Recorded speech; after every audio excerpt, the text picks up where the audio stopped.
War Crimes. A report on United States war crimes against Iraq. Ramsey Clark. And others. Dedication. This book is dedicated to the memory of the more than 200,000 Iraqi people who were killed in an intense high-tech slaughter that was carried out in the 42 days between January 16 and February 27, 1991. This book is also dedicated to the ongoing international struggle against continued U.S. aggression. The shooting war may be over, but the deadly character of U.S. policy continues to wreak havoc and suffering on the people of Iraq. Unless the draconian economic sanctions are lifted, tens of thousands will continue to die from malnutrition and disease. This international effort is undertaken in the belief that millions of lives in future generations can be saved by exposing and mobilizing against the crimes of the past. Preface. The material in this book was compiled by the Commission of Inquiry for the International War Crimes Tribunal. Most of the material in the first part of the book was originally presented at the first hearings of the Commission of Inquiry in New York City on May 11, 1991. More than 1,000 people attended the hearings held at Stuyvesant Auditorium. Since the announcement of the formation of the Commission of Inquiry, organizations worldwide have come forward to participate and to offer evidence and testimony. A few selections of this additional testimony from other commission hearings have been included where space permits. Commissions of inquiry have been established in 15 countries around the world, and public hearings where new testimony was presented were held in 28 cities in the U.S. Obviously, a great deal of this valuable material could not be presented in the short confines of this book. At the May 11, 1991, hearing in New York, former U.S. Attorney General Ramsey Clark outlined the 19-point indictment of the U.S. government's conduct in the Gulf War that served as the basis of the Commission's work. For 7 hours, eyewitnesses who had traveled to Iraq during and following the war presented evidence on the extensive and deliberate destruction of Iraq's infrastructure. Compelling video testimony was shown. Images of destroyed neighborhoods, shrapnel and bomb victims, dehydrated and undernourished children in hospitals lacking electricity and necessary drugs were displayed in a photo exhibit. Some of these photos are also included in this book.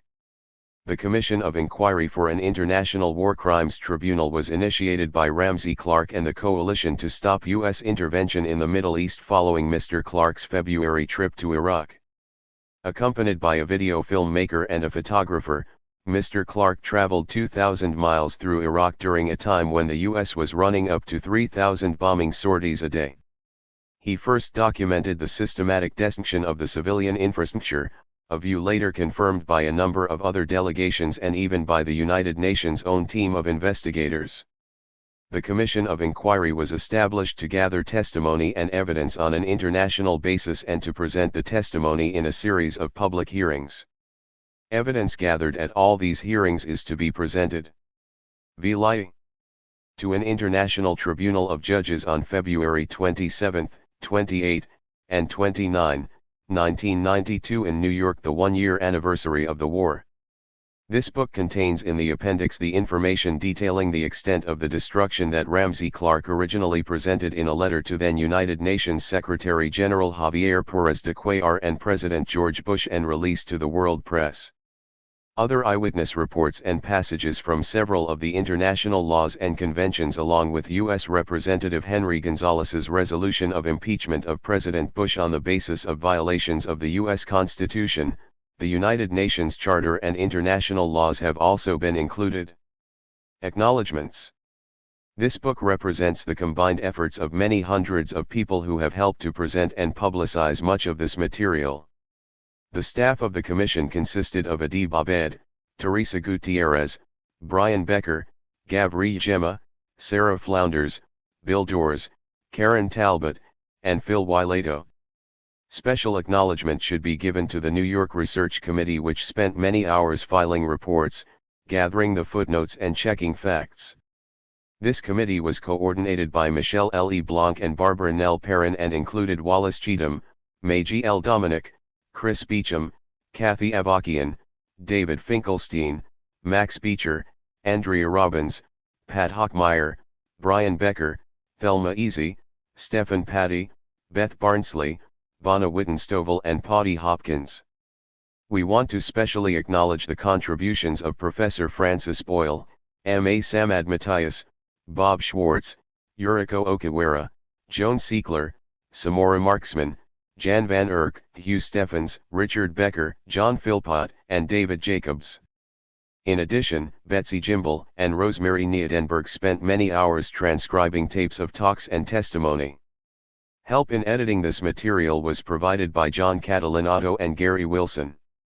Patty Colligan and Greg Dunkel did the copy editing and proofreading. Ly Rook designed the cover and Kate Castle drew the cover graphic. This book would not have been possible without the help of our publisher Maisonneuve Press.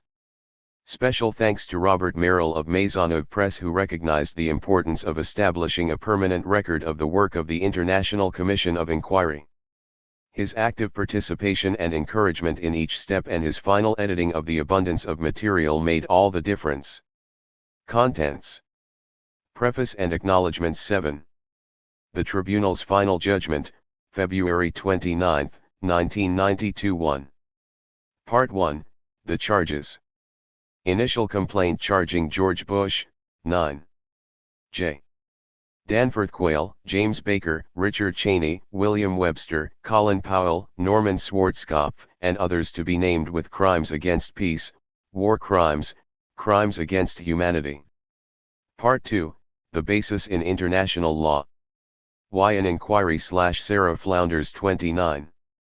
The legal and moral basis for an International 32 War Crimes Tribunal Ramsey Clark International Law and War Crimes Michael Ratner 39 War Crimes Committed Against the People 47 of Iraq Francis Kelly.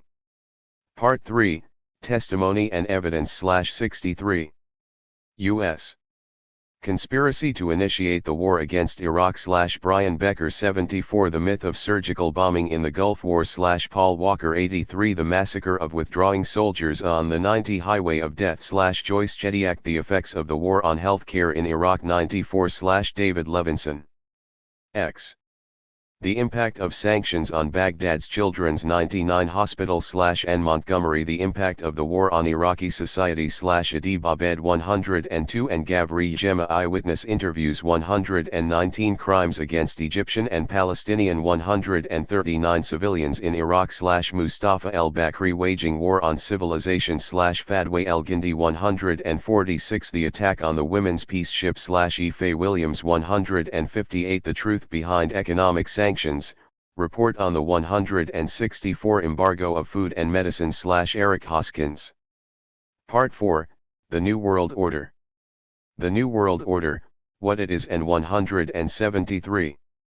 How to Fight It Monica Moorhead. A violation of the 176 UN Convention Against Racism Esmeralda Brown The impact of the Gulf War on women 180 and children Nawal el-Saada'i Ali Azad 184 Government attacks and violence against Arab 188 people Neil Saad The Gulf War, a crime against the peoples of Africa 191 and Asia Karen Talbot Yemen, a victim of the bribery and corruption of 193, the Union Abdel Hamid Noman expulsion of guest workers and the impact 195 on Africa Ma Samad Matthias Palestine and the Gulf War Houda. Ghazalwin 198 the harsh government prosecution of 201 military resistors William Kunstler the Old World Order and the causes of the Gulf War Tony Benn. 204. 11. Appendix A, International Law. Selections from the Geneva Conventions 211. Selections from the Principles of the Nuremberg Tribunals 217. Selections from the United Nations Charter 219. Appendix B. Background documents for the Tribunal. The announcement of the formation of a Commission 223 of Inquiry. A letter to Javier Perez de Cuellar Ramsey Clark 227. A letter to Claiborne Pell Ramsey Clark 234. Selections from the report to the Secretary General 236 on humanitarian needs in Kuwait and Iraq Marti Adisari H.Res. 86. A motion to impeach George 245 Bush Henry Gonzalez H.Res. 180, a resolution to lift the 248 economic embargo on Iraq/Henry Gonzalez, the April Gillespie Comey Action 250. Appendix C, International Tribunals. Report from Belgium 259. Report from Turkey 266.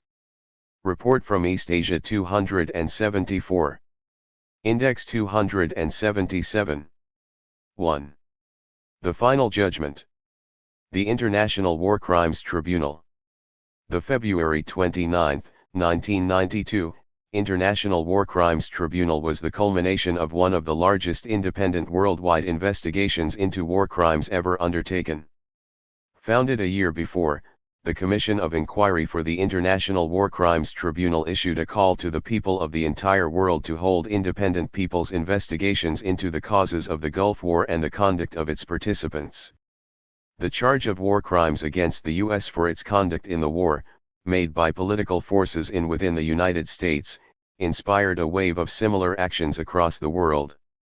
Pacifist groups, anti-imperialist groups, trade unions, mass organizations, members of parliaments, and official religious bodies joined to call Commission of Inquiry hearings in 20 countries in Europe, Africa, the Middle East, South and East Asia, and in at least 24 cities in North America. Thousands of people took part, representing millions more people all around the world. Many local commissions brought and substantiated charges against their own governments. Before 1,000 people in New York on May 11, 1991, Ramsey Clark charged George Bush and his lieutenants with 19 counts of war crimes, crimes against peace, and crimes against humanity. These 19 charges became the basis of all the other international hearings. The fact that large and culturally diverse groups could hold internationally coordinated public scrutinies of both the United States and their own government's role in a popular war is in itself a surprising achievement. It is all the more significant that this was accomplished without support from any government or international agency. This form of grassroots political activism had not been attempted before. At the final February 29, 1992 tribunal, Ramsey Clark and the Commission of Inquiry research staff prepared a summary of the charges and evidence based on material gathered at commission hearings and presented it to a panel of judges. It included testimony from witnesses such as Mohammed Qadir, a Palestinian living in Baghdad during the war, who told how smart bombs killed hundreds of civilians at the Emirai shelter on February 13, 1991, including his wife and 4 daughters. Included also were computer printouts of every installation hit by U.S. and Allied bombs. 2. International War Crimes Tribunal. In addition to oral testimony and documents, the Commission made available photographic, videotape, and audio evidence. The panel of judges included internationally known civil and human rights activists, legal scholars, and freedom fighters. Some have served in the governments of their countries, others have served time in prison for their efforts on behalf of human rights. The judges reflected a diversity of cultures, nationalities, and ideologies. After reviewing all of the evidence and testimony, the panel returned its judgment. The aim of the tribunal was to demand that the U.S. government be held accountable for its actions and to stop future war crimes. Its goal was to arouse and organize anger and opposition to U.S. policies which involve the use of military force against developing nations, whether through direct U.S. intervention or through the use of surrogate or covert armies. In rebuilding an organized political opposition to the war, these mass hearings played an important role. This was a public inquiry fueled by the determination that the victors would not write the history of this war. It is critical for this and future generations to learn the true history of the Gulf War. The major U.S. media did not cover the tribunal at all. This glaring censorship is all the more apparent when contrasted to the coverage that the press from a number of other countries accorded to this unprecedented event. Delegates had come from 33 countries. International media focused on the drama of a public tribunal with 1,500 observers packing a hall in New York City to hear evidence of U.S. war crimes. The aura of U.S. invincibility was cracking. 2 of Japan's 3 largest daily papers, Tokyo Broadcasting System, Danish National Television, Newspapers throughout the Middle East and North Africa all gave major coverage. The largest Urdu and English language papers in Pakistan, although denied visas by the State Department to come to the tribunal, published extensive reports. A number of international reporters based at the United Nations filed stories. Media throughout Europe, from Sweden to Italy, covered news conferences hosted by delegations returning from New York. Within the U.S., listener-sponsored radio stations gave detailed coverage, as did African American weekly newspapers, much of the Spanish-language media, and a number of progressive news weeklies. Despite the censorship of the major U.S. media, the information so strictly suppressed will continue to seep out. This book, now in its second printing, is a living part of a continuing struggle for truth and justice. 75 years ago, those who opposed World War I, as a battle of the great imperialist powers to redivide and carve up the world markets, were jailed and denounced as traitors. But today, who would describe that war, which cost 20 million lives, as a war to end all wars, or much less a war to make the world safe for democracy? The perception and understanding of the Gulf War also will change. But many thousands of people are determined not to wait a generation for the research of historians. The Final Judgment 3. Through old archives to bring out the real economic and political interests that led up to the Gulf War and determine the conduct of the aggressors.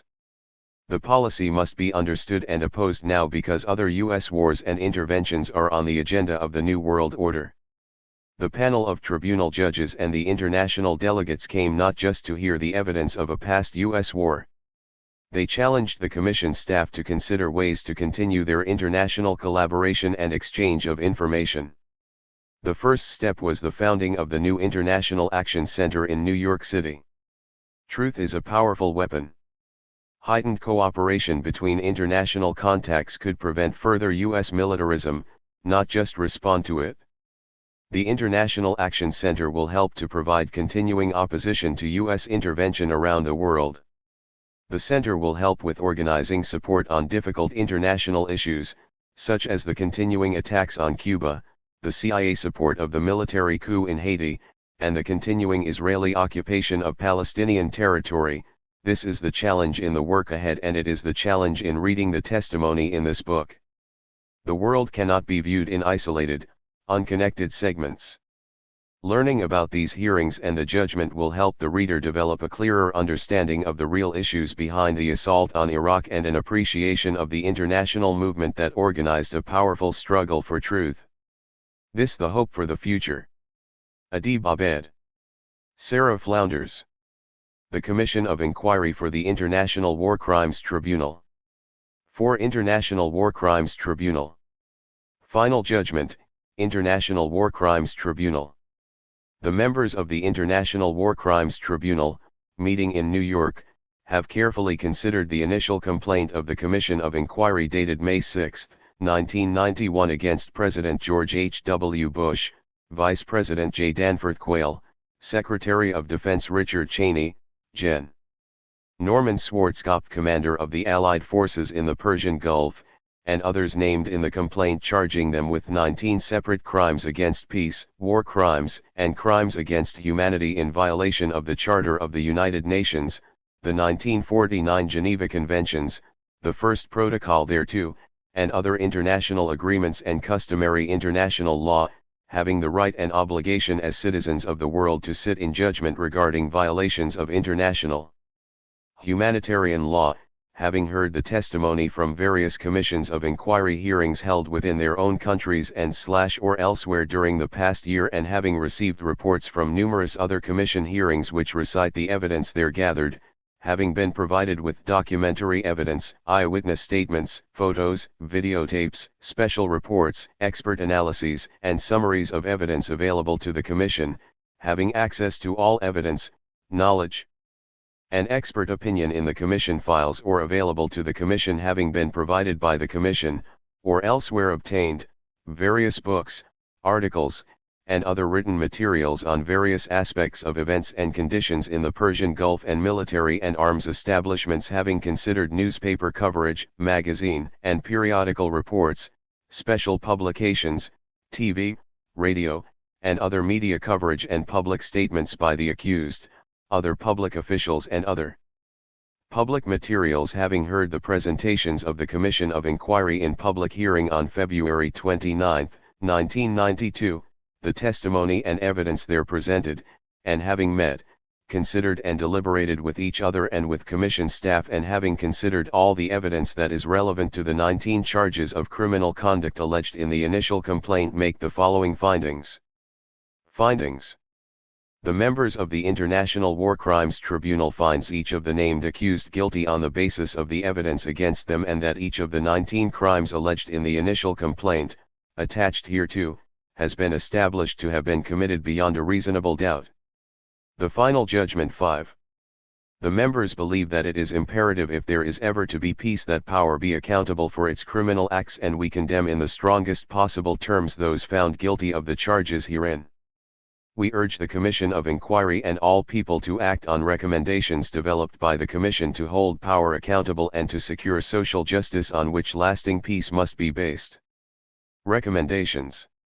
The members urge the immediate revocation of all embargoes, sanctions and penalties against Iraq, because they constitute a continuing crime against humanity.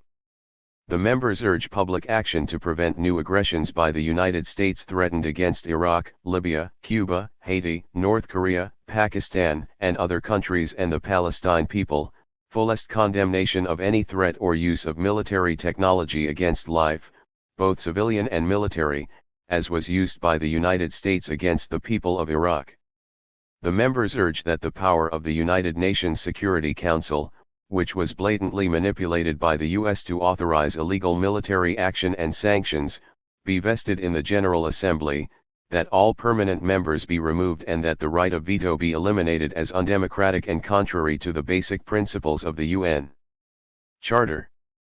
The members urge the Commission to provide for the permanent preservation of the reports, evidence, and materials gathered, to make them available to others, and to seek ways to provide the widest possible distribution of the truth about the U.S. assault on Iraq.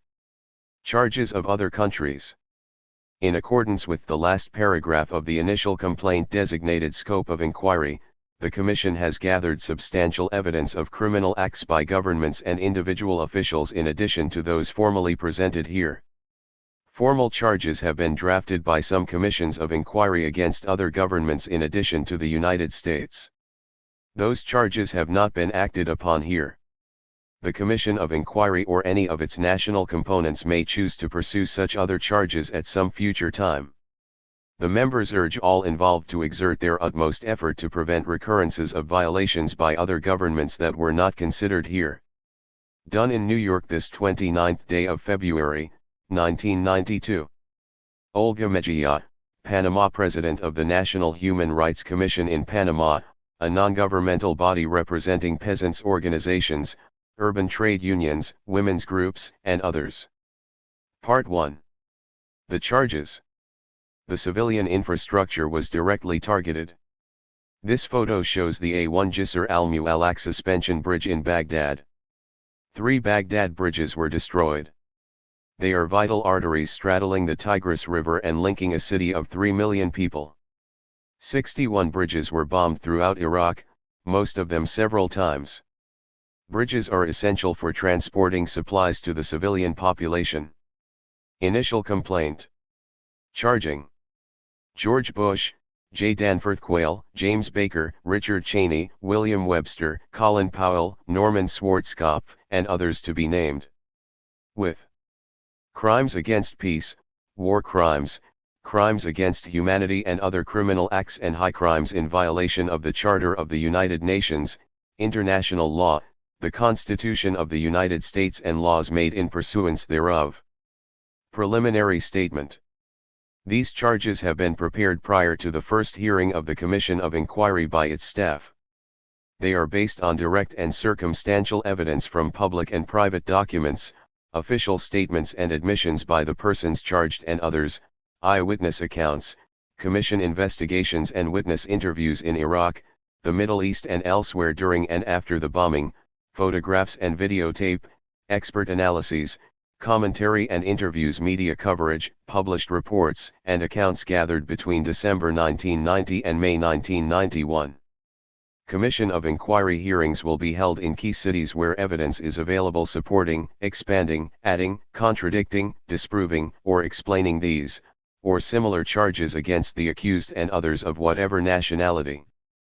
When evidence sufficient to sustain convictions of the accused or others is obtained, and after demanding the production of documents from the U.S. government and others and requesting testimony. 10. Ramsey Clark. From the accused, offering them a full opportunity to present any defense personally, or by counsel, the evidence will be presented to an International War Crimes Tribunal. The tribunal will consider the evidence gathered, seek and examine whatever additional evidence it chooses, and render its judgment on the charges, the evidence, and the law. Background. Since World War I, the United Kingdom, France, and the United States have dominated the Arabian Peninsula and Gulf region and its oil resources. This has been accomplished by military conquest and coercion, economic control and exploitation, and through surrogate governments and their military forces. Thus, from 1953 to 1979, in the post-World War II era, control over the region was exercised primarily through U.S. influence and control over the Gulf sheikdoms of Saudi Arabia and through the Shah of Iran. From 1953 to 1979, the Shah of Iran acted as a Pentagon/CIA surrogate to police the region. After the fall of the Shah and the seizure of U.S. embassy hostages in Tehran, the U.S. provided military aid and assistance to Iraq, as did the USSR, Saudi Arabia, Kuwait, and most of the Emirates, in its war with Iran. U.S. policy during that tragic 8-year war, 1980 to 1988, is probably best summed up by the phrase, "We hope they kill each other." Throughout the 75-year period from Britain's invasion of Iraq early in World War I to the destruction of Iraq in 1991 by U.S. air power, the United States and the United Kingdom demonstrated no concern for democratic values, human rights, social justice, or political and cultural integrity in the region, nor for stopping military aggression there. The U.S. supported the Shah of Iran for 25 years, selling him more than $20 billion of advanced military equipment between 1972 and 1978 alone. Throughout this period, the Shah and his brutal secret police called Savak had one of the worst human rights records in the world. Then in the 1980s, the U.S. supported Iraq in its wrongful aggression against Iran, ignoring Iraq's own poor human rights record.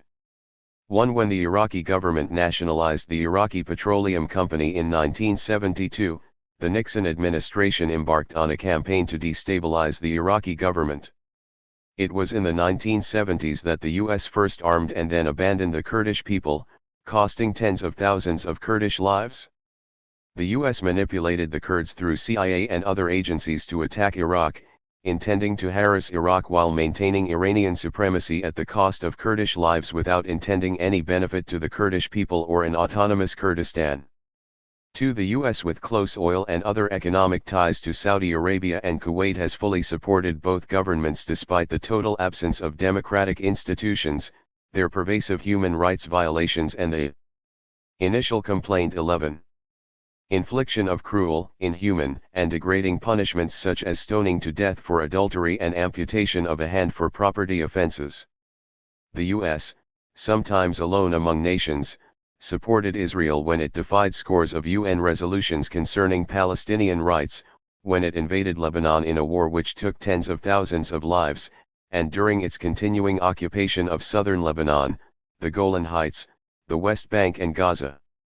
The United States itself engaged in recent aggressions in violation of international law by invading Grenada in 1983, bombing Tripoli and Benghazi in Libya in 1986, financing the Contra in Nicaragua, UNITA in southern Africa, and supporting military dictatorships in Liberia, Chile, El Salvador, Guatemala, the Philippines, and many other places. The U.S. invasion of Panama in December 1989 involved the same and additional violations of international law that apply to Iraq's invasion of Kuwait. The U.S. invasion took between 1,000 and 4,000 Panamanian lives. The United States government is still covering up the death toll. U.S. aggression caused massive property destruction throughout Panama. 3. According to U.S. and international human rights organization estimates, Kuwait's casualties from Iraq's invasion and the ensuing months of occupation were in the hundreds, between 300 and 600. 4. Reports from Kuwait list 628 Palestinians killed by Kuwaiti death squads since the Sabah royal family regained control over Kuwait. The United States changed its military plans for protecting its control over oil and other interests in the Arabian Peninsula in the late 1980s, when it became clear that economic problems in the USSR were debilitating its military capacity and Soviet forces withdrew from Afghanistan. Thereafter, direct military domination within the region became the U.S. strategy. With the decline in U.S. oil production through 1989, experts predicted U.S. oil imports from the Gulf would rise from 10% that year to 25% by the year 2000. Japanese and European dependency is much greater. 5. The charges. 1. The United States engaged in a pattern of conduct beginning in or before 1989 intended to lead Iraq into provocations justifying U.S. military action against Iraq and permanent U.S. military domination of the Gulf. In 1989, General Colin Powell, chairman of the Joint Chiefs of Staff, and General Norman Schwarzkopf, commander-in-chief of the Central Command, completely revised U.S. military operations and plans for the Persian Gulf to prepare to intervene in a regional conflict against Iraq. The CIA assisted and directed Kuwait in its actions. At the time, Kuwait was violating OPEC oil production agreements, extracting excessive amounts of oil from pools shared with Iraq, and demanding repayment of loans it made to Iraq during the Iran-Iraq War. Kuwait broke off negotiations with Iraq over these disputes. The U.S. intended to provoke Iraq into actions against Kuwait that would justify U.S. intervention. In 1989, CIA Director William Webster testified before the Congress about the alarming increase in U.S. importation of Gulf oil, citing U.S. rise in use from 5% in 1973 to 10% in 1989 and predicting 25% of all U.S. oil consumption would come from the region by 2000. 6. In early 1990, General Schwarzkopf informed the Senate Armed Services Committee of the new military strategy in the Gulf designed to protect U.S. access to and control over Gulf oil in the event of regional conflicts. In July 1990, General Schwarzkopf and his staff ran elaborate, computerized war games pitting about 100,000 U.S. troops against Iraqi armored divisions. The U.S. showed no opposition to Iraq's increasing threats against Kuwait. U.S. companies sought major contracts in Iraq. The Congress approved agricultural loan subsidies to Iraq of hundreds of millions of dollars to benefit U.S. farmers. However, loans for food deliveries of rice, wheat and other essentials bought almost exclusively from the U.S. were cut off in the spring of 1990 to cause shortages. Arms were sold to Iraq by U.S. manufacturers. When Saddam Hussein requested U.S. Ambassador April Glaspie to explain State Department testimony in Congress about Iraq's threats against Kuwait, she assured him the U.S. considered the dispute a regional concern, and it would not intervene. By these acts, the U.S. intended to lead Iraq into a provocation justifying war. On August 2, 1990, Iraq occupied Kuwait without significant resistance. On August 3, 1990, without any evidence of a threat to Saudi Arabia, and King Fahd believed Iraq had no intention of invading his country, President Bush vowed to defend Saudi Arabia. He sent Secretary Cheney, General Powell, and General Schwarzkopf almost immediately to Saudi Arabia, where on August 6, General Schwarzkopf told King Fahd the U.S. thought Saddam Hussein could attack Saudi Arabia in as little as 48 hours. The efforts toward an Arab solution of the crisis were destroyed. Iraq never attacked Saudi Arabia and waited over 5 months while the U.S. slowly built a force of more than 500,000 soldiers and began the systematic destruction by aircraft and missiles of Iraq and its military, both defenseless against U.S. and coalition technology. In October 1990, General Powell referred to the new military plan developed in 1989. After the war, General Schwarzkopf referred to 18 months of planning for the campaign. The U.S. retains troops in Iraq as of May 1991 and throughout the region and has announced its intention to maintain a permanent military presence. This course of conduct constitutes a crime against peace. 2. President Bush from August 2, 1990, intended and acted to prevent any interference with his plan to destroy Iraq economically and militarily. Without consultation or communication with Congress, President Bush ordered 40,000 U.S. military personnel to advance the U.S. buildup in Saudi Arabia in the first week of August 1990. He exacted a request from Saudi Arabia for U.S. military assistance and on August 8, 1990, assured the world his acts were wholly defensive. He waited until after the November 1990 elections to announce his earlier order sending more than 200,000 additional military personnel, clearly an assault force, again without advising Congress. As late as January 9, 1991, he insisted he had the constitutional authority to attack Iraq without congressional approval. While concealing his intention, President Bush continued the military buildup of U.S. forces unabated from August into January 1991, intending to attack and destroy Iraq. He pressed the military to expedite preparation and to commence the assault before military considerations were optimum. When Air Force Chief of Staff General Michael J. Dugan mentioned plans to destroy the Iraqi civilian economy to the press on September 16, 1990, he was removed from office. 7. President Bush coerced the United Nations Security Council into an unprecedented series of resolutions, finally securing authority for any nation in its absolute discretion by all necessary means to enforce the resolutions. To secure votes, the U.S. paid multi-billion-dollar bribes, offered arms for regional wars, threatened and carried out economic retaliation, forgave multi-billion-dollar loans, offered diplomatic relations despite human rights violations and in other ways corruptly exacted votes, creating the appearance of near universal international approval of U.S. policies toward Iraq. A country which opposed the U.S., as Yemen did, lost millions of dollars in aid, as promised, the costliest vote it ever cast.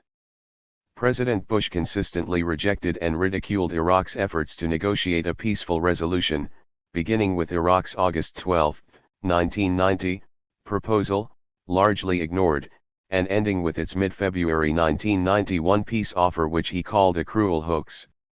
For his part, President Bush consistently insisted there would be no negotiation, no compromise, no face-saving, no reward for aggression. Simultaneously, he accused Saddam Hussein of rejecting diplomatic solutions. President Bush led a sophisticated campaign to demonize Saddam Hussein, calling him a Hitler, repeatedly citing reports which he knew were false of the murder of hundreds of incubator babies, accusing Iraq of using chemical weapons on his own people and on the Iranians, knowing U.S. intelligence believed the reports untrue. After subverting every effort for peace, President Bush began the destruction of Iraq, answering his own question, why not wait? The world could wait no longer. The course of conduct constitutes a crime against peace. 3. President Bush ordered the destruction of facilities essential to civilian life and economic productivity throughout Iraq. Systematic aerial and missile bombardment of Iraq was ordered to begin at 6:30 p.m. EST January 16, 1991, 18½ hours after the deadline set on the insistence of President Bush, in order to be reported on television evening news in the U.S. The bombing continued for 42 days. It met no resistance from Iraqi aircraft and no effective anti-aircraft or anti-missile ground fire. Iraq was defenseless. The United States reports it flew 110,000 air sorties against Iraq, dropping 88,000 tons of bombs, nearly 7 times the equivalent of the atomic bomb that destroyed Hiroshima. 93% of the bombs were free-falling bombs, most dropped from higher than 30,000 feet. Of the remaining 7% of the bombs with electronically guided systems, more than 25% missed their targets, nearly all caused damage primarily beyond any identifiable target. Most of the targets were civilian facilities.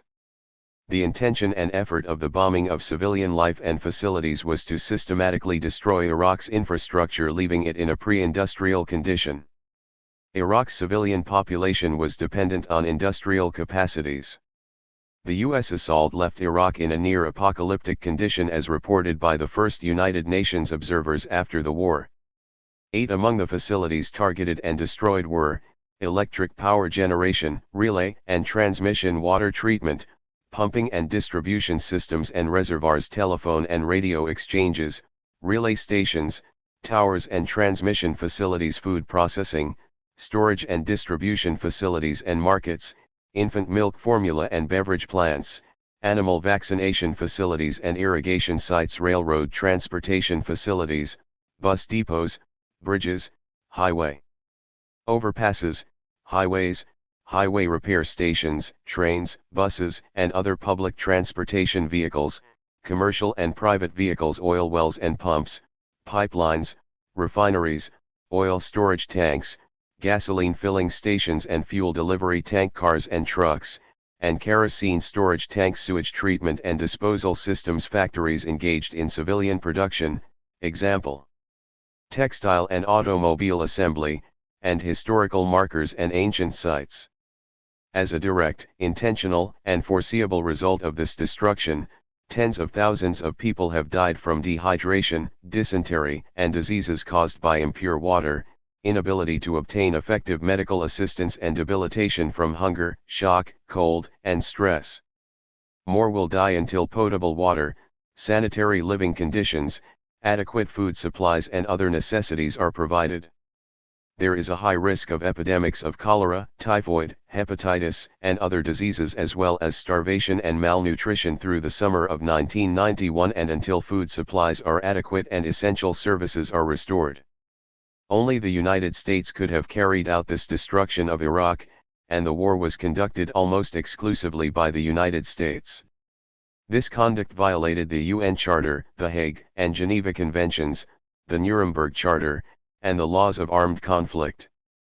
4. The United States intentionally bombed and destroyed civilian life, commercial and business districts, schools, hospitals, mosques, churches, shelters, residential areas, historical sites, private vehicles and civilian government offices.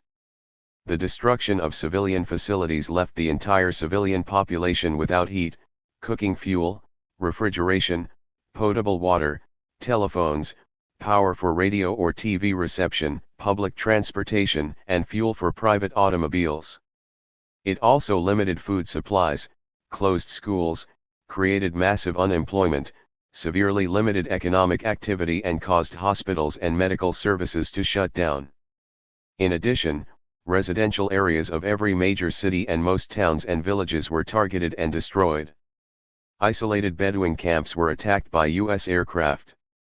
In addition to deaths and injuries, the aerial assault destroyed 10,000 to 20,000 homes, apartments, and other dwellings. Commercial centers with shops, retail stores, offices, hotels, restaurants, and other public accommodations were targeted and thousands were destroyed.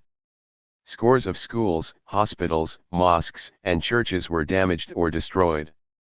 Thousands of civilian vehicles on highways, roads, and parked on streets and in garages were targeted and destroyed. These included public buses, private vans and minibuses, trucks, tractor-trailers, lorries, taxi cabs and private cars. The purpose of this bombing was to terrorize the entire country, kill people, destroy property, prevent movement, demoralize the people and force the overthrow of the government. As a result of the bombing of facilities essential to civilian life, residential and other civilian buildings and areas, at least 125,000 men, women, and children were killed. The Red Crescent Society of Jordan estimated 113,000 civilian dead, 60% children, the week before the end of the war. The conduct violated the UN Charter, the Hague and Geneva Conventions, the Nuremberg Charter, and the laws of armed conflict. 5. The United States intentionally bombed indiscriminately throughout Iraq. In aerial attacks, including strafing, over cities, towns, the countryside and highways, U.S. aircraft bombed and strafed indiscriminately. In every city and town bombs fell by chance far from any conceivable target, whether a civilian facility, military installation, or military target. In the countryside, random attacks were made on travelers, villagers, even Bedouins. The purpose of the attacks was to destroy life, property, and terrorize the civilian population.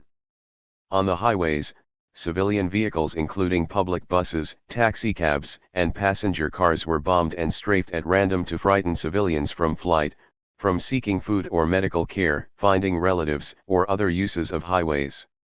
The effect was summary execution and corporal punishment indiscriminately of men, women, and children, young and old, rich and poor, all nationalities including the large immigrant populations, even Americans, all ethnic groups, including many Kurds and Assyrians, all religions including Shia and Sunni Muslims, Chaldeans and other Christians, and Jews. U.S. deliberate indifference to civilian and military casualties in Iraq, or their nature, is exemplified by General Colin Powell's response to a press inquiry about the number dead from the air and ground campaigns. "It's really not a number I'm terribly interested in." 9. The conduct violates Protocol I additional, Article 51.4 to the Geneva Conventions of 1977.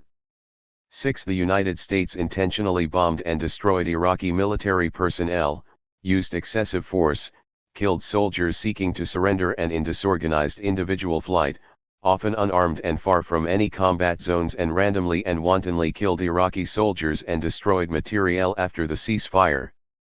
In the first hours of the aerial and missile bombardment, the United States destroyed most military communications and began the systematic killing of soldiers who were incapable of defense or escape and the destruction of military equipment. Over a period of 42 days, U.S. bombing killed tens of thousands of defenseless soldiers, cut off most of their food, water, and other supplies and left them in desperate and helpless disarray. Without significant risk to its own personnel, the U.S. led in the killing of at least 100,000 Iraqi soldiers at a cost of 148 U.S. combat casualties, according to the U.S. government. When it was determined that the civilian economy and the military were sufficiently destroyed, the U.S. ground forces moved into Kuwait and Iraq, attacking disoriented, disorganized, fleeing Iraqi forces wherever they could be found, killing thousands more and destroying any equipment found. The slaughter continued after the ceasefire. For example, on March 2, 1991, U.S. 24th Division forces engaged in a 4-hour assault against Iraqis just west of Basra. More than 750 vehicles were destroyed, thousands were killed without U.S. casualties. A U.S. commander said, "We really waxed them. It was called a turkey shoot." One Apache helicopter crew member yelled "Say hello to Allah" as he launched a laser-guided Hellfire missile. 10. The intention was not to remove Iraq's presence from Kuwait. It was to destroy Iraq. In the process there was great destruction of property in Kuwait. The disproportion in death and destruction inflicted on a defenseless enemy exceeded 1,000 to 1. General Thomas Kelly commented on February 23, 1991, that by the time the ground war begins there won't be many of them left. General Norman Schwarzkopf placed Iraqi military casualties at over 100,000. The intention was to destroy all military facilities and equipment wherever located and to so decimate the military-age male population that Iraq could not raise a substantial force for half a generation. The conduct violated the Charter of the United Nations, the FLAG and Geneva Conventions, the Nuremberg Charter, and the laws of armed conflict. 7. The United States used prohibited weapons capable of mass destruction and inflicting indiscriminate death and unnecessary suffering against both military and civilian targets. Among the known illegal weapons and illegal uses of weapons employed by the United States are the following: fuel-air explosives capable of widespread incineration and death, napalm cluster and anti-personnel fragmentation bombs and superbombs, 2.5-ton devices, intended for assassination of government leaders. Fuel-air explosives were used against troops in place, civilian areas, oil fields and fleeing civilians and soldiers on 2 stretches of highway between Kuwait and Iraq. Included in fuel-air weapons used was the Blue 82, a 15,000-pound device capable of incinerating everything within hundreds of yards. One 7-mile stretch called the Highway of Death was littered with hundreds of vehicles and thousands of dead. All were fleeing to Iraq for their lives. Thousands were civilians of all ages, including Kuwaitis, Iraqis, Palestinians, Jordanians, and other nationalities. Another 60-mile stretch of road to the east was strewn with the remnants of tanks, armored cars, trucks, ambulances, and thousands of bodies following an attack on convoys on the night of February 25, 1991. The press reported that no survivors are known or likely. One flatbed truck contained 9 bodies, their hair and clothes were burned off, skin incinerated by heat so intense it melted the windshield onto the dashboard. Napalm was used against civilians, military personnel, and to start fires. Oil well fires in both Iraq and Kuwait were intentionally started by U.S. aircraft dropping napalm and other heat-intensive devices. Cluster and anti-personnel fragmentation bombs were used in Basra and other cities and towns, against the convoys described above and against military units. The CBU-75 carries 1,800 bomblets called sodis. One type of sodis can explode before hitting the ground, on impact, or be timed to explode at different times after impact. Each bomblet contains 600 razor-sharp steel fragments lethal up to 40 feet. The 1,800 bomblets from one CBU-75 can cover an area equal to 157 football fields with deadly shrapnel. Super bombs were dropped on hardened shelters, at least 2 in the last days of the assault, with the intention of assassinating President Saddam Hussein. One was misdirected. It was not the first time the Pentagon targeted a head of state. In April 1986, the U.S. attempted to assassinate Col. Muammar Gaddafi by laser-directed bombs in its attack on Tripoli, Libya. Illegal weapons killed thousands of civilians and soldiers. The conduct violated the Hague and Geneva Conventions, the Nuremberg Charter and the laws of armed conflict. 8. The United States intentionally attacked installations in Iraq containing dangerous substances and forces.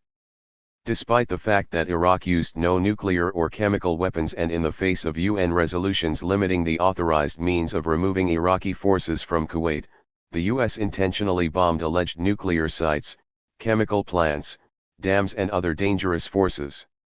The U.S. knew such attacks could cause the release of dangerous forces from such installations and consequent severe losses among the civilian population. While some civilians were killed in such attacks, there are no reported cases of consequent severe losses, presumably because lethal nuclear materials and dangerous chemical and biological warfare substances were not present at the sites bombed. The conduct violates Protocol I Additional, Article 56, to the Geneva Convention, 1977. 9. President Bush ordered U.S. forces to invade Panama, resulting in the deaths of 1,000 to 4,000 Panamanians and the destruction of thousands of private dwellings, public buildings, and commercial structures. On December 20, 1989, President Bush ordered a military assault on Panama using aircraft, artillery, helicopter gunships, and experimenting with new weapons, including the stealth bomber. The attack was a surprise assault targeting civilian and non-combatant government structures. In the El Corralo district of Panama City alone, hundreds of civilians were killed and between 15,000 and 30,000 made homeless. U.S. soldiers buried dead Panamanians in mass graves, often without identification. The head of state, Manuel Noriega, who was systematically demonized by the U.S. government and press, ultimately surrendered to U.S. forces and was brought to Miami, Florida, on extraterritorial U.S. criminal charges. The U.S. invasion of Panama violated all the international laws Iraq violated when it invaded Kuwait and more. Many more Panamanians were killed by U.S. forces than Iraq killed Kuwaitis. President Bush violated the Charter of the United Nations, the Hague and Geneva Conventions, committed crimes against peace, war crimes, and violated the U.S. Constitution and numerous U.S. criminal statutes in ordering and directing the assault on Panama.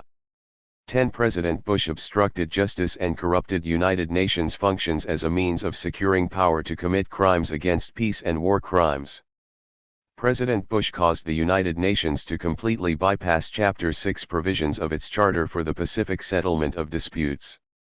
This was done in order to obtain Security Council resolutions authorizing the use of all necessary means, in the absolute discretion of any nation, to fulfill UN resolutions directed against Iraq and which were used to destroy Iraq. To obtain Security Council votes, the U.S. corruptly paid member nations billions of dollars, provided them arms to conduct regional wars, forgave billions in debts, withdrew opposition to a World Bank loan, agreed to diplomatic relations despite human rights violations and threatened economic and political reprisals. A nation which voted against the United States, Yemen, was immediately punished by the loss of millions of dollars in aid. The U.S. paid the UN $187 million to reduce the amount of dues it owed to the UN to avoid criticism of its coercive activities. The United Nations, created to end the scourge of war, became an instrument of war and condoned war crimes. The conduct violates the Charter of the United Nations and the Constitution and laws of the United States. 11. President Bush usurped the constitutional power of Congress as a means of securing power to commit crimes against peace, war crimes, and other high crimes.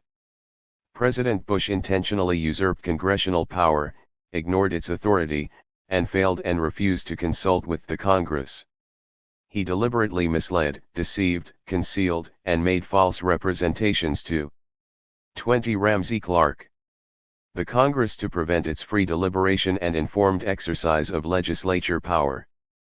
President Bush individually ordered a naval blockade against Iraq, itself an act of war. He switched U.S. forces from a wholly defensive position and capability to an offensive capacity for aggression against Iraq without consultation with and contrary to assurances given to the Congress. He secured legislation approving enforcement of UN resolutions vesting absolute discretion in any nation, providing no guidelines and requiring no reporting to the UN, knowing he intended to destroy the armed forces and civilian economy of Iraq. Those acts were undertaken to enable him to commit crimes against peace and war crimes. The conduct violates the Constitution and laws of the United States, all committed to engage in the other impeachable offenses set forth in this complaint. 12. The United States waged war on the environment. Pollution from the detonation of 88,000 tons of bombs, innumerable missiles, rockets, artillery and small arms with the combustion and fires they caused, and by 110,000 air sorties at a rate of nearly 2 per minute for 6 weeks has caused enormous injury to life and the ecology. Attacks by U.S. aircraft caused much if not all of the worst oil spills in the Gulf. Aircraft and helicopters dropping napalm and fuel air explosives on oil wells, storage tanks, and refineries caused oil fires throughout Iraq, and many, if not most, of the oil well fires in Iraq and Kuwait. The intentional destruction of municipal water systems, waste material treatment and sewage disposal systems constitutes a direct and continuing assault on life and health throughout Iraq. The conduct violated the UN Charter, The Hague and Geneva Conventions, the laws of armed conflict, and constituted war crimes and crimes against humanity. 13. President Bush encouraged and aided Shiite Muslims and Kurds to rebel against the government of Iraq, causing fratricidal violence, emigration, exposure, hunger, and sickness, and thousands of deaths. After the rebellion failed, the U.S. invaded and occupied parts of Iraq without authority in order to increase division and hostility within Iraq. Without authority from the Congress or the UN, President Bush continued his imperious military actions after the ceasefire. He encouraged and aided rebellion against Iraq, failed to protect the warring parties, encouraged migration of whole populations, placing them in jeopardy from the elements, hunger, and disease. After much suffering and many deaths, President Bush, then without authority, used U.S. military forces to distribute aid at and near the Turkish border, ignoring the often greater suffering among refugees in Iran. He then arbitrarily set up Bantustan-like settlements for Kurds in Iraq and demanded Iraq pay for U.S. costs. When Kurds chose to return to their homes in Iraq, he moved U.S. troops further into northern Iraq against the will of the government and without authority. The conduct violated the Charter of the United Nations, international law, the Constitution and laws of the United States, and the laws of Iraq. 14. President Bush intentionally deprived the Iraqi people of essential medicines, potable water, food, and other necessities. A major component of the assault on Iraq was the systematic deprivation of essential human needs and services. To break the will of the people, destroy their economic capability, reduce their numbers and weaken their health, the United States imposed and enforced embargoes preventing the shipment of needed medicines, water purifiers, infant milk formula, food, and other supplies individually, without congressional authority, ordered a U.S. naval blockade of Iraq, an act of war, to deprive the Iraqi people of needed supplies, froze funds of Iraq and forced other nations to do so, depriving Iraq of the ability to purchase needed medicines, food, and other supplies, controlled information about the urgent need for such supplies to prevent sickness, death, and threatened epidemic, endangering the whole society, prevented international organizations, governments, and relief agencies from providing needed supplies and obtaining information concerning needs, failed to assist or meet urgent needs of huge refugee populations including Egyptians, Indians, Pakistanis, Yemenis, Sudanese, Jordanians, Palestinians, Sri Lankans, Filipinos, and interfered with efforts of others to do so, consistently diverted attention from health and epidemic threats within Iraq caused by the U.S. even after advertising the plight of Kurdish people on the Turkish border, deliberately bombed the electrical grids causing the closure of hospitals and laboratories, loss of medicine and essential fluids and blood, and deliberately bombed food storage, fertilizer, and seed storage facilities. As a result of these acts, thousands of people died, many more suffered illness and permanent injury. As a single illustration, Iraq consumed infant milk formula at a rate of 2,500 tons per month during the first 7 months of 1990. From November 1, 1990, to February 7, 1991, Iraq was able to import only 17 tons. Its own productive capacity was destroyed. Many Iraqis believed that President Bush intended that their infants die because he targeted their food supply. The Red Crescent Society of Iraq estimated 3,000 infant deaths as of February 7, 1991, resulting from infant milk formula and infant medication shortages. This conduct violates the Hague and Geneva Conventions, the Universal Declaration of Human Rights and other covenants, and constitutes a crime against humanity. 15. The United States continued its assault on Iraq after the ceasefire, invading and occupying areas at will. The United States has acted with dictatorial authority over Iraq and its external relations since the end of the military conflict. It has shot and killed Iraqi military personnel, destroyed aircraft and materiel at will, occupied vast areas of Iraq in the north and south, and consistently threatened use of force against Iraq. This conduct violates the sovereignty of a nation, exceeds authority in UN resolutions, is unauthorized by the Constitution and laws of the United States, and constitutes war crimes. 16. The United States has violated and condoned violations of human rights, civil liberties, and the U.S. Bill of Rights in the United States, in Kuwait, Saudi Arabia, and elsewhere to achieve its purpose of military domination.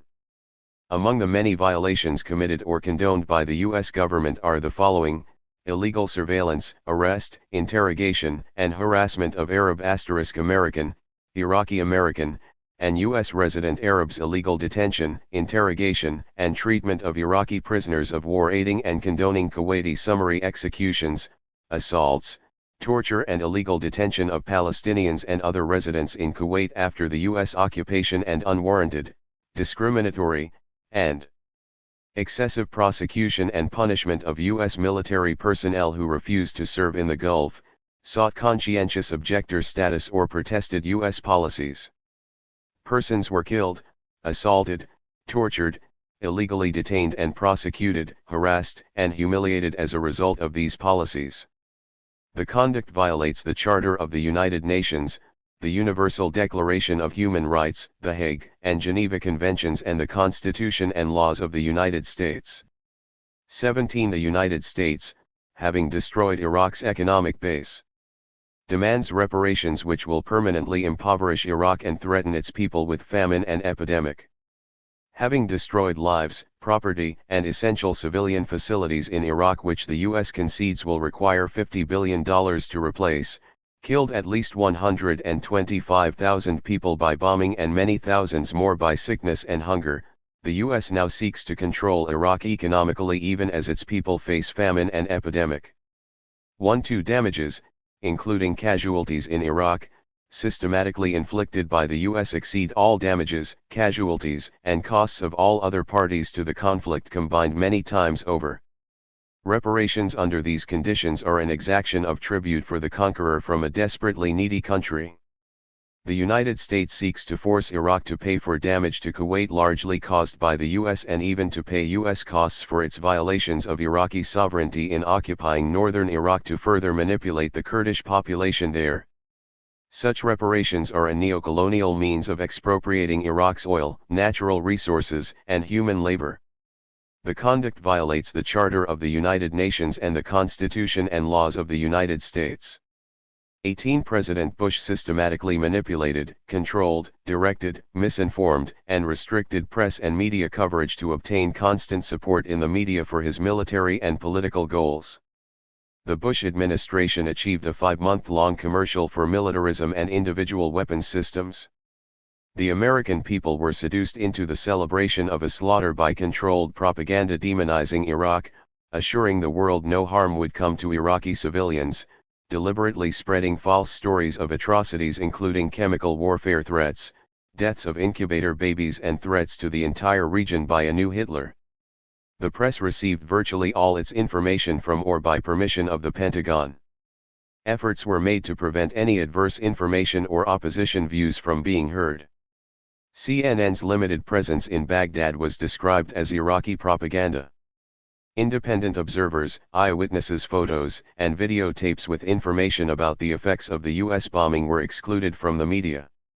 Television network ownership, advertisers, newspaper ownership, elite columnists and commentators intimidated and instructed reporters and selected interviewees. They formed a near single voice of praise for U.S. militarism, often exceeding the Pentagon in bellicosity. The American people and their democratic institutions were deprived of information essential to sound judgment and were regimented, despite profound concern, to support a major neocolonial intervention and war of aggression. The principal purpose of the First Amendment to the United States was to assure the press and the people the right to criticize their government with impunity. This purpose has been effectively destroyed in relation to U.S. military aggression since the press was denied access to assaults on Grenada, Libya, Panama and, now on a much greater scale, against Iraq. This conduct violates the First Amendment to the Constitution of the United States and is part of a pattern of conduct intended to create support for conduct constituting crimes against peace and war crimes. 19. The United States has by force secured a permanent military presence in the Gulf, the control of its oil resources and geopolitical domination of the Arabian Peninsula and Gulf region. The U.S. has committed the acts described in this complaint to create a permanent U.S. military presence in the Persian Gulf, to dominate its oil resources until depleted and to maintain geopolitical domination over the region. The conduct violates the Charter of the United Nations, international law, and the Constitution and laws of the United States. Scope of the inquiry. The Commission of Inquiry will focus on U.S. criminal conduct because of its destruction of Iraq, killing at least 125,000 persons directly by its bombing while proclaiming its own combat losses as 148, because it destroyed the economic base of Iraq and because its acts are still inflicting consequential deaths that may reach hundreds of thousands. The Commission of Inquiry will seek and accept evidence of criminal acts by any person or government, related to the Gulf conflict, because it believes international law must be applied uniformly. It believes that victor's justice is not law, but the extension of war by force of the prevailing party.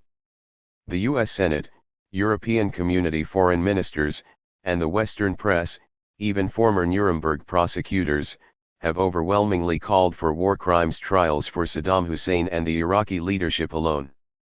Even Mrs. Barbara Bush has said she would like to see Saddam Hussein hanged, albeit without mentioning a trial. Comprehensive efforts to gather and evaluate evidence, objectively judge all the conduct that constitutes crimes against peace and war crimes, and to present these facts for judgment to the court of world opinion requires that at least one major effort focus on the United States.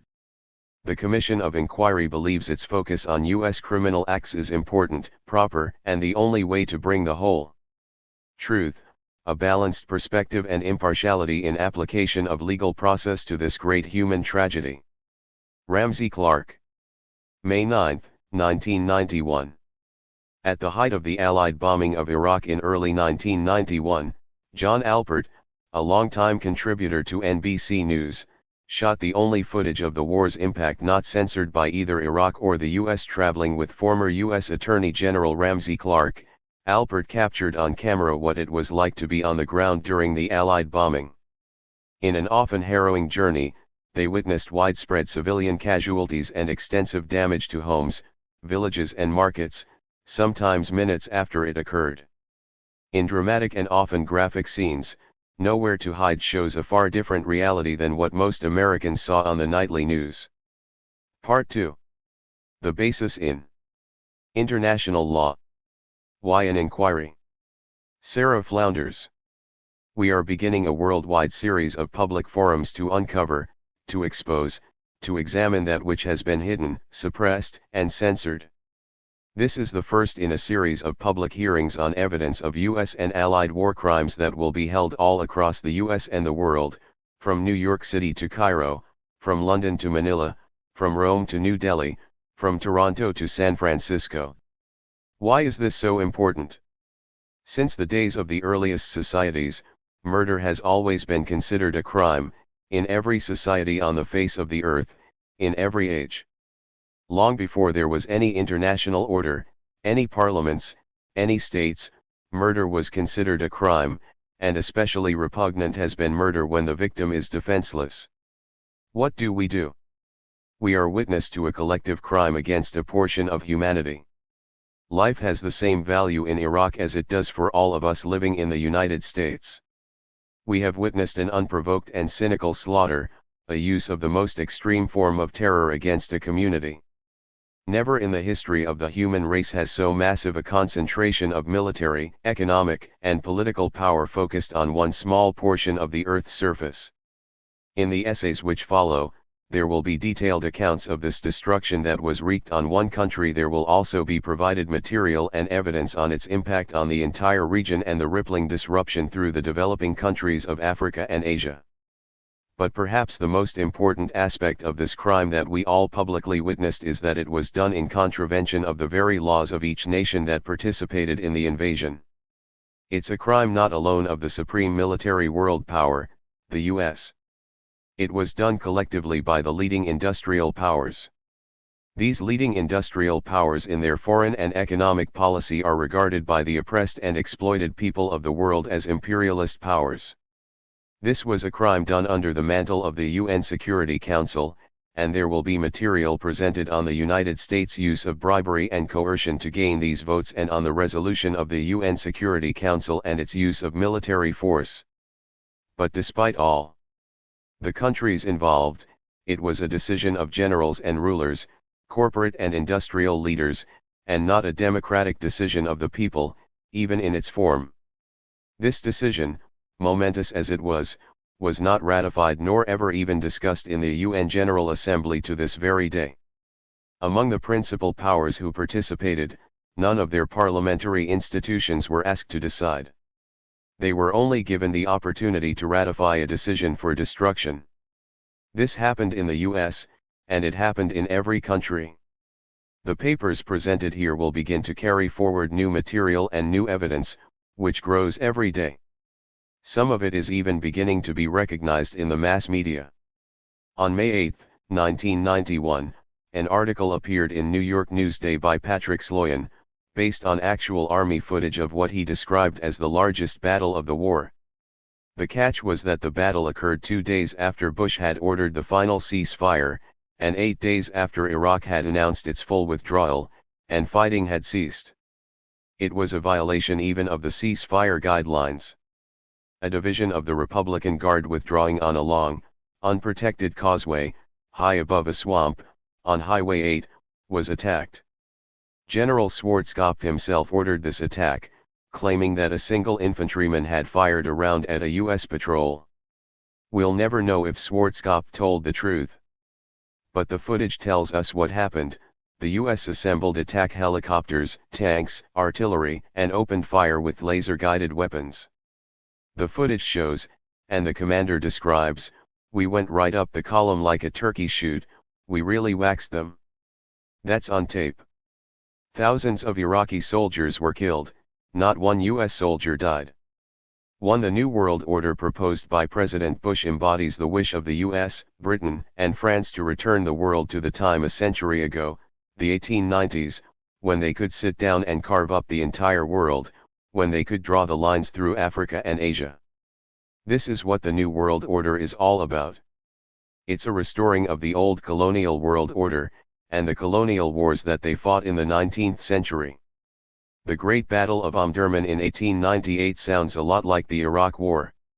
Tens of thousands of Sudanese troops were mowed down by waves of machine gun fire, 11,000 Sudanese killed, 49 Europeans.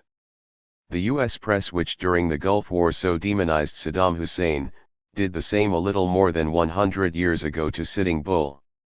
Then the real issue was the gold in the Black Hills of South Dakota, and it led to one of many slaughters of the native people. Today it's the oil in the Gulf. But the press coverage is the same. The government treaties, international agreements, and the conventions signed are treated with the same cynicism as the treaties signed with the native people. These imperial forces have built a coalition, and we need a coalition for truth. There is a crying need for truth on a worldwide scale, and a crying need to mobilize the anger. Millions worldwide are suffering and struggling against this new world order, and we hope that this commission will accomplish a serious, factual presentation. But also that it will provide a basis for a coalition of the many forces scattered to join forces in a common effort to prepare for the continuing wars, to connect the great crimes that have been committed to the war crimes here in the U.S. The budget cuts are a war crime against every city of the U.S.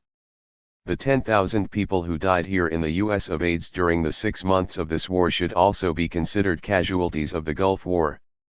The public hearings conducted by the Commission of Inquiry will connect these crimes against peace, war crimes, crimes against humanity, and will record and broadcast nationally and internationally the acts of the New World Order. The many representatives from the mass media who attend these commission meetings have really a special and unique responsibility to the world movement to disseminate this material as widely as possible. They have a real role and a contribution that they can make. There's a great deal of material already in and a great deal of information that we don't yet have. To obtain it will take a powerful movement to release Bush's battle plans, the decisions, and all that's been suppressed. We have filed Freedom of Information requests, but it takes a large struggle to force out into the open and to free up a great deal of this material. It takes a movement to encourage many of the troops who witnessed or even committed atrocities and others who have information and material to come forward. It takes a movement to encourage the media, to embolden them to release that which they already know. It will take a movement to embolden a whole layer of society that has been gagged and silenced. These commission reports are a first step in a long struggle. Notes. 1. Patrick J. Sloyan, Massive Battle After Ceasefire, New York Newsday, May 8, 1991, A4.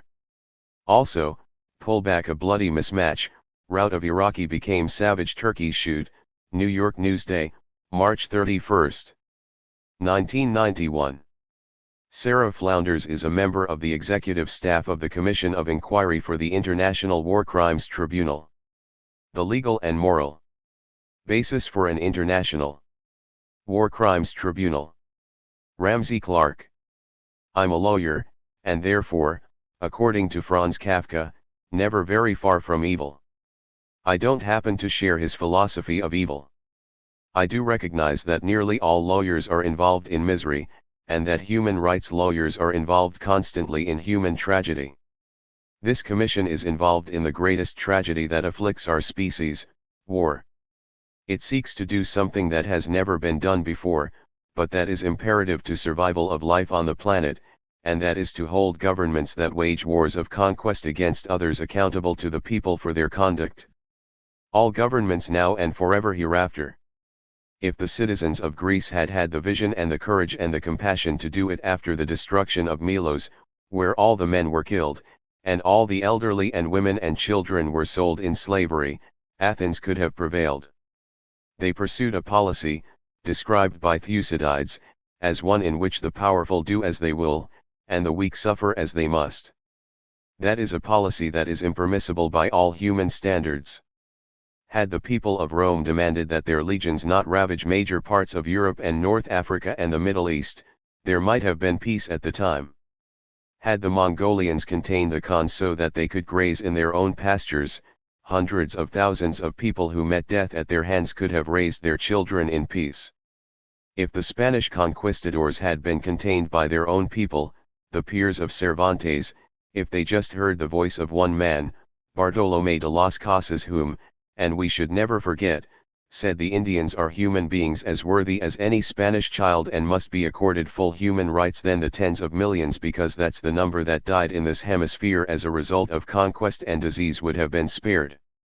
Had the imperial forces of England, France, and others respected the rights of the people in Africa and Asia and elsewhere on the planet, rather than reaping wealth from the sweat of slave labor's brow, if their peoples had demanded accountability by their governments, if they had recognized that they too were victims, not just those who were conquered, all of this long human history of war and violence might have ended. Now we see new threats to life, the use of technology against life, and we come to a moment when it is absolutely imperative that the peoples of this planet hold accountable the great powers using technology against life on the planet, who destroyed Iraq and threatened every poor nation that exists today. It is for this reason that these commission hearings, engaging in one of the largest investigations of criminal conduct in history, a process that will take many months and thousands of people on 6 separate continents, and hundreds of organizations from scores of nations, to examine a single complaint. It's a complaint charging George Bush, Dan Quayle, James Baker, Dick Cheney, William Webster, Colin Powell, Norman Schwarzkopf, and others to be named, with crimes against peace, with war crimes, crimes against humanity and other criminal acts and high crimes, in violation of the Charter of the United Nations, international law, the Constitution of the United States, and laws made in pursuance thereof. These commissions can and must be historic meetings. It's probably worth observing that the historic importance of any meeting doesn't occur in the meeting but thereafter. Independence Hall would have been soon forgotten if the British had won, wouldn't it? The imperative need is that we recognize our role in history from this moment, to establish the facts set forth in this charge, and bring the transgressors to justice. The charge is initial, because the investigation, the commission of inquiry, is a process, as all quests for truth are, in a sense never ending. But we've allotted ourselves 6 months, and more if it becomes necessary, to find the essential facts supporting what at this moment are 19 charges of the highest crimes that can be committed against humanity. There may be more charges as the evidence comes in. There may be alterations and modifications of some of the existing charges, but each of us as a citizen of this planet has an obligation to take this complaint, to master its substance, to see what the evidence that is needed is, and make sure that it is provided in hearings going on all over the world during the next 6 months. Let me describe the charges briefly. It's what any prosecutor does in beginning a grand jury inquiry or the voir dire for a petty jury in a criminal trial. I won't deal with each of the 19 charges because they will be taken up in particular papers throughout this volume and in commission meetings held all over the world. But we must never lose our focus on the charges. The first 2 have to do with the most tragic crime of all, the crime against peace, the causing of war.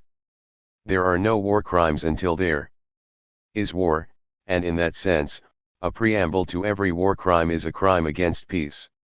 We charge, and we have substantial evidence, and we're seeking more evidence, that George Bush and others, beginning sometime in 1988 or before, deliberately began a course of conduct intending to provoke actions by Iraq in the Persian Gulf that would justify a military attack and the destruction of the military of Iraq and its civilian economic support system? We charge that between August 2, 1990 and January 17, 1991, George Bush and others systematically and in concert engaged in activity intended to bring the conflict to a violent conclusion by destroying Iraq. There was never during that period, according to the evidence that we have and the evidence that we expect to accumulate, any intent of negotiation, any intent toward peace, any intent of compromise or face saving. As the President said so many times, there will be no reward for aggression. The charges 3 to 8 deal with the heart of the violence that was inflicted upon Iraq. It's awfully important that its nature and its many aspects be clearly understood. This was not really a war. This was the use of technological war materiel to destroy a defenseless country. We can talk about the billions of dollars of arms that the United States and others sold to Iraq, but it takes only the most casual investigation of what happened over there to see that none of them afforded that nation any chance to really defend itself. It was destroyed from afar, systematically, without any capability of protecting the lives of its citizens, civilian or military.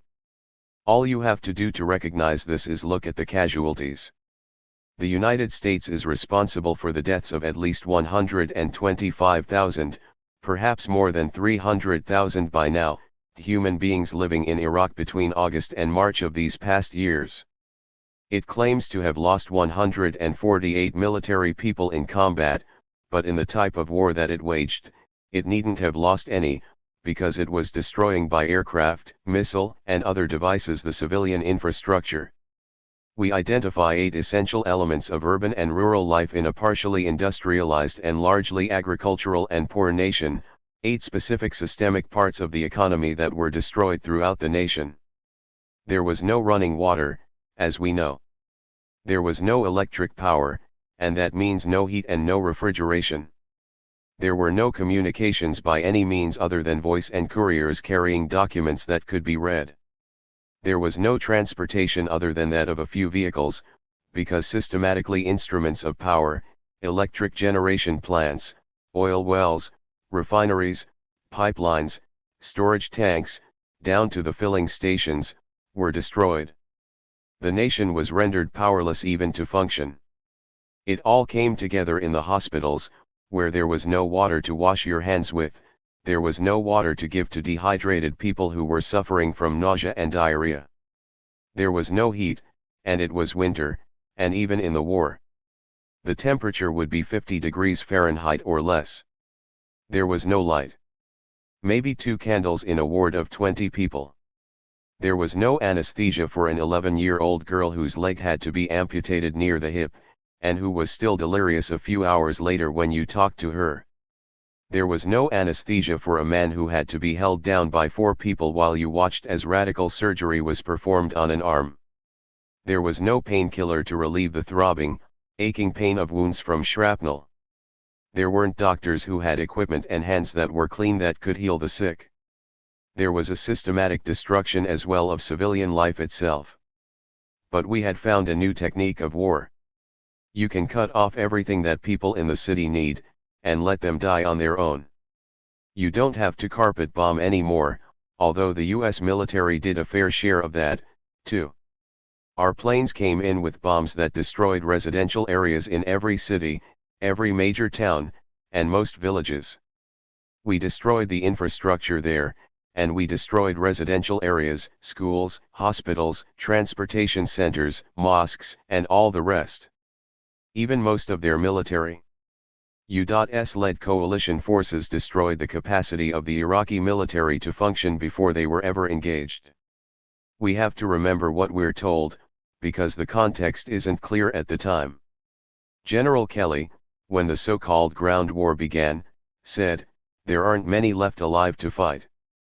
Those that were left alive, those that hadn't been killed in their bunkers and elsewhere by planes that came in the night primarily, but often in the day, planes that they couldn't see, they couldn't hit, that they couldn't defend themselves from, that they couldn't even flee from. How do you surrender in the middle of the night to a B-52 at 40,000 feet? But those who had survived the bombing had no communications, had been deprived of food and water, of essential supplies, had no organization or command structure left, were completely disoriented, largely in bad health, sick if you will, and we rolled over them. Many, as the US military now admits, were simply buried alive by tanks specially modified with bulldozer blades. And this was not something that came up in the heat of battle. US soldiers practiced for months techniques for burying alive Iraqi soldiers. There is no indication that any Iraqis attempted to fight back. They were simply buried. The Bush-Schwarzkopf plan called for a whole variety of illegal weapons. It used fuel-air explosives, which can incinerate hundreds, even thousands of people at once. We used superbombs, trying to assassinate leaders. That information has only recently come out, and we'll find a lot more. At least 3 superbombs were dropped, trying to assassinate leaders in Iraq in violation of international law and the laws of the United States. The military used napalm against civilians. It used napalm and other heat-intensive explosives to start oil well fires, to start fires in anything that was highly inflammable. We used anti-personnel devices, mother bombs. With 800 or more bomblets, each bomblet in some configurations containing 6,000 razor-sharp pieces of shrapnel. One mother bomb dropped from one plane is capable of covering the equivalent of more than 150 football fields with razor-sharp shrapnel flying everywhere, fatal within 50 feet of each bomblet to anybody that it hits. Our military violated all the laws of war. These laws are intended to restrain the excessive use of force against civilians and the military. These laws principally include indiscriminate bombing, including the destruction of plants and facilities, including dams, nuclear viable materials, chemicals known to threaten civilian populations if released into the atmosphere. These are a violation necessarily of law. Our military intended to destroy not only the military capacity of Iraq, but to kill sufficient numbers of its civilian population and so destroy its civilian economic capacity that it would be at least half a generation and perhaps longer before Iraq could struggle to a standard of living that is acceptable by any humane criteria. And we did it without risk because of our technology. By the time what was called the ground war started, there was no effective capacity to resist, and there was no ground war, and we never stopped after that. Look at that 60-mile-long roadway on the eastern side of the highway from Kuwait City to Basra, 60 miles long, strewn with human bodies and trucks and tanks and armored cars and all the rest. Look at the so-called Highway of Death, 7 miles on the superhighway that a lot of the press saw because that's where they could travel. Look at what we continue to do in the north. The United States subverted the integrity of the United Nations in its quest for war. The United Nations was created in the aftermath of the greatest mass destructiveness in human history, World War II, to end the scourge of war. By bribery, coercion, corruption, and unlawful means of many other types, the United States deliberately bought votes, forced votes, and caused the United Nations to become an instrumentality of war. An imperial president violated the Constitution of the United States, usurping all the powers of the legislature over war and peace, lying to the public, lying to the Congress, refusing to consult, and proclaiming as late as January 9, 1991, that he individually had plenary power to engage in a war of aggression against Iraq without talking to anybody. What military dictatorship in history ever claimed greater power than that? If we want integrity in the Constitution of the United States, these war crimes that have been described must be considered here as a domestic matter, because each constitutes a high crime under the Constitution, and an impeachable offense. It's been very rare in history that the people who lose a war don't suffer terribly, but it's never happened in history that a nation that has won a war has been held accountable. We intend to make this one different. There are more than a dozen additional charges. I can't get through them all, but they include various types of human rights violations here in the United States against Palestinians and other peoples in Kuwait, the people in North and South Iraq and elsewhere that were either caused or condoned by the United States government and its military forces. They include the terrible suffering that arose directly from embargoes, from blockades, illegal naval blockades, acts of war themselves, from demand for reparations from people who had already been destroyed beyond the capacity to support themselves, in effect taxing their wealth and oil revenues for future generations, for the benefit of conquering nations.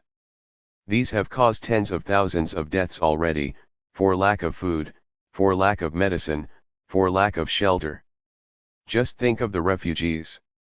After 6 months, when all the evidence that we seek has been accumulated and organized, it will be presented to an international war crimes tribunal, probably in February of 1992, probably sitting symbolically in The Hague. That tribunal will be chosen collegially from those who participated in all of these hearings and helped provide all the evidence that is being gathered for the tribunal.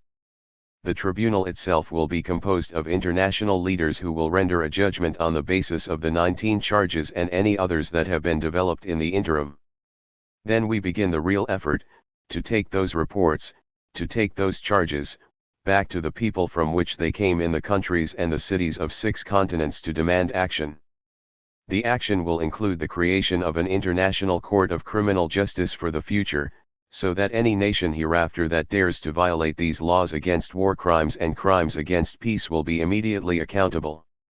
The court will require reform of the United Nations so that it is no longer a corrupt institution in which wealth and power and not principle dominate. It will require worldwide disarmament so we can stop starving ourselves and then killing ourselves with the product of our energy. It will require the redistribution of wealth to the poor because we know there will be 1 billion more people on the planet before the end of this millennium, 9 years away. 80% will have beautiful darker skin and will be condemned to short lives of hunger, want, sickness, poverty and misery unless we act boldly now. It will include a new world information order, because the press has been an accomplice worldwide with this assault on humanity. We'll pull out the old Sean McBride report and we will demand that we obtain information from every part of the planet and every suffering person always so that we will never be kept in the dark again, never lied to again and never led into war again. Each country will have the obligation for dealing with the matter of its own leaders because that is a domestic affair, and here in the United States, we will go to every congressional district and demand of our representatives that they begin the processing of resolutions of impeachment against George Bush and all other officials who led us into this war. It's simply a matter of will. Our capacity to do it is abundant and manifest. It is the highest duty of every individual on this planet to see that his or her governmental officials are accountable for their acts, including acts of war in the immediate term and restrained in their pursuits of war for the future. The highest form of patriotism, of love of country, is to stand up in a time of moral crisis such as this and say, my country will not commit war crimes or crimes against humanity ever again. Ramsey Clark served as U.S. Attorney General in the administration of Lyndon Johnson. He is the convener of the Commission of Inquiry and a human rights lawyer of worldwide respect. This report was given in New York, May 11, 1991. International Law and War Crimes. Michael Ratner. In the work of this commission, we are undertaking an historic task. We are here to inquire into and ultimately judge whether the United States has violated laws that are fundamental to a civilized world, laws that are designed to protect people, human beings, from the barbarity of war. These laws prohibit war except in the narrowest of circumstances. They severely restrict who can be killed, the types of weapons that can be used and the appropriate targets. An indicia of a civilized country is adherence to these laws, not only by pious words but through actions. To act outside these laws, to disobey these laws, to flaunt these laws is to become hostis humani generis/7 an enemy of all mankind. In days past enemies of all mankind were slave traders and pirates. They could be brought to justice wherever found. Today such enemies include those countries and individuals who violate the fundamental laws that protect the peace and limit war. The testimony presented at the various commissions of inquiry here in New York and in other hearings throughout the world will determine whether the United States and its leaders are enemies of all mankind. As people living in the United States, we have an obligation not to close our eyes, cover our ears and remain silent. We must not and cannot be good Germans. We must be, as Bertrand Russell said about the crimes committed by the US in Vietnam, against the crime of silence. We must bear witness to the tens of thousands of deaths for whom our government and its leaders bear responsibility and ask the question: has the United States committed war crimes with regard to its initiation and conduct of the war against Iraq? As investigators, we believe that the United States and its leaders have committed international crimes. Although we cannot bring them to justice, we can reveal their criminal conduct to ourselves, to the people of the United States, and to the world, with the hope that U.S. conduct will be repudiated, conduct, which, by the way, still continues. The U.S. still occupies parts of Iraq, it continues an embargo against food, and it engages in battle after a ceasefire. Today I want to outline for you the legal framework in which we are operating and explain some of the broad principles of law applicable to judging the United States' conduct. War crimes are violations by a country, its civilians, or its military personnel of the international laws of war. The laws of war are laws that must be obeyed by the United States, its officials, and its military, and by the UN. The laws are contained in treaties that the US has signed, for example the Geneva Convention of 1949 on prisoners of war. They are reflected in what is called customary international law. This law has arisen over hundreds if not thousands of years. All countries must obey it. War crimes are divided into two broad categories. The first are called crimes against peace. Crimes against peace include the planning, preparation, or initiation of a war of aggression. In other words, one country cannot make aggressive war against another country. Nor can a country settle a dispute by war. It must always, and in good faith, negotiate a settlement. The second category are what we can call crimes against humanity. 1am including here crimes against civilians and soldiers. These are violations of the rules as to the means and manner by which war is to be conducted once begun. These include the following prohibitions: killing of civilians, indiscriminate bombing, the use of certain types of weapons, killing of defenseless soldiers, ill treatment of POWs, and attacks on non-military targets. Any violation of these two sets of laws is a war crime. If the violations are done on purpose, recklessly or knowingly, they are considered very serious and called grave breaches. Nazis and Japanese following World War II were hanged for such grave breaches. First, I want to discuss crimes against peace and give you some sense of its application here. This prohibition is embodied in the Charter of the United Nations, the Nuremberg Charter, which is the law under which the Nazis were tried, and a treaty called the Kellogg-Briand Pact. As the Nuremberg Charter defines, crimes against peace: planning, preparation, initiation, or waging of a war of aggression or a war in violation of international treaties, agreements or assurances, participation in a common plan or conspiracy for the accomplishment of any of the acts mentioned under. The United Nations Charter is the highest expression of this prohibition on aggressive war and sets down very rigorous rules for avoiding the use of force, rules which were flagrantly violated by the United States and a Security Council it controlled. Article 2 of the Union Charter requires that international disputes be settled by peaceful means so that international peace, security, and justice are not endangered. Article 2 requires that force shall not be used in any manner that is inconsistent with the purposes of the UN, and Article 33 requires that parties to a dispute shall first of all seek a solution by negotiation, inquiry, mediation, conciliation, arbitration, judicial settlement, resort to regional agencies, or other peaceful means. Not until all such means are exhausted can force be used. So, taken together, we have two basic rules: a nation cannot plan and make war, and second, if there is a dispute, the nations must exhaust every means of settlement, every means.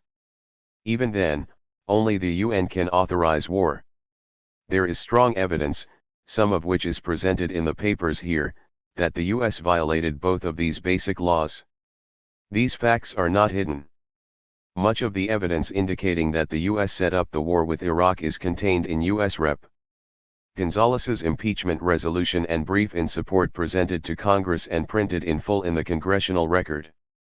It is only the major commercial press which has ignored the facts.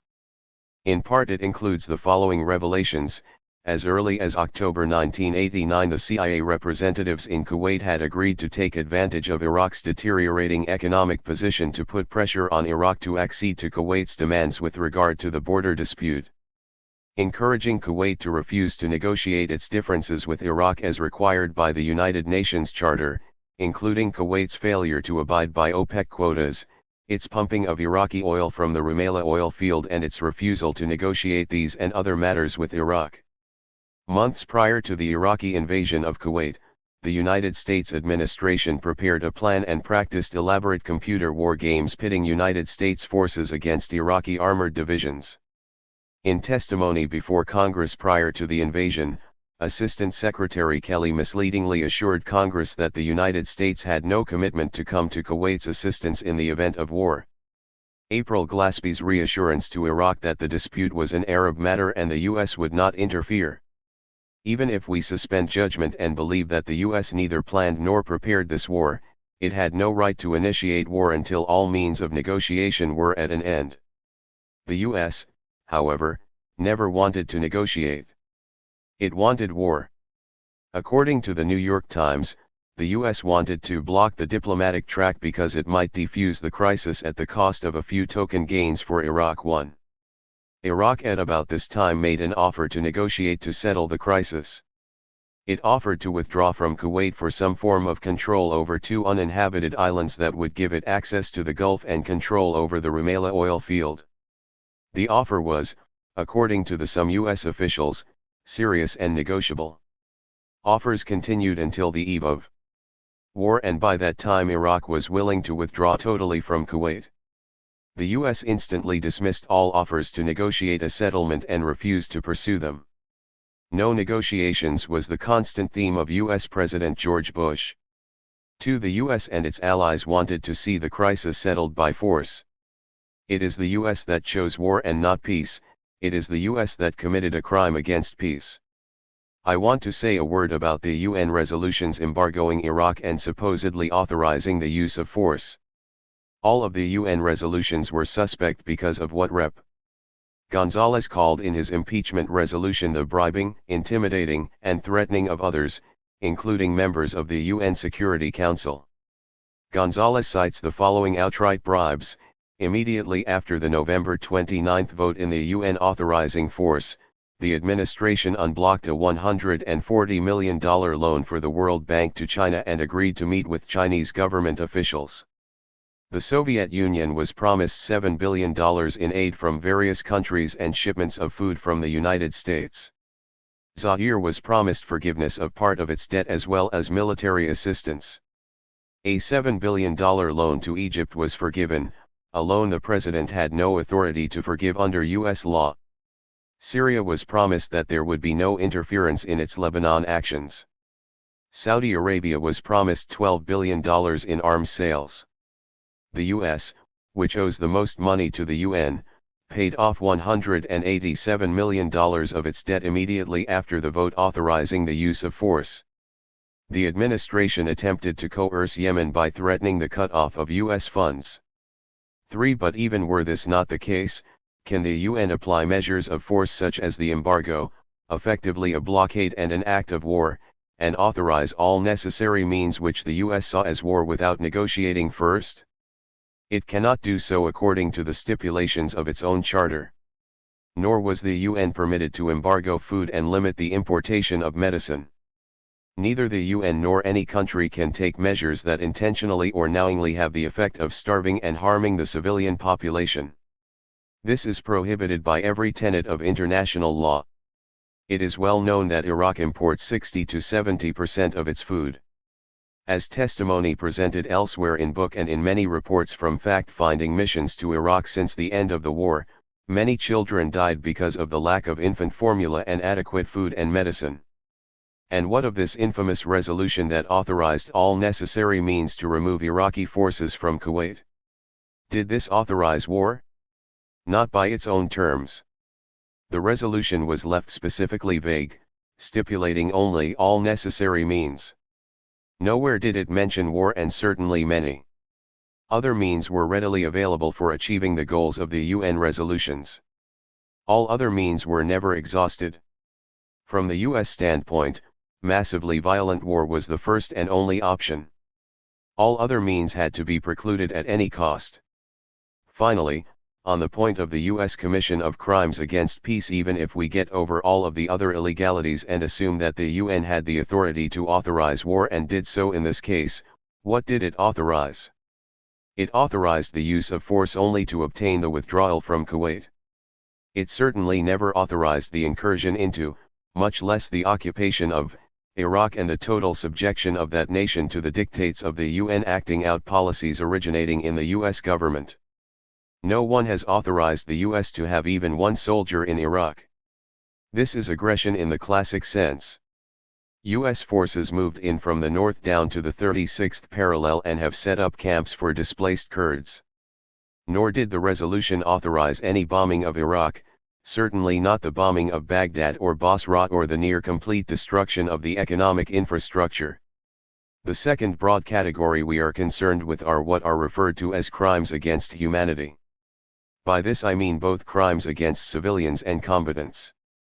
There is a long history of outlawing certain kinds of conduct once war has begun.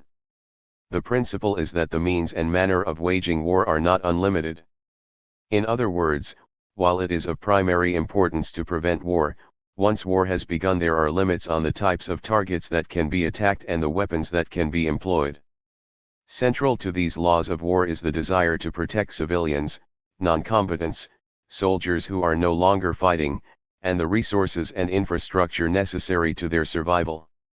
Again, at Nuremberg, the Nazis were tried for crimes against humanity which included killings of the civilian population and the wanton destruction of cities, towns, or villages, and devastation not justified by military necessity. These laws are embodied in various treaties, including most importantly the Hague Convention of 1907, the Geneva Conventions of 1949, and Protocol I additional to the Geneva Conventions. They all reflect a similar set of rules, violations of which are war crimes. They are built around two principles. First, military operations are to be directed at military objectives. The civilian population and civilian objects are not to be targets. So, massive bombing, as was engaged in by the US, which kills civilians and destroyed the water supply, is illegal. In fact, when the dispute was barely a month old, in September, Air Force Chief of Staff General Michael J. Duggan was fired for leaking to the press suggestions that the U.S. was already planning bombing targets which would include Iraqi power systems, roads, railroads, and petroleum plants. For at the height of the war, this sort of bombing campaign was defended by Pentagon spokespersons in terms reminiscent of the Vietnam War. Many parts of Iraq became free fire zones in which everyone who remains in such a zone is declared unilaterally by the US as a legitimate target for destruction. The entire city of Basra, Iraq's second largest, became such a free fire zone, as described by Brigadier General Richard I. Neal. The Washington Post story recounts, in Riyadh, Marine Brig. Gen. Richard I. Neal gave a detailed explanation of why repeated Allied pounding of the southern Iraqi city of Basra is causing collateral damage. Basra, Neal said, is a military town in the true sense. It is astride a major naval base and a port facility. The infrastructure, military infrastructure, is closely interwoven within the city of Basra itself. The destruction of targets in and around Basra is part of what Neal described as an intensifying air campaign against all echelons of forces, from the front lines and all the way back. There is no rest for the weary, for any of them. There is no division, no brigade, there is no battalion that really is spared the attacks from our pilots. 5. The second limit international law places on the conduct of war is the principle of proportionality. You can only use the amount of force against military targets necessary to achieve your objective. So, for example, destroying the retreating Iraqi army was disproportional, for it was not necessary to achieve the Iraqi withdrawal from Kuwait. The whole conduct of the war, in fact, violates every conceivable notion of proportionality. International law lays down rules for how the civilian population is to be protected. Obviously, civilians cannot be intentionally attacked, but indiscriminate attacks are prohibited as well. Such attacks are defined as those that employ a method of combat which cannot be directed at specific military objectives. While the mass media, especially TV news, gave the impression during the war that the US was using only smart bombs that directly hit their military targets, in fact 93% of the bombs used were dumb bombs, of which at least 60 to 70% missed their targets, killing lots of people. Such bombs cannot be directed exclusively at a military objective and in my view are illegal. Nor can bombs dropped from a B-52 flying at 30 to 40,000 feet hit their targets. There is a special law protecting objects indispensable to the civilian population, the infrastructure of a country. This includes prohibitions on destroying food supplies, water and sewer systems, agriculture, power, medical services, transportation and similar essentials. These cannot be attacked even if there is some military goal, if the effect would be to leave civilians without the essentials for life. In fact, the US government openly stated its goal of destroying the infrastructure of Iraq, including water, food supplies, the sewer system, electricity, and transportation. The story was not reported in US newspapers until late June of 1991, but the facts were obvious to even a casual observer. According to the Washington Post story, US officials admitted that some targets, especially late in the war, were bombed primarily to create post-war leverage over Iraq, not to influence the course of the conflict itself. The intent was to destroy or damage valuable facilities that Baghdad could not repair without foreign assistance. 6 A report of the United Nations mission to Iraq led by Under-Secretary General Marty Odesari said that Iraq had been bombed into the pre-industrial age. 7,000 of additional people, all civilians and most children, are dying as a result. Attacks are also to be limited to strictly military objectives. These are defined as those that make an effective contribution to military action and whose destruction offer a definite military advantage. Civilian objects are not to be attacked. In case of doubt such as a school, it should be presumed that it is not used as a military object. What does this rule say about bombing of the Al Amariya shelter? At least 300 children and parents were incinerated in a structure that the US knew was built as a shelter for civilians. Its possible use as a military communications center was only a matter of speculation and weak supposition. Or, what are we to make of the destruction of the baby milk factory at the beginning of the bombing campaign? Again, an American general has admitted that this was a mistake that has cost many, many babies their lives. There are also a series of very specific laws. 1. The use of asphyxiating gases is prohibited. The US violated this by its use of fuel-air explosive bombs on Iraqi frontline troops. These bombs are terror bombs which can bomb the oxygen over a surface of 1 or 2 square kilometers, destroying human life by asphyxiation. 2. These fuel-air bombs and the US use of napalm are also outlawed by the Hague and Geneva Conventions, which prohibit the use of weapons causing unnecessary harm to combatants. The level of US evil is demonstrated by the sending to the Gulf of a Stingray blinding laser system which is supposed to knock out optics on enemy weapons, but has the side effect of blinding soldiers as well who operate the weapons. 3. The bombing of peaceful nuclear power facilities is forbidden, and particularly so because of the dangers of the spread of radioactivity. The UN International Atomic Energy Agency classified the reactors as peaceful, yet the US bombed them, not caring about the spread of radioactivity. The bombing was intentional and planned in advance, clearly in violation of international law. 4. Both the Hague Convention of 1954 and Protocol I to the Geneva Conventions prohibit attacks against historic monuments, works of art, places of worship and sites which constitute the cultural and spiritual heritage of a people. Catholic churches, a 4th century monastery and a Sunni Muslim mosque represent just some of the massive violations that occurred. 5. Protocol I of the Geneva Convention also requires protection of the natural environment against widespread and severe damage. The U.S. massive bombing, the blowing up of reactors, the hitting of oil storage facilities all violate this prohibition.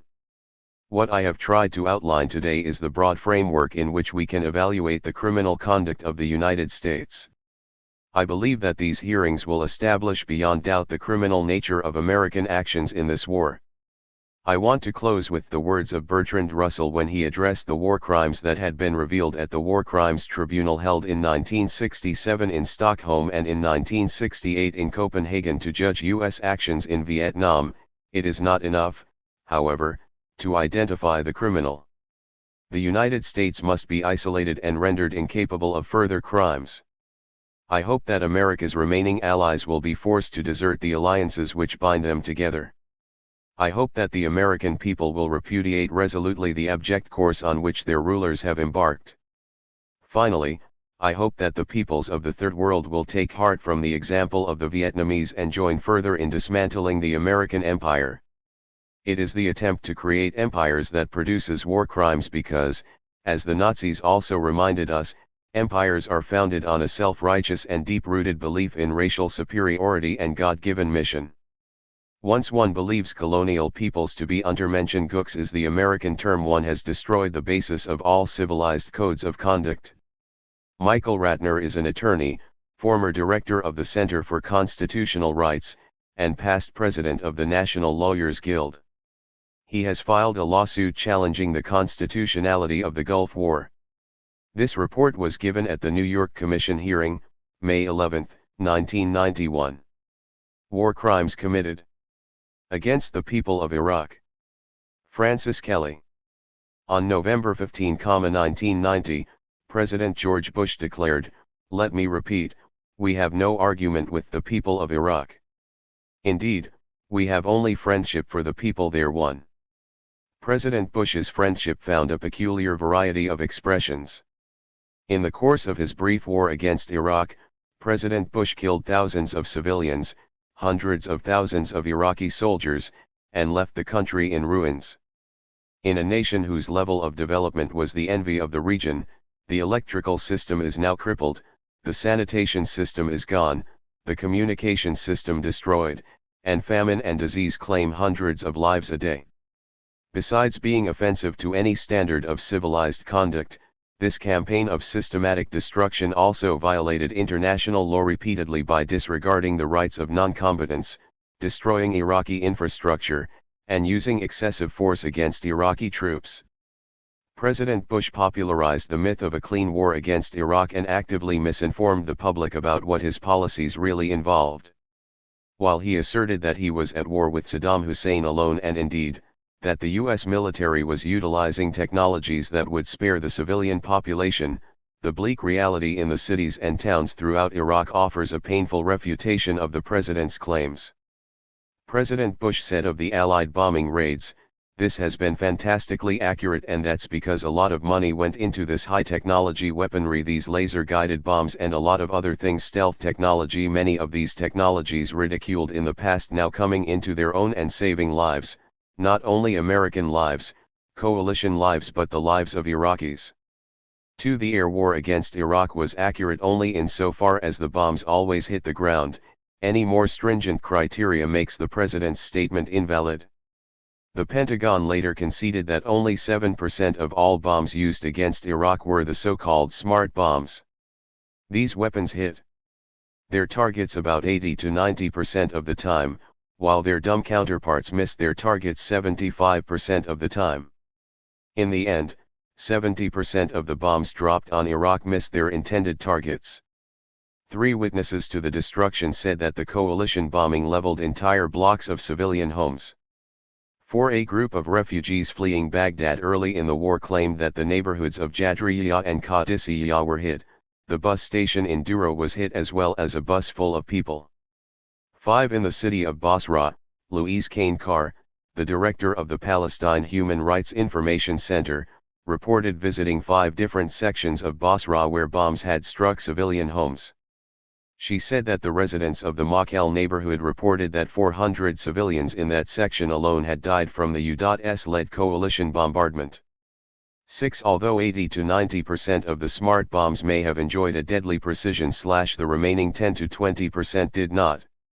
One such wayward missile exploded in a civilian area of Fallujah, a city about 40 miles west of Baghdad. Civil defense officials claimed that 130 people, mostly tenants of an apartment complex, were killed by the attack. 7. 12-year-old Abdullah Mursan now has 2 stumps where his legs used to be. He is arguably one of the lucky ones in his family. His father, an uncle, and a cousin all perished in that raid. 8. Likewise, a failed assault on a bridge in the southern city of Al-Nasiriyah reportedly killed 47 people. 9. Some of the coalition attacks betrayed a particularly pronounced disregard for civilian lives. Refugees fleeing Iraq reported that coalition warplanes strafed the highway leading west to Jordan. Vimd Busman of Reuters said that of at least half a dozen burned or damaged vehicles on the desert highway, only one vehicle was clearly a military vehicle, and that local residents told me that the bombing of the road was frequent and the targets almost always seemed to be civilian trucks or private cars. 1. 0. In one of their more errant violations of the Geneva Convention, coalition planes attacked a convoy of medical vehicles despite the fact that they bore the symbols of the United Nations, the Red Cross and the Red Crescent. 1. Louise Caincar reported seeing no less than 40 bombed-out civilian cars and freight trucks and 2 buses laying on their sides, most of them between the border and the 200 km road marker, and claims that the Jordanian authorities said 12 Jordanian truck drivers were killed on this road. 1. 2. Pentagon officials, while offering excuses, do not deny that civilian vehicles on the road between Baghdad and Amman have been hit. 1. 3. So too in southern Iraq, the coalition attacked civilian vehicles. They bombed a bus traveling on the highway to Basra and between 30 and 40 people burned to death. 1. 4. The most egregious attack on civilian, however, remains the bombing of Al-Amariyah bomb shelter in Baghdad. At 4:30 a.m. on February 13, 1991, U.S. pilots sent a laser-guided ordnance down a ventilation shaft, destroying the shelter and killing at least 300 people and possibly as many as 1,600. 1 and 5/16 The U.S. military claimed that the structure was a command and control center and thus a legitimate target. However, the military steadfastly refused to provide any hard evidence of their assertion. 1-7 Moreover, reporters who visited the scene after the bombing saw no evidence to support the coalition's claim. Indeed, retired Air Force Chief of Staff, General Michael Dugan told the London Times that the intelligence information about the shelter was out of date at the time of the attack. 1-8 When questioned about the civilian deaths, the coalition claimed ignorance. Lt. General Thomas Kelly responded that we didn't know that the Iraqis had civilians in there. 1-9 The response is puzzling given that the U.S. military authorities knew that the structure was originally built as a bomb shelter. 2-0 Survivors of the attack claim that the facility had been used as a shelter since the second week of the war. 1 foot 2 inches 2 Hence the suggestion by intelligence officers that Iraqi authorities had moved civilians into the shelter at night, when U.S. photographic satellites cannot see, is patently absurd. Furthermore, officials conceded that the last aerial photos of the structure may have been taken a full week before its attack. 2-3 While the real motive for the attack may never be known, one point is clear: when it came to respecting Iraqi lives, the coalition just couldn't be bothered.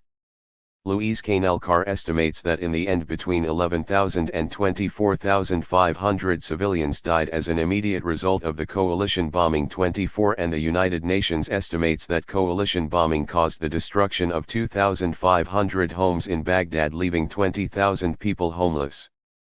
2-5 President Bush's prattle about friendship only adds insult to mortal injury. The relentless bombing of Iraq is repugnant to our basic sense of decency, and it reveals an utter disregard for human life by the coalition forces. However, it also betrays a contempt for international law in the campaign whose putative motivation was the enforcement of that very body of law. The most salient example of this is the tragedy at Al-Amariyah. Article 57 of the Geneva Convention delineates the responsibility that the parties to a conflict owe the non-combatants.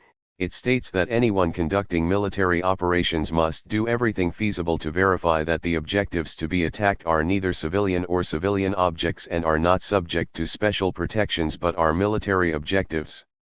As outlined above, the U.S. military either knew that civilians were present and lied or just did not bother to check. If the latter is true, they are in violation of the convention.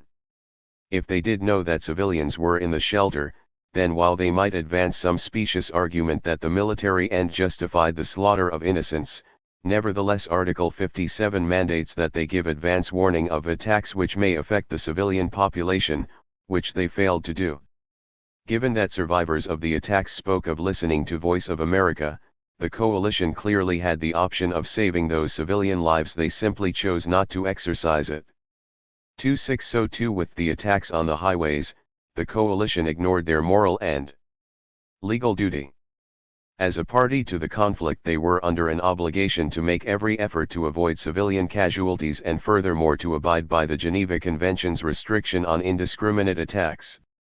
The convention unambiguously proscribes attacks of the variety witnessed on the Iraqi highways.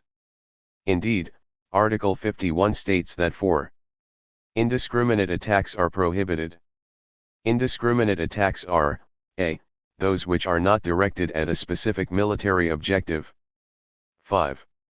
Among others, the following types of attacks are to be considered as indiscriminate: a. An attack by bombardment by any method or means which treats as a single military objective a number of clearly separated and distinct military objectives located in a city, town, village, or other area containing a similar concentration of civilians or civilian objects. The attacks on the highways and bridges provide an ideal illustration of the motive behind these restrictions. While the highways carry military vehicles, they also carry civilian vehicles and probably in greater numbers, based on the eyewitness testimony to the destruction. The Pentagon's pathetic justification that civilians shouldn't have been using those roads and bridges since their pilots can't distinguish civilian vehicles from military ones in no way exculpates the coalition for its crime.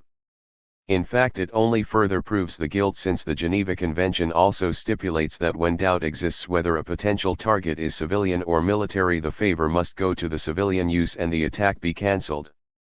If the treatment of civilians was harsh, the assault on the Iraqi army plumbed the depths of depravity. In the first 2 days of the ground phase, the U.S. Army employed tanks and earthmovers to bury thousands of Iraqi soldiers alive. The tactic of plowing sand into the trenches was designed to destroy the trenches and terrify the soldiers into surrendering. Only surrender was almost impossible because the earthmovers were flanked by armored vehicles pouring machine gun fire into the ditches as the sand was piled over. Colonel Anthony Moreno, who participated in the assault, said that what you saw was a bunch of buried trenches with people's arms and things sticking out of them too. 7 In the early morning of February 26, 1991, the Iraqi forces began a panicked flight from Kuwait. U.S. forces left open only 2 roads out of Kuwait City. All retreating soldiers were forced onto these roads, and it was made known that soldiers moving north would not be attacked. Later, the U.S. military feigned ignorance of the troops' intentions and floated the possibility that they sought to reinforce the Republican Guards just over the border in Iraq. Thus, the Pentagon argued, the possibility of a serious threat from this retreating force left the coalition no choice but to attack its adversary. 2-8 However, the coalition did not merely attack its foe, it massacred them. The fleeing Iraqi troops took 2 roads that meet near the Kuwaiti town of Al-Mutla, and their exodus quickly became a traffic jam of immense proportions. U.S. Marines allowed the convoy of cars, trucks, and every sort of vehicle to get out of Kuwait City before bombing the front and the end of the convoy. Kill zones were assigned along the 70 miles of highway so that planes would not crash into each other. To 9 feet 3 inches 0, the coalition forces were under orders to find anything that was moving and take it out. 31 And thus began the orgy of slaughter. When the devastation finally ceased, the roadways were literally awash in blood. One reporter wrote that as we drove slowly through the wreckage, our armored personnel carriers' tracks splashed through great pools of bloody water. 32. Both soldiers and civilians alike perished on the Basra Road, as North Carolina Guardsman Mike Enge described. I actually went up close and examined two vehicles that basically looked like refugees maybe trying to get out the area. You had like a little Toyota pickup truck that was loaded down with the furniture and the suitcases and rugs and the pet cat and that type of thing all over the back of this truck, and those trucks were taken out just like the military vehicles. 33 The BBC's Stephen Sacker said that among the dead on the highway were contract workers from the Indian subcontinent as well as Palestinians fleeing an intolerant, liberated Kuwait. 4 The army estimates that 25,000 people were slaughtered on those highways. 5 The coalition immediately sought to provide a justification for the carnage. The army pleaded that they couldn't be sure these fleeing troops weren't going to join the Republican Guard and strike back at coalition forces. A U.S. military spokesman claimed that the coalition had no real evidence of any withdrawal at this time. Specifically, he said, "There's no significant Iraqi movements to the north." His comments were utterly false. Half a day before that report had been issued, Iraqi troops had begun their exodus from Kuwait. 6 Furthermore, U.S. troops observed that the Iraqi forces were trying to escape up the Highway 37. One Navy pilot even claimed that the Iraqis had affixed white flags to their tanks, though it failed to save them. 38 The retreat was not an orderly attempt to withdraw from Kuwait and regroup, but rather a terrified run from a marauding foe. The fleeing soldiers were conscripts who had been forced to fight and never posed any threat to the U.S. forces. 39 Furthermore, the Iraqis in their frenzied departure were in fact complying with UN Resolution 660, which called for them to withdraw immediately and unconditionally all its forces to the positions in which they were located before August 1, 1990. The U.S. generals could not, in the end, conceal their true agenda. General McPeak said that the coalition sought to disarm the Iraqis, a goal that exceeded the bounds of the UN mandate. Clearly, the coalition was not protecting itself from a soon-to-be reinforced Republican Guard, it was exploiting the Iraqi panic in order to further its own objectives, and coalition soldiers took tens of thousands of lives in the process.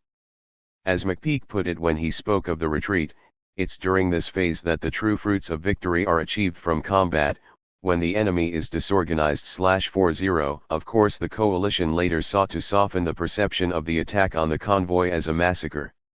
McPeak had the gall to claim that the U.S. forces made every effort to avoid killing the Iraqi troops, seeking to destroy their equipment instead. He stated, "I think we tried to disarm the Iraqi army as humanely as possible." 1 However, the London Independent correspondent Richard Dowden said in a televised interview, the lorries further down the line would have tried to crash off the motorway and just get away, just get off the road, and would have chased them, and you saw them in the desert, and then you would see bodies going from those lorries, so they'd actually hunted down people who were just running away. 2 The attitude of those participating in the killing seems to bear out Dowden's comment. Lt. General George Patrick told a reporter, "I think we're past the point of just letting him get in his tanks and drive them back to Iraq and say, 'I'm sorry.' I feel fairly punitive about it." CMDR. Swayegard said, "One side of me says, that's right, it's like shooting ducks in a pond. Does that make me uncomfortable? Not necessarily. Except that there is a side of me that says, what are they dying for? For a madman's cause? And is that fair? Well, we're at war, it's the tragedy of war. But we do our jobs." 3 We wonder if someday, CMDR. Swayegard will claim that he was only following orders as Nazi war criminals did at the Nuremberg tribunals. Even after the ceasefire between Iraq and the coalition was signed, the U.S. continued to disarm the Iraqi army. On March 1, 1991, an Iraqi convoy allegedly fired on a platoon of the 24th Infantry Division. Many Iraqi soldiers, due to their loss of communication lines, were unaware of the ceasefire agreement. Hence it is possible that the Iraqis really did fire upon U.S. forces. Even so, the U.S. had loudspeakers, which they chose not to use, which would have allowed them to broadcast news of the ceasefire and possibly avert any bloodshed. Instead, they annihilated the convoy and killed 2,000 Iraqi soldiers without suffering a single death on the American side. 4-4 Had the Iraqis fired first and gotten some sort of advantage on the U.S. forces, surely someone would have been killed. One U.S. soldier quipped, "Say hello to Allah," as he obliterated his target with a Hellfire missile. The post-ceasefire massacre, as this battle came to be called, like the slaughter near Al-Mutla, Kuwait, is remarkable for its needlessness. So many lives sacrificed for nothing. 4-5 It has become perfunctory for proponents of the war, especially when talking about these kinds of massacres, to punctuate their remarks with comments about the brutality, the inhumanity, the nastiness of war. Interviewed about the war, former Ambassador Robert Newman argued for the destruction of Iraq's infrastructure as a military necessity, adding that war is rough business for 6. These self-evident and self-serving observations seek to obfuscate the fact that the conduct of war is regulated by international law and that the obligations of the combatants cannot simply be swept aside with some essentially trivial remark. The obligations include respect for the rule of proportionality, which the U.S. ignored in its treatment of the Iraqi forces both on the Basra Highway and after the ceasefire. The rule of proportionality granted the coalition the right only to use as much force as is necessary to achieve its legitimate military aim. However, the violent destruction of the Iraqi army clearly exceeded the UN mandate under which the coalition operated. The goal of the coalition forces was to drive Iraq from Kuwait. They did not need to massacre them to accomplish this, much less destroy the economic infrastructure. Only after the ceasefire was signed and the rebellions had ended, did the full dimensions of Iraq's situation become apparent. The horror caused by the bullets and bombs was replaced by other, equally deadly forms of extermination. What the Pentagon spokespeople politely termed collateral damage is no less than annihilation of the infrastructure of Iraq, and this destruction has caused what the International Committee of the Red Cross has termed a public health catastrophe of immense proportions. 7 On March 20, 1991, Under-Secretary-General of the UN, Marty Ahtisaari submitted a report on the post-war situation in Iraq. In the report, he writes that it should, however, be said at once that nothing that we had read had quite prepared us for the particular form of devastation which has now befallen the country. The recent conflict has wrought near-apocalyptic results upon the economic infrastructure of what had been, until January 1991, a rather highly urbanized and mechanized society. The UN report chronicles the nature of the damage inflicted by unrelenting Allied assault. The bombing virtually eliminated Iraq's capacity to generate electrical power. At the time the report was published, all electrically operated installations had ceased to function and only diesel-powered plants produced power. Public sanitation is jeopardized by the elimination of garbage collection. The bombing destroyed all modem forms of communication, and transmission of information occurs only by person-to-person contact. When hostilities within Iraq finally ceased, the city of Erbil had only 5 of its 42 community health centers functioning, Basra had 5 out of 19 and Sulaymaniyah had 6 out of 20. Likewise, in Baghdad 4 hospitals were destroyed. Iraq lost its only laboratory for producing veterinary vaccines as well as all its available stores of animal vaccines in the bombardment. 8 feet 4 inches 9 This infrastructural damage has profound implications. Iraq is experiencing a public health disaster on a scale heretofore unimaginable. The crux of the disaster lies in the destruction of the electrical system. At the end of the war, Iraq's electrical output was 4% of its pre-war level. In May the level was 22%. The reduction in generating capacity is already producing a lethal effect. A team of medical professionals from Harvard visited Iraq, and in their report they write, "There is a link in Iraq between electrical power and public health. Without electricity, water cannot be purified, sewage cannot be treated, waterborne diseases flourish, and hospitals cannot cure treatable illnesses." This absence of electricity, coupled with direct damage to the sewage treatment facilities, has rendered the sewage treatment system as a whole inoperable. Richard Reed, the regional director of UNICEF, described the result. You can go into places like Amara and Basra and walk for blocks and blocks almost knee-deep in liquid sewage, and it's in people's homes obviously. It's everywhere. 5.0 Among other things, it's in the Tigris River, a main source of drinking water for Baghdad. The water system, too, has been paralyzed. Iraqis, once accustomed to using 450 liters of water a day, now find themselves limited to between 30 and 40 liters a day. The water they manage to obtain is probably contaminated. The lack of electricity has greatly affected hospitals which depend on electricity for refrigeration, sterilization, lighting, and sanitation. Doctors complain of having to perform operations by candlelight. 5.1 There is a particularly savage irony here. President Bush accused the Iraqis of removing babies from incubators in Kuwait, while it was the coalition which, by rendering incubators useless, actually perpetrated the crime in Iraq. While all of Iraq will pay dearly for the destruction, children will suffer most acutely. President Bush declared 1990 the year of the child. In Iraq, 1991 is clearly not the year of the child.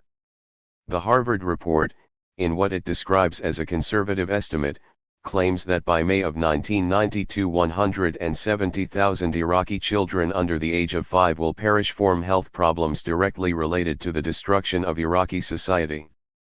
The pollution of the water supply has led to epidemics of typhoid, cholera, and gastroenteritis which threaten the entire population, and children in particular. The UN report notes that immunization of children has stopped, that there is a high incidence of upper respiratory illnesses, diarrhea, and psychological problems for children under 5. As the Iraqi people confront this crisis, their medical system is especially ill-equipped to cope. The report claims that the Iraqi health system is currently operating at a fraction of its capacity before the Gulf crisis. Before the war, Iraq had 131 hospitals and 851 community health centers. Former residential area in Babylon province, which was bombed at 3 a.m. on February 26, 1991. 17 people were killed, including 4 children. A common scene throughout Iraq after the bombing, women washing and taking drinking water from an irrigation ditch. This photo comes from Kufa, an agricultural town south of Baghdad. This area was completely electrified and every home had running water before the U.S. bombing. Some 26,000 necessary civilian and industrial facilities were destroyed by U.S. bombing. Electrical grids were targeted, thus making the preservation of food and medicine impossible, as well as the purification of water and the treatment of sewage. 56 Francis Kelly. Nationwide. According to Ezio Merzi, the director of the United Nations Children's Fund, 95% of Iraq's population had easy access to medical care. 5.2 Iraqi hospitals were well equipped with sophisticated medical technology, but such progress has been tragically reversed. 5.3 Iraqi physicians who once used multi-million-dollar CAT scanning devices now suffer severe shortages of everything: drugs, fluids, needles, syringes, bandages, and blood for transfusions. 54 feet 5 inches 5 syringes are now often reused, even when not properly sterilized, a practice which raises the specter of hepatitis epidemic as well. 5.6 Iraq used to import 60% of its medicines.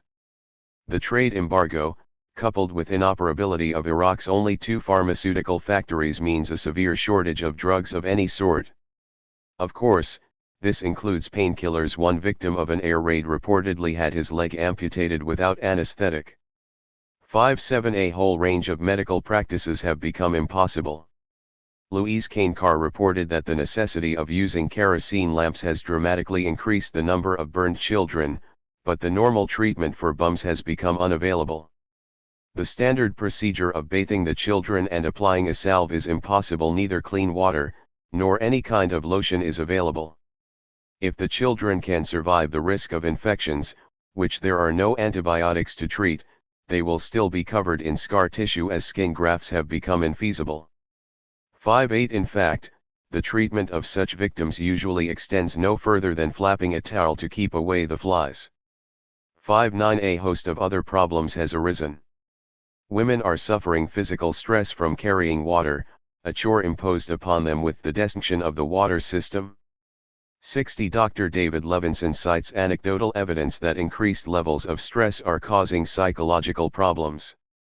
61 As though the collapse of the healthcare system were not enough, it is in fact only part of the problem. Famine has begun to aggravate an already dire situation. The UN report warned back in March that Iraq's food supply was critically low. While Iraq used to import 70% of its food, it can no longer do so because of the United Nations sanction. The report cautioned that even if Iraqi agriculture enjoyed a bumper crop, the country would probably only enjoy a portion of the yield because the dysfunction of the infrastructure has made harvesting crops very difficult. The scarcity of food has dramatically inflated food prices. The same package of powdered infant formula that cost $1 before the war now costs $50. 6-2 The cost of rice has increased 25 times. The caloric intake for the average Iraqi has been cut in half and the entire population is beginning to suffer from acute malnutrition. 6-3 Richard Reed, the regional director of UNICEF, said of the situation, "We're seeing also in Iraq now a couple of manifestations of hunger that you had seen only before in Africa, never in our region, never in the Middle East or North Africa, and that is marasmus, the condition." War crimes against the people of Iraq. 57. That makes kids under 2 suddenly look like wizened old men, the bony face, the skull and kwashiorkor, the malnutrition that turns a child's hair a rusty red and gives him a pot belly. That's unimaginable in Iraq, and yet you see it all over the place now, even in Baghdad. 64 Even as he was presiding over the dismemberment of Iraqi society, President Bush continued to peddle his notion of a humane and surgical war, and we are not trying to systematically destroy the functions of daily living in Iraq. That's not what we're trying to do, or are we doing it? 5 In fact, such systematic destruction was one component of the complex architecture of the war. Bush's remark was his own desperate attempt to continue to mask what was becoming obvious to anyone who listened to the grisly stories coming from Iraq. Pentagon planners now admit that they chose certain targets within Iraq in order to gain leverage over Iraq following the war. The military acknowledged that they sought to intensify the effect of the sanctions by bombing Iraq. 66 Senior Pentagon officials now also concede that it was neither dumb bombs nor failed smart bombs that caused the crucial damage to Iraq. Rather, it was the laser-guided missiles which struck their intended targets: electrical plants, oil refineries, and transportation networks that have brought Iraq so much misery. 67 Article 54 of the Geneva Convention states that it is prohibited to attack, destroy, remove, or render useless objects indispensable to the survival of the civilian population, such as foodstuffs, agricultural areas for the production of foodstuffs, crops, livestock, drinking water installations and supplies, and irrigations works, for the specific purpose of denying them of their sustenance value to the civilian population or to the adverse party, whatever the motive, whether in order to starve out civilians or cause them to move away, or for any other motive. Hence, these admissions by the U.S. military are nothing short of a confession to war crimes. The continuing use of sanctions against Iraq adds another sinister dimension to the crisis. Not only has the coalition brought Iraq to the brink of famine, but it is still actively aggravating the situation by refusing to lift the UN sanctions. While Iraqis suffer and die, U.S. officials trivialize the situation. U.S. Ambassador to the UN, Thomas Pickering, even after the publication of the UN report describing the onset of starvation, said that Iraq's food supply was minimal but adequate. 8 Pentagon spokesperson, Lt. Colonel T.P. Mazur downplayed the urgency of the crisis. "When you first see a car wreck, it looks really bad. But then the body guy gets there and pretty soon the car runs like new." 9 Besides the contemptuousness of the analogy, it fails to address the situation at all. Under the UN sanctions, the body guy wouldn't even be allowed to go into Iraq. Even band-aid measures of relief have met with resistance. A. Shipment of ibuprofen from the Fellowship of Reconciliation was delayed by customs officials 7-0, and a shipment of medical supplies sent by the Mennonite Central Committee met bureaucratic obstacles from the State Department. 7-1 Even when the sanctions finally do end and food and medicine can flow freely into Iraq, the suffering will not be done. For most people in Iraq, life will continue to be a struggle. George Bush may have vilified Saddam Hussein, but he punished the people. It has been the average Iraqi who has suffered, the children whose fathers died on the Basra highway, the people whose loved ones burned to death in Al-Amariyah, and the parents who cannot feed their children. The level of misery and grief in Iraq are completely foreign to the people of the United States, but perhaps if they try to imagine what this war has meant on an individual level, they will be forced to ask themselves, how did we let this happen? This essay was presented at the San Francisco Commission of Inquiry, September 14, 1991, and published in High Crimes and Misdemeanors, U.S. War Crimes in the Persian Gulf by the Research Committee of the San Francisco Commission of Inquiry. Part 3. Testimony and Evidence. Bomb damage in a residential neighborhood in Basra, Iraq's second largest city with a population of about 800,000 people. There are no military targets anywhere near. Provoking Iraq. The picture the U.S. paints of the war against Iraq is that its impetus was the invasion of Kuwait by Iraq. The U.S. was apparently only responding to a madman's actions, a madman who would take over Saudi Arabia if given the chance. However, there is strong evidence that the U.S. has had designs on Iraq for a long time, that rather than the Persian Gulf War being sparked by Hussein's actions, the conflict was actually part of a long-term strategy of the U.S. designed to weaken Iraq. When the long record of U.S.-Iraq relations is studied, the war would actually seem to be premeditated on the part of the U.S. The premeditated aspect of the war is evident from the simultaneous support by the U.S. for Hussein and by the U.S. cooperation with Kuwaiti efforts to weaken Iraq. War would be the inevitable outcome of such double dealing. The goal of war would be the destruction of Iraq as a power center in the Middle East. A history of CIA operations reveals designs to destabilize Iraq dating back to the 1950s, and it includes statements made as early as 1985 that showed U.S. intent to depose Hussein. Supporting Iraq and weakening Iraq. Intentions to create a situation which would cause Iraq to invade Kuwait are evident from the dual policy the U.S. pursued, with both countries tilting toward Iraq near the start of the Iran-Iraq War, with increasing favoritism as the 80s progressed, but secretly cooperating with Kuwait to economically weaken Iraq. Just before 1980, the U.S. retreated from its position that Iraq was a terrorist state and tool of the Soviets and began a process of support and cooperation. According to authoritative Kuwaiti sources, in late 1979, U.S. Secretary of State Zbigniew Brzezinski urged Saddam Hussein to attack Iran and seize Khuzestan, the U.S. objective being to roll back the Iranian Revolution under the Ayatollah Khomeini. Hussein, if successful, could have access to the Gulf through the Shatt al-Arab, a strait between Iraq and Iran. 2. 64. In late 1980, Hussein, now with the tacit approval of the Bush-Reagan administration, invaded Iran in order to regain that territory, conceded to Iran in 1975. 3. The Iran-Iraq War lasted 8 years. Saudi Arabia and Kuwait provided financial support while the U.S. provided arms. The U.S. Senate Committee on Foreign Relations reported in June 1990 that from the start of the Iran-Iraq War, the world's arms dealers gathered like carrion to pick on the corpse of conflict. In 1982, the Reagan-Bush administration removed Iraq from the list of those countries which supported terrorism, and in 1984 restored full diplomatic relations. This was a clear signal to the Western world that Iraq was back in the fold. But the U.S. embrace of Iraq was not all public. In fact, the U.S. sent $50 billion in shipments of U.S. weapons to Iraq through third countries including Egypt, Jordan, and Kuwait in violation of the arms embargo previously slapped on Iraq in response to reports of Iraqi human rights abuses. 5. Another illegal military aid program to Iraq was funneled through a credit program in the Agriculture Department. $5.5 billion in credit guarantees between 1983 and 1990.6 legally, Iraq was only supposed to receive credit for loans to buy U.S. food and agricultural products, like seeds and tobacco.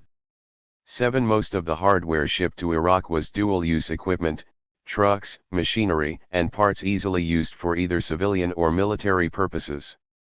Yet, Rep.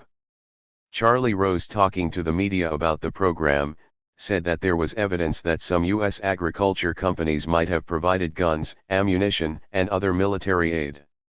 8. Rose said of the program, the administration decided to funnel aid to Iraq through a quiet little sleepy loan program in the agriculture department because they thought it wouldn't attract too much attention. And now that the whole thing has blown up in their face, they are petrified about people finding out. 9. The U.S. support for Iraq extended to encouragement of Iraq's economic policies.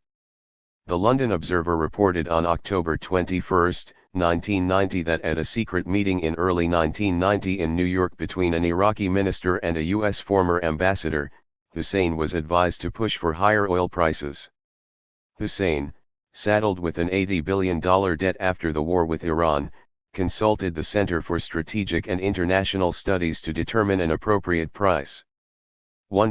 In January 1990, the oil price was $21 per barrel and expected to plummet to $15 per barrel as it did.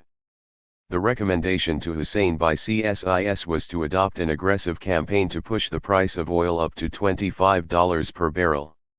1. The Bush administration continued to express sympathy for Hussein's economic woes, and worked to stave off congressional efforts at sanctions and suppress State Department reports mildly critical of Iraq's government.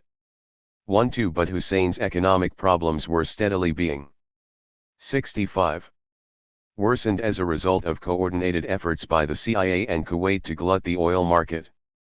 3. This had been happening since the mid-1980s. As Iraq became increasingly embroiled in the war with Iran, Kuwait took advantage of Iraq's preoccupation to encroach on Iraqi territory until the southern tier of the Rumaila oil reserves was in Kuwaiti hands. In all, Kuwait annexed 900 square miles of Iraqi land. 4. Kuwait then purchased the Santa Fe Drilling Corporation, a company that specializes in slant drilling, and proceeded to pump out billions of dollars of Iraqi oil. This action glutted the oil market and prices came tumbling down. 5. In the second quarter of 1990, Kuwait's excess overproduction was 18% of OPEC's total excess.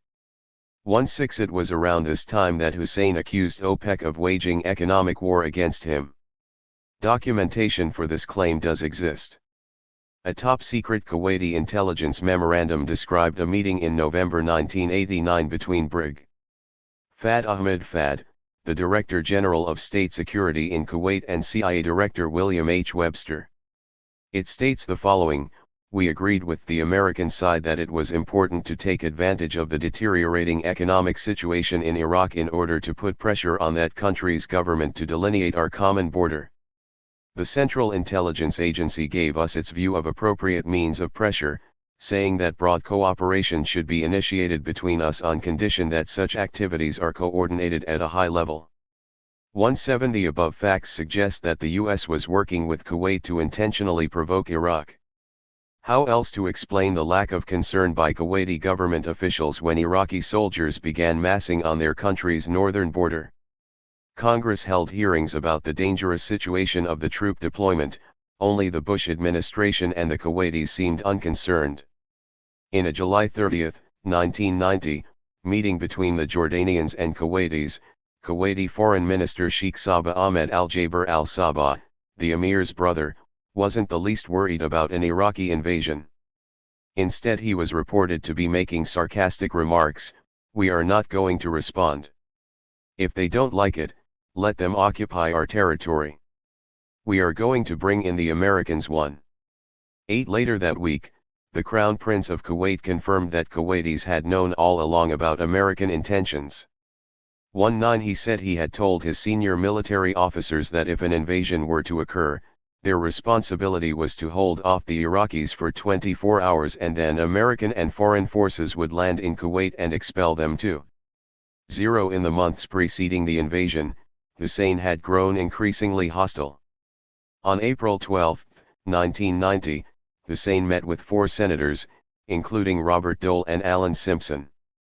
Hussein complained about increasing American hostility and especially a Voice of America broadcast that criticized the Iraqi government, as well as the efforts in Congress for economic sanctions against Iraq for human rights violations.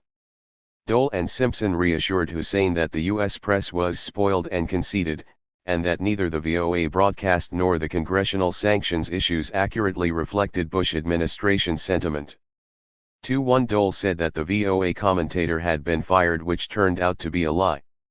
Shortly thereafter, Hussein instructed his military officers to prepare a plan for the invasion of Kuwait. 2-2 On May 28, 1990 at an Arab League summit meeting, Hussein accused fellow Arabs of economic warfare through depression of the price of oil. He also hinted that if other Arab countries were not willing to help him with his war debt, he would be willing to resort to force against them. 23 Hussein's intentions during the months leading up to the invasion actually were quite clear, yet the U.S. maintained its policy of privately encouraging Hussein while publicly denouncing Iraq and supporting similar hostile actions toward Iraq by other nations. On April 25, 1990, April Glaspie, U.S. ambassador to Iraq, flatly told Hussein, "We have no opinion on the Arab-Arab conflicts, like your border disagreement with Kuwait." James Baker has directed our official spokesman to emphasize this instruction. 2-4 This comment was made in the context of near-catastrophic hostility between Iraq and Kuwait. Iraqi troops were already staging on the border. Nearly a year after her meeting with Hussein, Glaspie claimed to the Senate Foreign Relations Committee that something had been lost in the translation, that Iraq had maliciously edited the transcript of the meeting to the point of inaccuracy. 2-5 Her warnings that the U.S. would not tolerate the use of force against Kuwait had been deleted, she said.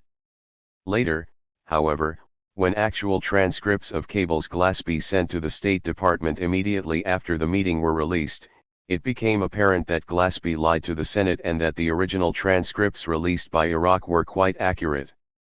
She had, in effect, given Hussein a green light just at the moment before the invasion by saying that the U.S. would not interfere in border disputes between Iraq and Kuwait.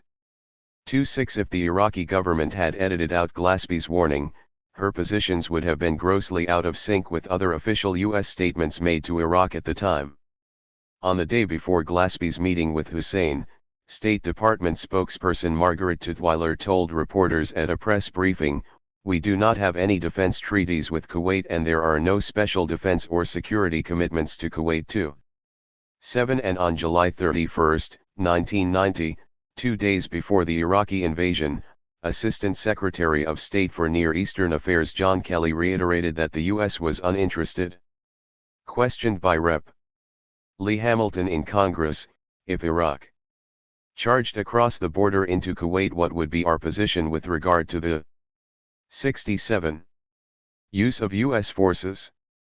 Is it correct to say, however, that we do not have a treaty commitment which would obligate us to engage U.S. forces there?" Kelly's answer was, "That is correct too." 8 Iraq was monitoring these discussions carefully and was well aware of these official pronouncements. U.S. officials went as far as to punish senior CIA official Charles Eugene Allen for repeatedly warning that Iraq would invade Kuwait. Warning was Allen's job. His actual title, National Intelligence Officer for Warning, meant that he had to take seriously his prediction of an invasion. Yet 2 of Allen's government colleagues assert he was stripped of his authority because of his warning. His bi-weekly report on developing trouble spots was suspended and his staff at the Pentagon and National Intelligence Council shrunk. 9 Kuwait's government behaved much the same way. On March 7, 1991, Kuwaiti officials broke up a press conference at which a Kuwaiti military attaché based in Iraq before the invasion accused his government of ignoring his repeated warnings in July 1990 that an Iraqi invasion was imminent. 3-0 Kuwait and the U.S. seemed to have something to hide regarding why the warnings of Iraq's imminent invasion were ignored. It is clear that some serious warning to Iraq by the U.S. that an invasion of Kuwait would meet with U.S. military opposition would have deterred Hussein. The Iraqi president seems to gone out of his way to find out whether or not the U.S. would respond before giving the signal to begin the invasion. While Hussein did have a complaint against Kuwait, he did not have any reason for wanting to provoke the U.S. Clearly, the U.S. war with Iraq was not sparked by the Iraqi invasion of Kuwait.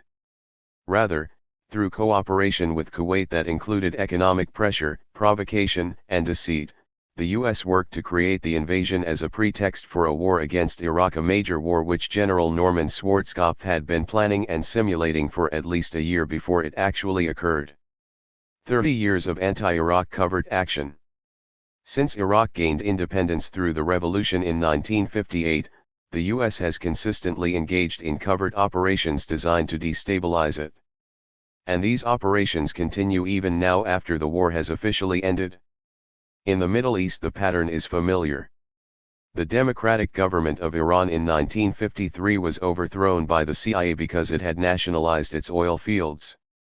Iranian leader Mohammad Mossadegh was overthrown and the former Shah of Iran, Mohammad Reza Pahlavi, returned to his throne as a U.S. puppet, embarking on a 25-year reign of U.S.-financed repression and torture. 3-1 in 1958 Brig. Gen. Abdul Karim Qasim replaced the royal family's premier Nouri Said as the Iraqi leader. Soon the CIA had formed the Health 68 Gautam Biswas and Tony Murphy Alteration Committee, euphemistically named for the planned assassination of Qasim. Dr. Sidney Gottlieb of the CIA's Technical Services Division mailed a monogrammed, poisoned handkerchief to an Iraqi colonel. The CIA told the Church Committee that the ploy did not work but that the target had suffered a terminal illness before a firing squad in Baghdad. 3. 2. That is an accurate description of Qasim's death. He was killed by the Ba'athist coup in 1963. 3. As the U.S. became embroiled in Vietnam, its destabilization program against Hussein lagged. In 1972, Nixon found reason to renew the campaign. On June 1, 1972, Iraq had announced the nationalization of this oil industry. 34. The Ba'ath Party's slogan "Arab oil for Arabs" just did not sit well with the U.S. On May 31, 1972, Nixon and National Security Advisor Henry Kissinger planned with the Shah of Iran to arm Kurds in northern Iraq. 35. Uncovered by the House Select Committee on Intelligence, which published its findings in the suppressed Pike Report, the plan called for $16 million in arms to the Kurds in a program so secret that the State Department was not even told about it. 36. The stated goal of the program was to weaken Iraq, but neither the U.S. nor the Shah wanted the Kurds to win autonomy. The Pike Report states, neither the foreign heads of state nor the President and Dr. Kissinger desired victory for our clients. They merely hoped to ensure that the insurgents would be capable of sustaining a level of hostility just high enough to sap the resources of the neighboring state. 3. 7. The report goes on to say that the strategy was not imparted to our clients, who were encouraged to continue fighting. Even in the context of covert action, ours was a cynical enterprise. 38. In 1975 the Shah of Iran and Hussein reached an agreement whereby Iran would stop arming the Kurds in exchange for territorial concessions by Hussein, namely, the Shatt al-Arab waterway. All aid to the Kurds was cut off, and Iraq's military launched a search and destroy mission in Kurdish Iraq. 9 U.S. strategies to weaken Iraq came to a temporary halt with the rise of Islamic fundamentalism and the overthrow of the Shah in February 1979. But the U.S. soon found a way to continue its covert war with Iraq, even as it supported Iraq in the war against Iran. U.S. arms sales to both sides of the war were undertaken, using Oliver North's secret weapons supply team. 40. Setting the stage for the U.S. war with Iraq, the U.S. helped Iran by sharing intelligence on Iraq and assistance in trying to depose Saddam Hussein. The Congressional Report on the Iran-Contra scandal states, the United States simultaneously pursued two contradictory foreign policies, a public one and a secret one. The public one was to improve relations with Iraq. At the same time, the United States secretly shared military intelligence on Iraq with Iran, and North told the Iranians in contradiction to United States policy that the United 69 States would help promote the overthrow of the Iraqi head of government. As the negotiations continued, North returned to the fate of President Hussein. He declared that also recognized that Saddam Hussein must go and North described how this could be accomplished.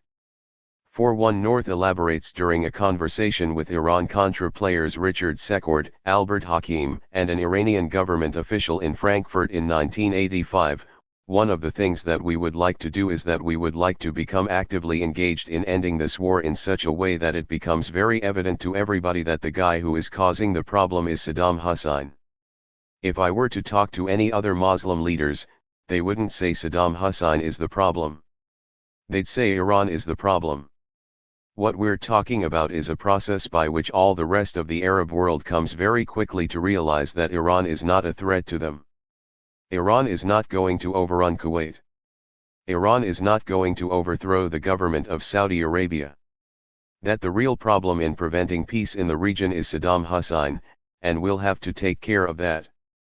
4-2 North statements underscore the role of the demonization campaign launched against Hussein after the invasion of Kuwait.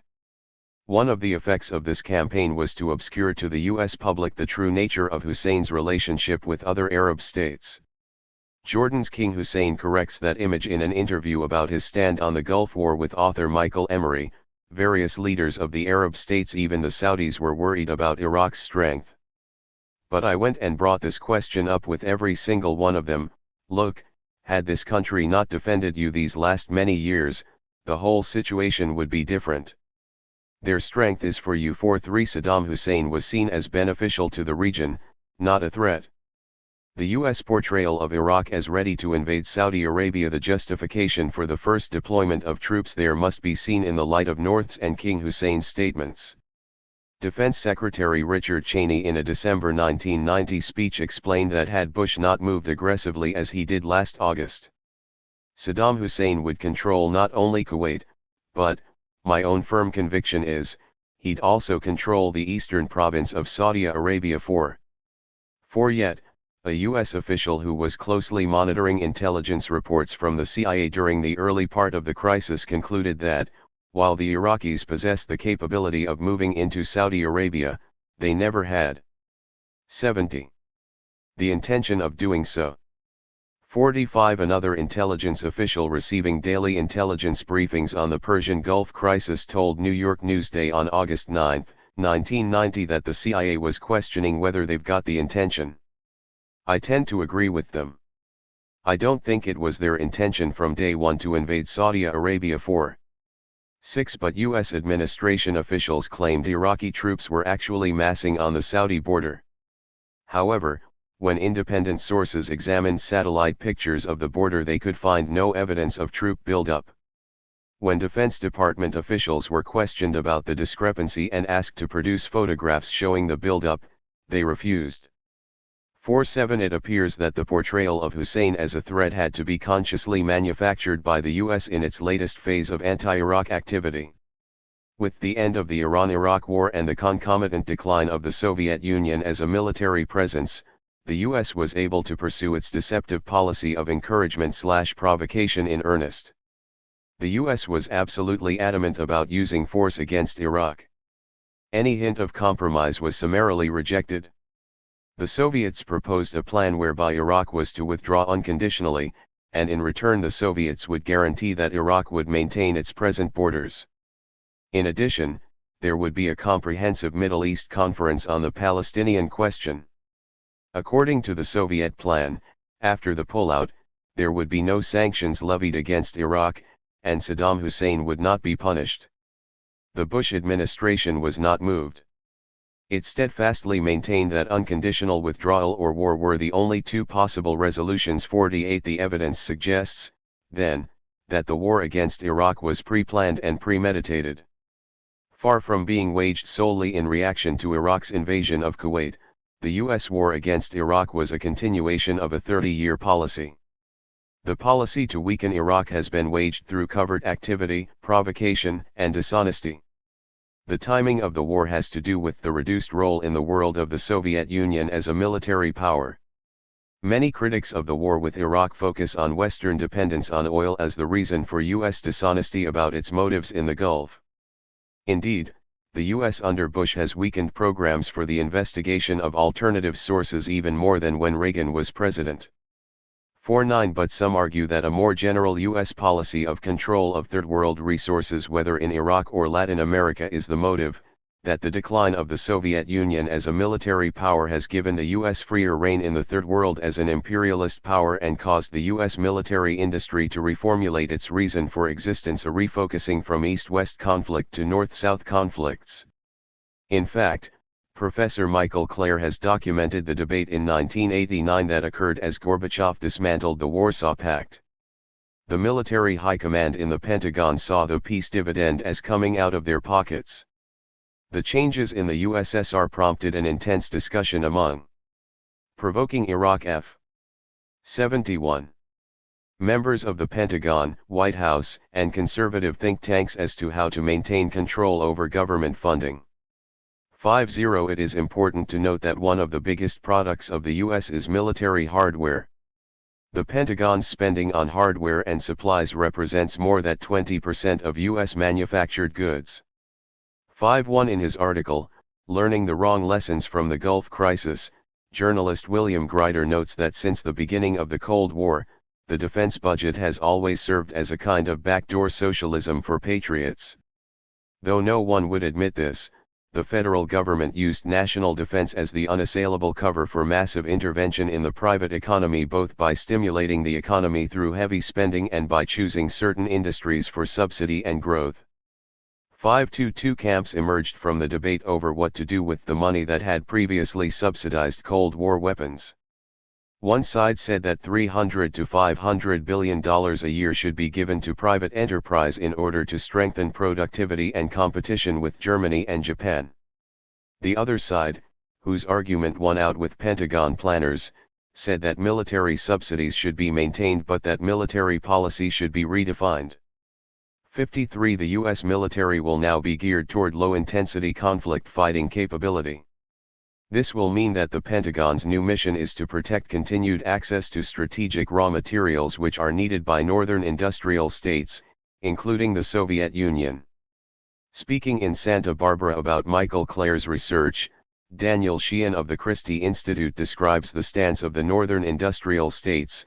It is the northern industrial states that believe that they have the right to privileged access to these resources, to pull through their industry, to manufacture, and then to sell to the world. 4 He then cites strategic papers, the U.S. Army's strategic force for the 1990s and beyond, and the Air Force's global reach, global power. These are the documents, Sheehan states, that in the early period before Saddam Hussein had made any moves whatsoever, specifically designated the Persian Gulf and explicitly named Iraq and Saddam Hussein as likely candidates for the new mission of the military. 5.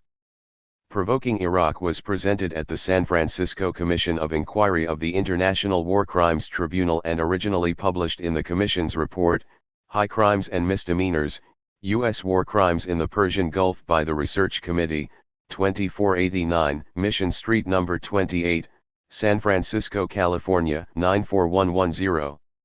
A report on Palestinians in Kuwait will be published soon. Contact the Research Committee for information. U.S. conspiracy to initiate the war against Iraq. Brian Becker. Even before the first day of the Persian Gulf crisis, George Bush and the Pentagon wanted to wage war against Iraq. What was the character of this war? Iraq neither attacked nor threatened the United States. We believe that this was a war to redivide and redistribute the fabulous markets and resources of the Middle East. In other words, this was an imperialist war.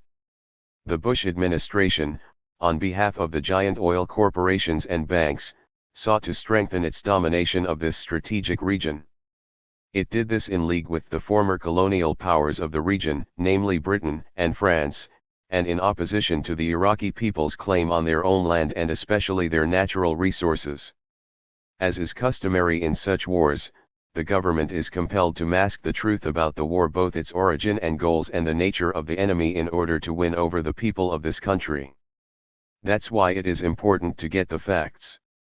There is ample evidence that the U.S. was eagerly planning to fight the war even before the Iraqi invasion of Kuwait on August 2, 1990. With its plans intact, we must determine if it is possible that the US government actually sought a pretext for a military intervention in the Middle East. Information that has come to light suggests that the United States interfered in and aggravated the Iraq-Kuwait dispute, knew that an Iraqi military response against Kuwait was likely, and then took advantage of the Iraqi move to carry out a long-planned U.S. military intervention in the Middle East. This evidence includes, 1. The tiny, but oil-rich sheikhdom of Kuwait became the tool of a U.S.-inspired campaign of economic warfare designed to weaken Iraq as a regional power once the Iran-Iraq War ended. During 1989 to 1990, the Kuwaiti monarchy was overproducing and driving down the price of oil, a policy that cost Iraq $14 billion in lost revenue. Iraq also complained that the Kuwaitis were stealing Iraqi oil by using slant drilling technology into the gigantic Rumaila oil field, most of which is inside Iraq. Kuwait also refused. U.S. conspiracy to initiate war against Iraq 75. To work out arrangements that would allow Iraq access to the Persian Gulf. In May of 1990 at an Arab League meeting, Saddam Hussein bitterly complained about Kuwait's policy of economic warfare against Iraq and hinted that if Kuwait's overproduction didn't change, Iraq would take military action. Yet the Emir of Kuwait refused to budge. Why would an OPEC country want to drive down the price of oil? In retrospect, it is inconceivable that this tiny, undemocratic little sheikhdom, whose ruling family is subject to so much hostility from the Arab masses, would have dared to remain so defiant against Iraq unless Kuwait was assured in advance of protection from an even greater power, namely the United States. This is even more likely when one considers that the Kuwaiti ruling family had in the past tread lightly when it came to its relations with Iraq. Kuwait was traditionally part of Iraq's Basra province until 1899, when Britain divided it from Iraq and declared Kuwait its colony. Coinciding with Kuwait's overproduction of oil, Iraq was also subjected to the beginning of de facto sanctions, instituted incrementally by a number of Western capitalist governments. Hundreds of major scientific, engineering, and food supply contracts between Iraq and Western governments were cancelled by 1990. 2.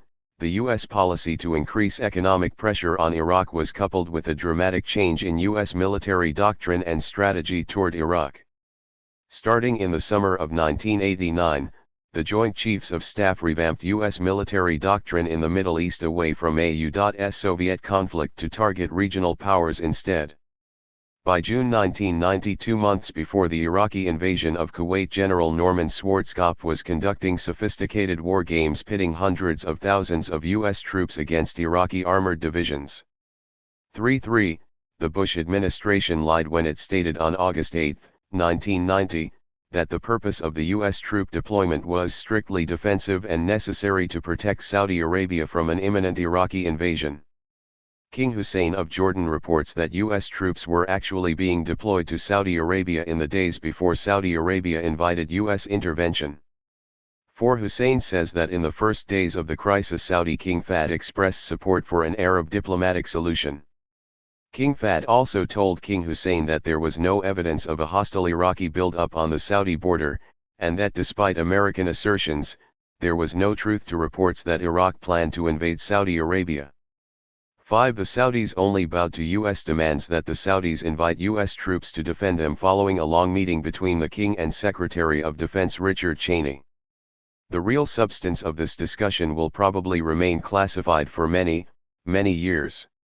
On September 11, 1990, Bush also told a joint session of Congress that following negotiations and promises by Iraqi dictator Saddam Hussein not to use force, a powerful army invaded its trusting and much weaker neighbor, Kuwait. Within 3 days, 120,000 troops with 850 tanks had poured into Kuwait and moved south to threaten Saudi Arabia. It was then I decided to act to check that aggression. However, according to Gene Heller of the St. Petersburg Times, the facts just weren't as Bush claimed. Satellite photographs taken by the Soviet Union on the precise day Bush addressed Congress failed to show any evidence of Iraqi troops in Kuwait or massing along the Kuwait-Saudi Arabian border. While the Pentagon was claiming as many as 250,000 Iraqi troops in Kuwait, it refused to provide evidence that would contradict the Soviet satellite photos. U.S. forces, encampments, aircraft, camouflaged equipment dumps, staging areas, and tracks across the desert can easily be seen. But as Peter Zimmerman, formerly of the U.S. Arms Control and Disarmament Agency in the Reagan administration, and a former image specialist for the Defense Intelligence Agency, who analyzed the photographs for the St. Petersburg Times said, "We didn't find anything of that sort anywhere in Kuwait. We don't see any tent cities, we don't see congregations of tanks, we can't see troop concentrations, and the main Kuwaiti air base appears deserted. It's 5 weeks after the invasion, and from what we can see, the Iraqi Air Force hasn't flown a single fighter to the most strategic air base in Kuwait. There is no infrastructure to support large numbers of people. They have to use toilets, or the functional equivalent. They have to have food. But where is it?" On September 18, 1991, only a week after the Soviet photos were taken, the Pentagon was telling the American public that Iraqi forces in Kuwait had grown to 360,000 men and 2,800 tanks. But the photos of Kuwait do not show any tank tracks in southern Kuwait. They clearly do show tracks left by vehicles which serviced a large oil field, but no tank tracks. Heller concludes that as of January 6, 1991, the Pentagon had not provided the press or Congress with any proof at all for an early buildup of Iraqi troops in southern Kuwait that would suggest an imminent invasion of Saudi Arabia. The usual Pentagon evidence was little more than "trust me." But photos from Soviet commercial satellites tell quite a convincing story. Photos taken on August 8, 1990, of southern Kuwait 6 days after the initial invasion and right at the moment Bush was telling the world of an impending invasion of Saudi Arabia show light sand drifts over patches of roads leading from Kuwait City to the Saudi border.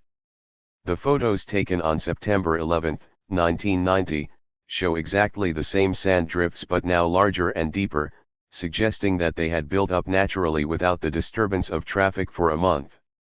Roads in northern Saudi Arabia during this same period, in contrast, show no sand drifts at all, having been swept clean by heavy traffic of supply convoys. The former DIA analyst puts it this way: in many places the sand goes on for 30 meters and more. Zimmerman's analysis is that they could be passable by tank but not by personnel or supply vehicles. Yet there is no sign that tanks have used those roads. And there's no evidence of new roads being cut. By contrast, none of the roads in Saudi Arabia has any sand cover at all. They've all been swept clear. 6. It would have taken no more than a few thousand soldiers to hold Kuwait City, and that is all satellite evidence can support. The implication is obvious: Iraqi troops who were eventually deployed along the Kuwait-Saudi Arabian border were sent there as a response to U.S. build-up and were not a provocation for Bush's military action. Moreover, the manner in which they were finally deployed was purely defensive, a sort of Maginot Line against the massive and offensive mobilization of U.S. and coalition forces just over the border with Saudi Arabia. A war to destroy Iraq as a regional power. That the Bush administration wanted the war is obvious by its steadfast refusal to enter into any genuine negotiations with Iraq that could have achieved a diplomatic solution. Iraq's August 12, 1990, negotiation proposal, which indicated that Iraq was willing to make significant concessions in return for a comprehensive discussion of other unresolved Middle East conflicts, was rejected out of hand by the Bush administration. 7. So was another Iraqi offer made in December that was reported by Knut Royce in Newsday. President Bush avoided diplomacy and negotiations, even refusing to send Secretary of State Baker to meet Saddam Hussein before the January 15, 1991 deadline as he had promised on November 30, 1990. Bush also rejected Iraq's withdrawal offer of February 15, 1991, 2 days after U.S. planes incinerated hundreds of women and children sleeping in the Al-Amariyah bomb shelter. The Iraqis immediately agreed to the Soviet proposal of February 18, 1991, that is 4 days before the so-called ground war was launched, which required Iraq to abide by all UN resolutions. The U.S. ground war against Iraqi positions resulted in the greatest number of casualties in the conflict. As many as 50,000 to 100,000 Iraqi soldiers may have died after the Iraqi government had fully capitulated to all U.S. and UN demands. It is thus obvious that the U.S. government did not fight the war to secure Iraq's eviction from Kuwait but rather proceeded with this unparalleled massacre for other foreign policy objectives. These objectives have never been defined for the broader public but only referred to euphemistically under the rubric of the New World Order. What is the New World Order? What does the US expect to get out of it, and what is the new thing in the world that makes a new order possible? It is Bush's assumption that the Soviet Union is willing, under the Gorbachev leadership, to support US foreign policy in the Third World. The US figures that if the Soviets are willing to abandon Iraq and their other traditional allies in the Third World, then the US and other Western capitalist countries can return to their former dominant position in various areas of the world. How the US conducted the war shows that the permanent weakening of Iraq is a key part in the New World Order. 8. Although the Soviet role has changed dramatically, the goals of US imperialism in the Middle East have remained basically the same, with some shifts in tactics based on varied conditions. The basic premise of U.S. policy has been to eliminate or severely weaken any nationalist regime that challenges U.S. dominance and control over the oil-rich region. The military strategy employed against Iraq not only aimed at military targets, but the bombing raids have destroyed residential areas, refineries, and power and water facilities, which will affect the population for years. 9. As early as September 1990, the administration, according to a speech by Secretary of State James Baker, changed the strategic goals of the U.S. military intervention to include not only the liberation of Kuwait but the destruction of Iraq's military infrastructure. 10. Iran-Iraq War and U.S. strategy. That the U.S. sought to permanently weaken or crush Iraq, as a regional power capable of asserting even a nominal challenge to U.S. dominance over this strategic oil-rich region, fits in with a longer historical pattern. Since the discovery of vast oil deposits in the Middle East, and even earlier, the strategy of the U.S. and other European colonial powers was to prevent the emergence of any strong nationalist regime in the region. The U.S. has relied on corrupted and despised hereditary monarchies and dictatorships in the Middle East. Such regimes *ve served as puppets for U.S. interests in exchange for U.S. protection. When the Shah of Iran was overthrown in 1979 by a massive popular revolution, it came as a complete shock to U.S. oil companies, the CIA, and the Pentagon, which used the hated Shah as a pro-US policeman of the Gulf region. The Iran-Iraq War was seen as a new opportunity to recoup U.S. losses from the Iranian Revolution. Starting in 1982, the U.S. encouraged and provided arms and satellite information to the Iraqi government in its fight against Iran. The Reagan/Bush administration's principal goal was to weaken and contain Iran in order to limit its regional influence. The Iran-Iraq War did indeed weaken Iran, squandering much of the human and material resources of the revolution. Having weakened Iran, the goal was then to weaken Iraq and make sure that it could not develop as a regional power capable of challenging U.S. domination. After the war ended, U.S. policy toward Iraq shifted, becoming increasingly hostile. The way U.S. policy shifted is quite revealing. It bears all the signs of a well-planned conspiracy. The ceasefire between Iran and Iraq officially began on August 20, 1988. On September 8, 1988, Iraqi Foreign Minister Saadun Hamadi was to meet with U.S. Secretary of State George Shultz.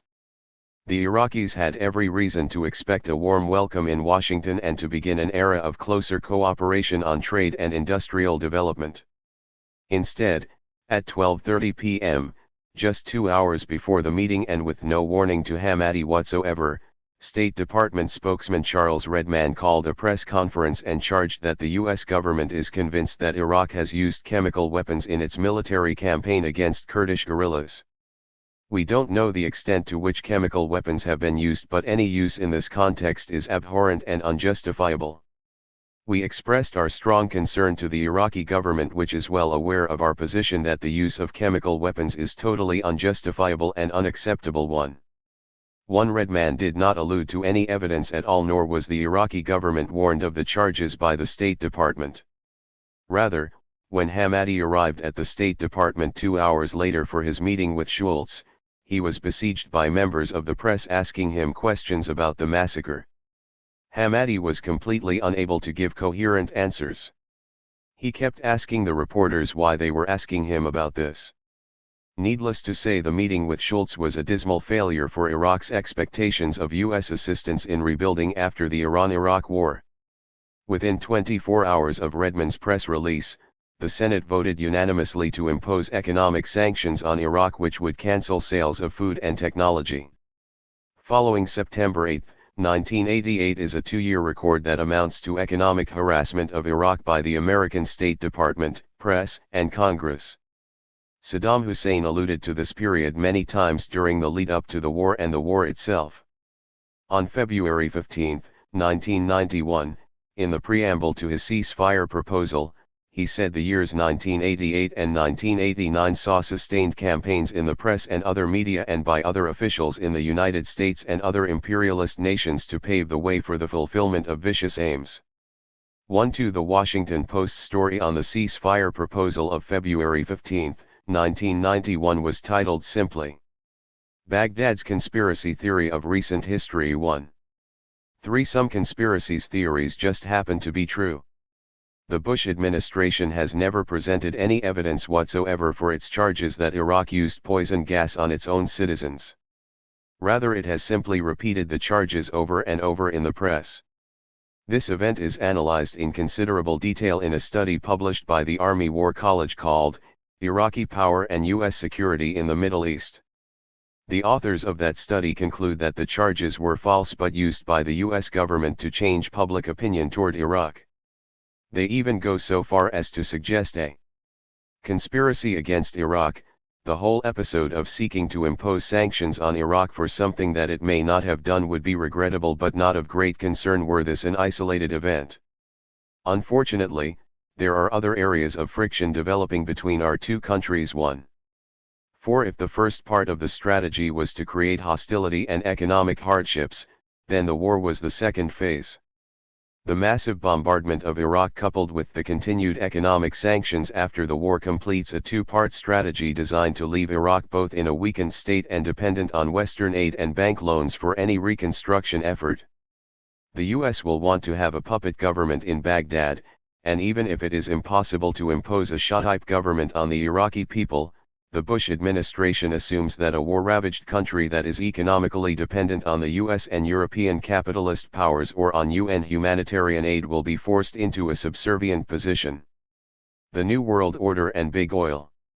We believe that the real goal of the United States war against Iraq is to return to the good old days when the US and some European countries totally plundered the resources of the Middle East. 5 of the 12 largest corporations in the United States are oil monopolies. JC for the rise of Arab nationalism and the anti-feudal revolutions that swept out colonialist regimes in Iraq and other Middle Eastern countries in the 1950s and 1960s, US, British, and Dutch oil companies owned Arab and Iranian oil fields outright. Between 1948 and 1960, US oil companies received $13 billion in profit from their Persian Gulf holdings. That was half the return on all overseas investment by all U.S. companies in those years. For in recent decades U.S. companies no longer directly own the oil fields of the Middle East, but they still get rich from them. That is because that royal families of the oil-rich Arabian Peninsula, who were put on then thrones by the British Empire and are kept there by the U.S. military and the CIA, have loyally turned their kingdoms into cash cows for Wall Street banks and corporations. This is one way it works. Money spent on Saudi Arabian oil, for example, once went into the accounts of Rockefeller-controlled oil corporations at the Rockefeller-controlled Chase Manhattan Bank.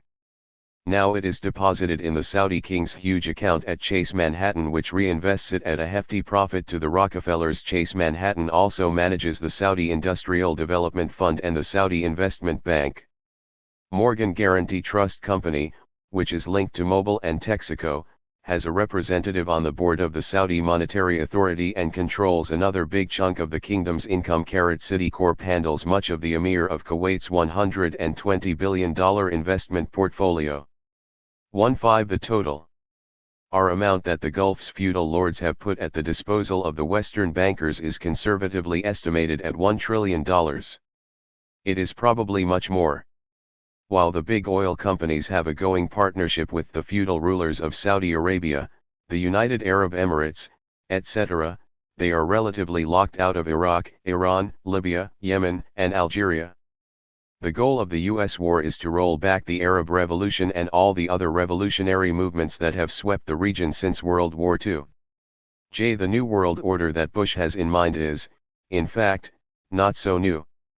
It is an attempt to turn the clock back to the pre-World War II era of unchallenged colonial domination and plunder of the land, labor, and resources of Africa, Asia, Latin America, and the Middle East by a handful of industrialized capitalist countries.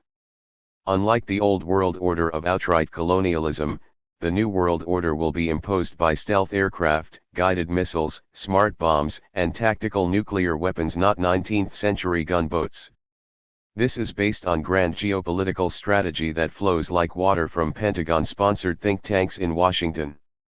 It leaves out the most important factor in the equation of the Middle East, the broad mass of the people whose hatred for foreign domination and capacity to struggle remains as powerful as ever.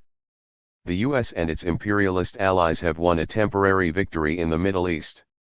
But their policy of military domination to stop the natural progression of history for people to liberate themselves from the yoke of colonialism cannot succeed. 1 were dropped on metropolitan Baghdad. The total number of bombs dropped by Allied forces in the war comes to about 250,000. Of these, only 22,000 were the so-called smart bombs or guided bombs. About 10,000 of these guided bombs were laser-guided and about 10,000 were guided anti-tank bombs. The remaining 2,000 were radiation-guided bombs directed at communication and radar installations. The most complete survey of all the different bombs, missiles, shells, and weapons so far appears in Appendix A of On Impact, Modern Warfare and the Environment, a report prepared by William Arkin, Damian Durant, and Marianne Kemi for Greenpeace. This report was prepared for the 5th Geneva Convention on the Protection of the Environment in the Time of Armed Conflict. The authors infer the total weapons used from the 1991 fiscal year supplemental budget request to Congress, which lists weapons required to replenish U.S. stockpiles. The numbers are revealing and staggering.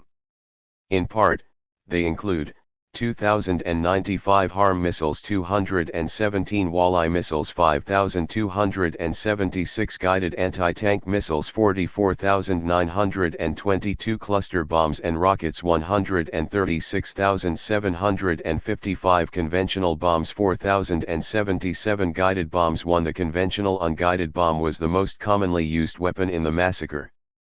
These come in 4 types: the Mk-82, Mk-83, Mk-84, and the ML-17.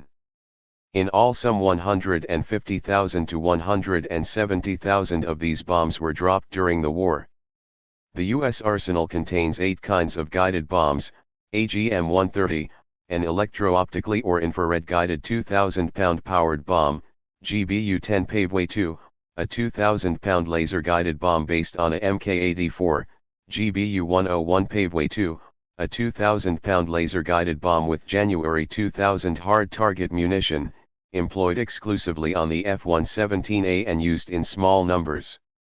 GBU-12 Paveway-2, a 500-pound laser-guided bomb, used against tanks; GBU-24 Paveway-3, a 2,000-pound laser-guided, low-level weapon used against chemical and industrial facilities, bridges, nuclear storage areas, and aircraft shelters; GBU-27 Paveway-3, a 2,000-pound laser-guided bomb with January 2000 hard target munition on the Blue 109/B, a black program-adapted version of the GBU-24, used exclusively by FL-17A fighters to attack aircraft shelters, bunkers, and other targets in Baghdad; and GBU-28, a 5,000-pound bunker-busting laser-guided bomb, fabricated especially for the war against Iraq in an effort to destroy extremely hardened, deeply buried Iraqi command and control bunkers, kill senior military officials and possible kill Saddam Hussein too.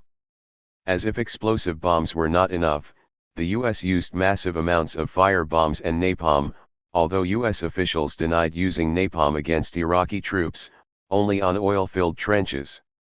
These trenches, of course, in many cases surrounded bunkers where Iraqi soldiers were hiding.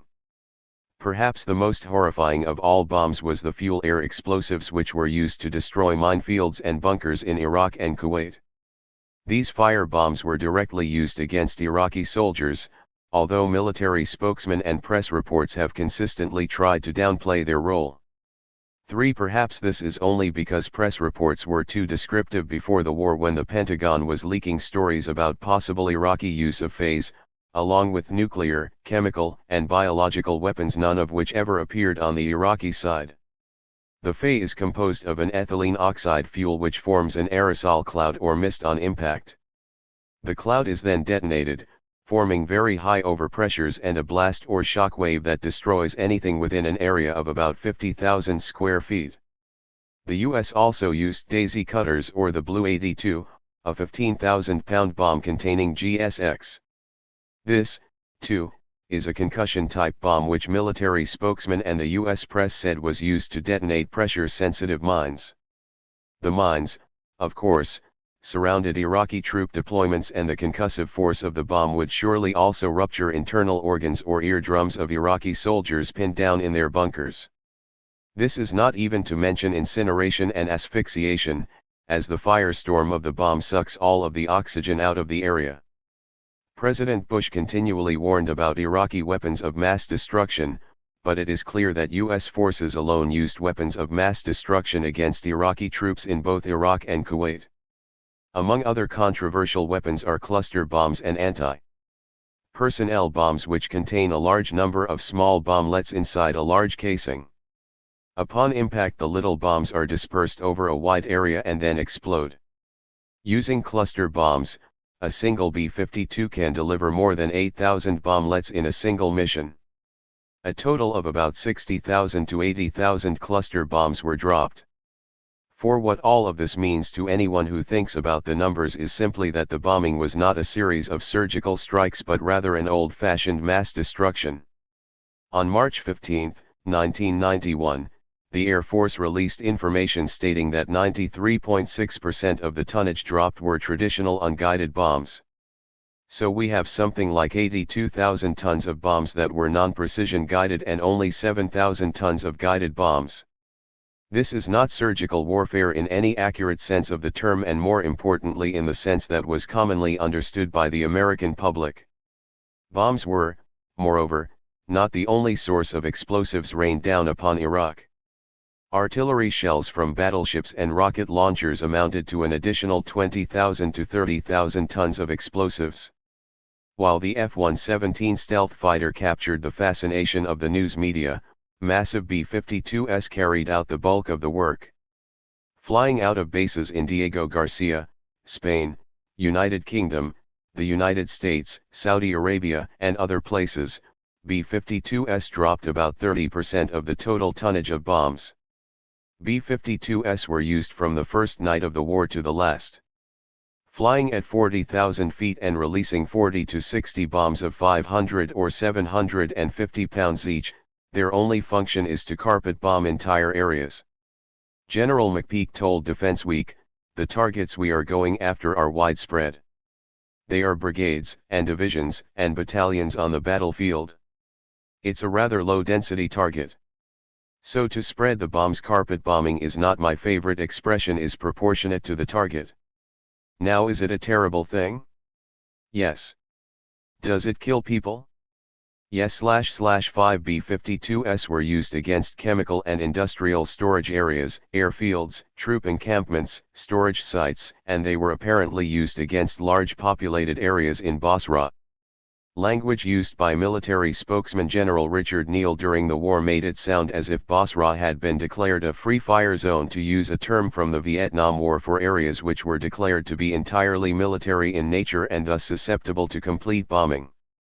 On February 11, 1991, Neil told members of the press that Basra is a military town in the true sense. The infrastructure, military infrastructure, is closely interwoven within the city of Basra itself. 6fi went on to say that there were no civilians left in Basra, only military targets. Before the war, Basra was a city of 800,000 people, Iraq's second largest. Eyewitness accounts suggest that there was no pretense at a surgical war in the city. On February 5, 1991, the Los Angeles Times reported that the air war had brought a hellish nighttime of fires and smoke so dense that witnesses say the sun hasn't been clearly visible for several days at a time, leveling some entire city blocks. Bomb craters, the size of football fields, and an untold number of casualties. 7 press reports immediately following the ceasefire tried to suggest that the massive destruction of Basra was caused by Iraqi forces suppressing the Shiite rebellion or was simply left over from the Iran-Iraq war. This would not be the first time the press and the US government covered up the extent of its war destruction. The case of Panama comes immediately to mind. The use of B-52s and carpet bombing violates Article 51 of Geneva Protocol I, which prohibits area bombing. Any bombardment that treats a number of clearly separated and distinct military objectives located within a city as a single military objective is prohibited. Basra and most of southern Iraq and Kuwait, where Iraqi forces were deployed, were treated by U.S. military planners as a single area, or to use McPeak's phrase, a low-density target. The same is true for General Norman Schwarzkopf's order at the start of the ground war not to let anybody or anything out of Kuwait City 8. The result of this order was the massive destruction that came to be known as the Highway of Death. In addition to retreating soldiers, many of whom had affixed white flags to their tanks which were clearly visible to U.S. pilots, 9,000s of civilians, especially Palestinians, were killed as they tried to escape from Kuwait City. An Army officer on the scene told reporters that the U.S. Air Force had been given the word to work over that entire area to find anything that was moving and take it out. 1-0 By now it should be clear to anyone that claims of a surgical or a precise war are no more than the kind of excuses which the guilty always give to deflect blame elsewhere. The destruction of Iraq was near total and it was criminal. The fact that Baghdad was not carpet-bombed by B-52s does not mean that the civilian population was not attacked and killed. On top of the massive bombing, we have now a new kind of war: bomb now, die later. The precision bombs which did manage to hit their targets destroyed precisely the life-sustaining economic infrastructure without which Iraqis would soon die from disease and malnutrition. George Bush's remark on February 6, 1991, that the air strikes have been fantastically accurate can only mean that the destruction of the civilian economic infrastructure was, indeed, the desired target, and that the U.S. either made no distinction between military and civilian targets or defined the military area in such a broad manner as to include much civilian property. In both cases, it is a war crime. Finally, comments about the surgical nature of the war tend to neglect the outright massacre which occurred in southern Iraq and Kuwait. The only way to describe what happened there would be a killing frenzy. No accurate numbers of people killed in these areas exist, but with the massive bombing of bunkers, especially by phase, it is likely that most of the Iraqi soldiers were killed by the saturation bombing. This number could go as high as several 100,000. These soldiers were defenseless from air attacks and cut off from communication with leaders in Baghdad. They were simply isolated by the U.S.-led coalition, brutally killed, and then bulldozed into some 49 mass graves. That is what General Colin Powell said in November with regard to the Iraqi army: first you cut it off, then you kill it. There is nothing surgical about that. Paul Walker is the director of the Institute for Peace and International Security at the Massachusetts Institute of Technology. His report was given at the New York Commission hearing, May 11, 1991, and at the Boston Commission hearing on June 8, 1991. The Massacre of Withdrawing Soldiers on the Highway of Death. Joyce Chediak. I want to give testimony on what are called the highways of death. These are the two Kuwaiti roadways, littered with remains of 2,000 mangled Iraqi military vehicles, and the charred and dismembered bodies of tens of thousands of Iraqi soldiers, who were withdrawing from Kuwait on February 26 and 27, 1991, in compliance with Union resolutions. U.S. planes trapped the long convoys by disabling vehicles in the front, and at the rear, and then pounded the resulting traffic jams for hours. "It was like shooting fish in a barrel," said one U.S. pilot. "The horror is still there to see.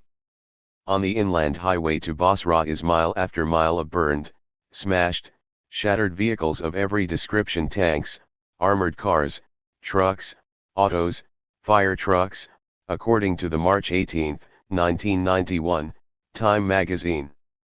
On the 60 miles of coastal highway, Iraqi military units sit in gruesome repose, scorched skeletons of vehicles and men alike, black and awful under the sun, says the Los Angeles Times of March 11, 1991.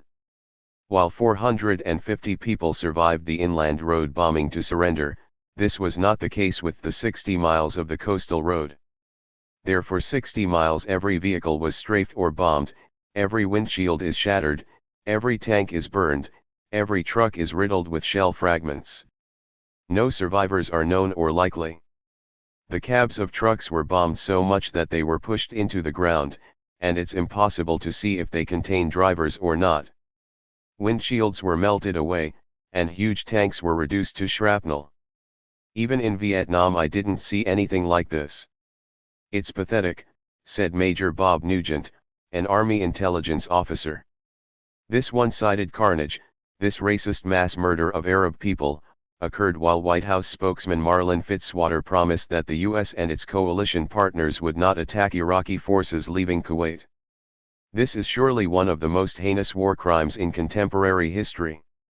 The Iraqi troops were not being driven out of Kuwait by U.S. troops, as the Bush administration maintains.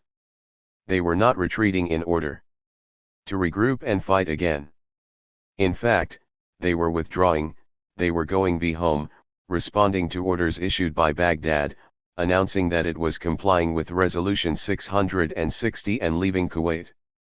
At 5:35 p.m., Baghdad radio announced that Iraq's foreign minister had accepted the Soviet ceasefire proposal and had issued the order for all Iraqi troops to withdraw to post-ions held before August 2, 1990 in compliance with UN Resolution 660. President Bush responded immediately from the White House saying that there was no evidence to suggest the Iraqi army is withdrawing. In fact, Iraqi units are continuing to fight. "We continue to prosecute the war." On the next day, February 26, 1991, Saddam Hussein announced on Baghdad radio that Iraqi troops had 7 UDT/Tiger to withdraw from Kuwait and that the withdrawal would be complete that day. Again, Bush reacted, calling Hussein's announcement an outrage and a cruel hoax. Eyewitness Kuwaitis attest that the withdrawal began the afternoon of February 26, 1991, and Baghdad radio announced at 2 a.m. that morning that the government had ordered all troops to withdraw. The massacre of withdrawing Iraqi soldiers violates the Geneva Conventions of 1949, Common Article 3, which outlaws the killing of soldiers who are out of combat. The point of contention involves the Bush administration's claim that the Iraqi troops were retreating to regroup and fight again. Such a claim is the only way that the massacre which occurred could be considered legal under international law. But in fact the claim is false, and obviously so.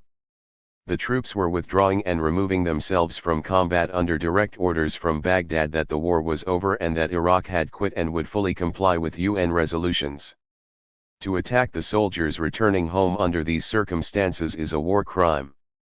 Iraq accepted UN Resolution 660 and offered to withdraw from Kuwait through Soviet mediation on February 21, 1991. A statement made by George Bush on February 27, 1991, that no quarter would be given to remaining Iraqi soldiers violates even the U.S. Field Manual of 1956. The 1907 Hague Convention governing land warfare also makes it illegal to declare that no quarter will be given to withdrawing soldiers. On February 26, 1991, the following dispatch was filed from the deck of the USS Ranger, under the byline of Randall Richard of the Providence Journal. Air strikes against Iraqi troops retreating from Kuwait were being launched so feverishly from this carrier today that pilots said they took whatever bombs happened to be closest to the flight deck. The crews, working to the strains of the Lone Ranger theme, often passed up the projectile of choice because it took too long to load. New York Times reporter Maureen Dowd wrote, "With the Iraqi leader facing military defeat, Mr. Bush decided that he would rather gamble on a violent and potentially unpopular ground war than risk the alternative, an imperfect settlement hammered out by the Soviets and Iraqis that world opinion might accept as tolerable. In short, rather than accept the offer of Iraq to surrender and leave the field of battle, Bush and the U.S. military strategists decided simply to kill as many Iraqis as they possibly could while the chance lasted." A Newsweek article on Norman Schwarzkopf, titled "A Soldier of Conscience," remarked that before the ground war the general was only worried about how long the world would stand by and watch the United States pound the living hell out of Iraq without saying, "Wait a minute, enough is enough." He itched to send ground troops to finish the job. The pretext for massive extermination of Iraqi soldiers was the desire of the U.S. to destroy Iraqi equipment. But in reality the plan was to prevent Iraqi soldiers from retreating at all. Powell remarked even before the start of the war that Iraqi soldiers knew that they had been sent to Kuwait to die. Rick Atkinson of the Washington Post reasoned that the noose has been tightened around Iraqi forces so effectively that escape is impossible. What all of this amounts to is not a war but a massacre. There are also indications that some of those bombed during the withdrawal were Palestinians and Iraqi civilians. According to Time magazine of March 18, 1991, not just military vehicles, but cars, buses, and trucks were also hit. In many cases, cars were loaded with Palestinian families and all their possessions. U.S. press accounts tried to make the discovery of burned and bombed household goods appear as if Iraqi troops were even at this late moment looting Kuwait. Attacks on civilians are specifically prohibited by the Geneva Accords and the 1977 conventions. How did it really happen? On February 26, 1991, Iraq had announced it was complying with the Soviet proposal, and its troops would withdraw from Kuwait. According to Kuwaiti eyewitnesses, quoted in the March 11, 1991 Washington Post, the withdrawal began on the two highways, and was in full swing by evening. Near midnight, the first U.S. bombing started. Hundreds of Iraqis jumped from their cars and their trucks, looking for shelter. U.S. pilots took whatever bombs happened to be close to the flight deck, from cluster bombs to 500-pound bombs. Can you imagine that on a car or truck? U.S. forces continued to drop bombs on the convoys until all humans were killed. So many jets swarmed over the inland road that it created an aerial traffic jam, and combat air controllers feared mid-air collisions.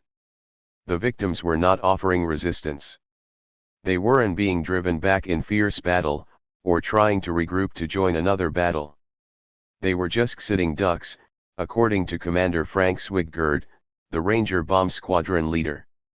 According to an article in the March 11, 1991 Washington Post, headlined U.S. Scrambles to Shape View of Highway of Death, the U.S. government then conspired and in fact did all it could to hide this war crime from the people of this country and the world.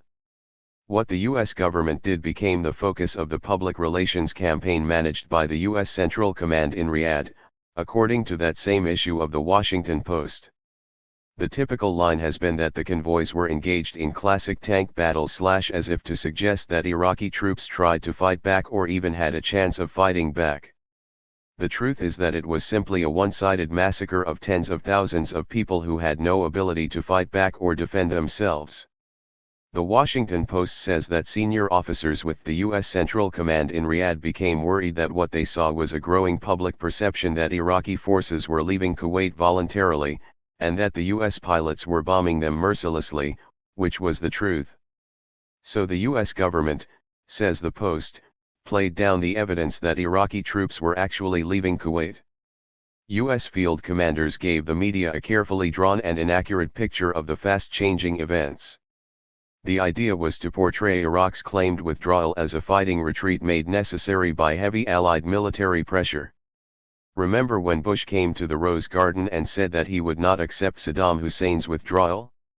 That was part of it, too, and Bush was involved in this cover-up. Bush's statement was followed quickly by a televised military briefing from Saudi Arabia to explain that Iraqi forces were not withdrawing but were being pushed from the battlefield. In fact, tens of thousands of Iraqi soldiers around Kuwait had begun to pull away more than 36 hours before Allied forces reached the capital, Kuwait City. They did not move under any immediate pressure from Allied tanks and infantry, which were still miles from Kuwait City. This deliberate campaign of disinformation regarding this military action and the war crime that it really was, this manipulation of press briefings to deceive the public and keep the massacre from the world is also a violation of the First Amendment of the U.S. Constitution, the right of the people to know. Joyce Chediak is a Lebanese-American journalist who has traveled in the Middle East and writes on Middle East issues. Her report was presented at the New York Commission hearing, May 11, 1991. The effects of the war on healthcare in Iraq. David Levinson, MD. The following general observations are based on a trip I made to Iraq shortly after the cessation of the war. It was clear that the bombing war against Iraq has been a war directed against the civilian population through massive destruction of the country's infrastructure. Iraq has, for some time to come, been relegated to a pre-industrial age, but with all the disabilities of post-industrial dependency on an intensive use of energy and technology. This is the conclusion reached by Marty Ahtisaari, Under-Secretary General of the United Nations in his report on the health conditions in Iraq and Kuwait. The extent of infrastructure damage threatens to cause a health catastrophe of immense proportions. This disaster may be inevitable since the entire healthcare system is severely crippled as a result of the war and serious healthcare consequences are already visible throughout the country. Conditions in Baghdad, although very serious, are better than in the rest of the country, and have improved recently. Specific points. 1. Iraq's electrical production and telecommunications systems have been destroyed. The transportation system has been critically damaged by massive bombing of bridges and lack of fuel due to sanctions and bombing of Iraq's oil refining centers. In addition, the lack of fuel seriously impairs Iraq's ability to use generators as alternative sources of electrical power. Iraq is a country of rivers, and the destruction of bridges, traditionally used by civilians, hampers transport of medical supplies as well as civilian commerce. These factors have severely affected healthcare. Healthcare facilities throughout Iraq have little or no access to electrical power. Although some facilities use generators, they are able to use them for only several hours each day due to lack of fuel. Communication between facilities and between. Effects of the war on healthcare in Iraq. 95. Facilities and mobile health units does not exist. Many health centers lack intra-facility telephone service. Without electricity, most of the technology of modern healthcare cannot be used. Laboratory services, blood banking, culturing of media, sterilization of equipment, storing of medicines, radiography equipment, and so forth. 2. There is a critical shortage of medical supplies and medicine throughout the country. Diagnostic and therapeutic equipment is frequently unavailable or cannot be used because of lack of power, shortage of supplies and spare parts. These problems are due to several factors: transportation difficulties as already mentioned, destruction of equipment and supply depots which occurred primarily in the Civil War, and sanctions. The effect of the sanctions is difficult to assess. There is a large number of orders for supplies and medicines from before August 2, 1991, which have been paid for by the Ministry of Health and have not been delivered. It is claimed that these items have been prevented from reaching Iraq in part by inappropriate application of sanctions to many shipments regardless of content. In addition, it is claimed that the UN Sanctions Committee has delayed the flow of medical shipments to Iraq through over-strict inspection of all shipments in order to exclude sanctioned items. Perhaps the most crucial impact of sanctions is in preventing Iraq from exporting oil and thereby generating the revenue necessary to purchase needed medical supplies.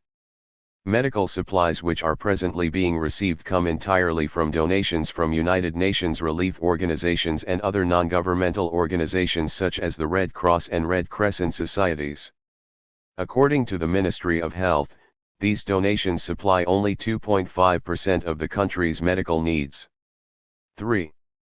The primary healthcare threat is that of gastrointestinal disease caused by waterborne infectious illnesses resulting from consumption of contaminated or inadequately treated water. In Baghdad, the water supply is drastically reduced, primarily as a result of lack of power needed to move water through pipe systems and purification systems. Water is rationed and the risk of contaminated water is increased with the opening and closing of pipe systems. In Baghdad, only 3 out of 7 water treatment plants are functioning due to lack of power. These are running on generators at 10% capacity. Plants producing aluminum phosphate and chlorine gas have been destroyed by bombing, and sewage treatment plants have been damaged. Water quality is poor to contaminated in many, if not most, areas outside of Baghdad.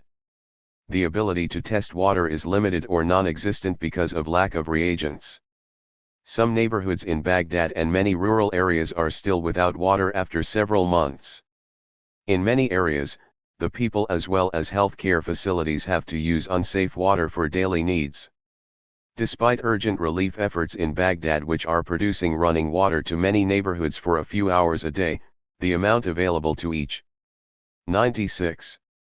David Levinson. Person is only about 20 liters per person per day, normal use being 200 liters per person per day. Healthcare workers report markedly increased numbers of cases of diarrheal illnesses, particularly among children, with unusually high mortality rates of up to 40%. Such illnesses were rarely seen in winter months before, but now have been occurring in increased numbers, presumably from the consumption of contaminated water. Warmer summer temperatures optimize conditions for the spread of these illnesses. The threat of serious diseases such as cholera and typhoid is high. In the early spring when I was in Iraq, cases of cholera were being reported, but I was unable to confirm them personally. All of the parameters for severe epidemics exist in Iraq: poor sanitation, no communication, lack of food, lack of medicines, lack of transportation, and a poor water supply. 4. The percentage of functioning healthcare facilities is drastically reduced. Those functioning do so at a minimal level, essentially treating only emergency cases. Many centers have had to significantly reduce hours, and some have closed because of the previously mentioned problems of power, supplies, and transportation. Care of patients is compromised because patients often arrive late in the course of their illnesses and are therefore more severely ill, and they must often be discharged early. These problems are also due to lack of transportation, supplies, reduced hours, and staffing difficulties. 5. Hospitals report a significant increase in malnutrition illnesses such as marasmus or progressive emaciation and kwashiorkor, a severe malnutrition in infants and children caused from a diet high in carbohydrates and low in protein. I saw several cases in just one pediatric hospital in Baghdad where I was told that such cases had rarely been seen in the past. Factors which might contribute to this problem are a decreased food supply, particularly in rural areas, and decreased transport of food. There appears to be an increased case fatality rate from these illnesses. 6. Morbidity and mortality from chronic illness is increased due to a lack of critical medicines such as insulin, cardiac medicines, and chemotherapeutic agents. Surgeons report increased post-operative complications such as infection, including septicemia, as a result of poor sterile technique caused by unclean water, reusing of surgical gowns and gloves, and inability to adequately sterilize equipment. There has been a marked increase in serious burn injuries from inexperienced handling of kerosene appliances, which people must now substitute for electrical appliances. Bum complications, infection and dehydration have also increased due to lack of antibiotics, sterile dressing materials, and clean water. 7. There have been direct civilian casualties from bombing. Civilian homes and businesses in the vicinity of infrastructure targets were frequently damaged or destroyed with resultant civilian casualties. In Effects of the War on Healthcare in Iraq 97. Addition, there are many documented cases of civilian neighborhoods and structures which have been bombed and which are not located near any military or infrastructure targets. I saw many examples of both kinds of destruction. It is not possible to ascertain the total number of civilians killed in such bombing, but they appear to be in the thousands to tens of thousands for the entire country. 8. There has been an undetermined number of damaged or destroyed healthcare facilities, hospitals, clinics, ambulances from both the bombing and/or civil war. There are reports of casualties, including deaths, among healthcare workers, but these are not confirmed. 9. There is a serious threat of an increase in routine childhood illnesses as a result of decreased vaccination programs due to a limited supply of vaccines, inability to refrigerate vaccines and decreased ability to transport vaccines. 10. There has not been any assessment of the potential health hazards resulting from damage to chemical plants and nuclear reactors. 11. Anecdotal reports raise the possibility of an ensuing breakdown in the social fabric as a result of a significant increase in stresses caused by living within such a damaged infrastructure, and from the deteriorating economic conditions of increasing unemployment and rising prices. Individuals and families report increased family dysfunction, child behavior problems, increased crime, and manifestations of psychological illness. Comments. The primary focus to improve the healthcare crisis in Iraq must be directed towards rebuilding the electrical, communications and transport systems. To accomplish this, sanctions must be lifted completely and immediately to permit the free flow of medical supplies and non-medical equipment and to allow Iraq to generate revenues necessary to purchase supplies and equipment. Provisions in the recent United Nations 7 ceasefire agreement, which continues sanctions pending destruction of armaments, impound part of Iraq's oil revenue and require Iraq to pay reparations, critically limit Iraq's ability to significantly address its healthcare needs. In order to reduce damage to the healthcare system and allay the threat of infectious disease epidemics, there must be an immediate and massive delivery of potable water, fuel, and generators to all parts of Iraq. Such an effort would require the active participation of governments in addition to the non-governmental organizations presently involved in medical aid. The continued refusal of the United States and the United Nations to address these catastrophic needs can only be interpreted as an intention on their part to allow the destruction of Iraq to continue toward the fulfillment of the real but unstated goal of the total destruction of Iraq as a nation. 98 David Levinson. In a real sense, the bombing war against Iraq has been a war against the health of the Iraqi people. This highly technological war against the infrastructure of a country raises the specter of future warfare which, like this one, may be readily condoned in its disguise of being surgical. In truth, such warfare is horrifying in its capacity to cause long-term suffering, with high and unpredictable numbers of casualties from illness and disease. David Levinson is a doctor of internal medicine living in California. He traveled to Iraq immediately after the war to assess the healthcare needs of Iraqi people. A hospital in Baghdad. One of thousands of children hospitalized for malnutrition and for dehydration caused by drinking polluted water. Mutation. Impact of sanctions on Baghdad Children's Hospital and Montgomery. As a member of the Gulf Peace Team, I was in Iraq for 26 days. But most of that, 19 days, were spent on the border between Iraq and Saudi Arabia at Wadi Aurora. Because we were trying to remain neutral, a neutral presence between the two opposing armies, we remained within the compound there and could not see too much because we were very isolated. However, on Monday, January 7, 1991, before the war began, we were in Baghdad for a couple of days waiting for transport down to the camp. One of the places that the Iraqis took us, because they wanted all visitors to see it, was the Children's Teaching Hospital. It's a hospital just for children and babies. I think what is relevant here is the effect the embargo was having even before the war started. Later you will hear plenty of testimony about what happened to the hospitals afterwards. What I saw was a very specific fact for me. I think for a fact, to come home to me, it has to involve individual human beings. These were individual babies and small children that I saw in that hospital. I think I knew when I left that hospital why I was going to the camp. There were very small wards, about 6 beds in each, and I could see the doctor who escorted us around didn't want to be taken away from his work because he had so little help. But he could speak English, so he took us into several of these wards. In each one of them, there were babies lying on beds, very listless. Some of them you could see were right on the edge between life and death. Beside every bed was either a mother or a sister sitting there with the child because there wasn't enough nursing help. I was surprised at how friendly they were toward us, how they wanted to smile and have their pictures taken and welcome us, even us Americans, to Baghdad because they knew we were there for peace. The doctor told us that 40 babies were dying a day, not from wounds, not from any extraordinary illness, but because there was no milk and no very simple medications. Nothing extraordinary, just simple medications. 100. And Montgomery. Especially for diarrhea. You know how little it takes to get rid of diarrhea if you just have what it takes. I have no medical knowledge, so I can't give the chemical terms.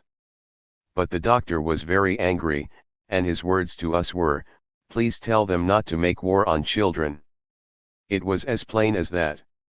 Whenever I hear that we should have let the embargo work, that's what I think of.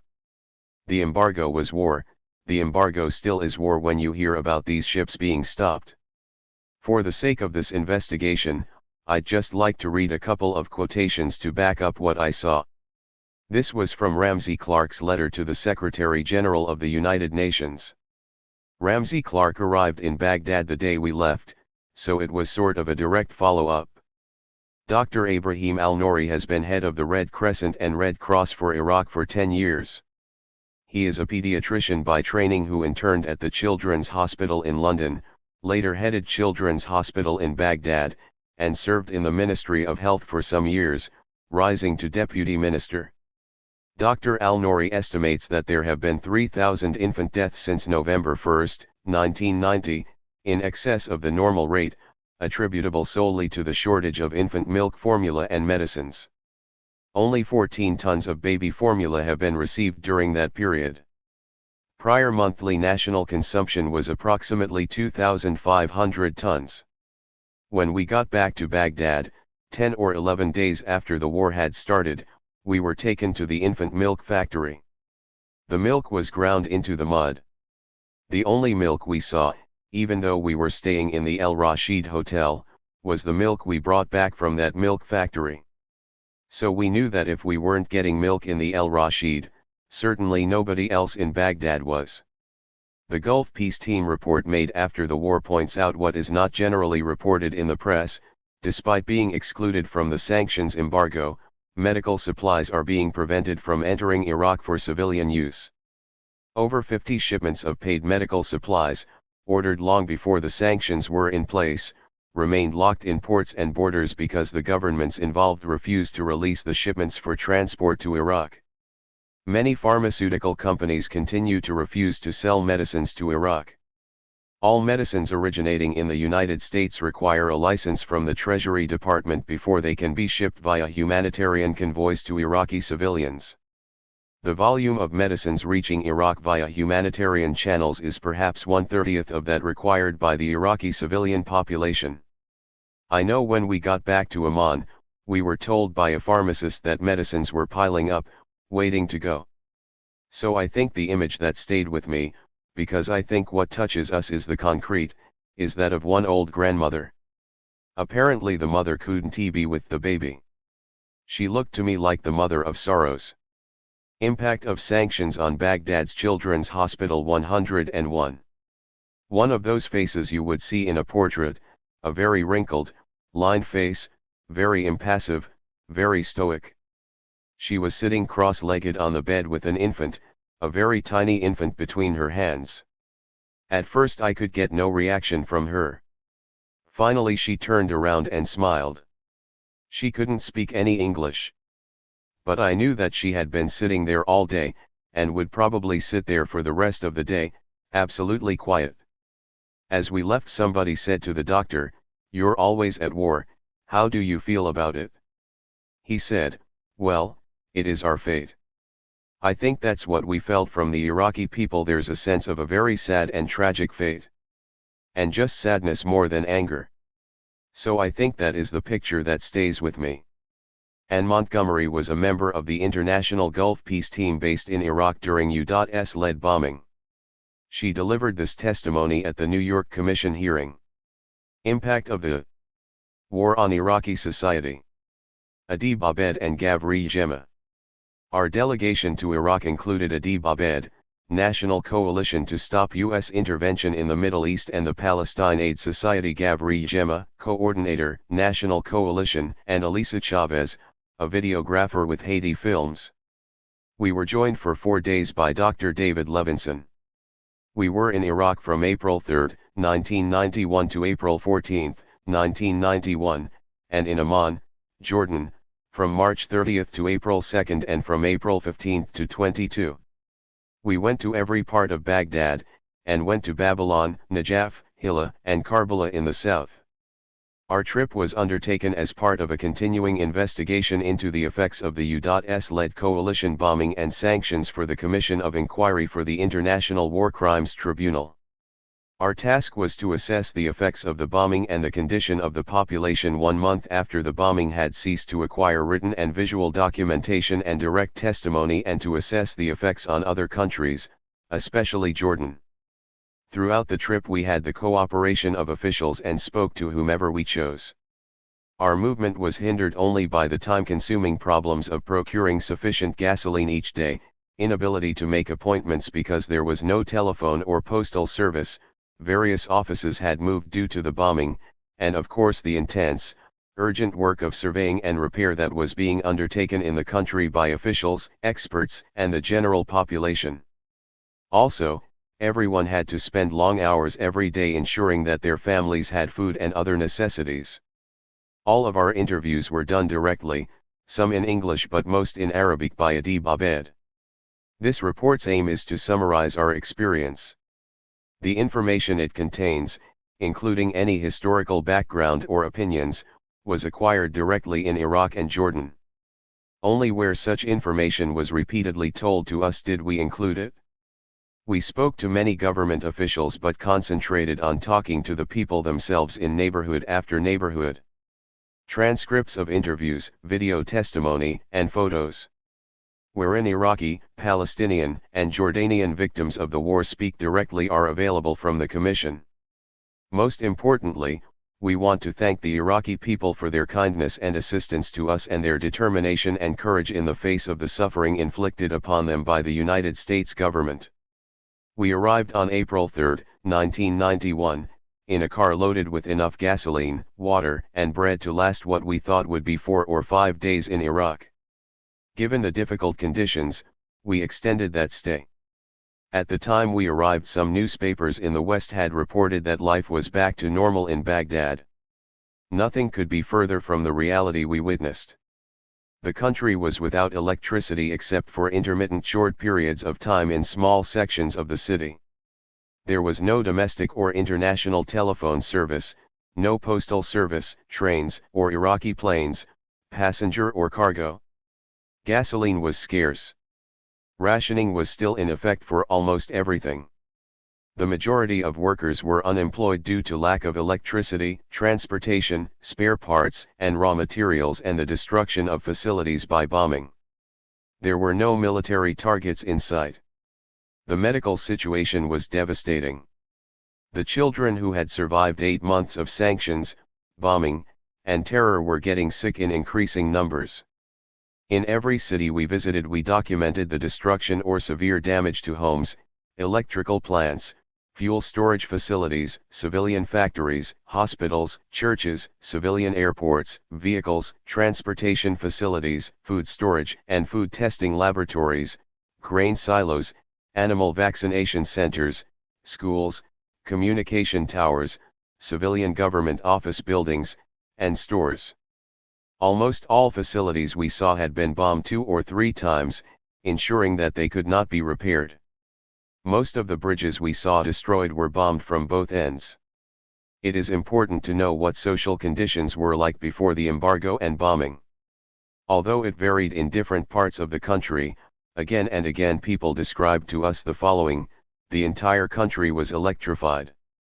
After the Iran-Iraq War, billions were spent on developing the technology and infrastructure and services of the country. Since 1982, 18 major hospitals had been built. Some were renowned in the Middle East.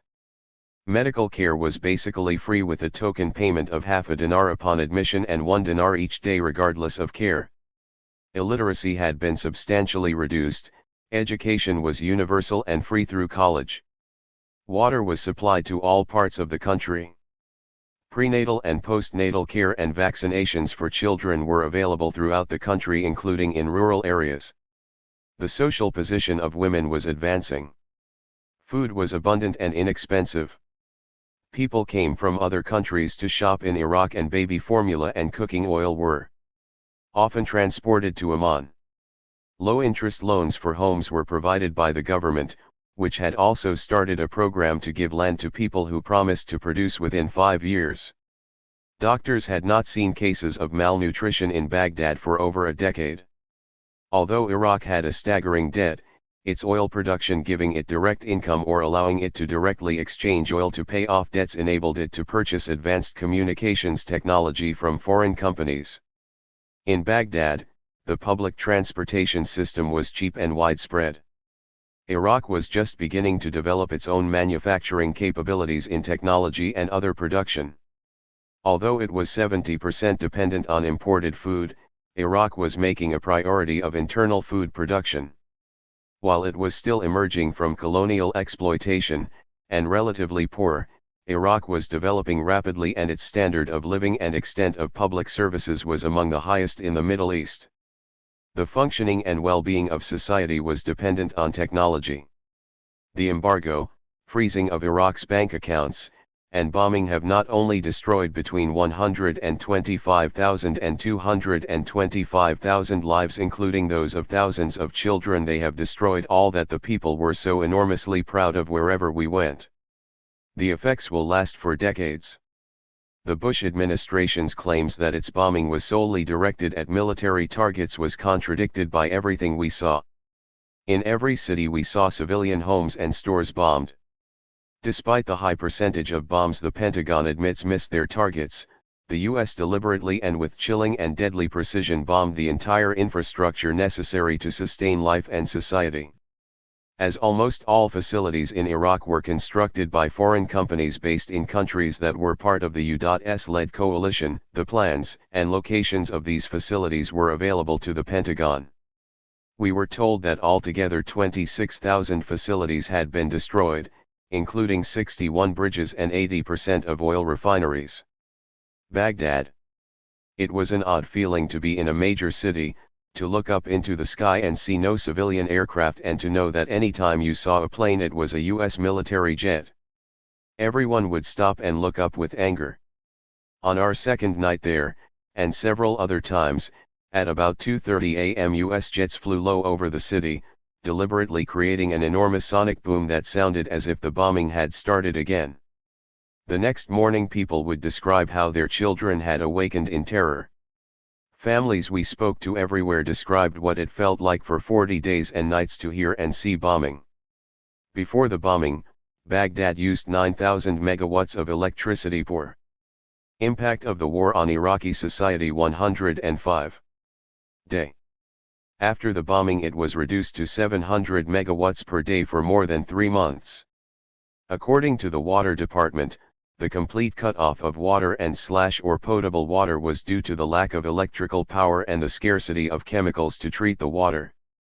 Bombing had destroyed some of the machinery necessary for water purification and supply. There were no spare parts. 3 of the 6 bridges in Baghdad had been bombed. One was partially repaired. The other 2, including the suspension bridge, were completely destroyed. Both Saddam International Airport and Al Muthanna, the domestic airport, were bombed, and passenger and cargo planes were destroyed. 20 minutes outside of the city in Al-Taji, we saw the country's largest frozen meat storage and distribution center, one of two main centers for the entire country, which also included a laboratory for testing meat quality. It had been completely obliterated by the bombing. The center held 14,000 tons of frozen meat. The workers had all left the apartment complex next to the plant to stay with their families. The only one left was the plant engineer, who just sat for hours at the front gate. 25 meters from the plant, women were collecting water from a ditch. The plant had been bombed 3 times at 8 a.m., 3 p.m., and 8 p.m., and workers inside the plant had been killed. Throughout Baghdad, communication towers, the main communication centers, were destroyed. Civilian government office buildings destroyed included the City Hall, the Supreme Court and the Justice Department. The Blessed Virgin Church was bombed, as was the new Convention and Conference Center and the transportation hub and bus parking area. We went to many homes and stores in various parts of the city that had been destroyed in the bombing. Baghdad is a sprawling city. While it was certainly not leveled by the bombing, the cumulative effect of seeing so many major facilities and institutions just twisted metal and demolished everywhere was chilling. Baghdad, a city of 3 million, was dark except for gasoline-powered portable generators. The traffic was light and there were no traffic lights. The water pumping and purification systems were not working. Non-potable water was beginning to return. A neighborhood would get water for 1 hour not past the first floor in apartment buildings and all the neighbors would come with receptacles. Sewage was backed up in drains and flowing into the rivers.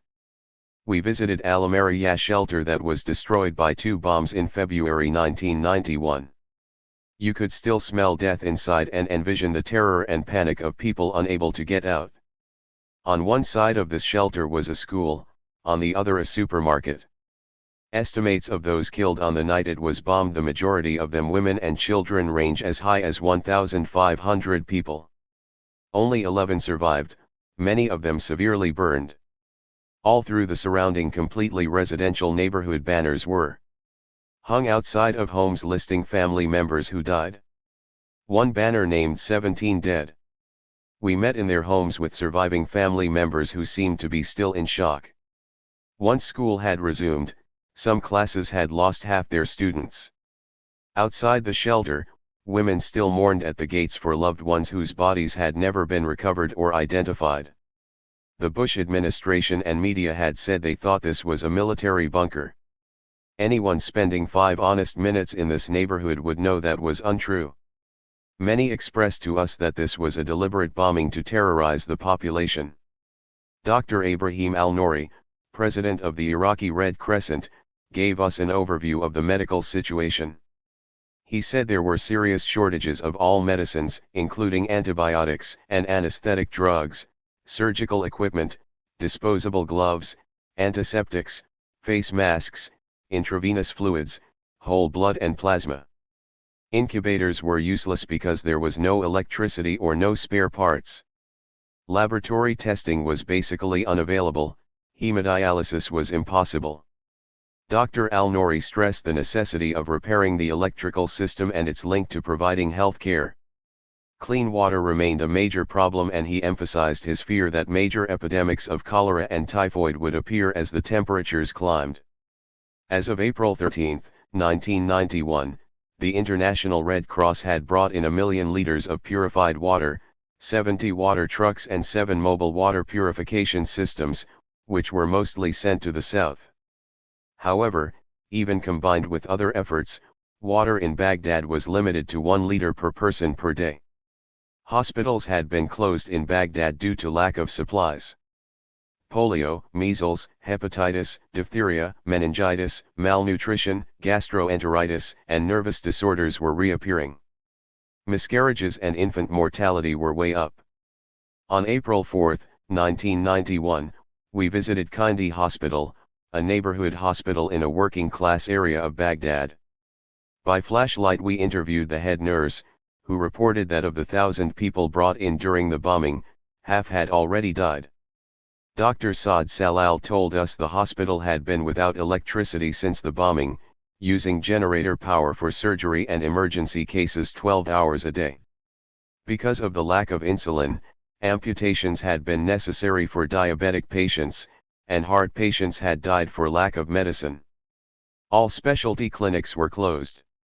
There was a lack of certain drugs imported from American and other Western countries, especially those drugs used for treating diabetes, hypertension, and heart problems. 3,000 to 4,000 bags of blood had spoiled with no refrigeration. Dr. Salal said, "The American propaganda says that nobody was killed by their attack, but we have a file and their location. One hospital was bombed. I don't know why certain localities, nowhere near the military buildings, were attacked. Right now," said Dr. Salal, "the big problems are malnutrition in children, hygiene, and impure water. Right now I and my family are living without electricity. I couldn't eat. Basic sterilization procedures have been dropped since the bombing. I am a plastic surgeon. We cannot dress skin grafts, there is a high level of infection. You come later to my locker and you will see the same cap and mask used continuously. One disposable mask, used since last month. Saddam Hussein Pediatric Hospital in Baghdad, with 300 beds, is a very modern facility with all the latest technology, famous in the region. It had gasoline-powered generators, sufficient only to run lights and smaller equipment. The hospital was accepting only serious or emergency cases. We interviewed Dr. Talat Talal, who took us through the hospital. A very warm, sensitive man, he broke down and cried while describing the situation, and beamed when showing us a child they had saved. He described children who had died from lack of medicines and fluids including insulin. He said they were receiving patients from many cities, most of whom had been unable to get to the hospital sooner. These children were very sick by the time they came in, especially from marasmus, dehydration, malnutrition, kidney disease. Many had died. One mother came from Najaf in the south with a baby extremely ill with renal disease. No laboratory testing could be done due to the lack of electricity and necessary supplies, not even the simple blood urea test this baby needed. Dr. Talal said, "I can use clinical judgment, but we should have a document. What century are we in? What hospital are we in? Previously we had everything. We saw child after child with gastroenteritis caused by drinking impure water, and many suffering from malnutrition." Dr. Talal said, "You can't believe it, I had a case of kwashiorkor. I have been a doctor for 8 years in Iraq and I have not seen one case of kwashiorkor. For 6 months the baby had only sugar and water. This child lived in Baghdad. In the premature baby ward the incubators were not working nor the microdrip for infants due to lack of electricity and spare parts. They were using an adult drip. We saw a mother standing next to a broken incubator using a candle on the incubator to raise the temperature. There was no oxygen. The centralized oxygen supply was not working and oxygen tanks in the wards were empty. The factory that replenishes the tanks was closed due to lack of electricity. There were no X-ray machines operating nor was the CAT scan. The doctor described one case in which a neurosurgeon had to operate on a car accident victim without even an X-ray to determine whether there was bleeding in the brain. There was no bleeding, the operation was unnecessary. Dr. Talal was greatly concerned about hospital conditions without air conditioning in summer heat that goes over 100 degrees Fahrenheit.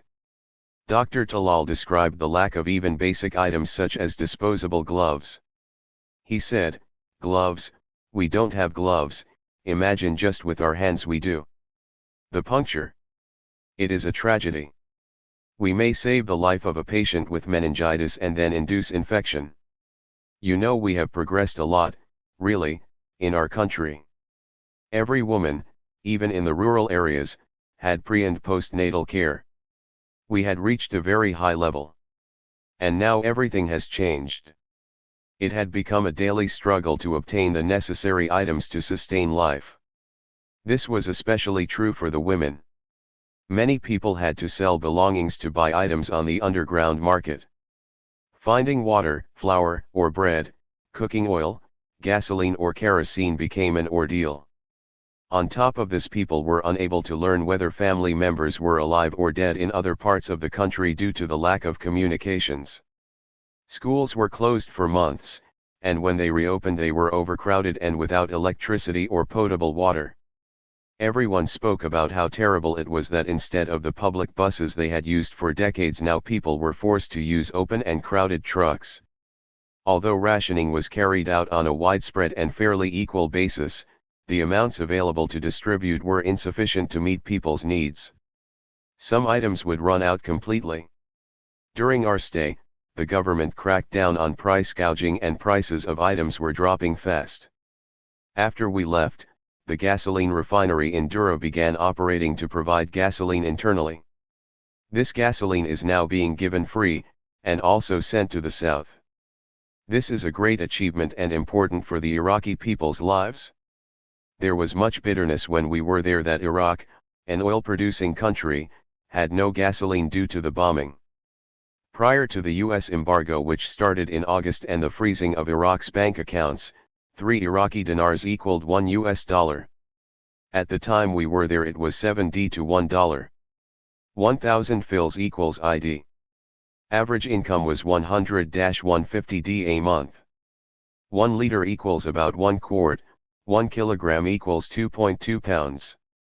1 liter gas was 40 fils, went to 7D, now free. 30 eggs were 2-3D, went to 15D. 50k flour was 3D, went to 1,000D, back down to 150D. 5k lamb was 6D, went to 13D. Rice was 200 fils, went to 7D. Sugar was 200 fils, went to 10D. Tea was 15D, went to 40D. 5k cooking oil was 2.5D, went to 40D. Candle 50 fils, went to 500 fils, later they were not available. Butane was 750 fils, went to 25D but was unavailable. An average taxi ride was 2.5D, went up to 20D. Kerosene 20 liters was ID, went up to 5D, sometimes unavailable.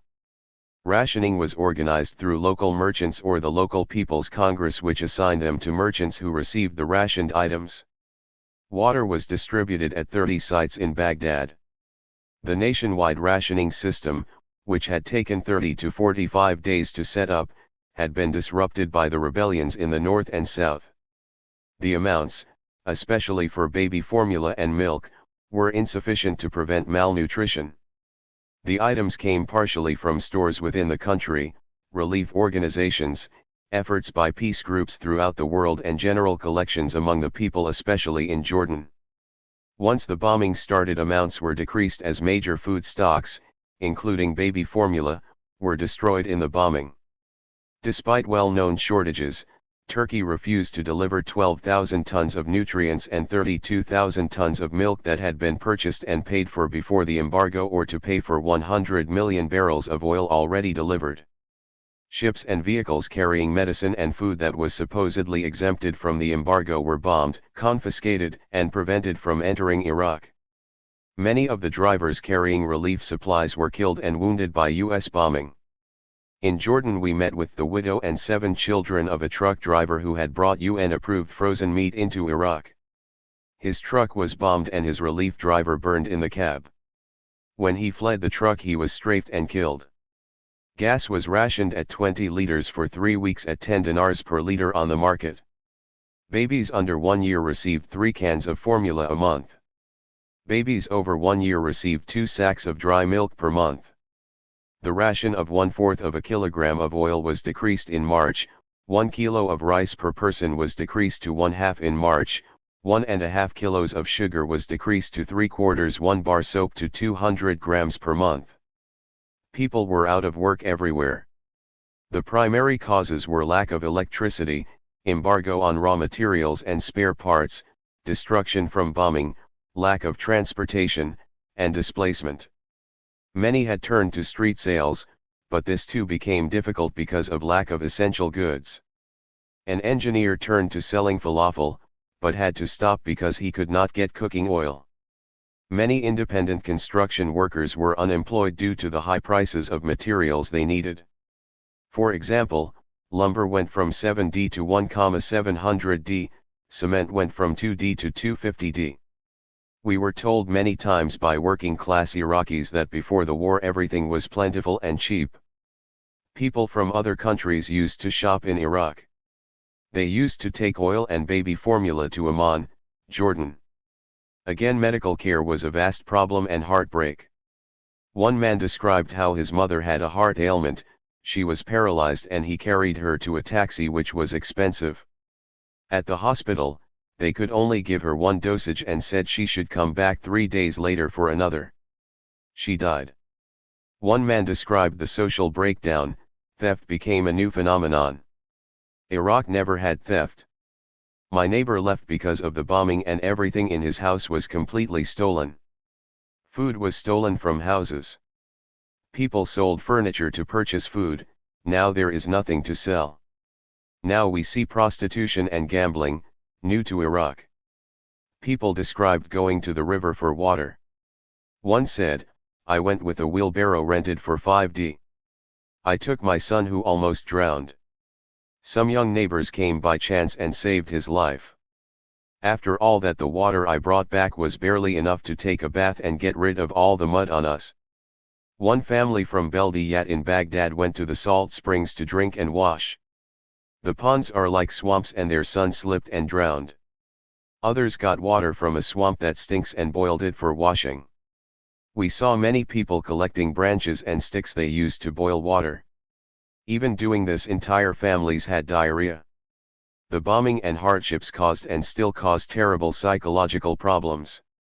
One man said, during that time I became easily angered and irritated, and my relationship with my children was filled with a lot of anger, the children too. When the bombing raids came, my daughter yells, "Mommy, Mommy, they're coming." My 3-year-old son told his mother, "We will die together." One man of Palestinian background said, "What happened in 1948, I will not let it happen again. I will not leave." We used to sit and watch the clock between 7 to 8 p.m. waiting for the bombing to start. My daughter Lulu would say, "Bush is coming." She came to the point where now she sits in my lap and my wife's lap constantly. Tens of planes would go by, cruise missiles the first night.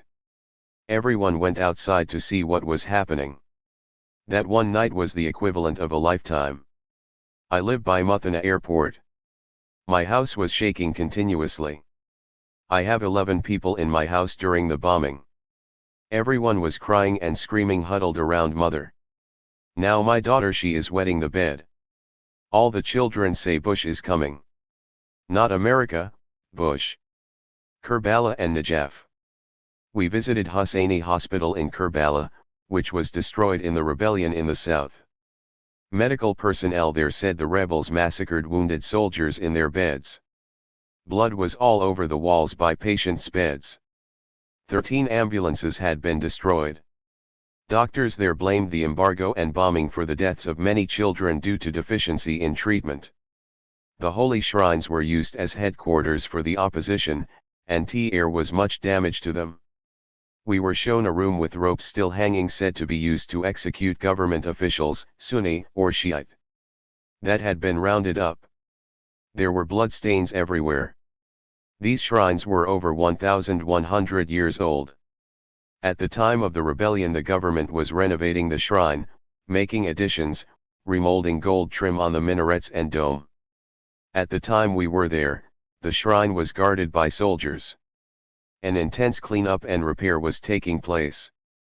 We were told plans had already been drawn up to expand the plaza in front and make all repairs. The Hussein Shrine, the most renowned in the world, had been burglarized. Gold plating in the domes and minarets was peeled off, the library was vandalized, and gifts from Muslims around the world were stolen. We saw a room used as a hospital for the rebels, with material taken from civilian hospitals. Kerbala had enormous destruction. We saw stores, civilian homes, and communication towers destroyed by the bombing. Most of the destruction was caused by door-to-door fighting during the rebellion, destroying every block. The situation in Najaf was similar, although the destruction from the rebellion was not as great. Again we saw civilian homes, and commercial stores and structures bombed. Hilla. In Hilla the student health clinic was bombed on the third day of the bombing, as well as the school. The school was hit in the day, the clinic at 1 a.m. The local government administration buildings were bombed. We were the first foreign delegation to visit Babylon, according to the military governor Duri. There were two types of destruction, from the bombing and from the internal fighting. In all of the southern towns we visited, it was quite obvious which was the cause. In addition, local guides made no attempt to characterize destruction from internal fighting as being caused by bombing. If anything, they were anxious to show the depth of hardship and destruction caused by the rebellion. In Babylon, as elsewhere in Iraq, bombing targeted the infrastructure and civilian facilities necessary to survival and the general life of society. We visited a textile weaving plant which had been built up in the last 7 years and was completely demolished. It employed over 2,400 workers, mostly women. The employment of women in industry is very important to their overall advancement economically and socially in any country, and especially in the Middle East. The plant was bombed at 3 p.m. in the afternoon, and 2 women were killed while working at their station. This plant, according to Mr. Hassan, the plant manager, was built by an Italian company. The new structure next door, containing no equipment, was untouched. All the machinery and raw materials were demolished. Mr. Hassan told sorrowfully how proud the local people were of this plant, its importance to the city and country. He said it was like seeing a child destroyed. He explained how in much of Iraq industry was organized in a reverse process than it was in the industrialized West. The first stage for the Iraqis to have any industrial capacity was just to assemble a finished product from imported processed materials. Their next step was to be able to process raw materials and later to produce the raw materials themselves. Mr. Hassan felt that the U.S. Air Command knew exactly what they were hitting, and were provided the plans for industrial facilities all across the country. Almost all facilities in Iraq were built by foreign companies. Iraq purchased them with oil revenues. Basic industrial production was their next step and just beginning. He told us that the auto assembly plant was also bombed. This plant imported parts from foreign manufacturers and assembled them. The next step was domestic car production. But now they faced a total crisis because of the embargo. There were no spare parts for the foreign autos in the country. We also visited Marjan Hospital, which was bombed, repaired, and bombed again. There were huge bomb craters on the grounds as well. The health clinic in Kathia was bombed. 200 meters from the hospital, a telephone and communication tower was completely destroyed. Across the street the kerosene storage tanks were bombed. Eyewitnesses we interviewed said they burned for 3 days. 39 civilians lost their lives in that bombing. There were no military installations in the area. We drove by a bombed grain silo and the town bakery. Governor Dinri said of the Allied bombing, they wanted to put us backwards and destroy our civilization. We were told that 19 civilian homes were bombed and we visited most of the areas where this took place. We counted more than 19. We spoke to neighborhood residents and family survivors who gave us the times, dates, and numbers of people killed. Most devastating was the destruction of 8 homes which shared a common courtyard. People's possessions were still in the rubble. We dug out a child's textbook, giving his name, age, and grade. 64 people were killed in this bombing, including 14 children. The homes were bordered by a school on one side and an artists' union on the other. Both were shut down. Residents came out to describe it to us and the children told us about lost friends. The bombing took place 4 a.m. on February 11, 1991. We visited 3 other residential neighborhoods and spoke at random to residents and survivors. There were no military installations. Some neighborhoods had open sewers. Everywhere we went we saw military detachments cleaning the streets, clearing rubble and even planting trees. Their priority was a survey of needs in the town. They had partially restored the electricity and water pumping, but not the purification systems, and water and food was being rationed. According to the governor, the rebellion lasted only 1.5 days in Babylon. The city was active. In the downtown area, a telephone relay station was bombed twice and cut in half. It was right in the middle of the market area, as well as homes. Dozens of small older shops and homes next to the relay station were destroyed. This took place on February 18, 1991. 16 people were killed. Kurdish rebellion. We met with Kurdish tribal leaders in Baghdad. They were supporters of Kurdish autonomy within the framework of a unified Iraq. They opposed a military uprising at this time, particularly because of hardships the people were already suffering caused by the US bombing and sanctions.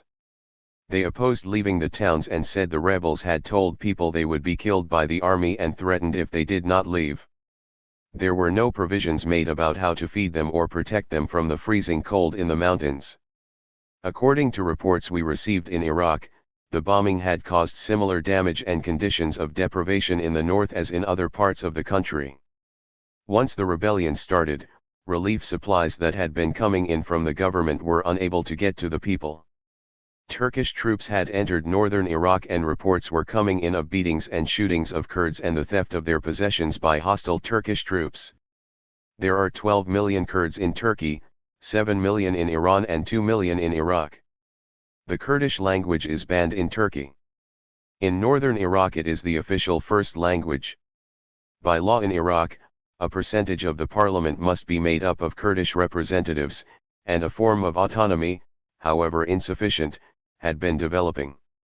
Also reported was aid, coordination, and incitement for the rebellion from the US, Iran, Turkey and Syria. Iran and Turkey are adamantly opposed to an independent Kurdistan. We found that almost all non-Kurdish Iraqis we spoke to had been favorable to greater rights and were sympathetic to the Kurds. However, they were now becoming bitter that some Kurds were working with the US. Among the Iraqis there was intense hatred of the Bush administration because of the bombing and sanctions and US interference in their affairs. The US announcement of aid to the Kurds, when everyone was suffering, increased that bitterness. Getting the US out of Iraq and maintaining the country's sovereignty and independence was people's first priority.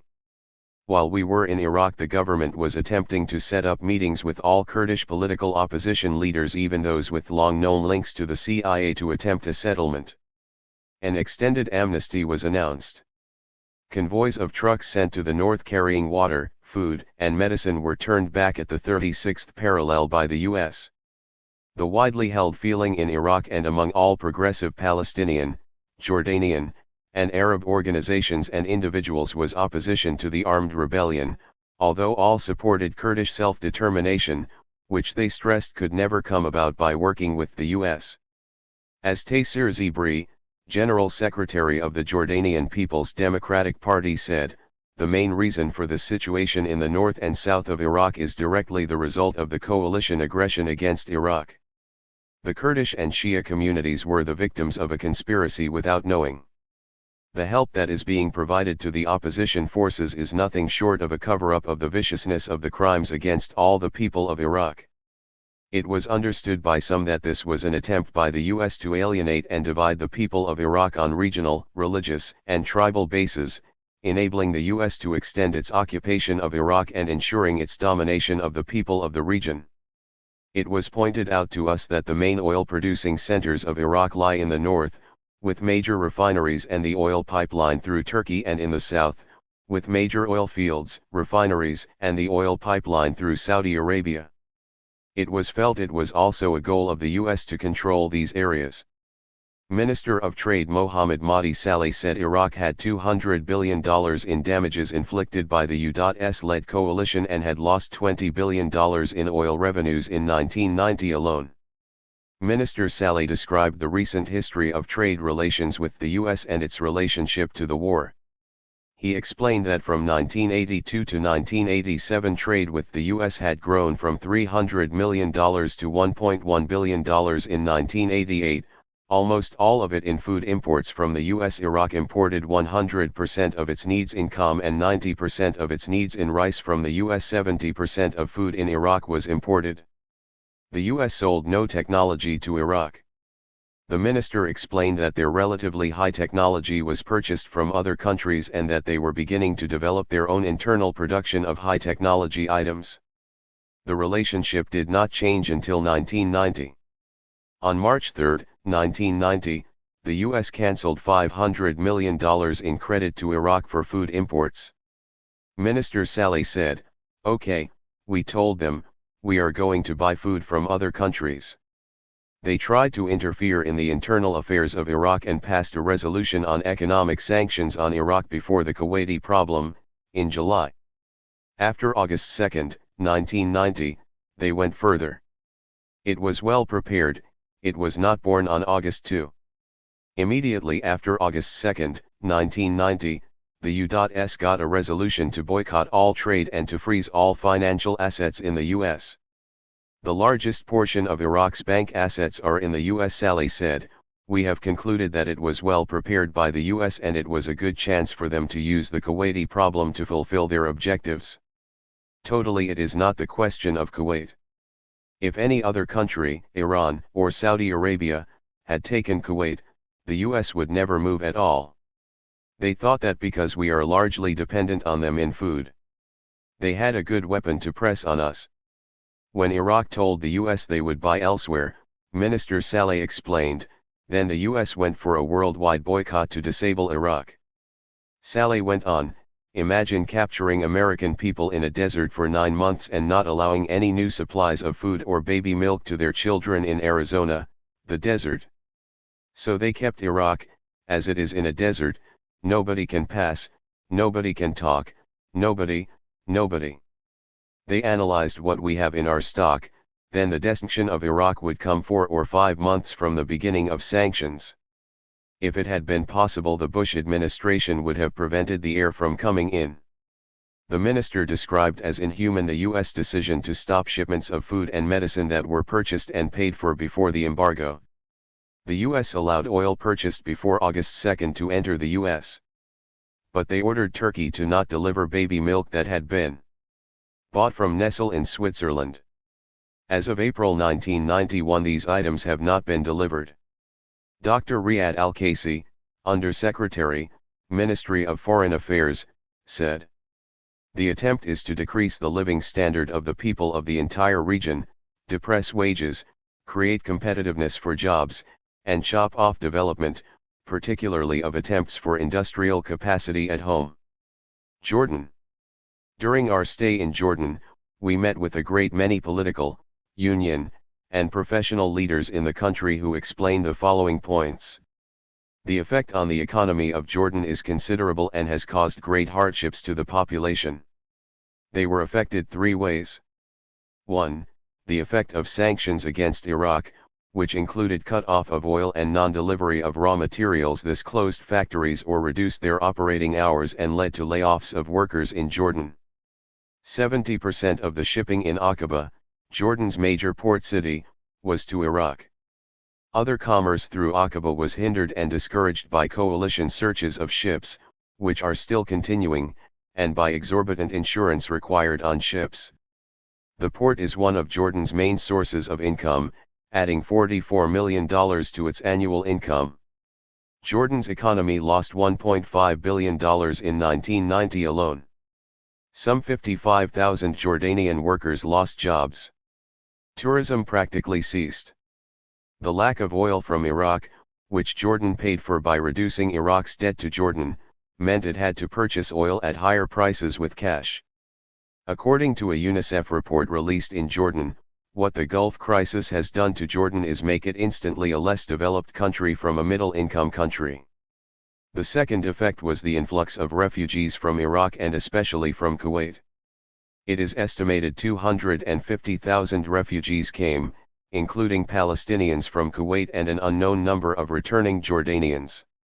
They have neither jobs nor homes, and many are without passports from any country. The third effect was the cut-off of aid from international financial institutions and from the U.S. At a recent meeting, the Gulf States Cooperation Council decided to exclude Jordan from a $5 billion fund established for assistance to countries impacted by the Gulf War. Yemen and the Sudan were also excluded from the fund, despite the expulsion of 950,000 Yemenis from Saudi Arabia during the crisis and Sudan's own desperate needs. As a result, there is a growing medical crisis developing in Jordan as well as a rise in hunger, malnutrition, infant mortality, and miscarriages. Because of growing unemployment, Jordan enacted a policy of replacing immigrant workers with Jordanians, and Egyptian, Syrian and other workers were forced to leave the country. Kuwait persecution of Palestinians. 250,000 Palestinians have fled Kuwait due to persecution, including many who lived and worked there all their lives. Remittances to families in Jordan, the West Bank and Gaza have stopped. Kuwaiti and Gulf states' contributions to Palestinian relief projects has ended. In Amman we met with Palestinians who were victims of Kuwaiti torture and spoke to Palestinians by phone in Kuwait. To date there are 628 confirmed deaths, several hundreds missing and feared dead, 7,000 imprisoned and 24 officially deported. Death squads were operating in Kuwait, especially targeting Palestinians. Witnesses reported that Jordanians, Sudanese, Filipinos, and South Asians, and Kuwaitis opposed to the royal family were also victims of arrest and torture after the Kuwaiti and U.S. military took control. All the victims we interviewed reported the presence of U.S. military officers in a position of responsibility in the detention and torture centers. They said they were visited by American officers who saw the injuries they had received. Mu'inus Khatib, aged 23 years, spoke with us at Al-Bashir Hospital in Amman where he is recovering. He said, "Then an American officer came. The American officer put us in a separate room for 3 days. And when the U.S. officer would come in they would remove the blindfold from our eyes. The Kuwaitis tortured us with cigarettes, electrical wires, electricity was running through my legs. During the time he was under torture no medical treatment was given." Another Palestinian victim is Omar Abdullah, who after being tortured was thrown across the border into Iraq. He had a severe head injury, no money or shoes, and was unable to walk. Fellow victims carried him until they were found by Iraqi soldiers who gave them food and transported them to Basra. One of the Palestinians who left Kuwait before the U.S. bombing was a dairy cattle specialist for over 40 years in Kuwait. He was personally responsible for crossbreeding that produced cattle stock that supplied 40% of Kuwait's need for fresh milk. He had lost everything, including his savings, and was prevented from returning to Kuwait. Conclusion. The U.S.-led coalition's embargo and bombing was deliberately aimed at the population of Iraq and to destroy the country's infrastructure, independence, and standard of living. This was a high-technology war against all the people of Iraq and most especially the children. The Iraqi military was defenseless in the face of the massive aerial bombardment. There was no regard for the health, nutrition, or economic condition of the people. This was a policy of starvation, poverty, and terror. There is no end in sight yet for the Iraqi people. How many will die in the future as a direct or indirect result of the embargo and bombing? What we witnessed constituted the most flagrant and deliberate war crimes by any standard of decency or international law. The almost complete destruction of any and all life-sustaining or economically necessary facilities, the continuation of the embargo, the freezing of Iraq's assets and the U.S. occupation of areas of Iraq show that the aim was not the withdrawal of Iraq from Kuwait but U.S. domination over Iraq. In the process the U.S. successfully lowered the standard of living for people of the entire region, and set back their struggle for development. The U.S. now has its long sought-after direct military presence in every Gulf state: Kuwait, Saudi Arabia, Kuwait, Bahrain, Oman, Qatar, and the United Arab Emirates, in addition to expanded forces in Turkey, troops in Iraq and nuclear aircraft carriers in the Persian Gulf. It has shored up Israel against the Palestinians and emboldened Israel in its repression, settlements, and continued illegal occupation of the West Bank, Gaza and the Golan Heights. The U.S. now has domination over 60% of the world's oil reserves. Dr. Al-Kaisi said, no home remained untouched, no family unharmed, if not through death in the war, through malnutrition, disease, or newfound poverty. This is a return to colonialism. The US is asking for terms like another Treaty of Versailles. Iraq is dependent on the outside world to repair its infrastructure, and I fear Iraq will be in a state of permanent human bondage. For the sake of the people of Iraq, particularly the children, an immediate end to all aspects of the embargo against Iraq should be demanded of the United States and the United Nations. Adib Abed represents the Palestine Aid Society. Gavri Gemiko coordinates the National Coalition to Stop U.S. Intervention in the Middle East. This report was given in New York on May 11, 1991. Eyewitness interviews. Bombing of textile factory on outskirts of Babylon, Iraq. A clothing factory on the outskirts of Babylon was among the civilian factories destroyed.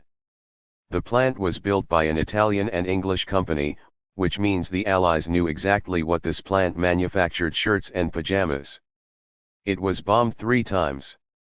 Mr. Hassan, the plant manager, describes the attack, which took place on January 19, 1991, at 12 o'clock noon. The workers were working. George Bush's planes came at noon while people were in the midst of work. They hit 3 places. The first hit was the spinning mill. 2 women workers fell martyrs. The rest of the people panicked and began to run in all directions. The second hit was at the opposite end of the building, an area of preparation for weaving. The third hit was at the end of the plant, a storage area for raw material. Besides the 2 women killed, 16 others were wounded, women and men. First they burned the raw material, then they damaged the machines.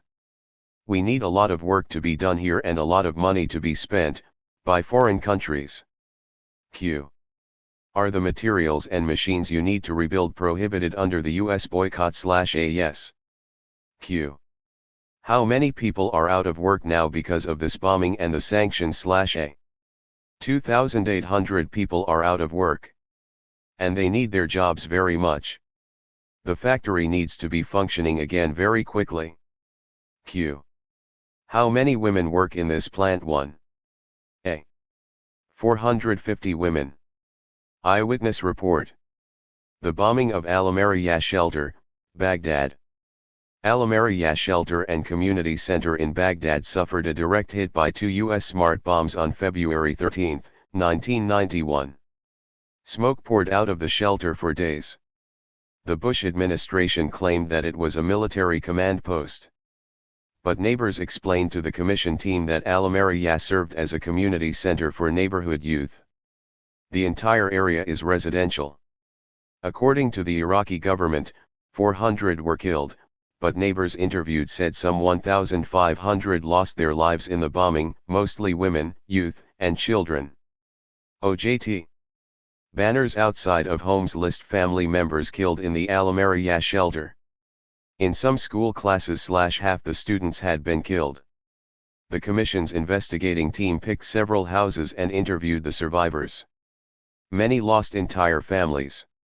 Listed are the names of a man and a wife, their 4 children, and 2 grandchildren.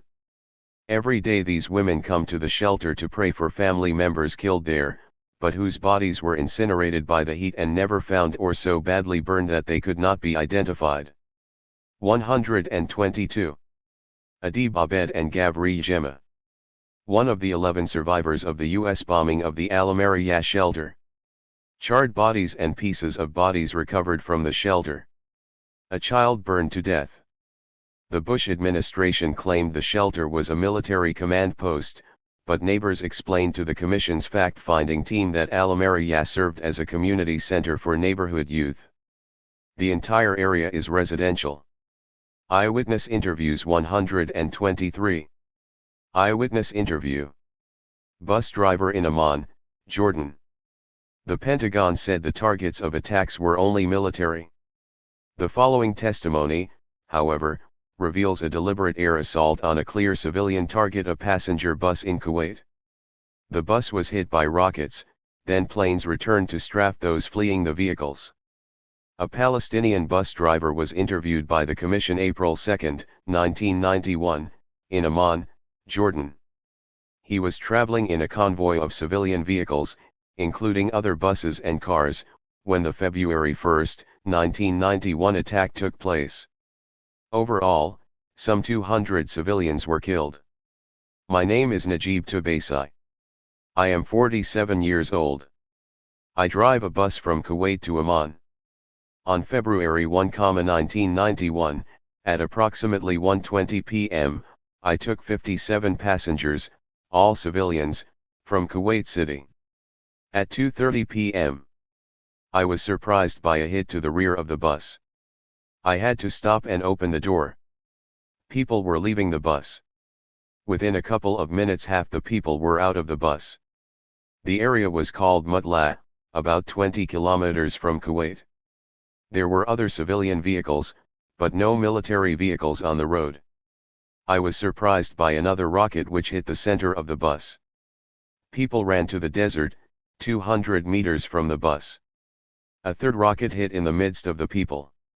All of the people were obviously civilians. The bus burned. About 25 people were burned inside the bus. I saw some horrific scenes. I saw legs with no bodies. I was wounded in my right leg. I was holding onto a woman with my right hand and a child in my left hand. We were running across the desert. The woman got hit, and the child was screaming, "I don't want to die. I don't want to die." People were running away and the planes followed them and strafed them with machine guns. I saw some people screaming while they were on fire near the bus. It was possible for me to help some of them. It was a shock standing, watching them in front of me. I helped some that were with me, close relatives of mine. 6 persons came with me. I carried them to the hospital. There was another bus behind me. That driver took some of the injured, about 20.1 went to Sabah Hospital in Kuwait. They placed the dead in the morgue. I took the child that was alive to her parents. I came back to the hospital where I underwent surgery and they removed the shrapnel from my leg. The next day I left the hospital and went to the Palestine Red Crescent. They went with me to the site and photographed the bus and the bodies scattered around, bodies with no heads, burned bones inside the bus. Some bodies still had bullet holes from both sides from machine gun fire. They gathered the bones and put them in the crater that was created by the rocket. The crater was 3 meters away from the bus. I went back to Kuwait with the Palestine Red Crescent. They transferred me to Baghdad, and from there to the Jordanian embassy, then to Amman where I stayed a week in the hospital. Najib Tubaisi was driving a bus from Kuwait City to Basra in a convoy of other forms. 3 passengers fled from Bombay February 9, 1991 by US-led Allied passengers Sudamchi Renault, V. Karad. Eyewitness interview. Palestinian tortured in Kuwait. Excerpts from an interview with Omar Abdullah, a Palestinian who was arrested in Kuwait and tortured there for 10 days. In addition to telling Mr. Abdullah's story, this interview gives a feel for how the entire Palestinian community was treated when the U.S. military was in charge of Kuwait. The interview was conducted by the Commission's fact-finding team in Hussein refugee camp, Amman, Jordan, March 31, 1991. My name is Omar Abdullah. I am a Palestinian who carries a Jordanian passport. Q. How long did you live in Kuwait? A. I lived in Kuwait in an area called Qalab al-Shawar for a year prior to the Iraqi entrance. I am an auto body repairman. Q. Tell us what happened to you and how you were arrested. A. After the Iraqi forces left Kuwait, a lot of the Kuwaiti civilians entered the neighborhoods and shot people. So we hid inside the houses. Many families were killed. After that, the regular army entered the Kuwaitis, along with the Egyptian and Syrian army. Q. Were there any Americans with this official Kuwaiti army? A. There would be Kuwaitis, Saudis, Syrians, Egyptians, and the Americans following in a separate car. In the police stations, there are always Americans.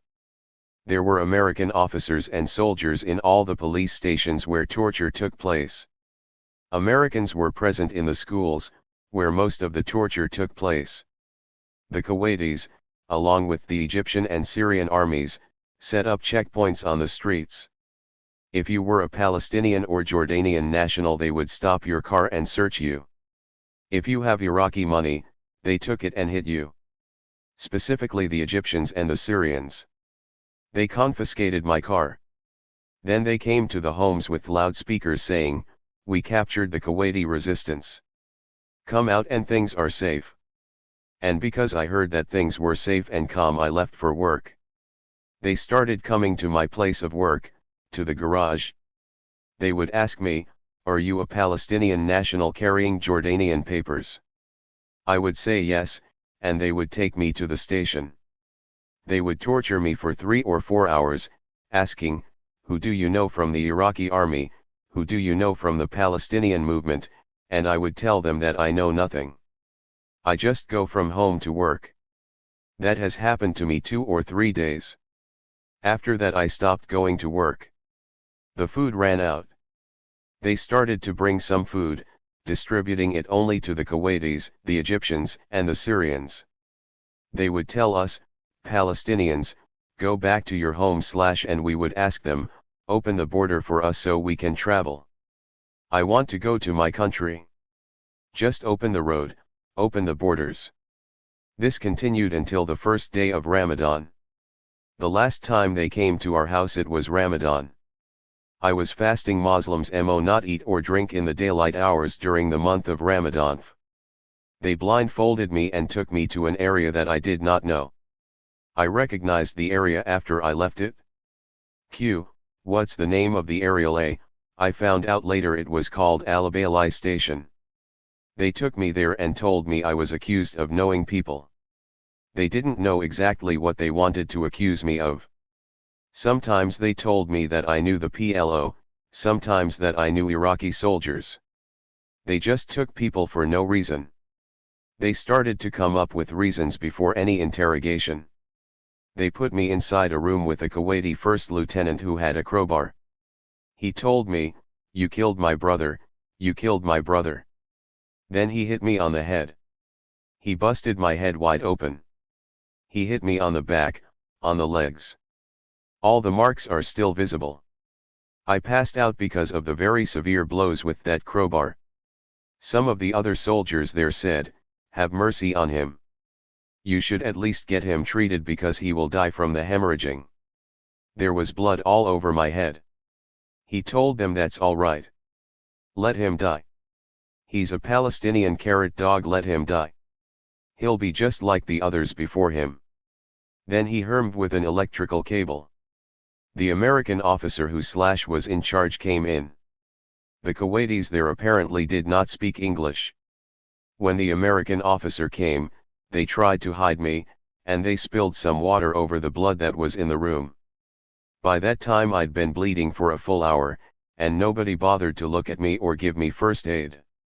From that I became anemic. The American asked them, "Who are you torturing?" They said, "We're not torturing anybody. We're just horsing around, playing with each other." There were Kuwaitis and Saudis in the station. The American said, "No, there is somebody. Open the door to this room."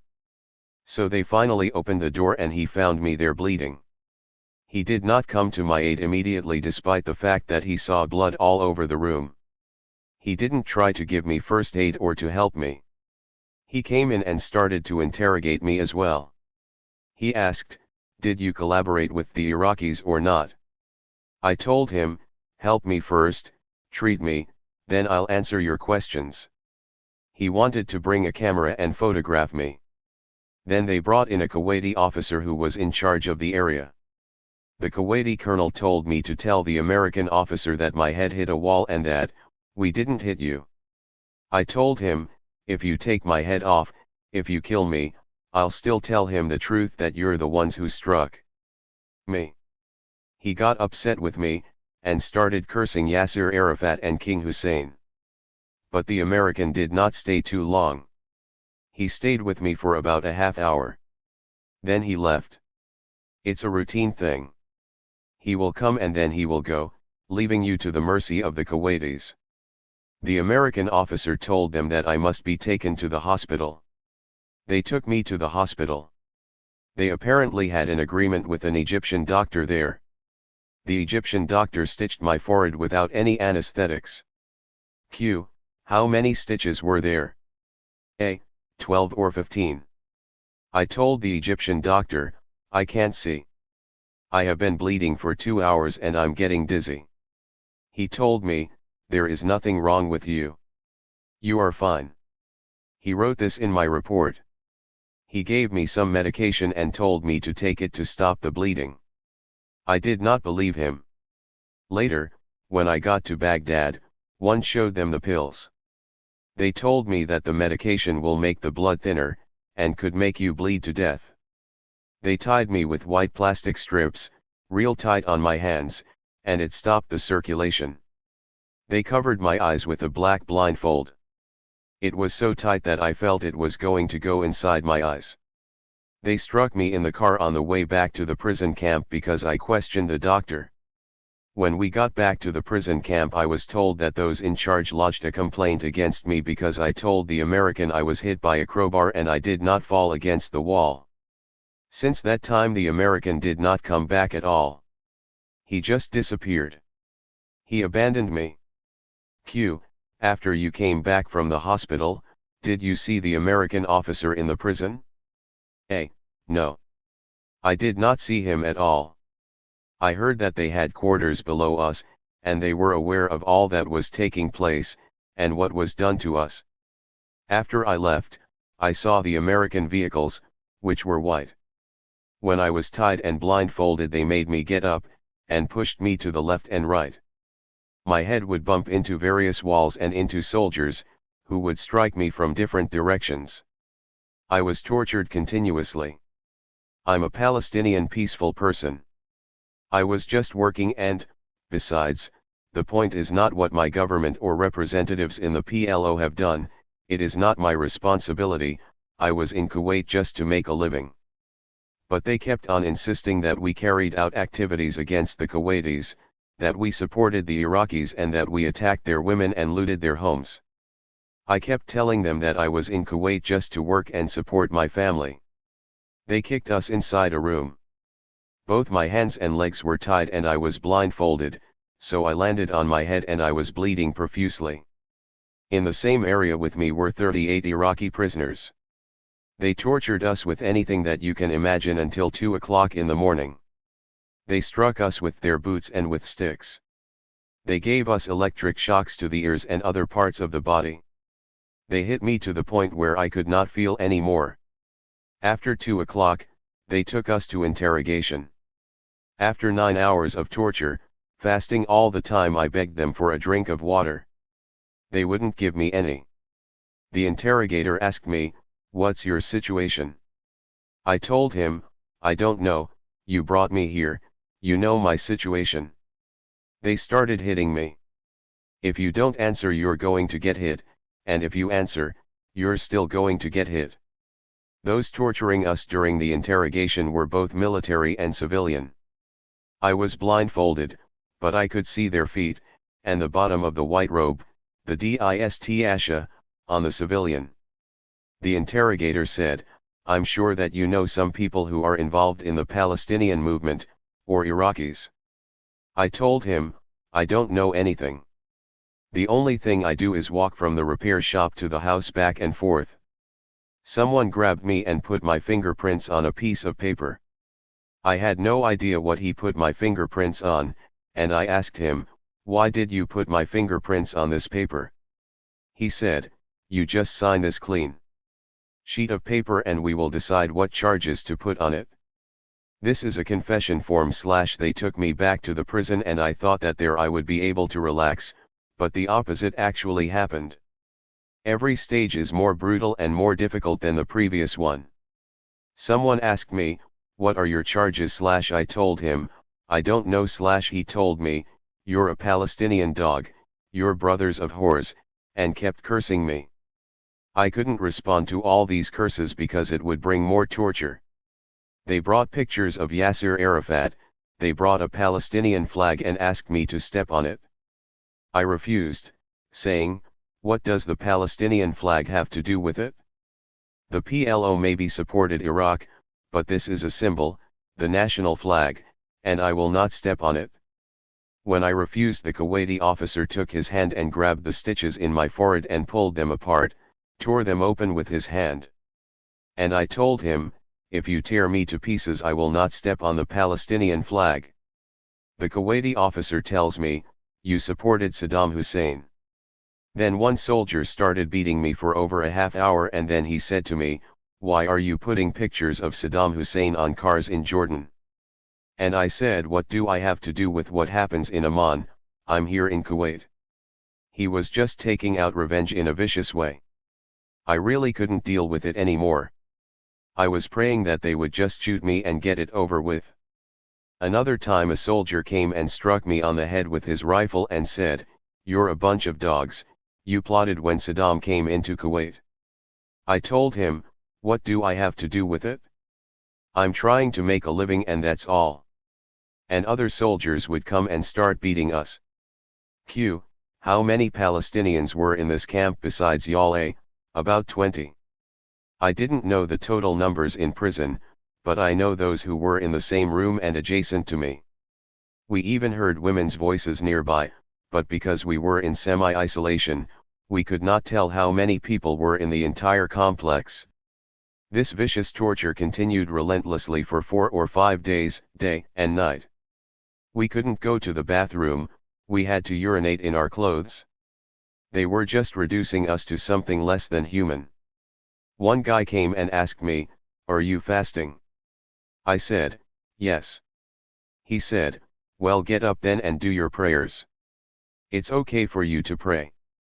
As soon as I kneeled to pray, he came from behind me, put his boot in my back and kicked me forward. My head struck the wall. They do this because they consider us less than honorable Arabs. Every time somebody walked in, it was an opportunity for them to beat us up and torture us. They would bring rice with meat, and they would take the meat off the rice and say, "You guys don't deserve this meat because you were helping the Iraqis and you don't deserve to eat meat." They would take the meat and put it in the trash and give us just the plain rice. Then they would give us some dirty water to drink in very small amounts, and they would hit us on the kidneys and on the backbone. How long did this torture take place, and when were you released? I was arrested on the first day of Ramadan and I was released on a Friday. I couldn't tell day from night. The night before my release I received intense and concentrated torture, and I felt that one of two things would happen. Either I would be released the next day or I would be killed. There was another Palestinian young man who they tortured because they accused him of stealing a car. There were 2 witnesses who showed he bought and paid for the car. He even brought the Indian who he bought the car from.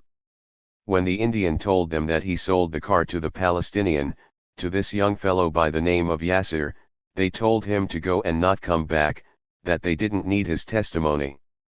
They tortured Yasser until he died. He received the most torture.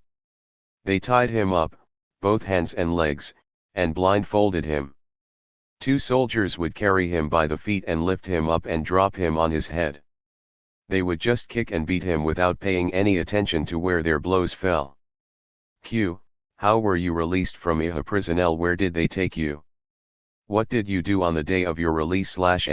They let me out at 11 o'clock in the morning and I asked where they were taking me. I was really afraid that they would kill me because of the signature and thumbprint that they took from me. I didn't know what I had signed, and I was afraid that maybe it was a confession that would result in my death. But they told me not to worry because they were taking me to another prison camp. They did not tell me I was being released so that I would not ask for my passport or my money. They took me to an area called Haharia. We were just 4 Palestinians and the rest were Iraqis. They were all civilians. They put us on a bus, tied and blindfolded us, then drove for a short while. They took us to a place called Safwan where there was a Red Cross station. It was not there to receive us, it was there to receive the Iraqi opposition forces. I asked, "Where is our money?" They said, You have 4,000 Iraqi dinars, but because it has the picture of Saddam on it they confiscated it. They took everything, including our sandals. The Red Cross was asked to receive us and sign a piece of paper saying we were released from Kuwait. The Red Cross refused to accept responsibility for us, saying we were bodies with almost no life. One Kuwaiti major said, "Drop them a few yards behind the building. Let them go there." We walked around 22 kilometers on all kinds of fragments. Around us were unexploded shells. I couldn't walk. Two guys carried me. They helped me until we reached the town of Safwan, an Iraqi village. American troops were there. I found some media people. They were French and American. I was able to read the names on their cameras, the channel numbers, stations, and network names. They took pictures of me because my face was all swollen, my hands were swollen, my feet were swollen, the signs of cigarette burns were still on me. They took plenty of pictures, but I'm sure they're not going to be published in America because it's not in the interest of the government. Even the interviews conducted with me, I'm sure they will not be published because it's not in the interest of the American officers. Q. How were you received by the Iraqis when you reached Safwan LA? We were received very well by the Iraqis. They gave us some money. They had a food shortage, but they gave us their food because of our situation. They carried me to the government offices in spite of the rebellion and what was going on. The governor gave me documents that allowed me to travel. All of my documents were destroyed by the Kuwaitis. And they gave us medication. The Kuwaitis destroyed our papers so that when the Iraqis would see us they would think that we were from the opposition, because the opposition does not have any documents. The Kuwaitis wanted us to be killed.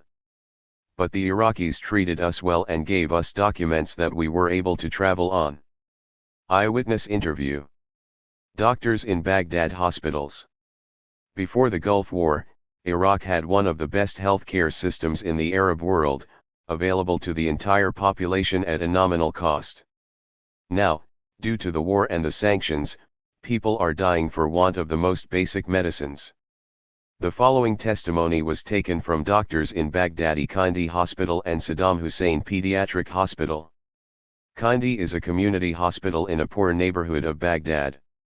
Saddam Hussein Pediatric, which treats children from all over Iraq, is renowned throughout the Middle East for its state-of-the-art equipment and its quality care.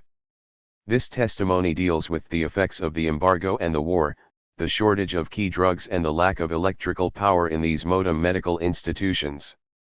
The doctors also describe the medical problems that are directly related to the embargo and the U.S. bombing of the civilian infrastructure needed to maintain the population. April 4, 1991. The commission team was told that about half of the 1,000 patients brought to this hospital during the U.S. bombing died.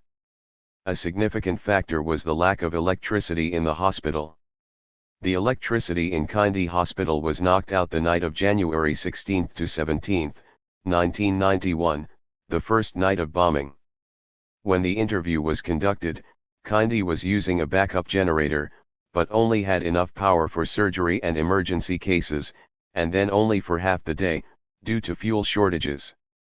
I'm Dr. Saad Salal, working here as a resident, and a student in the Iraqi Board of Plastic Surgery, in the Department of Surgery/7Q, what kind of medical problems did you see during the war? How were they dealt with? An increasing number of people died due to the lack of facilities and the lack of medicine. For example, there were many amputations of those with diabetes because there was no medication. Many of the heart patients also died due to lack of medication. We need medicine for chronic diseases, and to replace some equipment that was destroyed due to the bombing. Most who came to the hospital were suffering from malnutrition, and again there were a lot of amputations. Due to the lack of medication for those who are chronically ill. This had a devastating effect on children and women, because some of them had a lower resistance. Q. What effects have the sanctions had on medical care in this hospital? A. We no longer have access to certain drugs we cannot manufacture in Iraq, especially drugs for chronic diseases like diabetes, hypertension, and heart problems. These drugs are exported by American companies, by other Western companies, by Israeli companies and by others. Patients in hypertensive crisis, diabetic crisis, and with cardiac problems, especially acute problems, have died in this hospital because of these shortages, especially in the intensive care unit. We are especially suffering due to the electricity cut off. Because we had no electricity, we lost the blood banks. We lost not less than 3,000 to 4,000 bags of blood needed for patients here, especially for surgical emergencies. This is April 4, 1991. The bombing stopped about 3 weeks ago. What problems do you see now? A. Let's start with the children, who are at a critical time in their lives. They suffer from malnutrition and hygienic problems. Water that was not properly processed was given to the people. You'll find less sanitation health problems with adults. With them, it's a matter of food preparation, and living without electricity. I am not poor. I am a doctor. In my house, my family has no water to wash their face or hands before eating. I have no electricity to study. I'm 36 years old, and I haven't enough electricity to shave. My family lives in an area that hasn't had electricity for 3 to 4 months. A few locations in Baghdad get electricity on and off, but not continuously. Here in the hospital it is very difficult to even wash our hands. There is no way to sterilize or clean. We work in the operating theater under these conditions. Take, for instance, the dressing of skin grafts. We have to open the wound to look at it. But we cannot open the wounds in the wards, due to the unsanitary conditions. We have to bring the patients to the operating room just to have a look at the wound. Unfortunately, you don't have enough time to see all the pus and infection we have in this hospital due to the low level of basic sanitation. Later I'll take you to my locker and show you the same cap and mask I use continuously. Last month I found just one disposable mask. I have been using it ever since, working day and night with the same disposable mask. Eyewitness interview. Dr. Talat Talal, Saddam Pediatric Hospital, Baghdad. April 7, 1991. We have no insulin. One of my neighbors came to me about 10 p.m., and said there was a 2-year-old child in my hospital, newly diagnosed, and severely ill. 1 ampoule of insulin would save her life. We looked all over the hospital and couldn't find any. I offered 5 liters of benzene to the man who brought the child in so that he could go to another hospital, Medical City. We got the insulin and the baby is well now. I am so happy. You have to understand my feelings, seeing patients dying for simple measures. Every corner of the world has insulin. Now we are seeing a baby with dehydration, a case of renal disease. She was referred from the city of Najaf, where there was a lack of hospital care. He needs a simple test for blood urea, potassium, and sodium. Very simple tests that should be done in this big hospital. I sent for the results and here you can see the tests could not be done because the laboratories are not functioning due to lack of electricity. Is there any way of treating this child? A. Sure.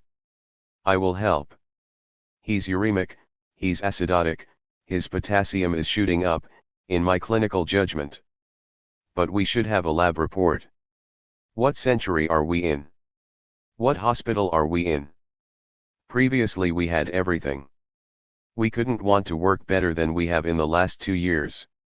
He is miserable. How many children have been affected by the lack of medicine and lack of electricity? How many died? A. There are a lot. Every day I come across many cases like this baby. Everything has been affected. Are you seeing examples of malnutrition, or problems as a result of the poor sanitation? A. A lot of malnutrition. I have been a doctor for 8 years in Iraq, I have not seen one case of kwashiorkor. You won't believe it, but 3 days ago I saw a case of kwashiorkor. The mother had not fed the baby milk for 6 months, only sugar and water. Can you imagine? This baby weighs 3 kilograms. He's got gastroenteritis, diarrhea, and vomiting caused by poor sanitation. He is marasmic as well, and has feeding problems as well. I talked about the micro drip, specially set for this baby. In 24 hours we can collect 6,000 cubic centimeters of this fluid for this baby. You know this drip is for bigger persons, not for babies, because these big drops are equal to 15 small drops. And he receives the fluid so quick, 500 cubic centimeters in about 2 hours. Now the micro drip is not working. Previously we did not see such tension in the nursing staff. Look how many children are here. It is a very difficult job for the nurses. It could be the fault of the nurse or of the doctor if we don't have a device that we need, or we don't arrange for the patient to have a chart. There is even a lack of paper for the chart. Every aspect of our job is affected. Q. What about masks, gloves, etc.? A. We have a test we call the CSF. We take fluid from the spinal column for the diagnosis of meningitis, etc. Usually the test is done under sterile conditions, using gloves and anesthetic spirits for the area. Gloves. We don't have gloves. Imagine, we do the puncture with just our hands. It is a tragedy. We save the life of a patient with meningitis, and then induce infection. Q. Are there a lot of cases of marasmus now? A. Marasmus, yes. Q. What about malnutrition? Prenatal care for pregnant women. A. You know, we have progressed a lot in our country. Every woman, even in the rural areas, had prenatal and postnatal care. We were providing tonics, folic acid supplements and vaccinations, prenatal and postnatal. We had reached a very high level. And now everything has changed. Look at this child. She has severe asthma, but we don't have the oxygen for this patient. We don't have enough oxygen, or a nebulizer. An asthmatic patient must have an intersolution. This is a special device, not the inhaler, but by mask. In this hospital, which is a central hospital, the devices are not working. There is a lack of intersolution. This patient is in very serious condition. She may run into respiratory failure at any time because we don't have the devices or the medication. Q. What is happening with your operating facilities now? A. It is working, but only for emergency cases, not for hernia or rectal collapse or hair lips. No elective surgery. Q. How is the electricity in this hospital working? A. There is a generator now. Q. Is it on 24 hours a day? A. 24 hours now. But the summer is coming, and a generator in this facility cannot operate the central air conditioning. I can just imagine what will happen in the summer. Q. What do you think will happen when the warm weather brings an increase in bacteria growth? A. I don't know. This is winter, and we have all this gastroenteritis. And severe asthma. What about the summer? We hope to improve our functioning by then. This patient has renal acidosis. We have previously diagnosed this baby, and for 2 years we were happy to give him Scholl solution. A component of this solution is citric acid, sodium, potassium. The mother gives this fluid to the child at home. The dosage is determined by body weight. But his mother could not give him Scholl solution because it was not present in the pharmacy. Now he is acidotic. He's not taking the medicine because it's not available. In this country we have deficiencies of an enzyme in the blood. It is a hereditary sex-linked disease. In our country it is called favicin, because when a child eats fava beans it affects the blood. This child was dying. We gave him blood by the slide method, not by cross-match, the long method. I think he will be well. Q. How was the blood supply affected? A. There is a central blood bank here. We order a type of blood, we send it to the blood bank, and there is a donor. We kept it functioning during the war. This is a very famous hospital because we are doing our best. We have been working for more than 18 hours a day for the last year. The children were not going to school. Now they are going to school, but they are crowded. I don't know about the sanitation in the schools. Q. How do people pay for medical care here? A. Anyone can enter this hospital. You just have to pay half a dinar to get a ticket and to be examined by a doctor. Every day you stay here you pay 1 dinar. This covers everything, including medication. Q. At this point you don't have any oxygen. A. No. The oxygen supply is 0. I just don't know what will happen if any severely affected child comes in now. Q. How was the country supplied with oxygen tanks prior to the war? A. There are special factories. They aren't working. In our hospital there are 12 wards with intensive care, 300 beds, I think. I have a friend whose daughter had a car accident. He is my colleague, a doctor as well. He transferred the baby to the neurosurgical hospital at night. They have a small generator, but it doesn't supply enough electricity for the X-ray machine to work, or to bring up the 1 CAT scan in that hospital. The baby was unconscious. Without the benefit of an X-ray, they performed an operation because they suspected there was bleeding in the brain. Imagine a neurosurgeon working without a simple X-ray or scan to see if there was bleeding. There was no bleeding, only brain injury. Eyewitness interview. Widow of a truck driver in Amman, Jordan. Mrs. Zeta was interviewed by the Commission in East Amman, Jordan on March 30, 1991. Her husband was killed by US and Allied bombing of the highway from Amman to Baghdad. Mr. Zeta's trailer was empty. He was making a return trip after carrying refrigerated food to Iraq. The food items had been pre-approved by the UN. Q. Could you please tell us what happened to your husband, and could you describe his work and the incident that took his life? A. My husband was a driver on the Iraq-Amman highway, transporting foodstuffs. He went on a trip to Baghdad. On the way back, there was an air raid at the Al-Rutba area, that's the 106-kilometer mark heading back from Baghdad towards Amman.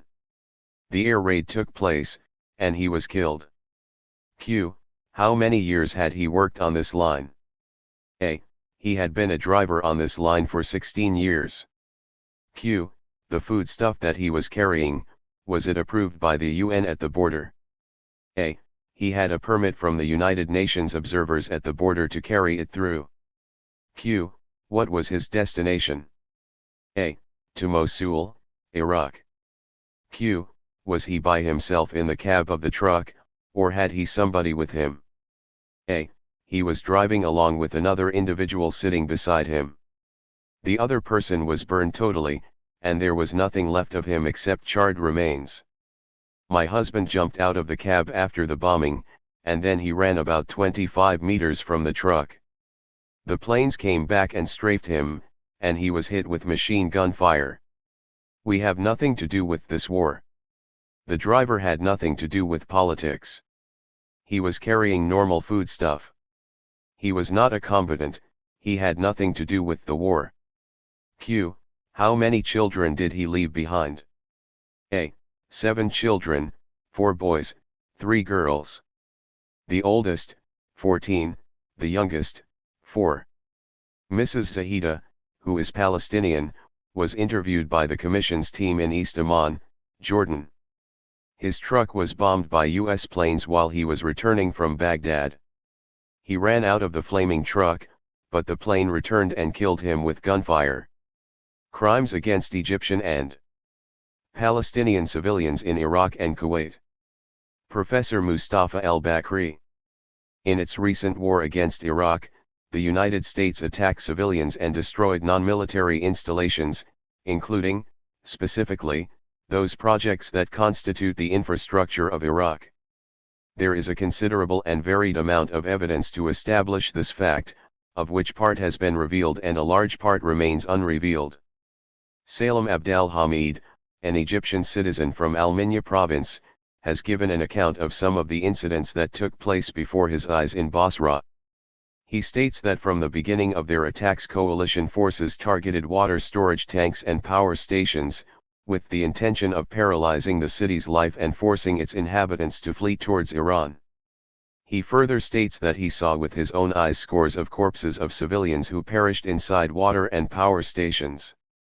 This Egyptian national, who has succeeded in returning to Egypt after the end of the Gulf War, has related a number of facts about the spread of epidemics and starvation in the city.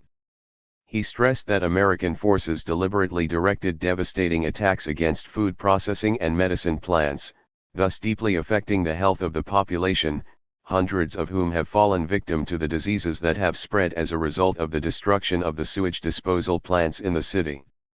More than 60% of the buildings in Basra were destroyed, and many people perished under the rubble. In Baghdad, Omar Adnan, a 17-year-old Egyptian citizen, in a statement to the Baghdad correspondent of the Associated Press, said that he had suffered severe bumps as a result of the bombing of the Al-Amariyah shelter. "I was asleep," he said, "when, all of a sudden, I felt intense heat. The bed sheets were burning. Soon after, I felt I was choking. I turned to touch my mother, but I found nothing but a piece of burnt-up flesh." He added that he was the only one to survive among the members of his family, which included his father and mother and their 3 daughters. Alfred Roger, the Baghdad correspondent of the Spanish newspaper El Mundo, has reported that, at a hospital in the holy city of Najaf, he saw 140. Mustafa el-Bakri, an Iraqi child groaning with pain. In answer to questions, he said his name was Ahmed Abdullah. He was with his family in front of their home when things started to fall down. He did not know where his mother or father were. The correspondent says that the child opened his big eyes while he was twisting like one whose feet were caught in a trap. Shell fragments had hit his left foot. Other fragments were embedded in his side, and both of his feet were covered with blood. In the tragedy of the Al-Amariyah shelter, which was deliberately hit by an American pilot, hundreds of Iraqi women and children lost their lives. Away from that shelter, there is hardly a part of Iraqi soil that has not witnessed similar scenes of gory tragedy. Those criminal attacks made no distinction between military personnel and civilians or between Iraqis and non-Iraqis. Their aim was to destroy Iraq, all of Iraq. CNN correspondent Peter Emmett has described the effects of the bombing by coalition aircraft of the town of Fallujah, west of Baghdad. One of the sites destroyed was a hotel where Egyptians were residing. The number of those killed is estimated to range from 50 to 130. Samir al-Manshai, an Egyptian citizen who was working in Iraq and who is now residing in Aziz, a village in Kalin Center in Kifr el-Sheikh province, has stated that he was hit in the arm by shell fragments when a residence where he lived with 10 other Egyptians was bombed in air raids on Baghdad. 4 of the Egyptians were killed, including his cousin Abdel Ghaffar al-Manshai. Describing the events, Samir al-Manshai said, "We were transported by Iraqi police to Medical City Hospital in Baghdad, where I stayed for 15 days. I assumed responsibility for receiving the remains of the 4 who had been killed and completing the documentation needed for their shipment to Egypt. I myself returned by the land road to Amman. On the way from Baghdad to Amman, I saw on the roadside a bus which had been burned by American aircraft. According to our Jordanian driver, it was carrying 92 Egyptians to Amman airport. During my trip to the Amman airport from the Iraqi border, which took 6 days on account of continuous air raids, the car I was traveling in had often to turn off the lights and hide for prolonged periods of time to avoid being bombed. American crimes in the Gulf War are many, and they did not come to an end with the end of the war but continued on more than one level. Apart from imposing the economic embargo and starving out the Iraqi population, many crimes were committed by American forces on Kuwaiti territory after it was liberated from Iraqi forces. The Emirate of Kuwait came under a purely American administration. The American ambassador and the commander of the American forces in Kuwait assumed the administration of the Emirate for all practical purposes. During that time, and with the support of United States forces, many crimes were committed against Egyptians and other Arab communities living in Kuwait. As a result of severe torture, 5 Egyptians died. They had been arrested, imprisoned, and then tortured. Another 300 were imprisoned and tortured without being charged with any real offense. These facts have been confirmed by the Egyptian Organization for Human Rights, through its representative who went to Kuwait after its liberation and disclosed the extent of the suffering being inflicted upon Egyptians and members of the other Arab communities there by militias of the al-Sabah family acting in coordination with U.S. forces. The Arab community that suffered the most from acts of repression and brutal treatment in Kuwait is the Palestinian community. They were accused of having supported the occupying forces, although a prominent Kuwaiti personality, Member of Parliament Khalid Sultan, has stated to the U.S. Information Agency that that was untrue. He said, "Let us be truthful, many Palestinians assisted us during that period. Some went as far as fighting alongside the Kuwaiti resistance. They took food to Kuwaiti officers. They carried packages and letters through Jordan to members of our families who were outside Kuwait." The Palestinian Committee on Human Rights has prepared a report on massacres and acts of repression based upon available reports and testimony. These reports have affirmed that execution squads led by American and British officers of the coalition forces have assumed the task of pursuing, tracking down and catching Palestinians selectively and deliberately throughout Kuwait with the help of Kuwaiti, Saudi Arabian, and other Gulf military units specializing in such operations. They would hysterically raid, comb and invade city neighborhoods populated by Palestinians. They would lead away whole families, most often to U.S. Army camps, where special security and intelligence experts would screen the detainees on the basis of prepared lists they already possessed, then have them transferred to investigation centers and concentration camps established by the coalition forces in various parts of Kuwait. Information and testimony given by some Palestinians who had the good fortune to escape the looming danger of mass graves indicate that the course taken by investigations in those centers, which are run by American forces, had nothing to do with the familiar charges of collaboration with Iraqi authorities that were leveled against Palestinians.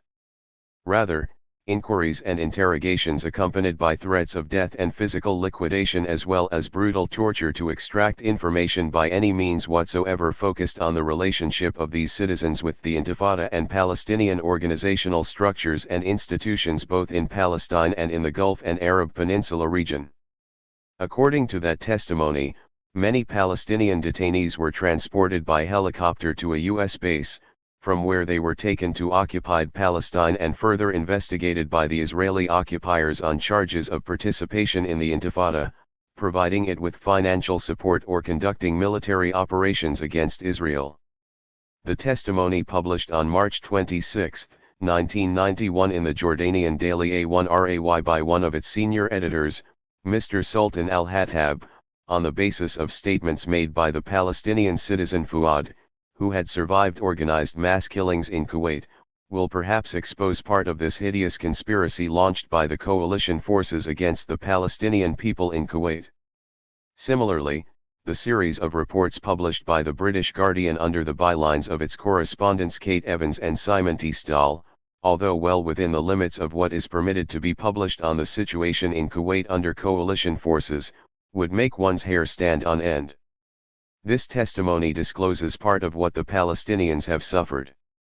It speaks of atrocities, indiscriminate arrests and disappearances suffered by individual Palestinians in addition to inhumane acts to which they are collectively subjected in their areas of residence at the hands of the masked militias of the Kuwaiti authorities, who carry out their raids under the protection of U.S. forces and the supervision of officers of the U.S. Special Forces.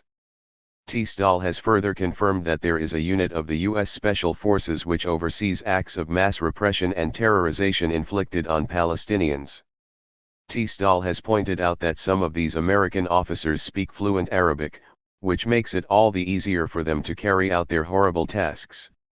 The same facts have also been confirmed by a correspondent of the British Observer, who has spoken bitterly of the torture of the innocent in Kuwait that takes place with the knowledge and under the very eyes of the U.S. forces. In addition to press reports and reports by other information media, both written and visual, there are official statements by United States, French and British officials both inside and outside Kuwait, as well as documented testimony gathered on the spot by representatives of Amnesty International, the International Committee of the Red Cross, such United Nations agencies as the UNESCO and the UNRWA, and various human rights organizations, the totality of which constitutes irrefutable and unambiguous evidence of the extent of the dangers faced by the Palestinians and the crimes inflicted on hundreds and hundreds of them: assassinations, direct and deliberate pycnical liquidation by shooting in the head at close range, or by severe torture in concentration camps, including such procedures as the extraction of fingernails, burning by electricity and cigarette butts, disfigurement, and the burning of bodies. This criminal sadism has been carried to the point of burning a number of detainees alive by tying their hands and pouring gasoline on them, as stated by citizen Fuad in his testimony to the Jordanian newspaper A1RAY. These facts are further confirmed by the testimony of a member of the Kuwaiti Association for the Defense of Victims of War and Protection of Human Rights in Kuwait, an association which was formed after the entry into Kuwait of the coalition forces, and whose goal, as stated by one of its most prominent founders, Dr. Ghanaman Nayar, is to defend members of the Palestinian community and other Arabs in the face of the flagrant violation of their human rights by the coalition forces and the now re-empowered Kuwaiti security services. In addition, the association concerns itself with the conditions of prisoners of war as well as forcibly banished Bedouins. The Bedouins, who have been subjected to persecution and live under the continuing threat of expulsion, are in the same situation as the Palestinians and other Arabs, hundreds of whom have been dumped in the desert on the Iraqi-Kuwaiti border after being stripped of all their belongings. As testified by Bob Drogan, correspondent of the American newspaper The Los Angeles Times, they are left there in a state of total exhaustion brought about by the torture which they have undergone, and they badly need hospitalization. The same newspaper also contained flagrant facts about the execution of Palestinians and other Arabs and the merciless, indiscriminate detention of women and children and old men. Drogan quoted 3 individuals to the effect that they had seen a Palestinian and 2 Sudanese youths breathing their last under beatings with rifle butts and pistols, to which they had been subjected for 3 days in a cell packed with 109 other prisoners, including men over 60 years of age. At least 3 women in a neighboring cell were also subjected to beatings and torture, Drogan's witnesses told him. Reports by French Reuters have spoken of no less than 80 unidentified corpses of individuals killed by shots in the head at close range and buried in mass graves in the Silanjat and Raqqa areas in southern Kuwait. Among them were the bodies of 12 young men 15 to 30 years of age, showing marks of horrible torture and mutilation. They were buried in the mass graves of Raqqa on Sunday, March 17, 1991. Paul Tyler, a British correspondent for Reuters News Service, has seen these graves with his own eyes. Workers in Mubarak Hospital as well as a number of grave diggers have given shocking accounts about Palestinians who have been killed by being shot in the head at close range and who have then been buried secretly, or whose dead bodies were thrown in the streets of Hula, Katan, Nukra, and Firwaniya with the intent of striking terror in the hearts of those among them who have remained outside the concentration camps and inducing them to leave the country. According to official Palestinian reports, at least 210 Palestinians, including women and children, were killed after coalition forces entered Kuwait. Most of these Palestinians died under brutal, systematic torture or by being hanged or shot in the head. In addition, there are some 4,000 Palestinians whose fate or place of detention remains unknown. They include a number of Palestinian physicians who played a prominent humanitarian role in the hospitals of Kuwait during the war. The fate of hundreds of other Arab citizens also remains unknown. Another illustration of this situation is to be found in what happened to Mr. Ali Hassan, a prominent Palestinian of Kuwait. As is widely acknowledged in Kuwaiti circles, he has, over the decades, played a memorable role in the rise and prosperity of Kuwait. During the presence of the Iraqi forces in Kuwait, he also had an important role to play in forming people's and neighborhood committees to provide humanitarian and social care to the needy. Last week, masked armed groups, led by American officers, raided his house and attempted to assassinate him by opening fire on him, and he was hit by some of the bullets of this dark hatred. They then burned his house and its contents, room by room. There has been some movement on the part of international and humanitarian organizations and large sectors of Western public opinion in the face of this state of affairs. Amnesty International, for example, on March 18, 1991, has called for putting a stop to these crimes and taking steps for a prompt and independent investigation thereof. On March 22, 1991, Mr. Andrew Whitley, director of the American organization Middle East Watch, released an urgent appeal for help in protecting the lives and rights of members of the Palestinian community in Kuwait. Even so, some aspects of these statements and the actions they call for have been abused by the coalition powers to shirk responsibility for these crimes, which are being committed in a programmed and systematic manner under the protection of their military forces and political authority. This brings to mind what happened when Israel invaded Lebanon and swept over Beirut, and how Israeli forces together with sectarian militias committed the Sabra and Shatila massacres of Palestinians in 1982 under the very eyes and within the hearing of the American, French, and other multilateral forces in exactly the same manner as is being repeated today in Kuwait in almost identical circumstances.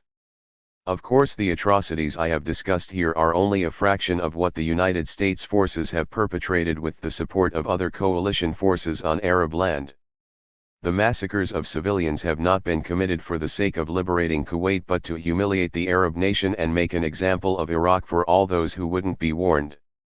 These are dirty aims in the implementation of which U.S. President Bush and his assistants have played the basic role. The record of the crimes I have mentioned should be sufficient cause to demand a full disclosure of the record of this criminal world leader and bring him to trial for these heinous crimes, which should cover his face with shame. The victims of this dastardly war in their hundreds of thousands curse the American president from their graves and call on all people of conscience to pronounce their historic judgment against this man who has repudiated all legal and humane norms of behavior and enforced the law of the jungle so that he might become the sole arbiter in all relations between the peoples of the world. Professor Bakri's testimony was presented on August 7, 1991, in Cairo, where the Egyptian branch of the Commission of Inquiry held a hearing on war crimes committed by the United States in Iraq and Kuwait. The hearing was the first in an Arab country and took place in spite of Egyptian President Mubarak's collaboration with Bush's war against the Iraqi people. Much of the testimony at the hearing focused on the experiences of Egyptian workers, who made up a large part of the labor force in the Gulf states and Iraq. The Egyptian Commission, which was convened by author and activist Dr. Sharif Hitada of Egypt's leading opposition party, comprised such well-known individuals as Dr. Nawal el-Saadawi, an internationally acclaimed author and president of the Arab Women's Solidarity Association, Dr. Latifa el-Zayyat of Ain Shams University, former Foreign Minister Dr. Mohammed Ibrahim Kamal, now President of the Egyptian Human Rights Organization, Professor Gamal el-Gitani, columnist for Al-Akbar newspaper, former ambassadors Dr. Wafa Hahazi and Dr. Ba'eddin el-Rashidi, and Lt. Gen. Mohammed Fawzi, among many others. Speakers at the Cairo hearing, which was held in the meeting hall of the National Progressive Unionist Rally Party, included Dr. Mohammed Abdel Fadhil, professor of economics at Cairo University, who spoke on the consequences of the war on the Iraqi people, Professor Mustafa el-Bakri, who spoke on the experiences of Egyptian workers in Kuwait and Iraq both during and after the war, Mr. Abdel Rahman Kier of the Engineers Union, who spoke on the effect of the war on the already impoverished Egyptian working class, and Commission founder Mr. Ramsey Clark. Waging War on Civilization. Fadwe El-Gindi, Ph.D. It was ironic to hear the former Prime Minister of Britain Margaret Thatcher ridiculing President Saddam Hussein and referring to Iraq as uncivilized, ironic because Europe was largely mired in barbarism when Baghdad was the world's most refined, most cosmopolitan center, the Baghdad of 1001 Nights and the Rubaiyat, the center of philosophical, scientific, and literary achievements, still remembered as the peak of high civilization, the pinnacle of Arab culture. There is something barbarian about brutally bombing the world's cradle of civilization. It is cowardly to launch an unprecedented assault by high-tech weapons of destruction on a defenseless third-world country, and hypocritical on the part of the most powerful nation to do so in the name of civilization, in the name of order, a new world order, while it is destroying the birthplace of the world's truly first world order. It was in Mesopotamia that the world saw the earliest codes of law, forms of human government and other administrative advances, urban life, farming and writing, technical and scientific discoveries. Accompanying these gigantic achievements were lasting contributions to world art and literature. Is there no sanctity for the sacred places of worship, ancient and continuing temples, churches, and mosques?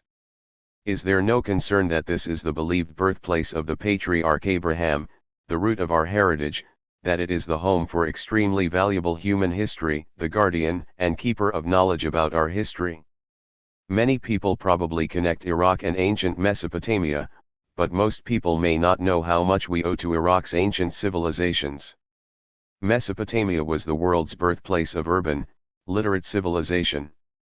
Then again, in the early Middle Ages, Islamic Baghdad was a seat of learning and a world capital at a time when most of Europe was peripheral and had been reduced to a near barbarian condition. With reference to these two high civilizations, it was pointed out by anthropologist Robert McAdams of the Smithsonian Institution that there exists no comparable examples in history in which a country has produced two extended periods of comparable waging war on civilization. 147. Richness from entirely separate cultural traditions more than 1,000 years apart. A true New World Order treasures its irreplaceable heritage, but with all this destruction, the US will be remembered as a destroyer of antiquity. There was a treacherous deception by the media and military to present an image of Iraq to the American public and the world as if it were simply an empty desert with some oil wells, thus obscuring the direct and indirect threat posed to the extraordinary contributions of Mesopotamia that have elevated humankind above the beasts. The archaeological treasures in the museum in Baghdad are, in a very real sense, the property of all the peoples of the world, said David Stonak, professor of Near East archaeology at the University of California at Berkeley. He said, if it were suggested somehow that it was necessary to bomb Athens in a war, there would be a very large outcry from the scholars of the world that the Acropolis should not be put in such danger. It seems appropriate to me to point out the equal danger of our cultural patrimony in Iraq. Instead, neither front-page coverage nor nightly newscasts give the people any hint that the Western world has any stake in Iraq beyond petrodollars. Iraqi contributions. Among the contributions of Mesopotamia to the world are, writing, the wheel, irrigation, agriculture, monumental architecture, organized religion, kingship, empire, social stratification, industrial production of goods and large-scale trade, law, administration, cities, schools, literature, poetry, medical, scientific and mathematical texts, geometry, astronomy, building bricks, wheeled transportation, and the first architectural ground plans. Moreover, in addition to the ideological role that goddesses and women played in the mythical history, ancient Mesopotamia produced the first poet known in history, a woman called Enheduanna, a high priestess, in 2300 BC. We have to remember this when, as American women, we celebrate the literary or artistic contributions of founding mothers, of about 100 years ago. By about 2000 BC, schools, libraries, literature, epics, scientific documents, dictionaries, encyclopedias had already existed.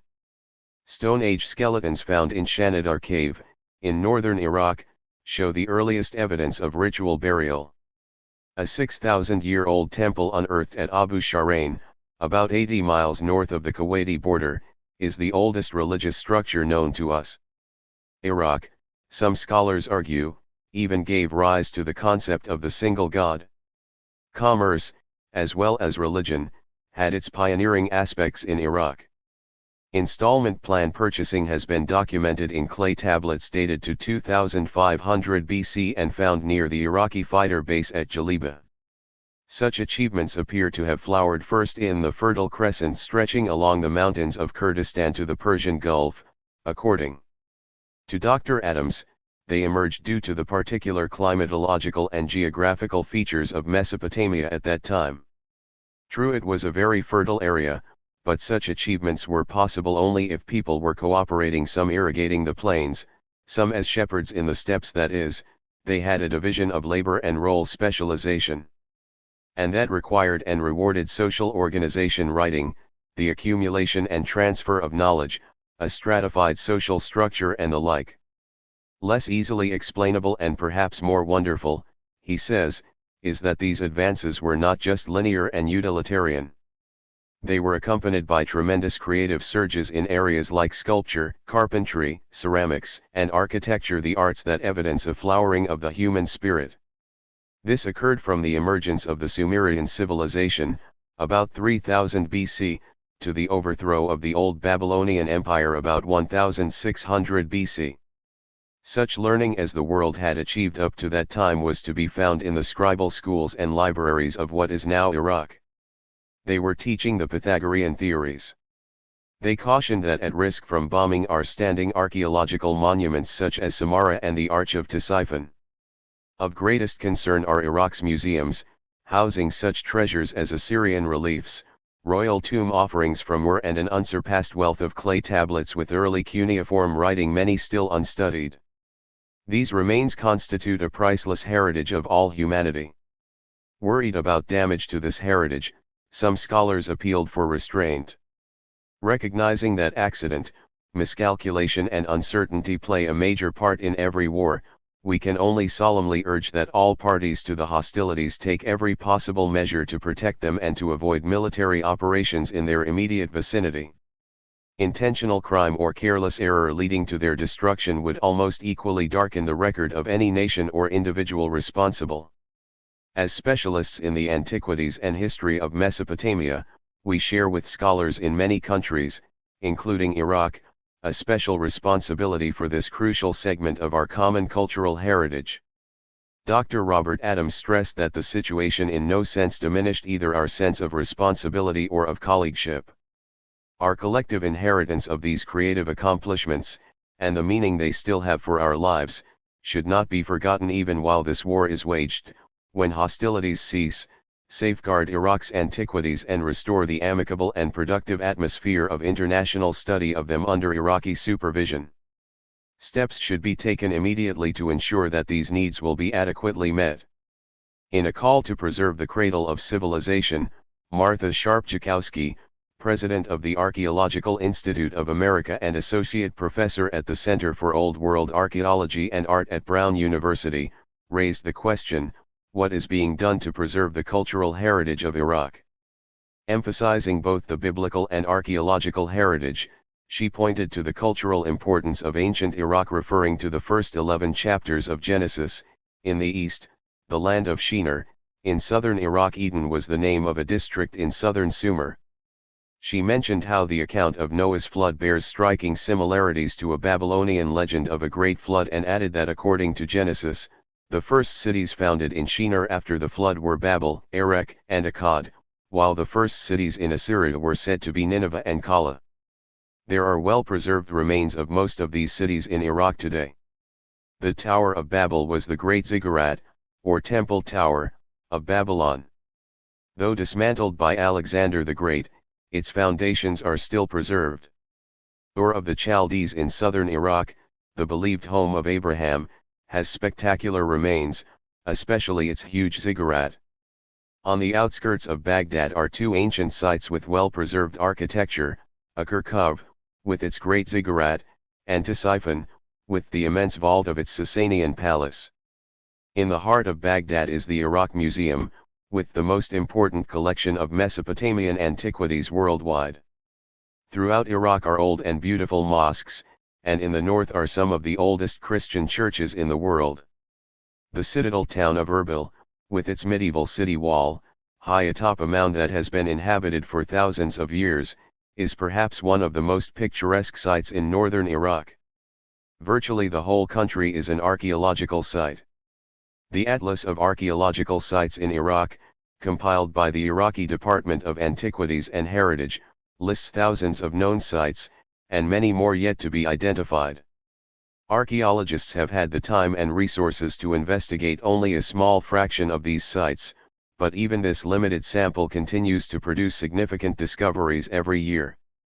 3 of the world's oldest known villages have been explored in the north during the last few years.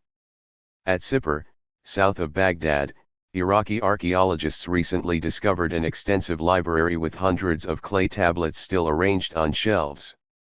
These are still unread, unresearched, uninterpreted. An Assyrian palace was partially excavated by Iraqi archaeologists at Nineveh this past spring. The destruction of this material would leave a gap in human history impossible to fill. The risks that the Gulf War posed for the record of human development must not be minimized. Many sites, particularly those that are the sources for the earliest stage of civilization, could easily be obliterated without ever having been documented. Just like the deceptive assurances by the administration that Iraqi civilians were not targeted due to the precision of smart bombing, vague assurances were made by the military that cultural sites were not targeted. There is no evidence that any archaeologists or scholars of Iraq were consulted prior to the war. Without consulting scholars and archaeologists, the non-specialized cannot determine or identify such archaeological remains. Spectacular remains, such as the Parthian city of Hatra and the ziggurat at Ur of the Chaldees in southern Iraq, are visible and known monuments, but 90% of Mesopotamia is still below the ground, and valuable remains appear only in the form of mounds that the U.S. military cannot on their own appreciate. Remains below the ground may not seem significant to the present administration, but in fact the significance of such unknown sites is immeasurable and far-reaching. According to Dr. Robert Adams, in brief remarks on television, he was asked by the Air Force to submit a map of the sites after the Allied bombing had ended and at the time of the so-called ground war phase. No specialists in the archaeology and heritage of Iraq are known to have been consulted by American military planners prior to that. The few voices of concern went unheeded by the government, other voices were muted by their institutions or scholarly organizations and ignored by the media. Some institutions prevented scholars from making statements to the media. It is sad to realize that many of the scholars who commented on the war did so after the air war was over. They were silent through most of the devastation. The San Francisco Chronicle of March 6, 1991, published a story about the meeting of the American Oriental Society held in Berkeley. At that time, during which a resolution proposed by some scholars expressed concern about the war and the damage to Iraq's valuable historical record. Shockingly, the Society voted against the resolution, using the pretext that such a resolution is political. I know of no resolution being proposed or action taken by any other national society of scholars. Recent discoveries. Months before the war, archaeologists digging in Iraq reported to have uncovered the ruins of a huge temple to the Babylonian goddess of healing that they believe will produce new insights into the early practice of medicine. The discovery was made in 1990 at Nippur, the ancient religious center of Mesopotamia about 60 miles southeast of Baghdad. The ruins now being examined date from 1600 BC to 1200 BC, but they prove that beneath this layer previous structures stood on the same site, perhaps as early as 5,000 years ago in the time of the Sumerians. Dr. McGuire Gibson, an archaeologist at the Oriental Institute of the University of Chicago, who is directing the excavations, said the size of the temple, which may prove to be as large as a football field, was a surprise and could mean that concerns about health and medicine played a more significant role in the people's lives than had previously been supposed. Many of the people who made pilgrimages to Nippur probably came to seek healing at the temple dedicated to the goddess Gula. Among the artifacts found at the site were small clay figurines of humans that were apparently left at the temple by ill people. One is holding his throat and another his stomach, gestures that Dr. Gibson said obviously referred to their ailments. These figurines are telling the goddess where it hurts, he said. We know from cuneiform tablets that the ancient Mesopotamians used figurines in a number of rituals, but we don't know much about their use in healing. I am reminded of figurines that are left in Mexican churches, even today, as reminders to the saints to help cure someone. I have a feeling that the figurines in the Gula temple are for much the same purpose. The temple's association with Gula was established by the presence of dog figurines, known to be central to the worship of the goddess, and by an inscription to Gula, dated at about 1300 BC, that was found on a disc of lapis lazuli. Further excavations, which were scheduled to begin in January 1991, would have consisted of a search for a main chamber, where archaeologists expect to find a statue of Gula, and for clay tablets to document in more detail how the temple fit in with Babylonian medicine, which was largely based on herbal treatments described in previously discovered clay cuneiform texts. Previous temples discovered at Nippur have been rich lodes of Sumerian and Akkadian documents written on clay tablets. Some forms of herbal treatments may go back to the Stone Age, but historians of medicine say the Babylonians and the Egyptians were among the first people to develop a systematic practice of medicine. Their writings include instructions for specific recipes of herbs to treat certain conditions, from eye infections to diarrhea or constipation, and even to restore gray hair to a more youthful tint. Dr. Robert D. Biggs, professor of Assyriology at the University of Chicago and specialist in Babylonian medicine, said the people also went to magicians to drive out the demons responsible for their afflictions. The discovery of medical texts in the temple, he said, could clarify the relationship between the herbalists and magicians and the place of the temple in their practices. Dr. Gibson said the Gula temple was probably the center of elaborate economic activity, with people bringing offerings to help in healing and buying clay figurines at the doorway. Only 2 years ago, archaeologists unearthed a previously unknown 4,000-year-old city, Mishkan-Shapur, mentioned in the writings of King Hammurabi. It is in Iraq that archaeologists have found the earliest evidence of organized human society, more than a century older than comparable artifacts in Egypt and 1,000 years before any found in China. Bombing. But the full industrialized fury of a new world civilization was turned on the very land that gave civilization birth. The Los Angeles Times of February 14, 1991, reported that the Bush administration accused Iraqi President Saddam Hussein of endangering one of the world's most precious archaeological treasures by parking 2 warplanes near the ruins of an ancient temple in the historic city of Ur.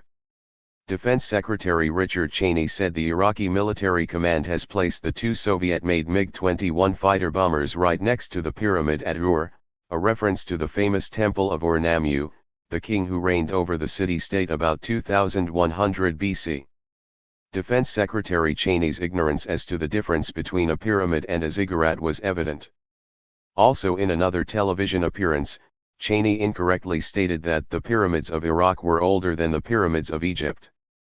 According to present evidence known to archaeologists and anthropologists, the ziggurat of Iraq appeared over 500 years after the pyramids of Giza.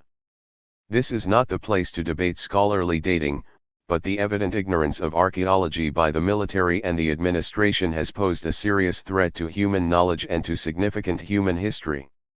Anthropologists and archaeologists should have been consulted prior to decisions on war.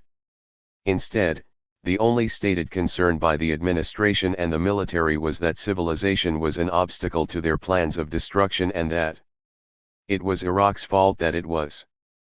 Professor McGuire Gibson of the University of Chicago was worried that U.S. military planners were ignorant of Iraq's rich archaeological legacy.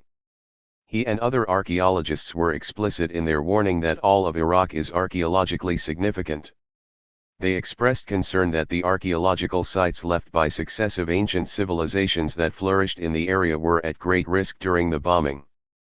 Carpet bombing could wipe out 5,000-year-old artifacts in 5 minutes. Hundreds of thousands of sites in the form of mounds.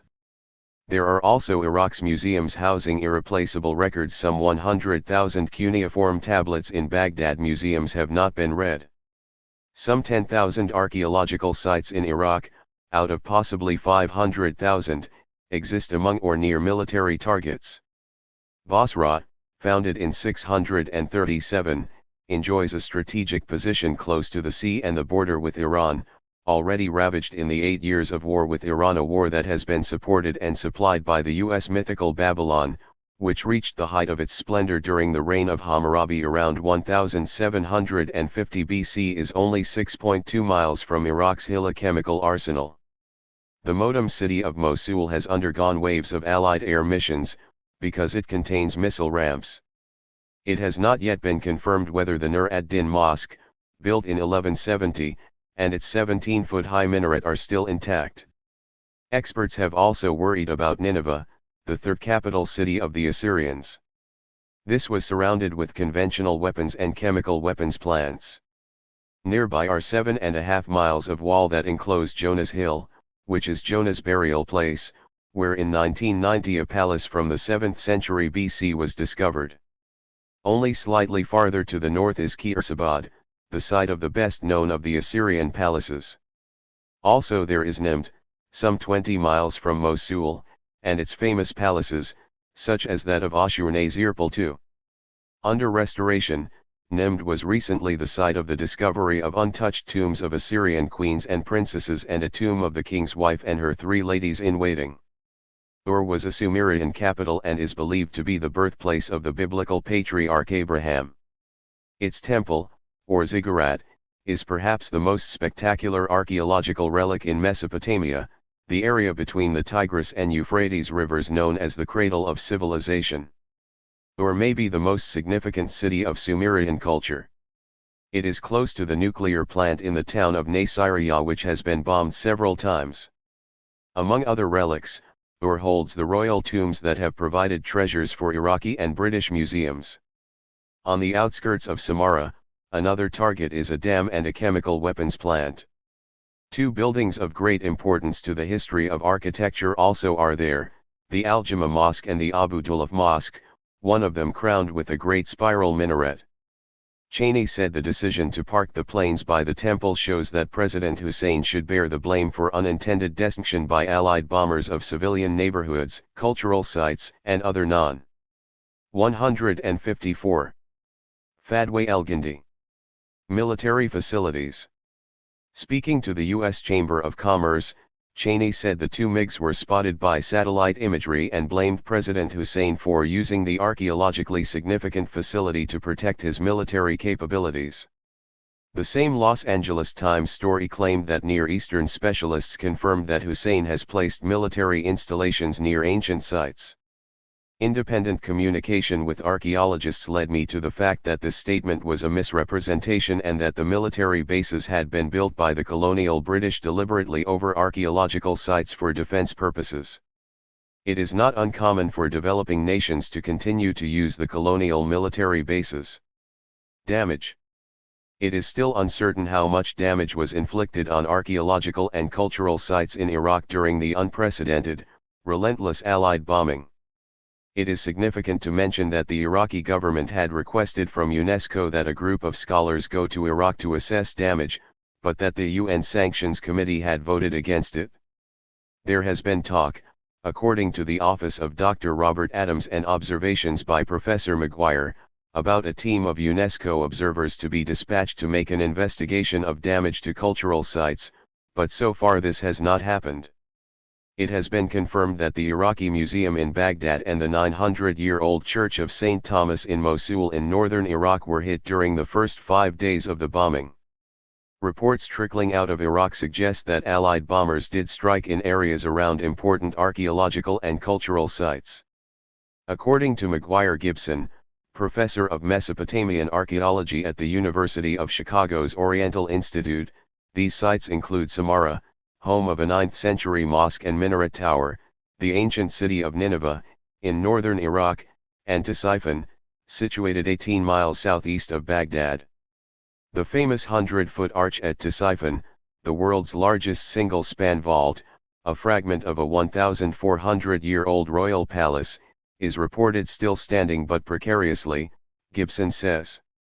The arch, which has undergone considerable restoration over the last 5 decades, was violently shaken by shock waves during bombing raids and may be in danger of collapse.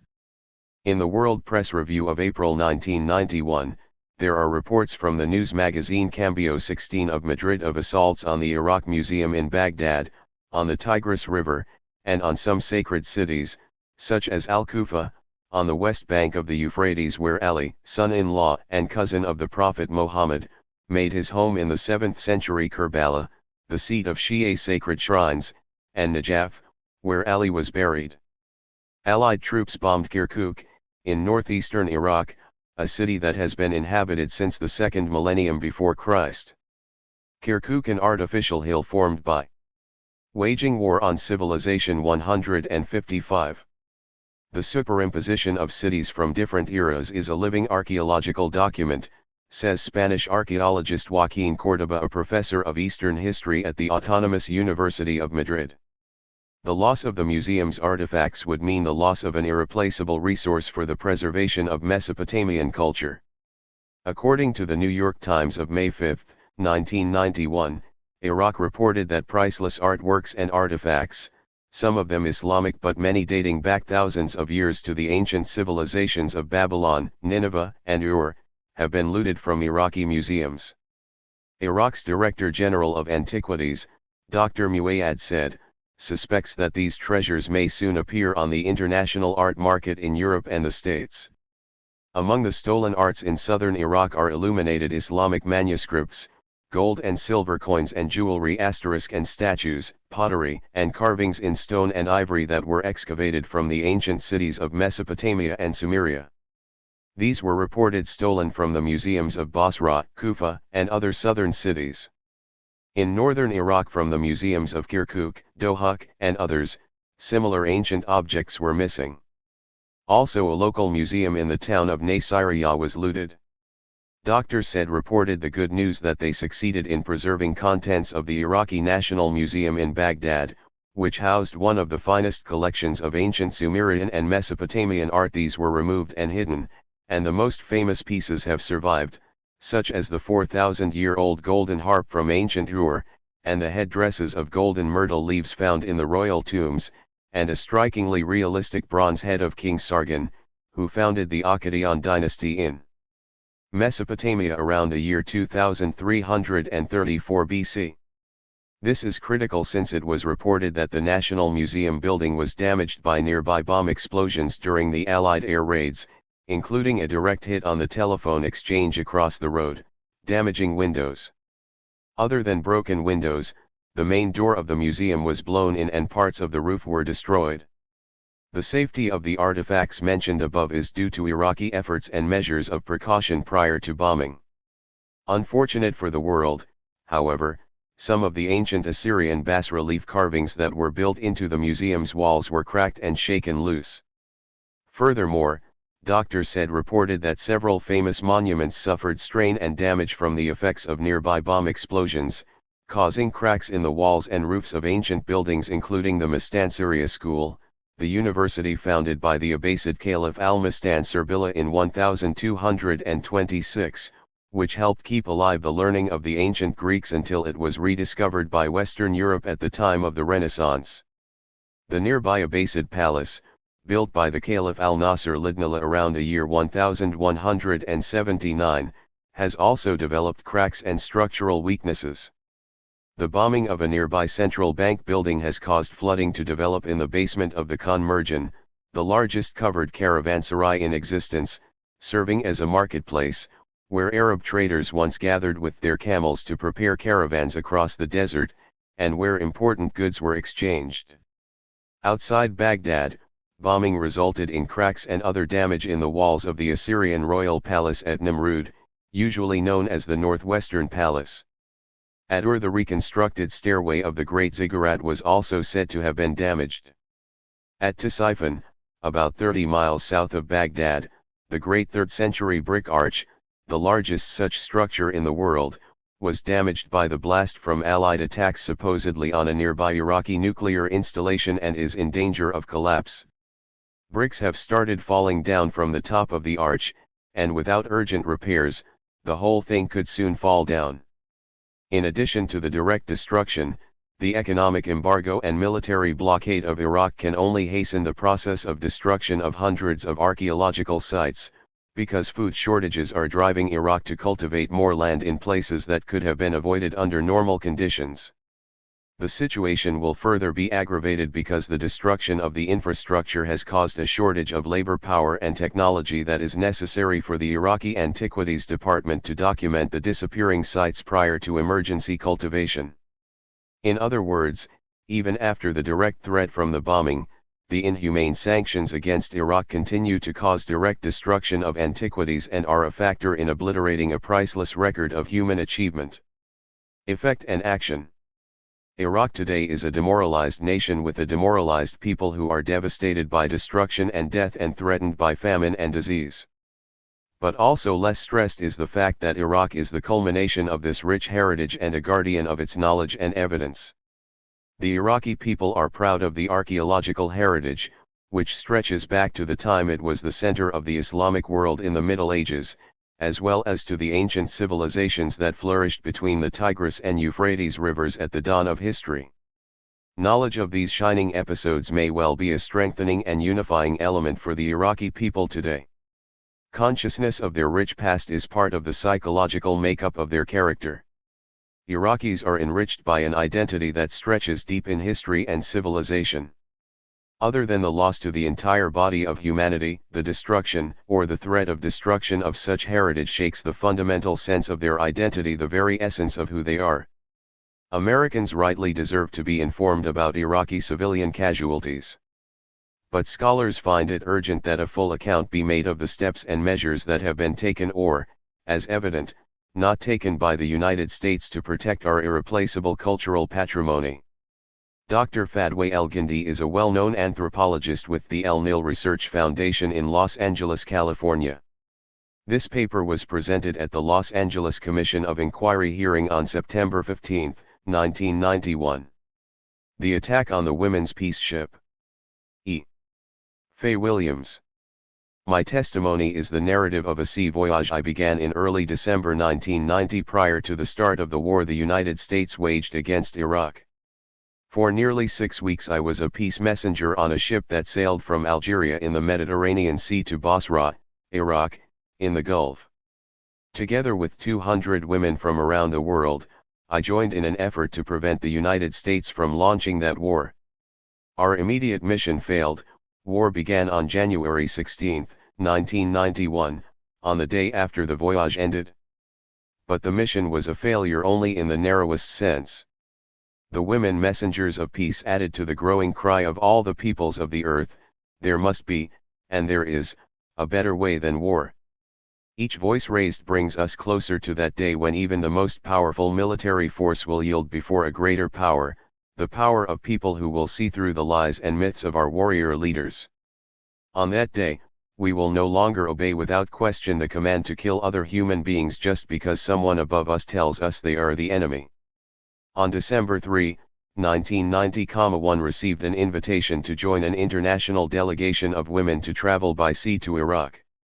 The voyage was to be a witness for peace in opposition to the impending war against that country. The invitation came from the president of the Union of Arab Women. The plan was to launch a ship of peace to sail to various ports of call and collect food, medicine, and letters for the children of Iraq. Discussions were to be organized on the trip to determine ways that women could work to advance world peace. Women from Arab countries were to be joined by women and children from other countries, including leading peace advocates in artistic, literary, and the political fields. The theme of the voyage was to be, Food and Medicine, a Human Right for All. The initiators of the venture issued a resolution stating the following. The message of the trip is purely humanitarian. It is a call for peace and love, a rejection of war, and an appeal for international solidarity and dialogue. Its purpose is to achieve a global and lasting solution to the Middle East conflict and the crisis in the Gulf by peaceful means. The women seek to preserve world peace and security. I responded to the invitation by saying, I am pleased to have been invited to participate in this peace mission. I firmly believe women must speak out and take all possible action we can to support a peaceful resolution to the current Persian Gulf crisis, as well as to the question of Palestine. After 2 days of hectic preparations, I departed for Tunisia on December 5, 1990.1 boarded the ship Ibn Khaldun in the port of Tunis. However, during the voyage the women would refer to the ship as the ship of peace and ourselves as peace messengers. The ship of peace had begun its voyage from Algiers a few days earlier. The first part of the delegation had embarked with gifts of food and medicine to be taken to a hospital for children near Basra, Iraq. The ship of peace was scheduled to stop at ports in 6 countries, taking on additional groups of women from each country. Each group was to contribute food and medicine, adding to the previously collected gifts. The contingent of peace messengers would grow until there were approximately 200 women on board. 3/4 of the women were from Arab nations. The remainder were women from Sweden, Japan, Britain, Italy, and Spain. Unfortunately, I was the only woman peace messenger from the United States. In addition, there were 15 children as well as journalists and the ship's crew, making up a total of approximately 300 people on board. One of the journalists was the only other woman from United States, Lori Betlock from California, who covered the voyage for Pacifica News. I originally expected to return to the United States by December 22, 1990, but did not return until after the United States had actually begun the war against Iraq. The ship encountered numerous delays caused by bad weather, political harassment at several ports, and finally a military attack on the ship by U.S. Marines. From the port of Tunis, the ship proceeded to Tripoli, Libya, and then on to Port Said, Egypt, before entering the Suez Canal. There the ship was boarded and exhaustively searched by the Egyptian police. The ship's departure for passage through the canal was held up until late at night, apparently to prevent contact with a group of Egyptian women who were supporters of the mission. After passing through the canal and entering the Red Sea, the ship called at Port Sudan to pick up another group of women. The itinerary continued with 2 more stops in Yemen, Al-Hudaydah and Aden, and then to Muscat in Oman. After the vessel left Aden for Muscat it was joined and then followed by a fleet of U.S.-led Navy ships. On the day after Christmas, at 5 in the morning while the passengers were still sleeping, the ship of peace was passing the island of Moserat on the Omani coast. Suddenly, landing vessels approached the ship, surrounding her and forcing her to heave to at sea. Helicopters swarmed overhead dangling ropes above the deck. Contingents of U.S. Marines stormed aboard from the landing ships and dropped onto the deck, sliding down the ropes from the helicopters. They were firing their weapons over the heads of the women who had been awakened by the terrible commotion and noise. We had thrown on our clothing and had run up on deck where we began praying and singing. Some of the women held their hands high while making the peace sign. Others held placards lettered with peace slogans. The Marines had their faces camouflaged in black so that it was possible for the women from other countries to mistake them for African Americans, which was extremely upsetting to me as an African American. The overwhelming majority of the Marines appeared to be white, with a small number of African Americans, and possibly a few men from other countries allied with the United States. Even though American flag insignia were worn by nearly all the Marines, it was otherwise impossible to identify anyone in the boarding party, as the men had their ranks, identification badges, and other insignia covered or removed. Without giving any orders or stating what we were to do, the Marines rushed about the ship kicking and beating the women with their rifle butts, all the while screaming obscenities. They fired electrical stun guns pressed against the women's bodies and fired tear gas at us. They also sought out the journalists and smashed much of their video and other recording equipment, and confiscated the rest. Approximately 50 women were injured in the melee. Many were crying hysterically. The Marines then forced us to enter a narrow passageway in the interior of the ship and forced some of us to other decks. Several of the Marines had preceded us and turned off the ventilation system, making the interior of the ship suffocatingly hot. This chaos continued for 2 hours while the Marines tore the ship apart, ostensibly searching for weapons and other contraband. Finally a Coast Guard officer, who seemed to be the commander of the entire landing operation, appeared on the ship. It was just prior to his arrival, that some of the women, knowing that I spoke English, asked me to speak to the Marines to ask that the ventilators be turned back on for the sake of the women being held inside, as well as the members of the crew being forcefully held in the engine room. The captain of the IBN Khaldun, Ahmad Hassan, who had been handcuffed when the ship was first boarded, was being held on the bridge. Holding my hands above my head, I approached one of the Marines who brandished his weapon at me. I identified myself as a U.S. citizen and attempted to talk to him. In reply, the Marine swung his weapon and held it against the captain's head, calling me obscene names. He threatened that if I said one more word, his next word would be a bullet in the captain's head. He screamed at me to get out of his way and ordered me to tell the other women to be quiet. I sought to avoid provoking him further and urged the other women to be silent. They had continued their praying and singing in spite of their terror of the landing party. The Coast Guard officer in command was an older man who seemed calmer and more rational than the younger Marines. I was able to approach him and ask him to get the ventilation turned back on, which he did. He then asked me to assist in gathering the injured together in the officers' lounge. There were many injuries among the women from the beatings, and much intentional damage to the ship. Some of the women were in shock from being terrorized by the landing operation or were sickened by exposure to the tear gas. 2 of the women were pregnant and faced the possibility of miscarriage. The commander even ordered some of the Marines to apologize to me for their previous behavior. However, the man who had threatened to shoot the captain had continued to be abusive and threatening even after the commander had appeared, and had to be physically removed. Of course, it was clear that no arms were on board after the ship was ransacked, so there was no longer even a pretext for the violence of the landing party. At this point, there were at least 15 ships and aircraft carriers visible from the deck of the ship of peace, and it seemed possible that more naval ships were near, but out of sight. In addition, naval warplanes flew overhead and helicopters hovered close by. The ostensible reason for the attack on the ship, that it was possibly carrying terrorist weapons as well as embargoed goods, was, as the naval authorities knew full well, totally false. The authorities must have known that the ship had already been searched at Port Said by the Egyptian police, and no weapons had been found. In addition to a load of sugar, the ship carried various other food supplies for use by the passengers and crew. The remainder of the food was to be brought as gifts to Basra. The sugar which had been loaded in Tripoli was marked as originating in Cuba. The other food supplies included cooking oil, spaghetti, rice, and boxes marked sweets, which the captain informed us contained dates. As to violating the trade embargo, this charge was also false on 2 grounds. First, food and medicine were excluded from the embargo by the United Nations resolutions. In fact, to have included food and medicine in the resolution would have been a violation of international law.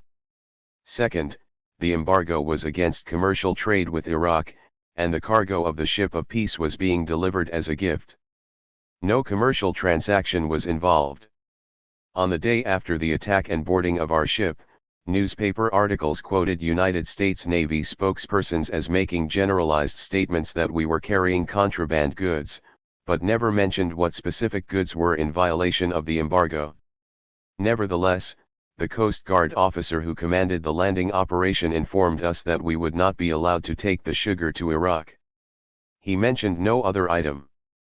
The commander then gave the women 3 choices: return to Algiers, the origin of the voyage B. 162. E. Faye Williams. Taken by force to a destination chosen by him, or voluntarily proceed under escort to the port of Al-Fujairah, in the United Arab Emirates. It did not take long for us to make a decision, as the final choice was obvious. To have returned to Algiers was out of the question. The Egyptians had charged the ship of peace a toll of $100,000, 5 times the normal fee for a ship of her size. The ship's water, food, and fuel supplies were very low, and the Egyptians had also overcharged us for water at Port Said. Of the remaining 2 choices, going to Al-Fujairah brought us closer to our original destination and was certainly preferable to some unknown port to be chosen by our captors. Nevertheless, the ship of peace was not allowed to proceed. For the next 11 days we were held at anchor where we had been attacked and boarded without any further orders or word from the armada that surrounded us. It was not until January 6, 1991, that we were again permitted to proceed, under escort to our next port. During those 11 days, at our request, 2 women who were ill were evacuated from the ship by the Navy and taken to a hospital. Other requests for medication for some of the less seriously ill women were ignored. We also requested additional water to replenish our increasingly depleted supply. Our captors were unsympathetic to these last requests and never responded. On January 6, 1991, the ship of peace finally received orders to resume its voyage. We were informed that the ship would be taken to Muscat, Oman, instead of Al Fujairah. The naval authorities then asked if we had permission to enter Muscat, which of course, we didn't. Muscat hadn't even been one of the options offered by our captors back on December 26. It was a rather bizarre question in any case, since we were under the total control of an imposing naval armada.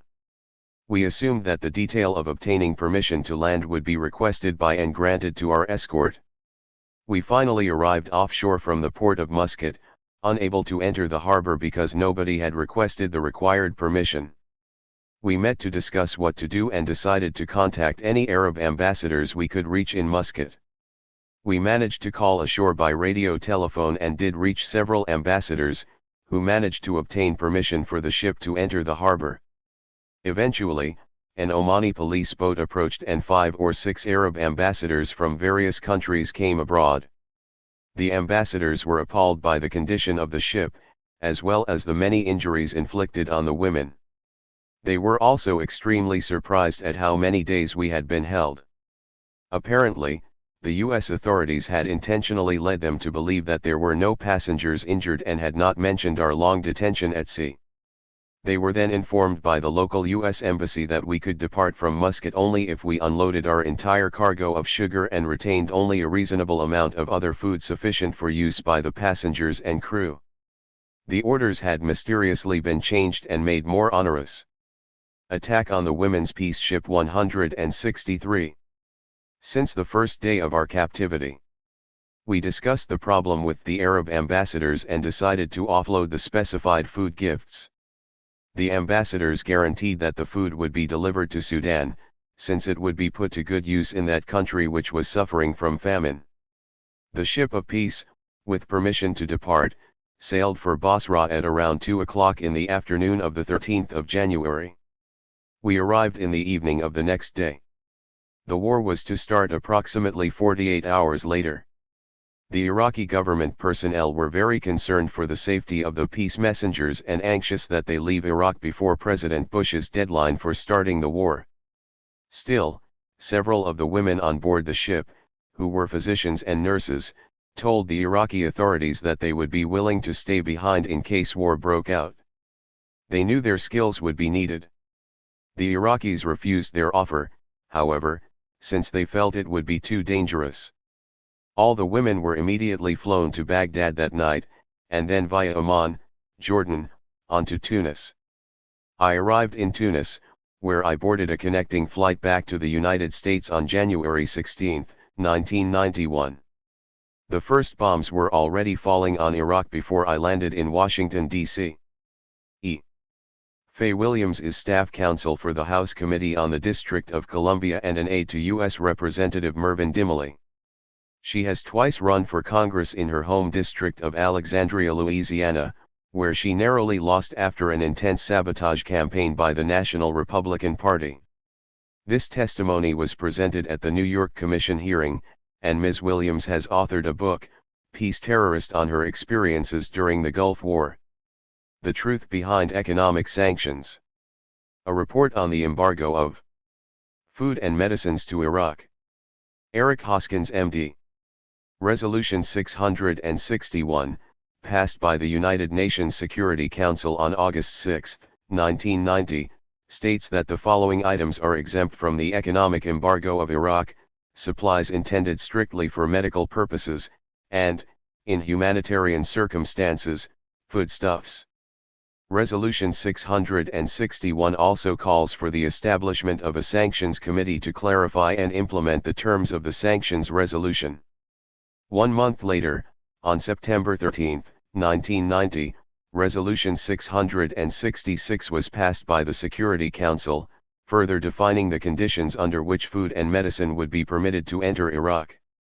Since August 1990, the international community has been led to believe that economic sanctions did not include an embargo on food or medicine. Furthermore, the public was told that Iraqi civilians would continue to have access to these essential commodities. However, nothing could be further from the truth. The truth is that Iraqi civilians have been dying of starvation and disease in the thousands. They are dying because of lack of basic food and medicine, the same food and medicine that the United Nations claims the civilian population has always had access to. It is likely that sanctions have resulted in more suffering and death of the civilian population of Iraq than even the war itself. The true and lasting war against the Iraqi people has been the war waged by economic sanctions. The continued imposition of punitive sanctions will, with certainty, lead to widespread epidemics, hunger, and death. A blatant violation of fundamental human rights, sanctions have made their presence felt in a number of ways. The truth behind economic sanctions 165. 1. Medicines. It has been estimated by international experts that, since August 1990, less than 1/30 of Iraq's medicine requirements were being met. Historically, Iraq imports more than $500 million worth of medicines each year. All medicines, including medicated milk for infants with diarrhea, vaccines, drugs for chronic diseases, anesthetics for surgery, and antibiotics, have been found to be in short supply, and this shortage is well documented by independent international observers since late 1990.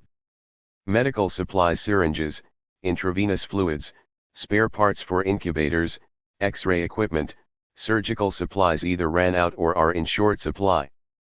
Now, with the country's infrastructure destroyed, most health facilities have no electricity, no running water, no emergency transport. Patients and staff are unable to find transport to reach health facilities, and food and medicine for patients is either unavailable or in short supply.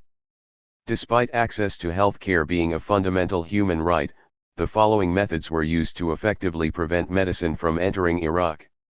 All these methods are still being used against Iraq today. A. It is illegal for the government of Iraq to purchase and import any medicines or medical equipment. B. Many pharmaceutical companies refuse to sell or are being pressured not to sell medicines to Iraq following the August embargo. C. All medicines purchased or manufactured in the United States require a special license from the U.S. Treasury Department before export to Iraq.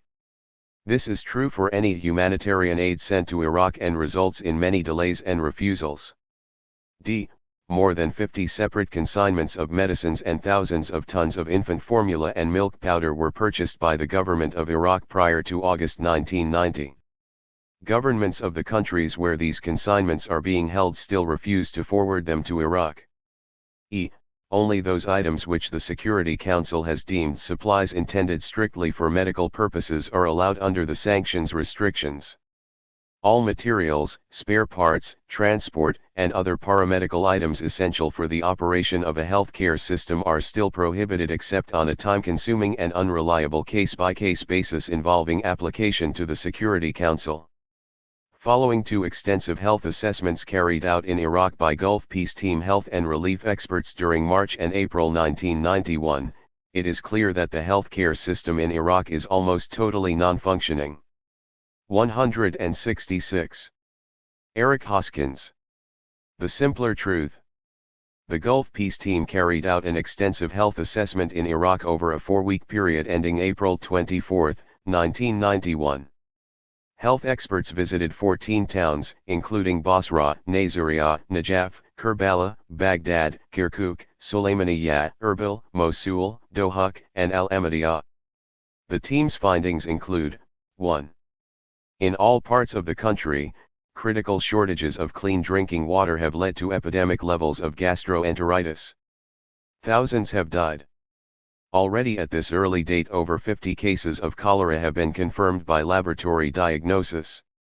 The true number could be 100 times this figure since, in most parts of Iraq, hospital laboratories have been shut down due to lack of electricity and reagents making diagnosis impossible.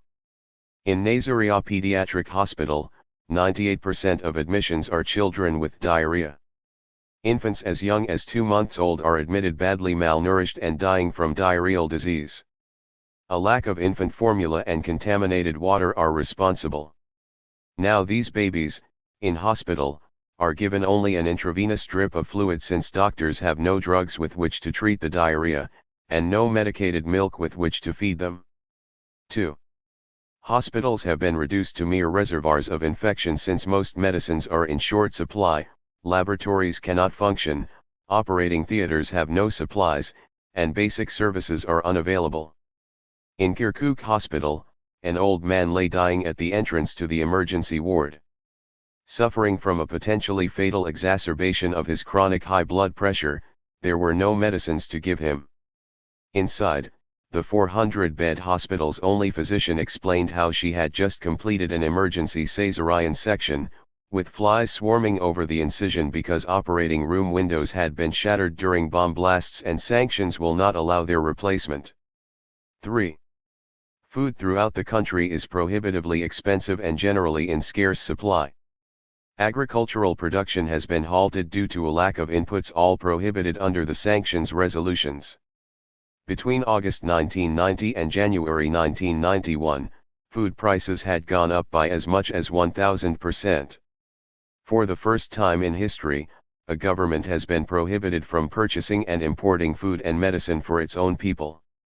Despite clear indications that a humanitarian emergency existed within Iraq, from August 6, 1990 to March 1991 no food whatsoever was allowed to enter Iraq according to the provision of Sanctions Resolutions 661 and 666. It is patently obvious that thousands of innocent Iraqi civilians are dying of disease and starvation. They are dying because the international community has withdrawn from them their fundamental. The truth behind economic sanctions 167. Human right to food and medical care. It is a dreadful lie when governments and individuals claim that food and medicine are getting through in adequate amounts to the Iraqi people. We must decide who the coalition forces fought this war against. We must also decide whether it is worth sacrificing the lives of thousands more innocent victims to achieve the removal of Saddam Hussein. And finally, we must show equal compassion to all innocent victims of this war regardless of their locality. It is the opinion of the health assessment team that most of the current civilian ill health and suffering is a direct result of both the war and especially the continued imposition of punitive sanctions against Iraq. These sanctions violate not only of the Geneva Conventions and Protocols but also the Universal Declaration of Human Rights and every other United Nations resolution and convention concerned with human rights. The situation with regards to foodstuffs is even more worrisome. 2. Foodstuffs. The text of Resolution 661 referring to the importation of foodstuffs states that the embargo does not include, in humanitarian circumstances, foodstuffs. Resolution 666 passed on September 13, 1990, issues a clarification that no food will be allowed into Iraq from any source until such time as a humanitarian emergency requiring the importation of food into Iraq is declared by the Security Council of the United Nations. Such a declaration requires a report issued from the Secretary General's office and based on a United Nations mission to Iraq, recommending the declaration of a humanitarian emergency. The Security Council must then go on to ask the Secretary General to seek urgently, and on a continuing basis, information on the availability of food in Iraq.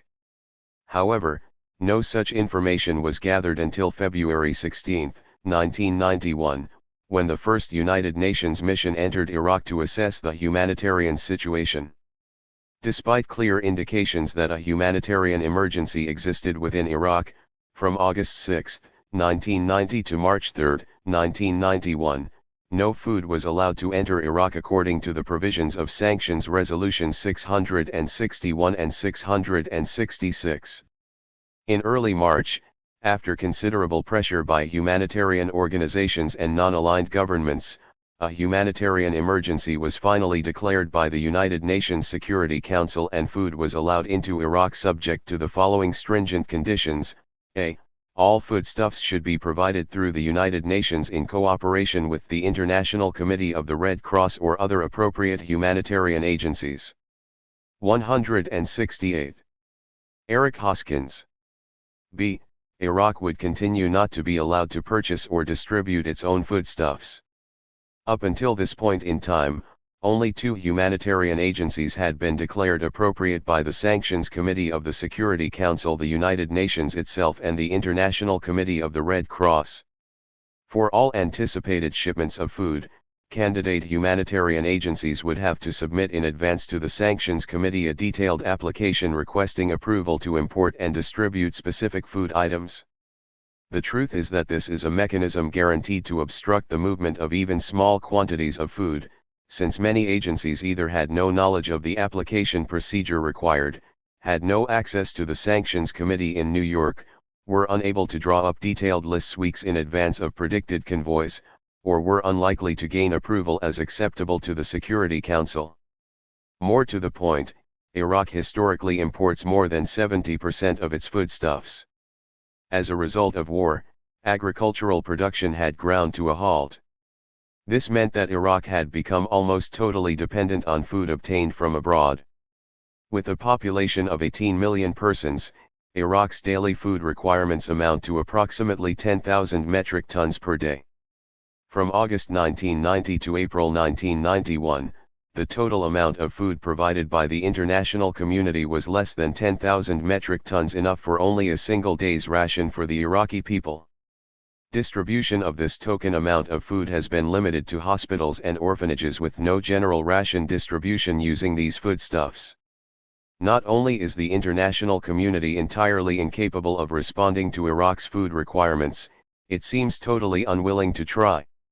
Of the $178 million requested by the United Nations for humanitarian relief within Iraq, less than 20% has been forthcoming.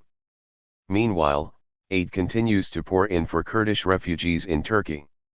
While in urgent need of such aid, the 1 to 2 million Kurdish refugees share this need with over 17 million other Iraqis living in emergency conditions throughout the country. It is clear that until such time as the United Nations and the international community end the punitive sanctions against Iraq and allow them to import food and medicine for themselves, conditions within Iraq will continue to deteriorate. Starvation is already apparent in some parts of Iraq. It is only a matter of time before widespread famine sets in. 3 recommendations. Until the government of Iraq is able to begin purchasing and importing. The truth behind economic sanctions. 169. Medicines. Undoubtedly Iraqi civilians will continue to suffer. In light of this urgent situation, the following recommendations need to be implemented immediately. A. End all punitive sanctions against Iraq. Conditions under which the sanctions resolutions were applied no longer exist. Furthermore, it has become clear in recent days, and publicly stated, that even if Iraq complies with all terms of the ceasefire agreement, sanctions will not be loosened until such time as Saddam Hussein is removed from power. This blatant use of food, disease, and human lives as weapons for interfering with the internal politics of a country is both offensive and illegal. B. Negotiate the release of Iraqi government assets currently frozen in overseas accounts to be used for the purchase of essential humanitarian commodities. C. Allow Iraq to export commodities for the purchase of food and medicine for the civilian population. D. Release consignments of food and medicines currently being held in ports and along borders around the world. E. Urgently implement the bilateral agreement signed between the United Nations and the Iraqi government regarding humanitarian assistance to affected groups. F. Urgently implement a massive humanitarian relief effort to supply food and medicine to the civilian population of Iraq, both within Iraq and in neighboring countries. In the concluding paragraph of his report, United Nations Special Representative Marty Ahtisaari states that the Iraqi people may soon face a further imminent catastrophe, which could include epidemic and famine, if massive life-supporting needs are not rapidly met. Without an immediate and unqualified lifting of the punitive economic sanctions against Iraq and the Iraqi people, conditions will continue to deteriorate, thousands upon thousands of innocent civilians will perish, and the responsibility for the continuing despair of so many Iraqi women, men, and children will rest on our shoulders and on our conscience. Dr. Eric Hoskins was the medical coordinator for the Gulf Peace Team, which was based in Amman and London. He is a specialist in public health and disaster relief.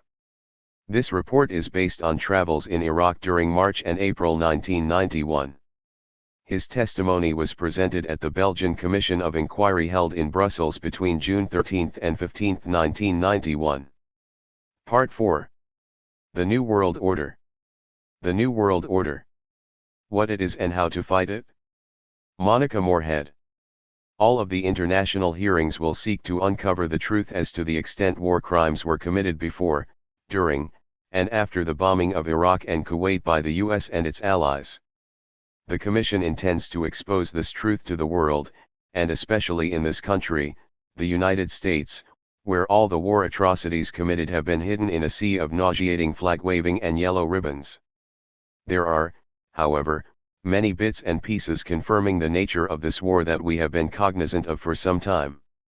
Some of what we already know includes the loss of anywhere between 125,000 and 300,000 Iraqi lives, and that the intensity of the destruction of Iraq has left it at the level of a country in a pre-industrial age.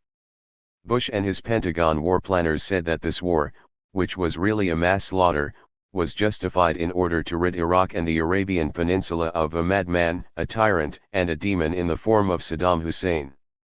Bush implied that without actually saying so, that removing him by any means necessary, including assassination, would bring democracy and stability to the Iraqi people and to the region. This is the impression they gave to us day in and day out. But doesn't this sound like the same old song and dance that we were inundated with when it came to removing General Noriega from Panama or Muammar Gaddafi in Libya? Didn't the US government portray these two leaders as the most evil men on the face of the earth right before they began the bombing? What this amounts to is decimating these countries as the only way to eradicate these leaders who didn't go along with the game plan. Isn't this the real meaning of Bush's New World Order? What helped to give impetus to this new geopolitical development was the unprecedented accommodation of the Gorbachev leadership in the Soviet Union, and, to a lesser degree, the Chinese leadership, to the US and its allies, especially during the war against Iraq. This shift in the relationship of forces has given Bush the green light to economically and militarily. 174. Monica Moorhead. Strangle, invade, and destroy whole countries and regions with impunity. In other words, the end of the so-called Cold War has not led to some dreamy, wonderful, and more passive world. On the contrary, Soviet new thinking, which is their desire to end the U.S. Soviet confrontation, has only emboldened the Pentagon to believe that it can go anywhere, bomb anything, and destroy any country without the threat of retaliation. The fact that the US can turn the United Nations, a body supposedly committed to peace, into an instrument of war through threats and bribery is another example of this New World Order. Who will be the next victims of this insidious scheme? Will it be Cuba? Or North Korea? Or Haiti? The US already feels emboldened enough with its military victory over Iraq to up the ante with increasing threats against Cuba and North Korea. The anti-war movement must not be caught off guard. It must stand firm to defend the sovereignty of these countries and any other country that dares to stand up to the bullying of the US and its allies. There is another side to this New World Order scandal, and that is the war being carried out at home. The US military used phosphorus bombs, cluster bombs, napalm and other weapons of mass destruction against Iraq, but at home, this war has taken on another, different character. The kinds of weapons that we've had to endure are unemployment, homelessness, DMG addiction, decay in inner cities, assaults on healthcare, racism, sexism, anti-lesbian and anti-gay bigotry, union busting, and cuts in education. This is the kind of freedom and democracy that we've been subjected to, while at the same time an entire country is being decimated and a region terrorized. There should be no doubt in anyone's mind that this war against Iraq was fought to help safeguard and promote super profits, not only for the big oil monopolies but for other corporate and banking interests. Bush was banking on this war to bring the economy up from the depths of this recession, which is really a polite word for a depression. But it didn't happen. Just the opposite happened. Instead of saving this economy, the war has just depressed the situation even further. We see every day in the business section of the newspapers that the growing militarization of the civilian economy has become a burden, not an asset. This economic crisis has been put on our backs. Just take New York City, for example. Mayor David Dinkins gave a talk in early May 1991 saying that all New Yorkers have to pull together *, that we have to tighten our belts *, that we have to swallow the closings of 32 community centers and drug rehabilitation centers *, the layoffs of at least 20,000 city workers *, a 25% cut in street lights *, the closing of the Central Park Zoo *, the elimination of infant mortality prevention programs *, and many other cuts in programs the government was established to administrate. The cuts amount to a criminal neglect of governmental responsibility. New York Governor Mario Cuomo is echoing the same response statewide. The same can be heard in Connecticut, New Jersey, and all over the United. The New World Order 175 states. Is it any wonder that the City University of New York students, the majority Black and Latino, occupied the buildings to protest the increases in tuition? These increases will bar them from getting a decent education. What about the tens of thousands of city and service workers who protested against the New York City budget cuts on April 30, 1991? We know that sometime in the not-too-distant future these same underpaid workers, including the undocumented and the unemployed, will not only march on Wall Street but they will occupy Wall Street.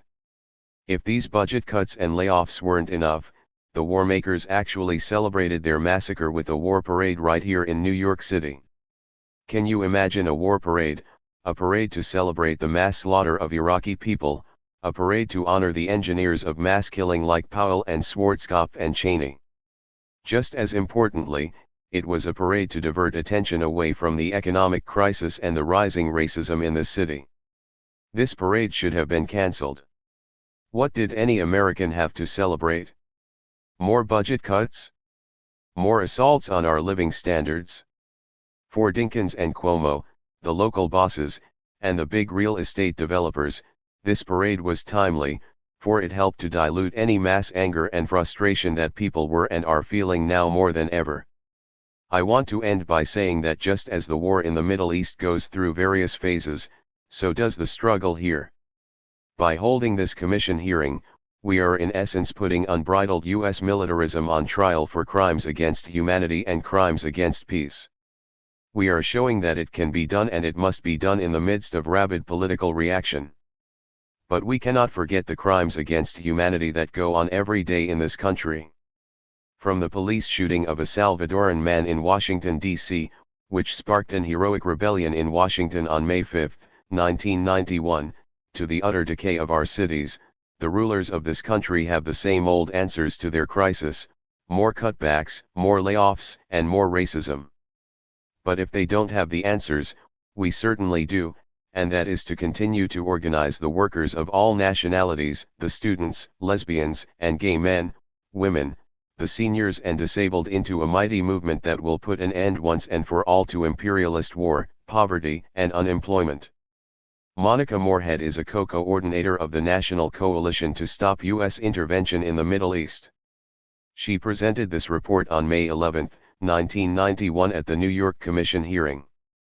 A violation of the UN Convention Against Racism. Esmeralda Brown. Saddam Hussein does not share our view of the sanctity of life. Marlon Fitzwater, White House press spokesperson.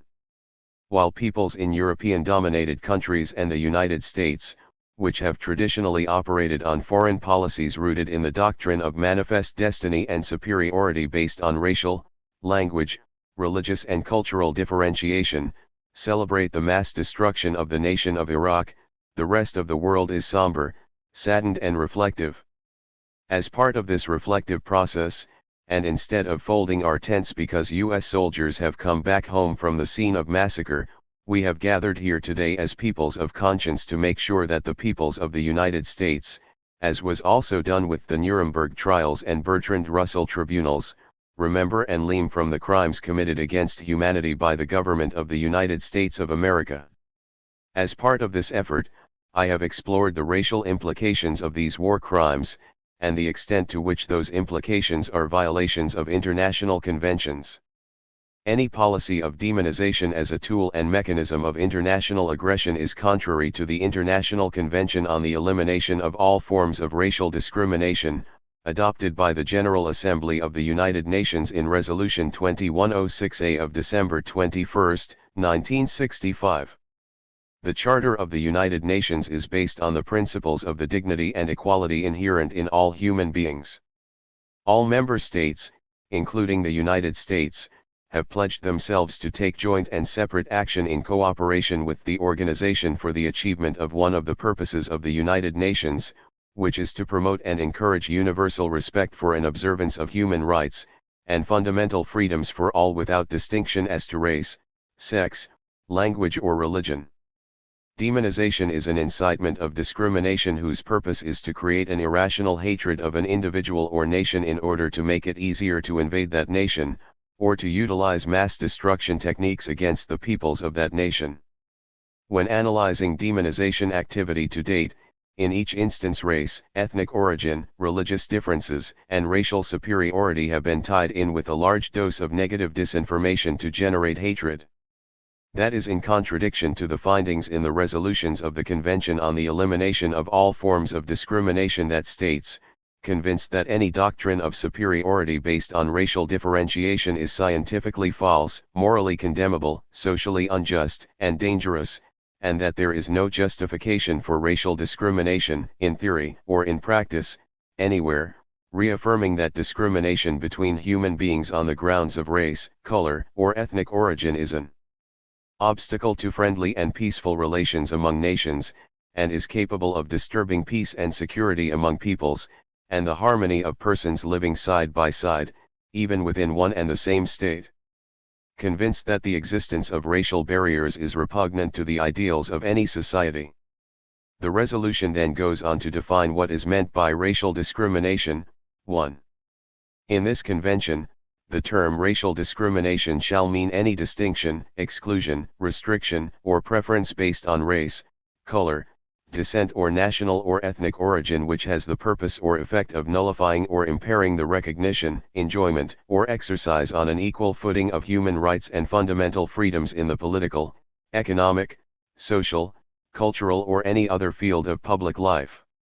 1. The demonization of Gaddafi in Libya was accompanied with a parallel negative stereotype of Arabs and the people of the Middle East, as terrorists. This was further utilized in the demonization of Saddam Hussein, who President Bush and the LLS media also called a Hitler. In the case of Noriega, it was carefully whispered that he was part black and Indian and was surrounded by blacks and Indian thugs who were intimidating those beautiful, defenseless white Panamanians. The narco-trafficker charges were added as the massive negative disinformation ingredient long after the racial demonization had been completed. In fact, what they neglected to say is that it was and continues to be the white Panamanian oligarchy who controls the narco-traffic money laundering with the U.S. banking interests. In the case of Cuba, there is a conspiracy that is racial also. The latest. 178. Esmeralda Brown. Step of demonization campaign is now against Fidel Castro and the Cuban Revolution. I use the term step of demonization because this is a continuation of 32 years of economic, military, and political aggression, and demonization of Fidel and the Cuban Revolution. They try to imply that the white Cubans in Miami and New Jersey, who were the former oligarchy and oppressors in Cuba, were representatives of the majority of the Cuban people. Policymakers of the U.S. have simply hidden from the North American people the fact that the majority of Cuban people are blacks and mestizos, and also the fact that the Cuban people in Cuba are not intimidated or repressed in Cuba but instead participated in the liberation of Cuba from the white oligarchy now residing in the United States. The people of Cuba want to be left alone to determine their own destiny without interference, without the constant threat of U.S. invasion, a U.S. founded on and motivated by the doctrine of superiority based on racial differences. We've got to be very clear about that. In each instance previously mentioned, religious differences were also utilized to encourage hatred. In the case of Gaddafi and Saddam, the non-Christian, non-Jewish and Muslim nature of their religion was exploited. In the case of Noriega, it was alleged that he practiced Santeria, which was only mentioned to accentuate religious differences and foment hatred. Much is made of the fact that many of the supporters of the Cuban Revolution practiced Santeria, which is an African religion, and that the Santeria priests of Cuba have blessed and protected Fidel. That might be true. They complete this conspiracy by falsely charging that the Cuban government is opposed to Christianity. In closing, I am presenting to this very important Commission of Inquiry a request that in your process of investigating the war crimes committed against the people of Iraq, that you include investigatory work and documentation around the racist character of the demonization campaign that has permitted the North American people to sanction and celebrate with parades the successful utilization of mass destruction weapons on the people of Iraq, as they did with the people of Panama, and also the people of Grenada. This Commission of Inquiry is very important because it is only through efforts by organizations such as this that we will be able to combat disinformation, demonization, and through education raise the level of consciousness of the North American people to the level where they can resist current and future demonization through the press, through campaigns, through aggressions, and resist the massacring of other peoples in the Third World. I have just returned from a trip throughout Latin America and the Caribbean, and I ended up of course in my own country, Panama. I can tell you what the bombing has meant for my people. For the first time, 179 human beings were burned with lasers. I have never in my life seen the bodies of human beings with their skin just burned and boiled and swollen an inch high. This is what the people of the world need to know. The conspiracy of silence needs to be broken. We need to say to the people of the United States that they need to struggle against the embargo placed on Iraq. The embargo means the starvation of a people into submission, either you submit or accede to be bombed. The people of Panama were bombed because they did not accede. I would like to close by saying that we have a responsibility for humanity, we have a responsibility to charge the warmongers in Washington with war crimes against humanity. Notes. 1 Yearbook of the United Nations, 1965. Esmeralda Brown is a Panamanian and a member of the Women's Workshop in the Americas. Her report was delivered at the New York Commission hearing. The impact of the Gulf War on women and children. Nawai El-Saadawi, MD. I was in the United States in February and March of 1991, participating in a tour and speaking about the effects of the war in our region. When I went back to Egypt and turned on the television, I found a celebration of the war exactly like I had seen on CNN in the United States. We, the opposition in Egypt, felt a lot of despair because the government supported the war and sent troops. We were silenced then, and we continue to be silenced. In Egypt, we don't even have the little democracy you have here. But when I went to my village and I found that my relatives, the women, were grieving for their sons who died in Iraq, in Kuwait, in Saudi Arabia in the war. So, I represent the people of Egypt, not the government. I represent the opposition that is silenced. The people in Algeria, Tunisia, the Sudan, in Morocco, Libya, and Tunis demonstrated against the war. There are millions of women and men in the Arab world who were against the war and who demonstrated. But they were the silent majority. Their voice never reached the United States, much less the leaders of the government. They were ignored totally by the media. I think that the major crime was against truth. The big lie of George Bush, the U.S. coalition, and its allies was propagated through the media. A lot of people believed it. Bush and others spoke about human rights and the liberation of Kuwait. Kuwait is not liberated. Kuwait is now the 51st state of the United States. They spoke about democracy and against the dictatorship of Saddam Hussein, yet they are protecting the most vicious dictatorships in the Arab world, King Fahd of Saudi Arabia and the Al Sabah family in Kuwait in the Gulf states. This war is a war against the poor. It's a war against us women, children, and against the men who do the fighting. This war is going to continue. If Saddam Hussein vanishes, the leaders of the United States and the former colonial powers in France and England will create another Saddam Hussein. 181.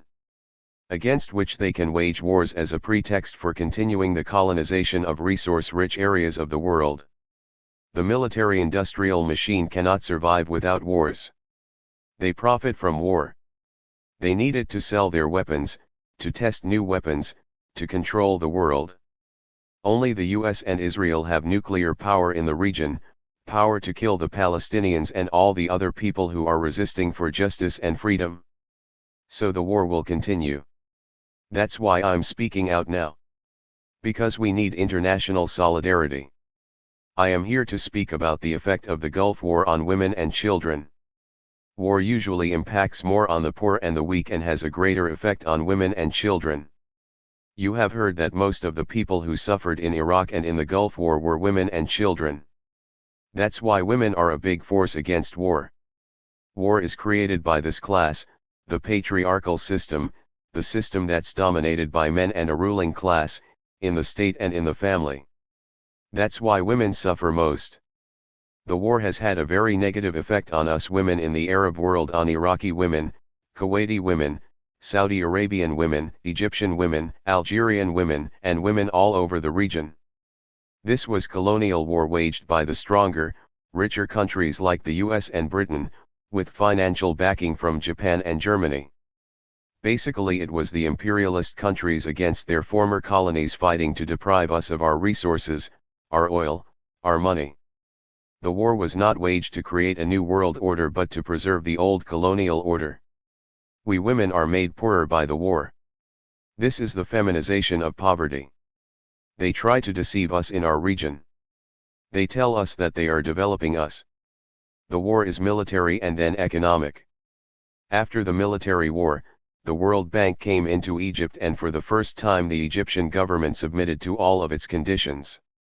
The result is to make the poor poorer and the rich richer. One of the basic reasons for the WTAR was to strengthen the domination of the dollar over the world and to decrease the value of our money, which is now almost useless. The conditions imposed by the World Bank make poor nations and women suffer the most since the conditions are imposed only to ensure that our countries will continue to borrow more and more money and repay the debts with their high interest rates. The World Bank is the new form of transferring wealth from poorer nations to wealthy ones. Inflation increases, high prices increase, and unemployment increases, all in order to repay loans our government made in order to buy weapons or the industrial products of the United States and other industrial powers. Whenever there is unemployment, women are the first to be driven from the labor force. Now they say women should go back home and not have jobs. Then sometimes they say, well, that's religion, that's Islam, God said you stay at home. They say this in order to hide the unemployment and the economic crisis. Our debt is increasing. In Egypt now. 182 Nawal al-Sa'adawi. The interest on the debt itself is more than the debt itself. So we are drowning in debt. This is the vicious circle of the so-called US development of the Third World. It's a false development. Here in the US you call it loan sharking. Egypt is a fertile land. We have the Nile Valley. But we are forced to produce what we do not eat and eat what we do not produce. That's imperialism. That's colonialism. They do all that under the name of development, democracy, human rights, and women's rights. You heard George Bush. An American journalist came to me in Egypt and said, "You have been working for 40 years for the liberation of Arab women, and now you must be happy because George Bush is telling Sheikh al-Sabah in Kuwait that he should give Kuwaiti women the vote." I said, George Bush is going to give Kuwaiti women the vote? This is ridiculous. How can a foreign occupier, a foreign invader bring democracy to women? It's impossible.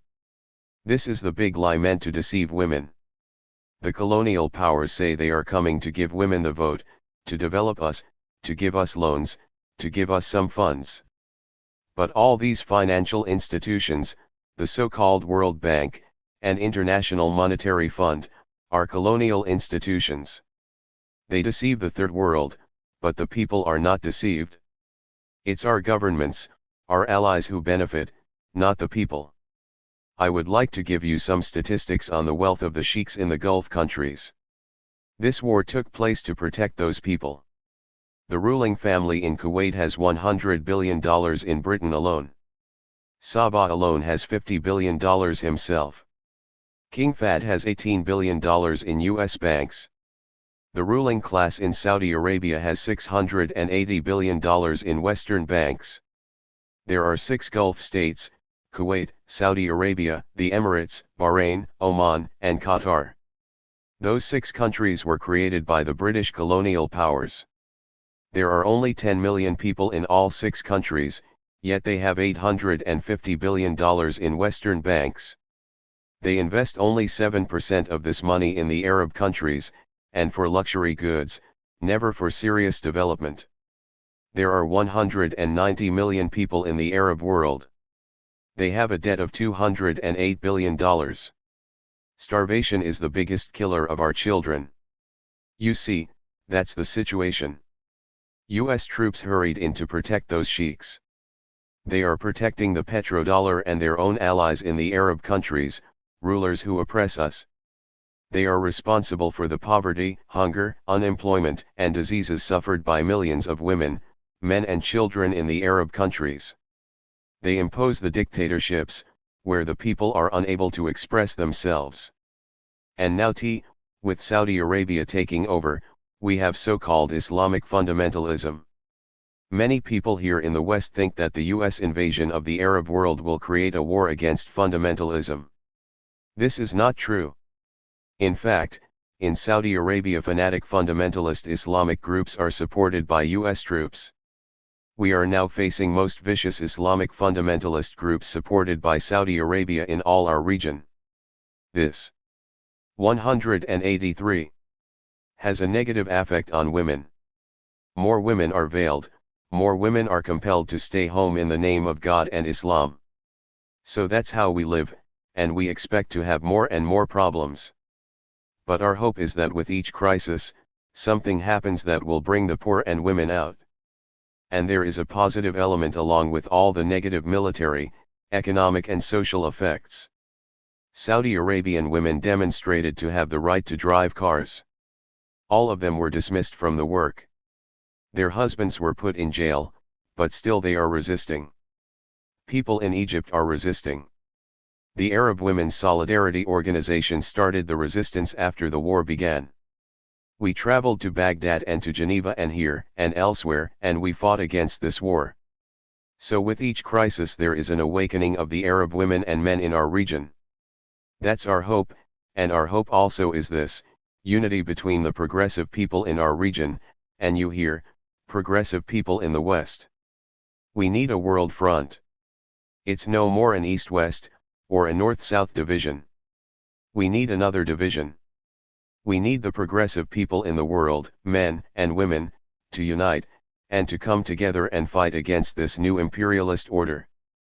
I am participating in this commission of inquiry because I believe in you. You are the third world here in the first world.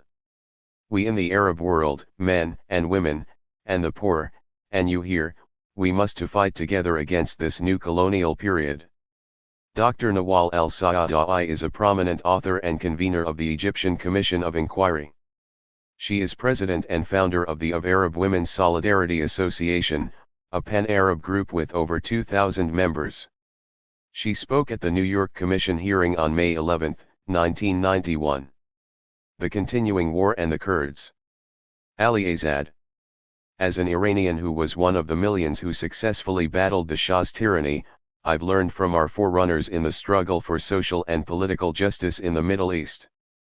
The most important lesson is that the struggle against imperialist domination of the region can accomplish nothing meaningful unless it also fights for the right of self-determination of the oppressed nationalities.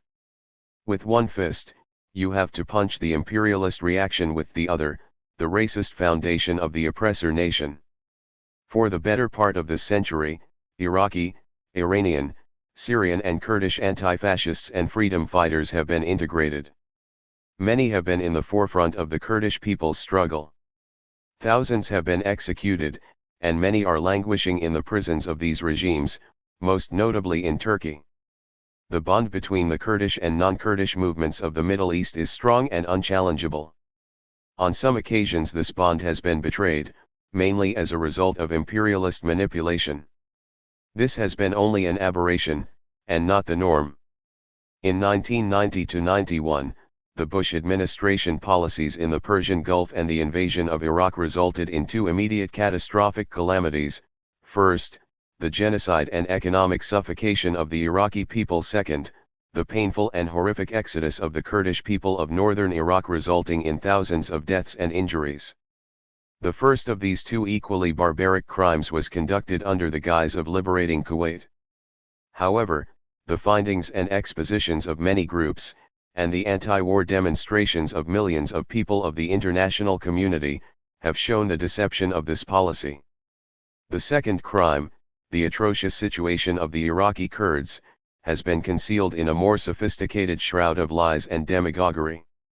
The role of the US in the past and at present is one of an enemy of the Kurdish struggle for self-determination. It is not, as the Bush administration wants us to believe, that of a friend. In order to understand the Kurdish movement against national oppression and racism, one must look back to decades of U.S. British 185. Treachery against the Kurdish people. One of the first manifestations of Kurdish self-rule was the establishment of the Republic of Mahabad. Archie Roosevelt, who served as U.S. Assistant Military Attaché in Tehran from March 1946 to February 1947, wrote in an article published in the Middle East Journal in July 1947, "The dream of the Kurdish nation and the nationalists, an independent Kurdistan, was realized on a miniature scale in Iran from December 1945 to December 1946. The origin of this little Kurdish republic, its brief and stormy history, and its sudden collapse is one of the most illuminating stories of the contemporary Middle East. On December 15, 1946, the Iranian army, trained and armed by the U.S., entered Mahabad, crushing any resistance, and established the Shah's fascist occupation. Subsequently, the leaders of the Mahabad Republic, most outstanding among them Qasim Mohammed, who was one of the most legendary leaders of the Kurdish movement, were hanged in the town's main square. The question that Archie Roosevelt, the CIA man, does not answer, is how the Iranian army was able to launch such a massive and successful military attack against the Kurdish nationalists as early as 1946. The destruction of the Republic of Mahabad was carried out on the orders of U.S. President Harry Truman and under the leadership of General H. Norman Schwarzkopf, father of Desert Storm Commander General H. Norman Schwarzkopf. Perhaps one of the most illuminating chapters of U.S. involvement occurred between 1973 and 1975, at the time that U.S. supremacy in Iran through the puppet government of Mohammad Reza Pahlavi was unchallengeable and the status of the Kurdish minority was bleak. Between 1973 and 1975, the government of the Shah, which was fearful of echoes of Iraq's 1958 anti-imperialist revolution, armed and trained the Iraqi Kurdish forces to destabilize Iraq while at the same time suppressing the Iranian Kurds. This policy ended after the 1975 Algiers Pact between Iran and Iraq. Turkish Kurdistan has the largest population of Kurds. Some 12 to 15 million Kurds live in Turkey. This number is not exact, since there has never been an official census of Kurds in Turkey because the fascist government does not recognize the Kurds as a nation and instead refers to the Kurds as Mountain Turks. Until the beginning of 1991, speaking in the Kurdish language in Turkey was a crime punishable by law. Turkish lawyers trying to communicate in Kurdish with clients who could not speak in Turkish were in turn locked up. The famous author of Kurdish history, Kendall, in a book called A Country, Kurds and Kurdistan writes, points out that illiteracy continues to be a major curse in Turkish Kurdistan, where, after half a century under a democratic and secular regime, 72% of people over 6 years of age still can't read or write. Even today, most Kurdish villages have no primary school. Where there is one, a single teacher is responsible for teaching. 186. Aliyazad. Turkish to 5 classes. In all of the Kurdish areas inside Turkey, as of 1979, there were only 50 secondary schools, and only one university at Ashram. In Kurdistan of Turkey, there is one doctor per 10,000 people. The Turkish government is the only NATO member in Asia. The fascist government receives $800 million in military aid from the US, and constitutes one of the cornerstones of US policy in the Middle East. US bases in Turkey were used systematically during the Gulf War to bomb the Iraqi infrastructure. In brief, an independent observer of the Kurdish political scene can easily see that the US government is no friend of the Kurdish people and has always helped to crush any manifestation of the Kurdish struggle for democracy and justice, be it in Iran, Iraq, or Turkey. But now in the aftermath of the Gulf War, President Bush and the American media are overflowing with concern for Kurdish people. As of May 11, 1991, more than 10,000 U.S. military personnel are occupying northern Iraq, supposedly to defend the Kurdish refugees from the wrath of Saddam Hussein. The question is, what during the spring of 1991 has caused the change of heart on the part of the Bush administration? Even a school child can see through this sham. Northern Iraq is home to one of the richest oil fields in the Middle East, at Kirkuk, and the only one left unharmed after the U.S. invasion of Iraq. The history of U.S. military involvement shows, just like in Grenada and Panama, that every military action has been carried out under the guise of humanitarianism. But the true aim has always been to secure a base for exploitation of the natural resources of that region and the establishment of military bases. The current chapter of the struggle of the Iraqi Kurdish people for self-determination and democracy is one of the most difficult ones, paved with treacherous obstacles.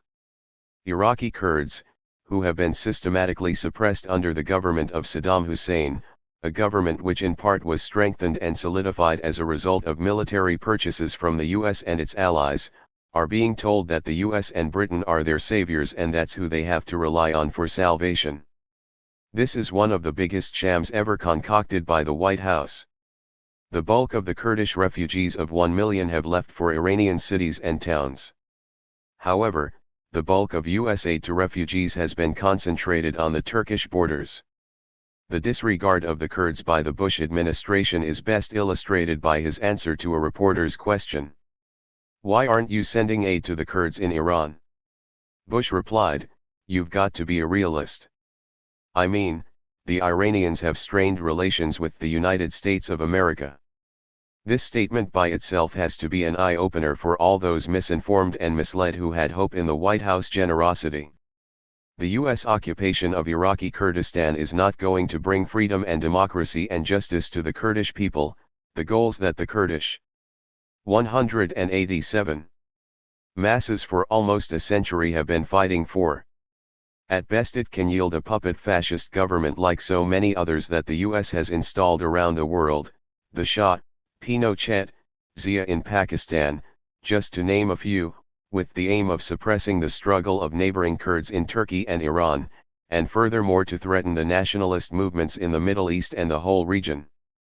The only way out is solidarity of the Kurdish people and their movement, with the people and movement of the entire Middle East, Arab, Iranian, Turkish, Turkmen, Baluchi and many others, in a united front for the liberation of the entire Middle East from the yoke of the Wall Street bankers and Pentagon. Aliyazad is the former coordinator of the Iran-Iraq Anti-War Committee, United States. He spoke at the New York Commission hearing. Government attacks and violence against Arab people. Neil Saad. Let me state on behalf of the Arab American Community Center and the Committee for a Democratic Palestine our appreciation for inviting us to share with you certain aspects of our experience as Arab Americans during the Gulf crisis. These have been hard and difficult times for Arab Americans here in the USA. Since the beginning of the Gulf crisis, the FBI has carried out a systematic policy of harassment and intimidation against our community, in order to create an atmosphere of fear within the Arab community. And they aimed to stop us from expressing our opinions and our opposition to U.S. policy and U.S. intervention in the Gulf. They thought that by harassing us, intimidating us, that the Arab American community would not participate in the anti-war movement that was growing from August 2nd on. And they selected us as potential terrorists because of the simple fact that we are of Arab background. That was the official reason they gave when the FBI first came out and expressed confidence that it would be visiting 200 Arab Americans here in the US who would be considered potential terrorists. We, as Arab Americans, have been victims of Zionist terrorism. Many of you remember the death of an Arab American on the West Coast, Alex O'Day, who was a representative of the Arab American Anti-Discrimination Committee. Although our history shows that there was no evidence that Arab Americans have participated in any type of terrorism here in the USA, the FBI insisted on carrying out this policy of intimidation and harassment. We have submitted documents to the Commission that were written by the Center for Constitutional Rights that document all of the cases here in the US of this type of harassment. The harassment and intimidation took various forms. 1. Arab Americans were visited in their homes in the early hours of the morning or in the late evening.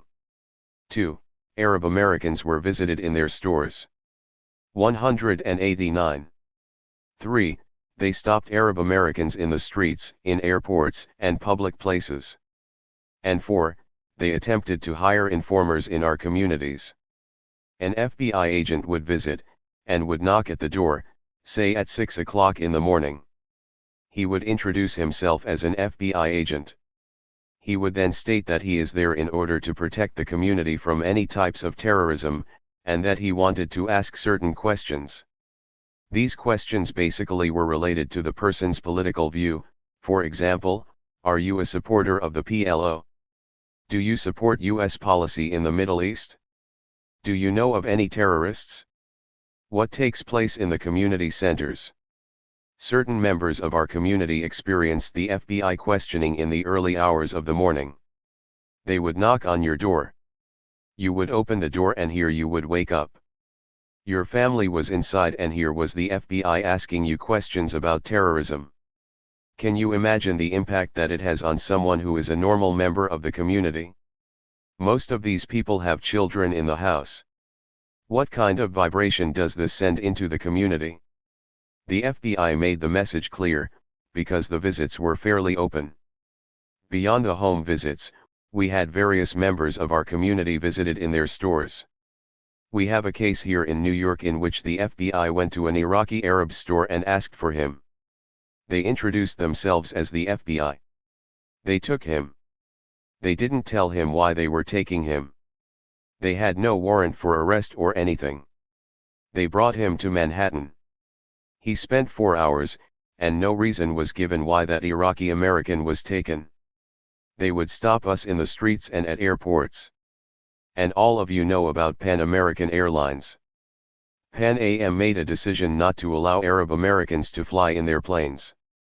In the streets, for example, we have certain experiences where policemen for one reason or another were stopping Arab Americans. Once the policeman stopped someone for a traffic ticket, he found out this person was an Arab American. For example, his name showed it on the driver's license.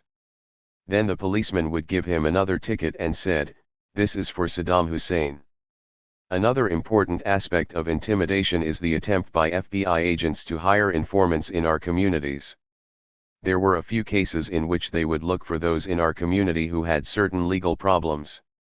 They would then approach that person and suggest that they would make things easier for him, sort of making a deal with that individual in the community. Although his legal problems might be minor, the FBI would try to use them to pressure that individual to become an informant for the FBI.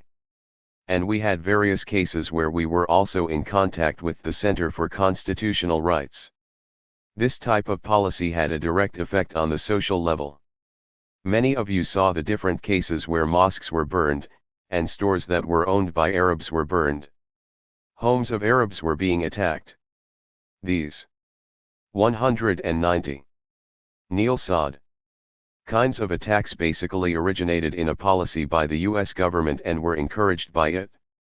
Regardless of this attempt by the FBI to suppress us and to keep us from expressing our view and our opposition to the US policy in the Gulf, we Arab Americans were an essential part of the anti-war movement.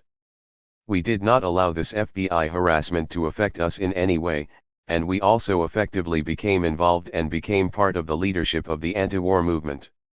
Neil Saad is a member of the Committee for a Democratic Palestine and the director of the Arab American Community Center, New York. He spoke at the New York Commission hearing. The Gulf War, a crime against the peoples of Africa and Asia. Karen Talbot. I would like to read into evidence some statistics on the immediate impact of just the sanctions against Iraq on many countries. Thousands of Indians, Bangladeshis, Pakistanis, Filipinos, and Sri Lankans who had been working in Iraq and Kuwait were forced to return to conditions of unemployment and poverty in their countries. According to Saul Landau of the Institute for Policy Studies in Washington, the Indian economy shrank by $2 billion from August through January. That was before the war started. This was a result of the loss of remittances from the 170,000 Indians who worked in the Persian Gulf region up to August 1990. The Philippine government estimated a drop of between $293 to $438 million in worker remittances as a result of the Mideast War. The British Overseas Development Institute recorded that some 40 countries, all in the South, lost over $12 billion as a result of the war. Such countries as Jordan, Yemen, and Sri Lanka lost up to 25.3% of their gross national product. And then of course there were the countries that reported to the Security Council their losses. There were 21 countries, among which were Djibouti, India, Jordan, Lebanon, Seychelles, Sri Lanka, Sudan, Syria, Tunisia, Mauritania, Pakistan, Philippines, Uruguay, Vietnam, Yemen, and 2 or 3 formerly socialist countries of Eastern Europe. They lost a total of $30 billion in just a short period of time. When some efforts were made to help these countries on the part of the United Nations Security Council, the US blocked any help to Yemen, Sudan, and Jordan. The peoples of these countries are suffering as a result of the external debt and the extraction of tremendous amounts of natural resources, especially in the nations of Latin America, Asia, and Africa. The imposition of structural adjustment policies by the U.S.-controlled International Monetary Fund and World Bank is part of the continuing plunder of these countries. The net result is a flow of wealth from the poorer nations to the richer, developed nations. And this will now be aggravated because the United States is flexing its muscles and feeling much stronger and will. 192 Karen Talbot. Push harder for structural adjustment policies without any other nation daring to raise a voice of opposition. For the record, the April 2, 1991, issue of New York Newsday reports that the U.S. military commander in the Middle East, General Norman Schwarzkopf, visited Bahrain last week, shortly after disclosing that the U.S. wants to establish a military headquarters in an unspecified Middle East country. U.S. sources have identified Bahrain as that likely site. Bahrain will explore for oil this year under a contract with a Texas company whose directors include George W. Bush, son of the president.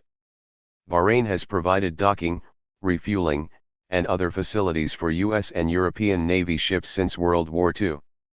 During the recent war with Iraq, Bahrain's new air base was used by U.S. and British squadrons.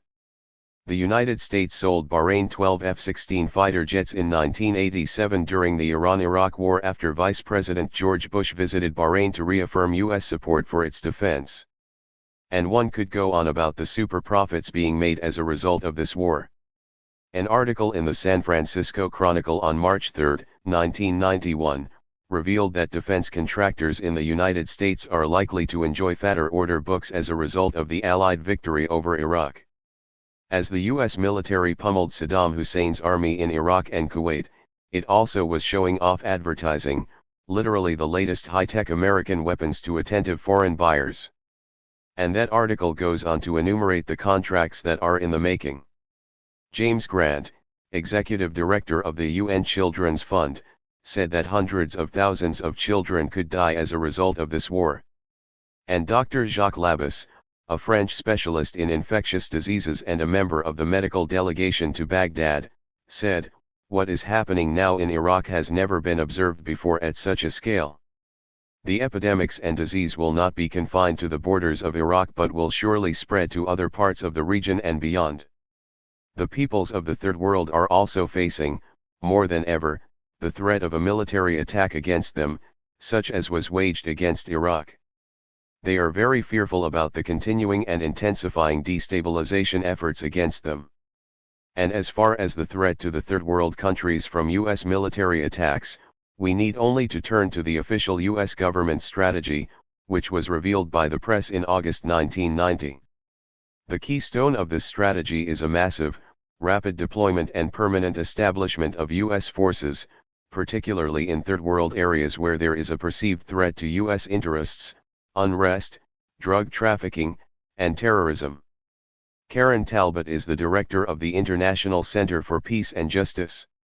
She testified at the New York Commission hearing.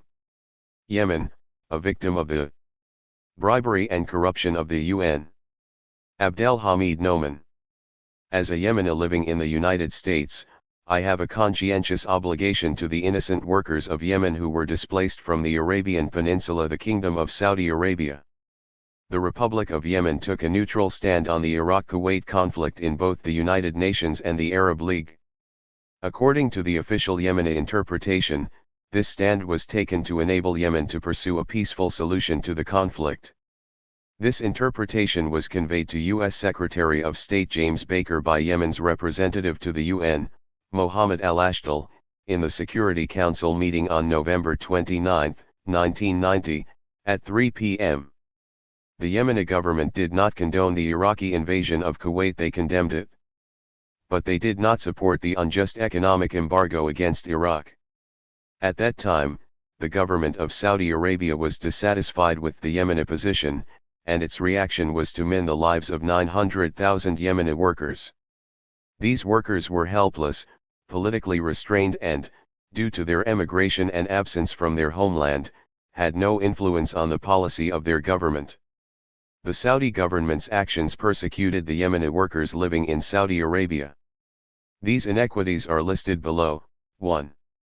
The Saudi government has forced the Yemeni workers and entrepreneurs to sell their belongings and businesses at prices lower than the accustomed market price.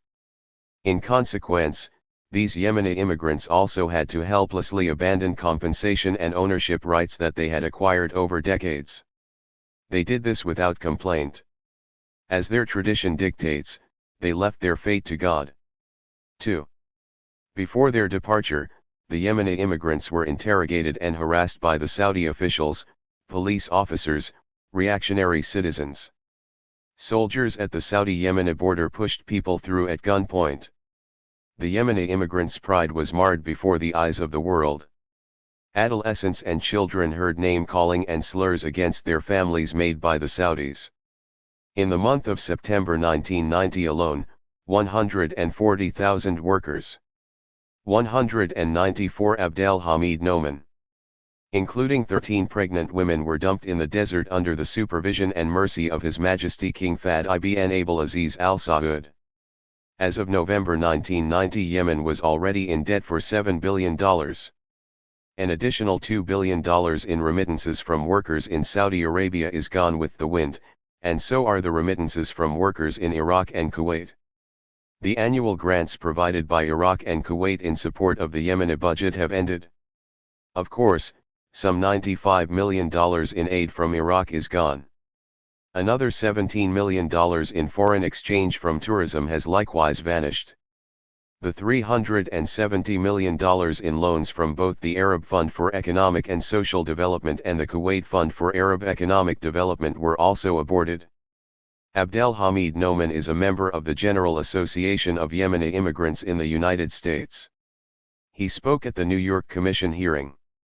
The expulsion of guest workers and the impact on Africa. Dr. M. A. Samad Matthias.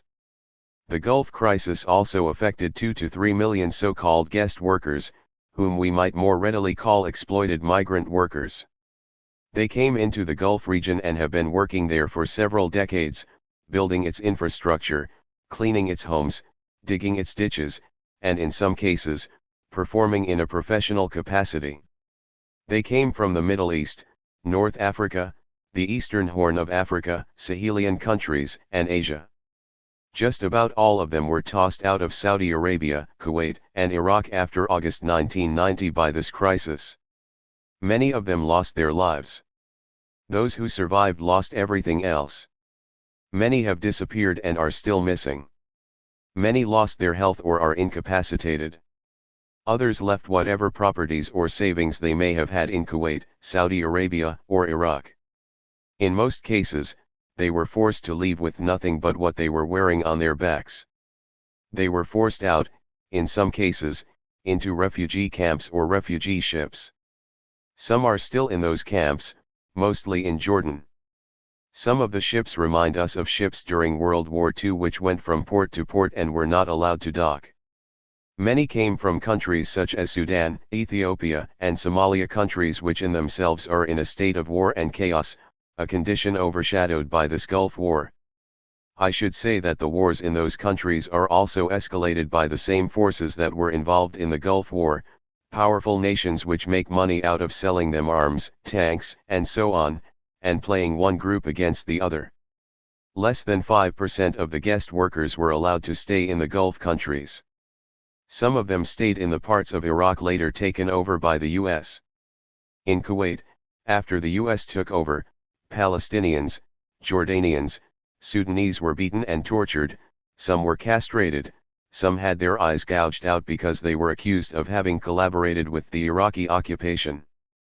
There were people who are working with contracts in Saudi Arabia and in Kuwait. These countries list them as having permission to be in those countries as long as they're working for their master. They have no rights whatsoever in those countries. Like most of the people of Kuwait and Saudi Arabia, they were exploited. They have even less rights. Some of them were born and raised in those countries. Some of them have 2 and 3 generations born there, but they still have no rights whatsoever. That means they are stateless now. I was in the Eastern Horn of Africa last August when this began. Of course there was some confusion because, after all, the people there are exposed to the same misinformation on the BBC and CNN that we are. So they pictured the invasion of Kuwait as something just horrible. But after a very short time most people there began to see through the disinformation. They saw that the same forces that exploited them in their countries and as guest workers were now saying that Iraq must be invaded.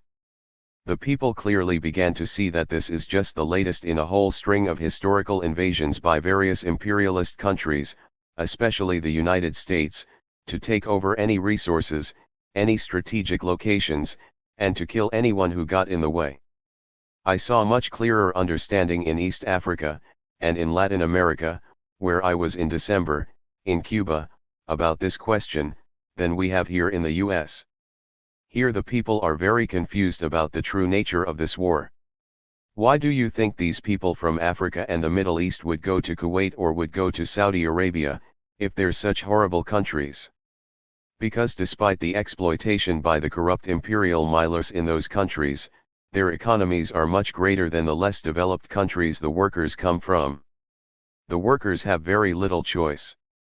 Most work for 11 months and go home for 1 month. Women in particular were even more exploited than most men. Women are mostly domestic servants and subject to the usual whims of their boss, their master.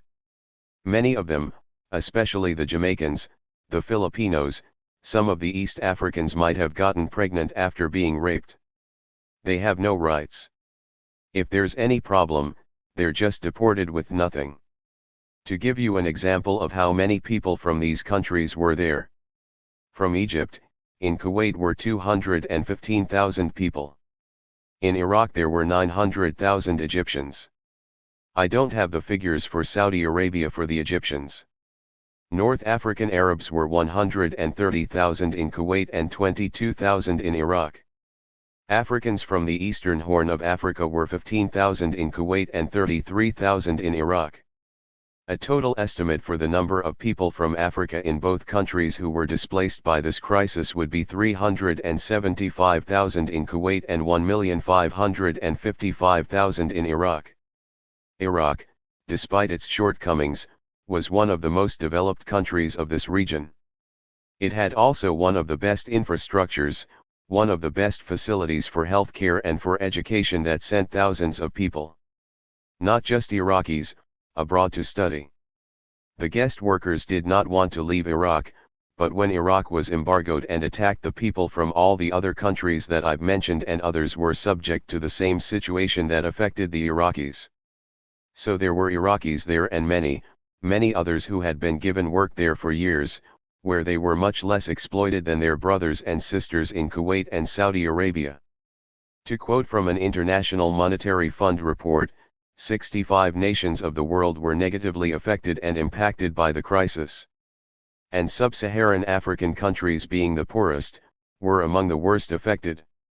They had about a $4 billion loss due to and as a direct result of this war. What did that come from? Rising oil costs placed a burden of $2.7 billion on these countries. Additional losses came from the loss of exports and imports, the cancellation of international contracts, transportation, tourism, and the absence of expatriate remittances coming from these guest workers who were expelled or displaced. The oil-importing African nations were especially vulnerable, such as Liberia, Sierra Leone, Somalia, Sudan, Burkina Faso, Mali, Niger, Zambia, Senegal, Mozambique, Chad, and Ethiopia. Also, other countries in Latin America, such as Cuba, imported oil from Iraq. In most of the Latin American and African nations that I'm familiar with, if anyone had been confused about the hypocrisy of this United States or its allies, this should have woken them up. If anyone forgot the double standards used against people of color in this country and abroad, this should have been something to open their eyes. If anyone forgot Grenada, Santo Domingo, or Panama, Vietnam, Palestine, this should be something, once again, that made them remember. In some cases, the reaction may be fatalism and fundamentalism. But in many other cases, it is a greater resolve, a greater unity, against imperialism. Despite the media, the majority of African, Arab, Latin American, Caribbean, and Asian people now understand, whether they're educated or not, that the US and its allies were not invading Iraq to restore democracy or to protect anyone's independence. The average person I spoke to when one was abroad in Africa and in the Caribbean, unlike most of the misinformed people in the United States, understood clearly that this was a racist, machistic, classist, North American European-dominated outburst of greed and violence to completely dominate the world. Dr. M. A. Samad Matthias is Professor of African and Caribbean Studies at the City University of New York. She spoke at the New York Commission hearings. Palestine and the Gulf War. How did Gaza win? Before I start my remarks, allow me to share with you some of the experiences as to what happened in occupied Palestine during the Gulf War and after it. I lived there through this crisis and I am reporting from first-hand experience. The Israeli authorities have used the situation in the Gulf and the concentration of the media on what is happening there in order to crack down on the Palestinian population in the occupied territories and prevent what little media coverage there was from taking place. They imposed a curfew on all of the West Bank and Gaza.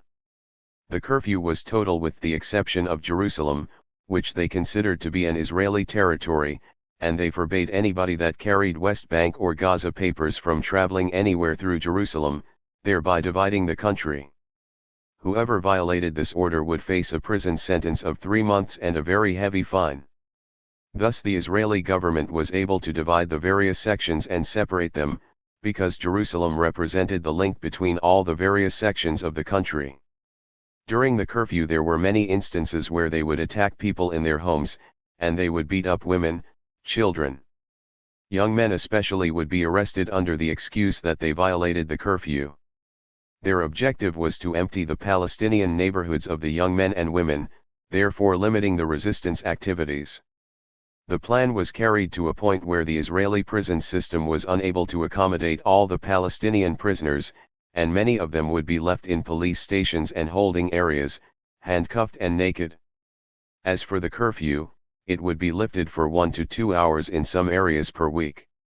However, in the north of Palestine, it went for over 30 days without the curfew being lifted for even 1 hour for people to have the opportunity to buy and to attend to their daily needs. This curfew lasted for the duration of the war until after Iraq left Kuwait and the bombing had ceased.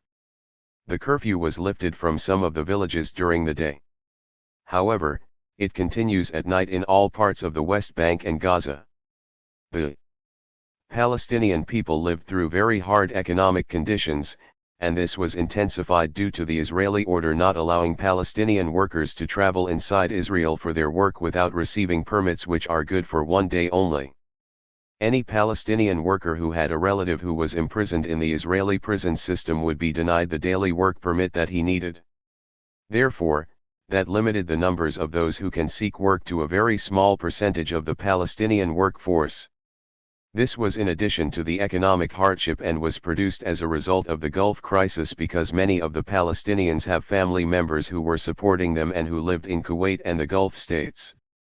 All that support has stopped as a direct result of the war. We find many Palestinians who are unable to find their daily subsistence, and especially in the Gaza Strip, where the largest percentage of Palestinian workers live. This has been added to the Israeli oppression. However, in spite of all these hardships, the Palestinian Intifada will not stop, not for one moment. The people were suffering from the repression of the occupation before the war, and that oppression produced the revolution that is insisting on achieving the rights of the Palestinian people and their right to be represented by the Palestine Liberation Organization as their sole legitimate representative. This was clear after the recent visit by U.S. Secretary of State James Baker, which represents the continuation of the U.S. conspiracy to impose its hegemony on the area by appearing to solve the Palestinian issue. The Palestinian people were aware and realized that this meeting with the Palestinians of the West Bank was nothing more than an attempt to gain time for Israel and to divide the Palestinian people between the Palestinians inside the occupied territories and the Palestine Liberation Organization outside. The Palestinian people expressed their dissatisfaction and their rejection of the James Baker mission by holding a general strike for 3 consecutive days and intensifying the demonstrations and the resistance in all areas, saying to James Baker that their only representative is the Palestine Liberation Organization. Palestinian women's organizations have held many sit-ins and demonstrations in front of UN institutions and UN offices rejecting the James Baker solution and insisting that the only solution for the Palestinians is an international conference with the participation of the Palestine Liberation Organization on equal footing with all the concerned parties. Our people in the occupied territories are steadfast and they will not be affected by all the repression that the Israeli authorities inflict on them, and our working people seek only the food, bread, and milk for their children in order to continue the struggle. It is important to show our support through activities such as this to the Palestinian people, and any other forms of support that we can extend to the Palestinians in the occupied territories in order that they will be able to continue resisting and confronting the occupying forces. With regard to the Palestinian community in Kuwait, I wish only to add that I would like to appeal to the peace movement all over the world, the anti-American imperialist movement, to launch a campaign with the objective of exposing what is happening to Palestinians in Kuwait, from oppression and torture to the killing of our Palestinians in Kuwait. World exposure of these crimes will serve as a form of pressure on the government of Kuwait and the American government to ensure the safety of our children and our women, our elders, those peaceful people who are living in Kuwait and now are threatened by the hands of the criminals, the Sabah family, and the criminal George Bush. Houda Ghazalwin is from the Federation of Palestinian Women Work Committees in Palestine on the West Bank. This article was translated by Adib Abed. She spoke at the New York Commission hearing. The harsh government. Prosecution of military resistors. William Kunstler. Of all the protesters against the war, the ones who risked the most, I think, are those Marine, Air Force, and Army reservists who said, no, and thus subjected themselves to courts-martial at Camp Lejeune and Quantico. And I think they've been severely misunderstood by many of the people who say, well, you joined the military and here's a war. How is it that you can say, I'm not going to participate? You shouldn't have joined if that was your feeling. A lot of people who enlisted in the military did so at the age of 17. They usually were third world people who couldn't get an education or a job unless they joined the military, which explains why so many people in the military are third world people. You saw them on your screens during the so-called Persian Gulf War. A lot of the people took their chances, like 22 Marines at Lejeune who said, we're not going to go. They then applied for what is called conscientious objector status. Now a conscientious objector, the military says, is a person who has a firm, fixed and sincere objection to participating in war in any form or the bearing of arms by reason of religion or training. All the services have a provision that a true conscientious objector must be honorably discharged from the military or given non-combatant duties. I remember when I was bayoneted during World War H. My nurse was Lou Ayres, the actor, who was a conscientious objector and who was given non-combatant status and who I think was responsible for keeping them from cutting off my left arm. But in any event, that's what the military says. Once a soldier submits an application for CO status, the military is required to provide duties that don't conflict with his or her stated beliefs until they can have some sort of a hearing. And he must be, or she must be, immediately removed from combatant status until the application is decided.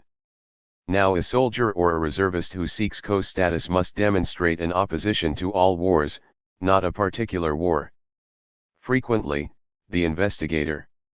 202. William Kunstler. For the military will say, you don't want to go to Saudi Arabia, but wouldn't you fight Hitler if Hitler were around? Or wouldn't you fight against apartheid in South Africa? These are loaded questions. But no applicant is required to be a time traveler or to pretend that he is someone else living in a different place. You don't need hypotheticals.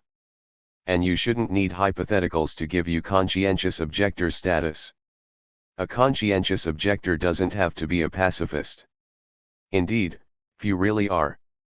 A conscientious objector must say, I will not participate in war. And whether they would act in self-defense or defense of home and family and personal decisions are legally irrelevant to CO status. All you need, theoretically, at least, is that you must have some religious training or belief that war is immoral. But this doesn't mean and shouldn't mean any particular faith, any special creed, or even a belief in God.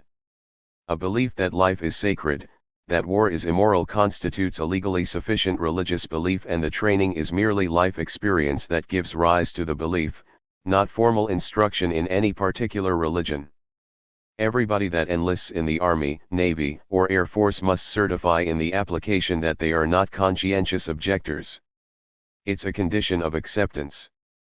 But many people are only 17 or 18 when they sign that statement, and then they begin to change their view. They begin to understand that what they thought as teenagers that the military was a good way to get a job or an education was short-sighted. They never gave thought to what it would be like to kill someone, what it would be like to engage in precision bombing or non-precision bombing, what it would be like to take a knife on the end of a gun and slip it into someone's intestines. They took an opportunity in a country that doesn't give third world people much of an opportunity unless they're willing to fight and die for it in the military. So they entered the military. They signed the condition, and then they began to get religion in the sense that they began to understand that they are conscientious objectors. That understanding grows from a gradual disaffection with war as a form of human endeavor. It can arise as suddenly as the war itself. And this is especially true of reservists who are not on active duty and who enlisted as teenagers. However, in this country where conscientious objectors have a long and honorable history, they are being subjected to courts-martial. They are going to be given substantial penalties. They're going to go to the brig or to some military prison. They are going to be stripped of their pay and allowances. They are going to be branded with a dishonorable or less than honorable discharge. These people are the bravest of young people, because it takes guts to say, I am not going to go, particularly when the country is reeking with patriotism. So one and Ronald Kuby and Steve Summerstein and the other lawyers are representing the various COS in the military, at Quantico, at Lejeune, in harsh government prosecution of military resistors 203. The Air Force with Airman Jean-Baptiste, and others. We feel privileged to represent these people, and we know that they are making much more of a sacrifice than someone who stands on a picket line in New York City, even though those people do honorable work. The COS are really risking a lot of time in jail, and the destruction, essentially, of their lives, because faced with a dishonorable or less than honorable discharge, it's going to be very difficult to get employment. They're going to be branded by the Schwarzkopfs of the world as traitors, cowards, and all the other phrases they use. But I tell you, in the history of the United States, people like this deserve the highest praise, the highest support. They take the greatest risk, and in this instance they have demonstrated that the co-status in our country is an honorable thing. One of the highest aspirations of any free society is the triumph of the individual conscience and freedom of belief over the mass hysteria of the lemmings who rush over the cliff, carrying their American flags with them and their yellow buntings. My hat's off to them. I hope yours is, too. William Kunstler is a civil rights attorney with a long record of defending those who in conscience cannot support U.S. government policies. He spoke at the New York Commission hearing. The Old World Order and the Causes of the Gulf War. Tony Benn. I have just come from the War Office, the Ministry of Defense, they call it now, where a small delegation of people presented a petition with 5,000 signatures in support of Vic Williams, a young soldier who would not fight in the Gulf. There were many brave soldiers in the United States and Britain who took a stand against the war because they knew in their hearts what this tribunal is establishing in public, that the Gulf War was wrong. They are now paying the price for their stand.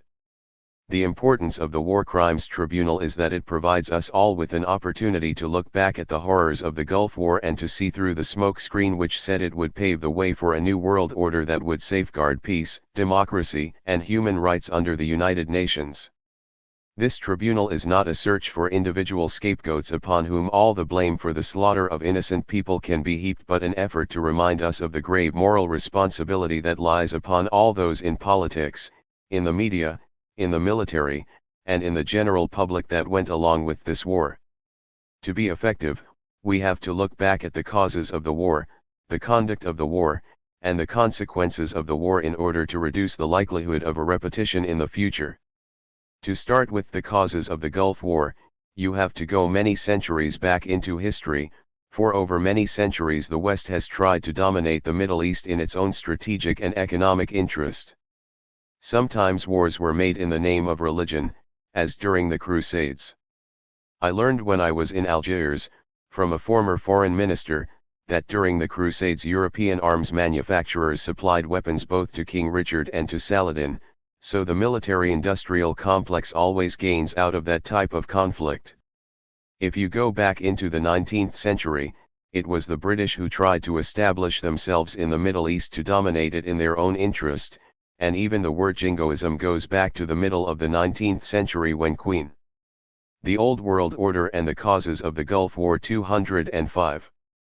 Victoria sent an army to prevent the Russians from advancing into the Middle East, and somebody wrote a little rhyme which goes, "We don't want to fight, but by jingo if we do, we've got the men, we've got the ships, we've got the money, too." This new world order is a throwback to the old days of imperialism. After the First World War, when the Turkish Empire was defeated, the Kurds were promised their own homeland, Kurdistan, and that promise was later denied by Britain because Turkey was seen as a bastion of strength against the new power of the Soviet Union. Turkey is the home of the largest number of Kurds, and the formation of any Kurdistan will require large territorial concessions from Turkey. In the period between the wars, the British occupied Iraq. In the 1920s it was a British officer, Wing Commander Harris, who used mustard gas against rebels in Iraq. The the very same man who later in the Second World War was responsible for the total destruction of Dresden. It was Britain that created Kuwait as a separate state to guarantee oil supply for this country. In 1958 it was a British Foreign Secretary, Selwyn Lloyd, who wrote to John Foster Dulles, the American Secretary of State, saying that we, the British, are thinking of taking over Kuwait and making it into a British colony. Dulles wrote back and said, "What very good idea." When we look at the history of the Gulf War, it is riddled with hypocrisy on the part of Western leaders. Nothing was done when Turkey moved into Cyprus, nothing was done when Israel moved into the occupied territories or Lebanon, nothing was done at the time of the Bay of Pigs or when the United States occupied Grenada, and nothing was done when the United States invaded Panama, nothing was done under the United Nations Charter. What has happened in this case is that US leaders decided that Saddam Hussein, whom they had supported consistently when he had his war with Iran, had become too strong for American interests, and so they decided to destroy him.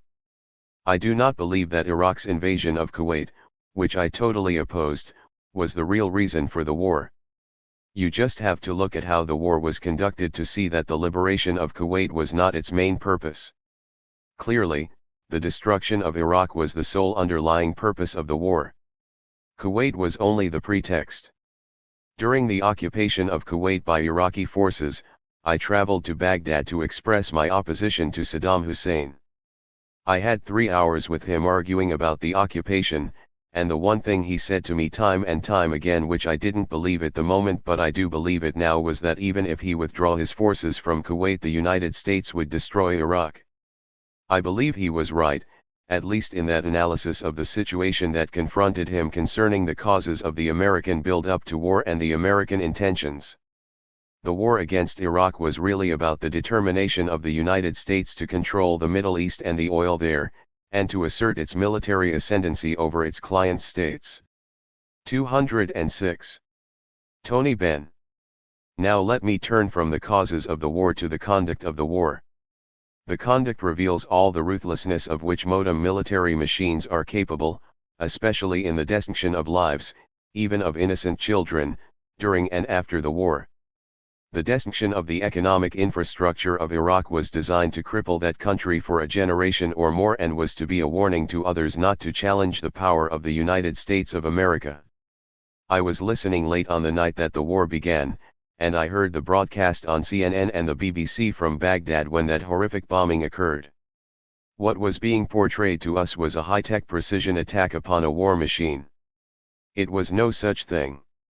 It was the indiscriminate destruction of Iraq for purposes that were clear in the minds of President Bush with the support of Margaret Thatcher and Prime Minister Major. The price in human suffering was quite unjustified and was bound to be condemned. The effect of the bombing was to leave that country in mince. Ramsey Clark went to Iraq during the war and made a film showing the kinds of destruction that were not shown on television. What he showed is that thousands of innocent people were killed or injured and made homeless. Refugees were rising into millions, and the revenues of countries which had nationals working in Iraq and sending wages back home have been lost. The consequences of the war are tmly horrific in terms of human and ecological destruction. The double standards that have been peddled by governments and the media have also corrupted the morality that such a war was supposed to uphold. Undoubtedly, this corruption of public morality will pave the way for another attack on Libya and the destruction of Cuba, if the Americans can get away with it. I was one of those who demonstrated at the huge meeting in London just after the bombing of Libya. I was at Fairford when we had a big demonstration against the Gulf War. As that meeting ended with churchmen, nuns, and peace activists, the B-52s headed off for Iraq to destroy the cities. And as we left, the American servicemen and their wives and families and local people threw eggs at us as we walked away from that airbase. We have a responsibility in Britain for allowing the bases that the US has in this country to be used to oppress other people in other parts of the world. There is a need for a new world order, but do not be misled. The new world order of President Bush goes back to the world order of 1900 when 3 white men dominated the world, the King of England, the Kaiser of Germany, and the Tsar of Russia. They ran the world and they were all the grandsons of Queen Victoria, and you never heard anything about human rights when Queen Victoria's grandsons were oppressing the Third World. Now we are seeing a return to that type of imperialism. As a little boy of 6, I met Mr. Gandhi when he came to London in 1931. My father knew him and took me to see him. One of the journalists said to Mr. Gandhi, "What do you think of civilization in Britain?" Gandhi said, "I think it would be a very good idea." I think his comment is something we should remember, because Gandhi's nonviolent movement of offering resistance to oppression without bloodshed played a large part in the liberation of the Indian subcontinent from British imperialism. We need a new world order that converts the world's resources from weapons of war to the means of development, to protect the planet from destruction, not just the pollution of chemicals but the destruction of the planet as we see in war. We need a new world order to establish and maintain the rights of human beings, men and women, to live with their children at peace in a world that now has enough to support all of us. This means the people of the world have got to unite to gain democratic control of the United Nations and prevent it from ever again being used by one superpower to protect its own economic and military interests at the expense of the lives of those who live in the Third World. We have some history of partial gains in democracy in the world: the American Revolution, some of the great struggles for democracy in Britain, or the overturning of apartheid in South Africa by the determination of the black people. We want democratic control of the United Nations. We want a popularly elected General Assembly. We want the people of the world to choose their own representatives at the UN, and we want the General Assembly to have the power to overturn the veto one member of the Security Council by a vote, so America cannot enslave the UN and bribe its members into assenting to the kind of war we have just witnessed. I believe that task will require us to consolidate the gains we made in the peace movement during the war. Ramsey Clark and his staff have established this marvelous international tribunal. During the course of the work I tried to do against the war, I received letters of support from Nelson Mandela, Julius Nyerere, Rajiv Gandhi, Ron Dellums, and people all over the world who share the aspirations that bring us to this tribunal to expose the war crimes of the American leadership. We have to build on that. We have to create a world movement powerful enough to stop the abuse of power, for humanity could be destroyed by the splitting of the atom. Only by the uniting of the human race can we establish sufficient power to prevent that from happening and to guarantee to future generation the rights we had won when they set up the United Nations. Tony Benn is a leading member of the British Labour Party and a member of Parliament. This paper was presented at the London Commission of Inquiry held at the Turkish/Kurdish Hall on December 1, 1991. Some 1,200 people listened to the analyses and testimony of 20 presenters. Appendix A. International Law. Protocol 1. Additional to the Geneva Conventions, 1977. Part 4, Civilian Population. Section I, General Protection Against Effects of Hostilities. Chapter I, Basic Rule and Field of Application. Article 48, Basic Rule. In order to ensure respect for and protection of the civilian population and civilian objects, the parties to the conflict shall at all times distinguish between the civilian population and combatants and between civilian objects and military objectives, and accordingly shall direct their operations only against military objectives. Article 49, Definition of Attacks and Scope of Application. 1. Attacks means acts of violence against the adversary, whether in offense or in defense. 2.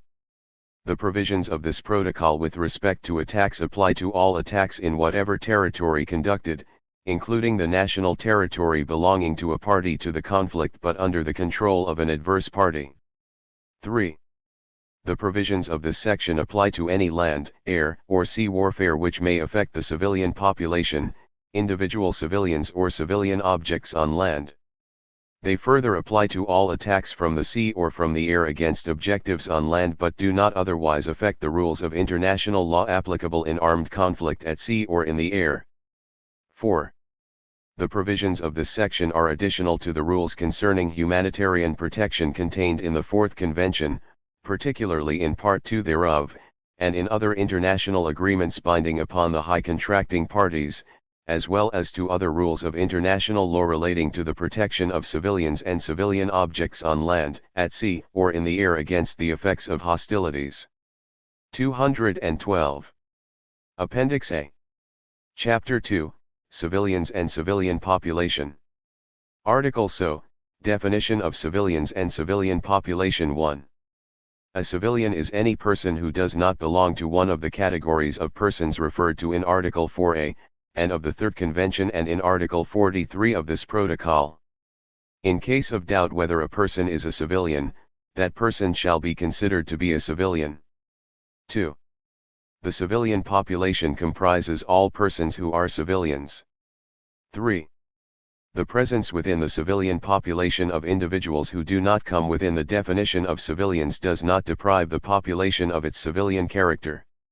Article 51, Protection of the Civilian Population 1.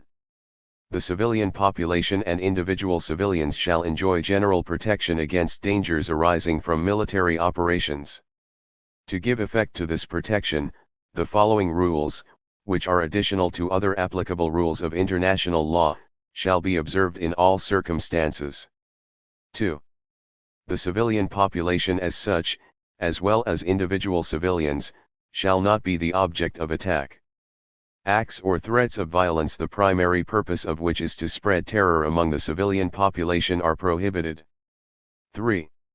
Civilians shall enjoy the protection afforded by this section, unless and for such time as they take a direct part in hostilities. 4. Indiscriminate attacks are prohibited.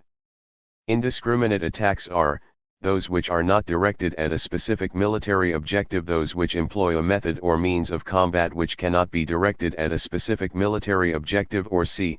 those which employ a method or means of combat the effects of which cannot be limited as required by this protocol, and consequently, in each such case, are of a nature to strike military objectives and civilians or civilian objects without distinction. 5. Among others, the following types of attacks are to be considered as indiscriminate: an attack by bombardment by any methods or means which treats as a single military objective a number of clearly separated and distinct military objectives located in a city, town, village, or other area containing a similar concentration of civilians or civilian objects, and an attack which may be expected to cause incidental loss of civilian life, injury to civilians, damage to civilian objects, or a combination thereof, which would be excessive in. From the Geneva Conventions 213. Relation to the concrete and direct military advantage anticipated. 6. Attacks against the civilian population or civilians by way of reprisals are prohibited. 7. The presence or movements of the civilian population or individual civilians shall not be used to render certain points or areas immune from military operations, in particular in attempts to shield military objectives from attacks or to shield, favor or impede military operations. The parties to the conflict shall not direct the movement of the civilian population or individual civilians in order to attempt to shield military objectives from attacks or to shield military operations. 8. Any violation of these prohibitions shall not release the parties to the conflict from their legal obligations with respect to the civilian population and civilians, including the obligation to take the precautionary measures provided for in Article 57. Chapter 3, Civilian Objects. Article 52, General Protection of Civilian Objects 1. Civilian objects shall not be the object of attack or of reprisals. Civilian objects are all objects which are not military objectives as defined in paragraph 2. 2. Attacks shall be limited strictly to military objectives. Insofar as objects are concerned, military objectives are limited to those objects which by their nature, location, purpose, or use make an effective contribution to military action and whose total or partial destruction, capture or neutralization, in the circumstances ruling at the time, offers a definite military advantage. 3. In case of doubt whether an object which is normally dedicated to civilian purposes, such as a place of worship, a house, or other dwelling or a school, is being used to make an effective contribution to military action, it shall be presumed not to be so used. Article 53 Protection of cultural objects and of places of worship without prejudice to the provisions of the Hague Convention for the Protection of Cultural Property in the event of armed conflict of May 14, 1954, and of other relevant international instruments, it is prohibited, to commit any acts of hostility directed against the historic monuments, works of art or places of worship which constitute the cultural or spiritual heritage of peoples, to use such objects in support of the military. F. Formic, to make such objects the object of reprisals. 214. Appendix A. Article 54, Protection of objects indispensable to the survival of the civilian population. 1. Starvation of civilians as a method of warfare is prohibited. 2. It is prohibited to attack, destroy, remove, or render useless objects indispensable to the survival of the civilian population, such as foodstuffs, agricultural areas for the production of foodstuffs, crops, livestock, drinking water installations and supplies and irrigation works, for the specific purpose of denying them for their sustenance value to the civilian population or to the adverse party, whatever the motive, whether in order to starve out civilians, to cause them to move away, or for any other motive. 3. The prohibitions in paragraph 2 shall not apply to such of the objects covered by it as are used by an adverse party, as sustenance solely for the members of its armed forces ** or JB if not as sustenance, then in direct support of military action, provided, however, that in no event shall actions against these objects be taken which may be expected to leave the civilian population with such inadequate food or water as to cause its starvation or force its movement. 4. These objects shall not be made the object of reprisals. 5. In recognition of the vital requirements of any party to the conflict in the defense of its national territory against invasion, derogation from the prohibitions contained in paragraph may second be made by a party to the conflict within such territory under its own control where required by imperative military necessity. Article 55, Protection of the Natural Environment. 1. Care shall be taken in warfare to protect the natural environment against widespread, long-term, and severe damage. This protection includes a prohibition of the use of methods or means of warfare which are intended or may be expected to cause such damage to the natural environment and thereby to prejudice the health or survival of the population. 2. Attacks against the natural environment by way of reprisals are prohibited. Article 56, Protection of works and installations containing dangerous forces. 1. Works or installations containing dangerous forces, namely dams, dikes and nuclear electrical generating stations, shall not be made the object of attack, even where these objects are military objectives, if such attack may cause the release of dangerous forces and consequent severe losses among the civilian population. Other military objectives located at or in the vicinity of these works or installations shall not be made the object of attack if such attack may cause the release of dangerous forces from the Geneva Conventions. 215. Works or installations and consequent severe losses among the civilian population. 2. The special protection against attack provided by paragraph I shall cease, for a dam or a dike only if it is used for other than its normal function and in regular, significant, and direct support of military operations and if such attack is the only feasible way to terminate such support, for a nuclear electrical generating station only if it provides electric power in regular, significant, and direct support of military operations and if such attack is the only feasible way to terminate such support, for other military objectives located at or in the vicinity of these works or installations only if they are used in regular, significant, and direct support of military operations and if such attack is the only feasible way to terminate such support. 3. In all cases, the civilian population and individual civilians shall remain entitled to all the protection accorded them by international law, including the protection of the precautionary measures provided for in Article 57.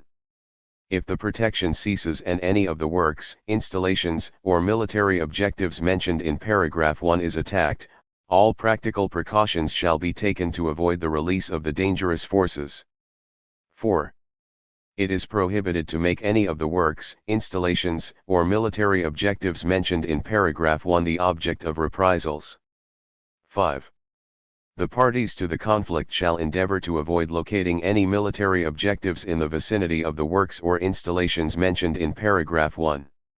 Nevertheless, installations erected for the sole purpose of defending the protected works or installations from attack are permissible and shall not themselves be made the object of attack, provided that they are not used in hostilities except for defensive actions necessary to respond to attacks against the protected works or installations, and that their armament is limited to weapons capable only of repelling hostile action against the protected works or installations. 6. The high contracting parties and the parties to the conflict are urged to conclude further agreements among themselves to provide additional protection for objects containing dangerous forces. 7. In order to facilitate the identification of the objects protected by this article, the parties to the conflict may mark them with a special sign consisting of a group of 3 bright orange circles placed on the same axis, as specified in Article 16 of Annex I to this protocol. The absence of such marking in no way relieves any party to the conflict of its obligations under this article. 216. Appendix A. Chapter 4, Precautionary Measures. Article 57, Precautions in Attack. 1. In the conduct of military operations, constant care shall be taken to spare the civilian population, civilians, and civilian objects. 2. With respect to attacks, the following precautions shall be taken. Those who plan or decide upon an attack shall do everything feasible to verify that the objectives to be attacked are neither civilians nor civilian objects and are not subject to special protection but are military objectives within the meaning of paragraph 2 of Article 52, and that it is not prohibited by the provisions of this protocol to attack them. Refrain from deciding to launch any attack which may be expected to cause incidental loss of civilian life, injury to civilians, damage to civilian objects, or a combination thereof, which would be excessive in relation to the concrete and direct military advantage anticipated. An attack shall be cancelled or suspended if it becomes apparent that the objective is not a military one or is subject to special protection, or that the attack may be expected to cause incidental loss of civilian life, injury to civilians, damage to civilian objects, or a combination thereof, which would be excessive in relation to the concrete and direct military advantage anticipated. Effective advance warning shall be given of attacks which may affect the civilian population, unless circumstances do not permit. 3. When a choice is possible between several military objectives for obtaining a similar military advantage, the objective to be selected shall be that the attack on which may be expected to cause the least danger to civilian lives and to civilian objects. 4. In the conduct of military operations at sea or in the air, each party to the conflict shall, in conformity with its rights and duties under the rules of international law applicable in armed conflict, take all reasonable precautions to avoid losses of civilian lives and damage to civilian objects. 5. No provision of this article may be construed as authorizing any attacks against the civilian population, civilians, or civilian objects. Principles of the Nuremberg Tribunal, 1950. Number 82. Principles of international law recognized in the Charter of the Nuremberg Tribunal and in the judgment of the Tribunal. Adopted by the International Law Commission of the United Nations, 1950. Introductory note: under General Assembly Resolution 177, paragraph, the International Law Commission was directed to formulate the principles of international law recognized in the Charter of the Nuremberg Tribunal and in the judgment of the Tribunal. In the course of the consideration of this subject, the question arose as to whether or not the Commission should ascertain to what extent the principles contained in the Charter and judgment constituted principles of international law. The conclusion was that since the Nuremberg principles had been affirmed by the General Assembly, the task entrusted to the Commission was not to express any appreciation of these principles as principles of international law but merely to formulate them. The text below was adopted by the Commission at its second session. The report of the Commission also contains commentaries on the principles. Authentic text, English text published in Report of the International Law Commission covering its second session, June 5-29 July 1950, document A/1316, pages 11-14. Principle I. Any person who commits an act which constitutes a crime under international law is responsible therefore and liable to punishment. Principle 2. The fact that internal law does not impose a penalty for an act which constitutes a crime under international law does not relieve the person who committed the act from responsibility under international law. 218. Appendix A. Principle 3. The fact that a person who committed an act which constitutes a crime under international law acted as head of state or responsible government official does not relieve him from responsibility under international law. Principle 4. The fact that a person acted pursuant to order of his government or of a superior does not relieve him from responsibility under international law, provided a moral choice was in fact possible to him. Principle V. Any person charged with a crime under international law has the right to a fair trial on the facts and law. Principle 6. The crimes hereinafter set out are punishable as crimes under international law, crimes against peace, planning, preparation, initiation, or waging of a war of aggression or a war in violation of international treaties, agreements or assurances, i.e. participation in a common plan or conspiracy for the accomplishment of any of the acts mentioned under.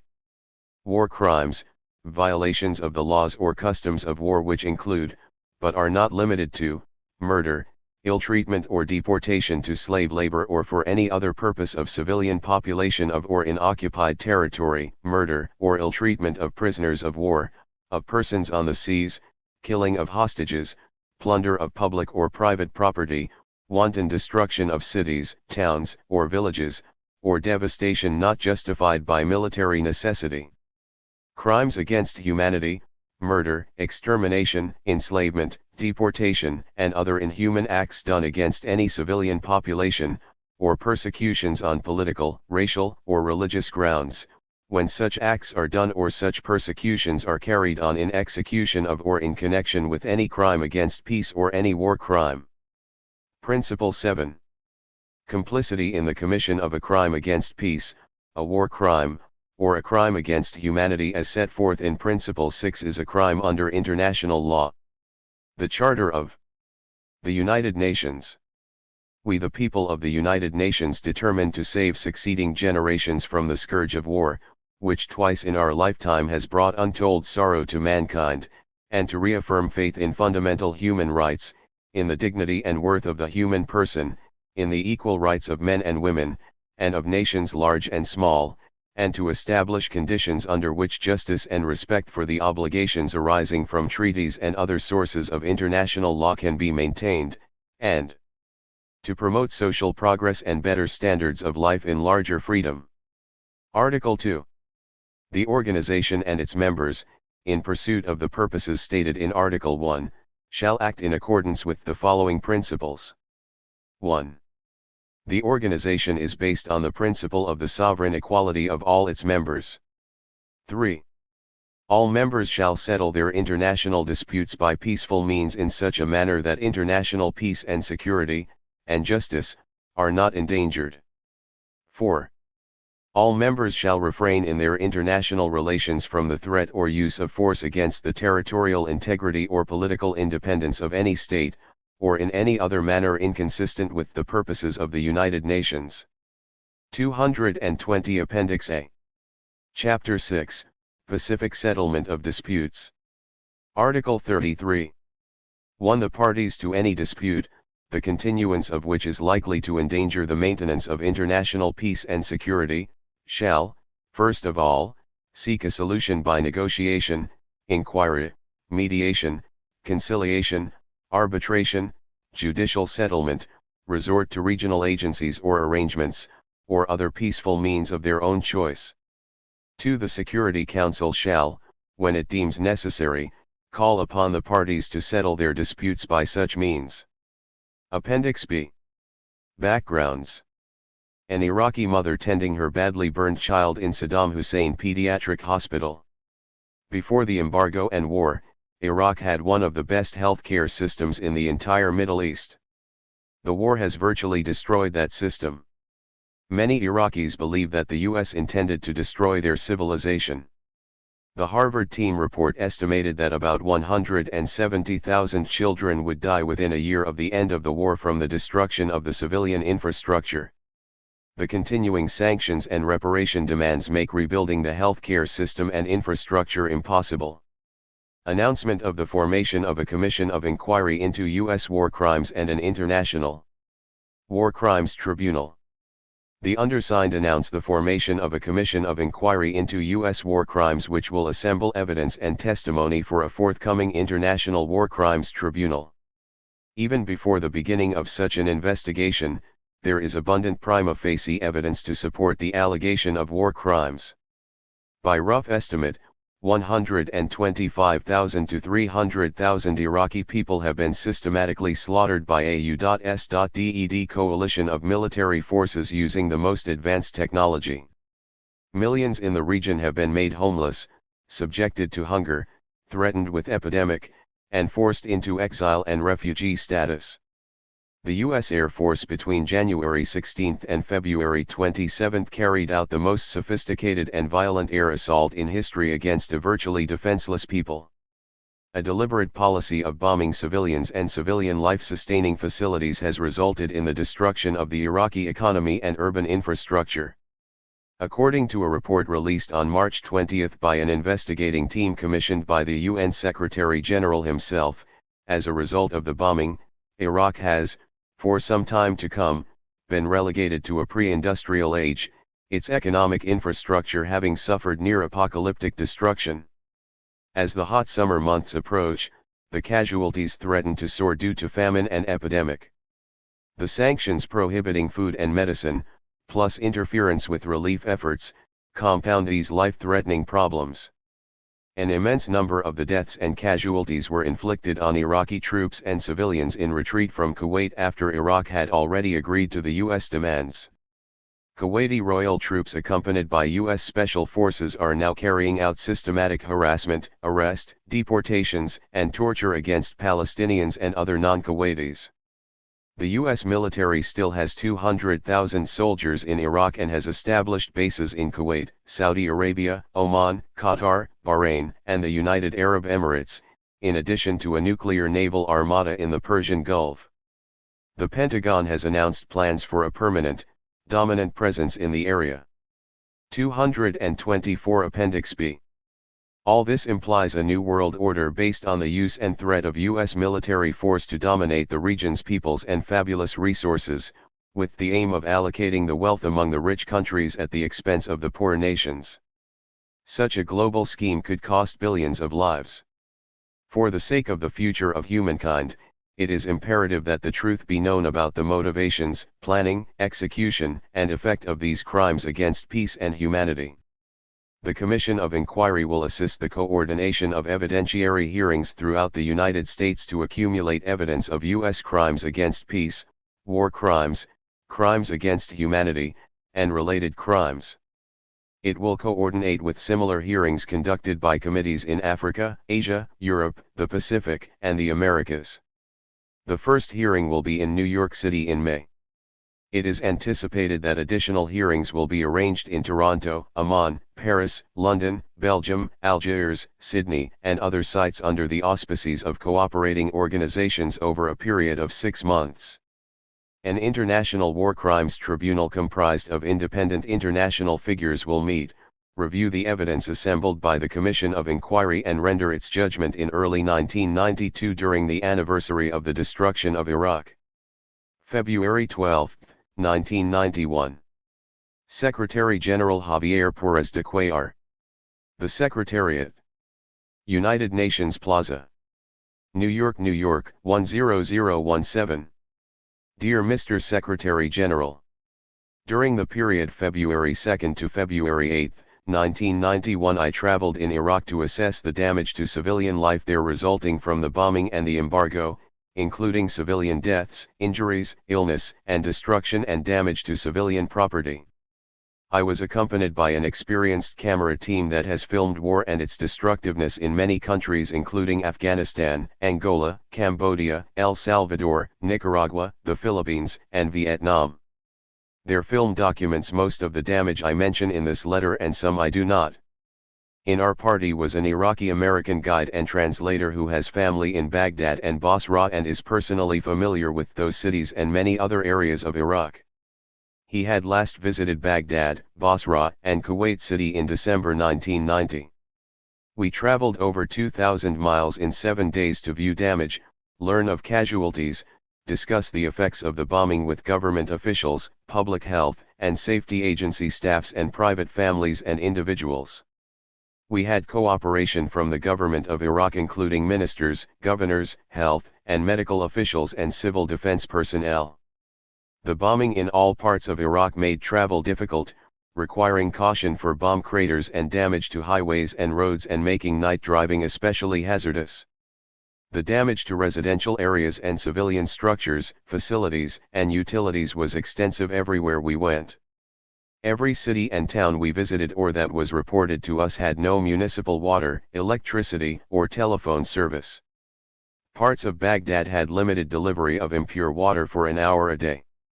The effect of damage to municipal water systems on health and safety is tremendous. The Minister of Health considered potable water for human consumption the single greatest health need in the country. Tens of thousands are known to suffer diarrhea and stomach disorders. There are believed to be hundreds of thousands of unreported cases. Several thousands are believed to have died. There is no electric lighting in the cities, towns, and countryside in daytime or the long winter nights, except for a few interior spaces like hospital emergency rooms where gasoline generators are available. The meaning of this is brought home most painfully in the hospitals at night. In the hospitals, there is no heat, no clean water except limited quantities for drinking supplied in bottles, no electric light in wards and 228. Appendix B. Hospital rooms, and inadequate medicine, even for pain alleviation, in the face of a great increase in critically and severely injured persons. Doctors we talked with in 4 hospitals are deeply concerned over the absence or shortage of needed medicine and sanitary supplies. Surgeons and medics treating wounds cannot keep their hands clean or gloved, and work in the cold, in poor light with greatly increased numbers of patients in unrelieved pain. 7 hospitals are reported closed by bomb damage. Many if not most have had windows shattered. Schools are closed. Homes are cold. Candles are the principal lighting. Telephone communication does not exist. Transportation is extremely limited. Gasoline is scarce. Roads and bridges are bombing targets. There is no television. Radio reception is limited to battery-powered radios which can receive shortwave signals, a few transmissions from Iraq stations or nearby foreign stations. According to the Ministry of Health, hospital officials, and the Red Crescent, there is a substantial increase in falls, home accidents, stress, nervous disorders, shock, heart attack, miscarriage and premature births and infant mortality. Nightly air raids, the sounds of sirens, anti-aircraft fire, and the explosion of bombs have placed a great strain on the society as a whole, but particularly on children and individuals with nervous system or heart disorders. Dr. Ibrahim Al-Noor has been head of the Red Crescent and Red Cross of Iraq for 10 years. He is a pediatrician by training who interned at Children's Hospital in London, later headed Children's Hospital in Baghdad and served in the Ministry of Health for some years, rising to deputy minister. Dr. Noor estimates that there have been 3,000 infant deaths since November 1, 1990 in excess of the normal rate, attributable solely to the shortage of infant milk formula and medicines. Only 14 tons of baby formula have been received during that period. Prior monthly national consumption was approximately 2,500 tons. One of the early targets of U.S. bombing was the infant and baby milk processing facility in Baghdad. No Iraqi with whom we talked assumed this was a coincidence. The U.S. claim that the plant manufactured chemical warfare material is false.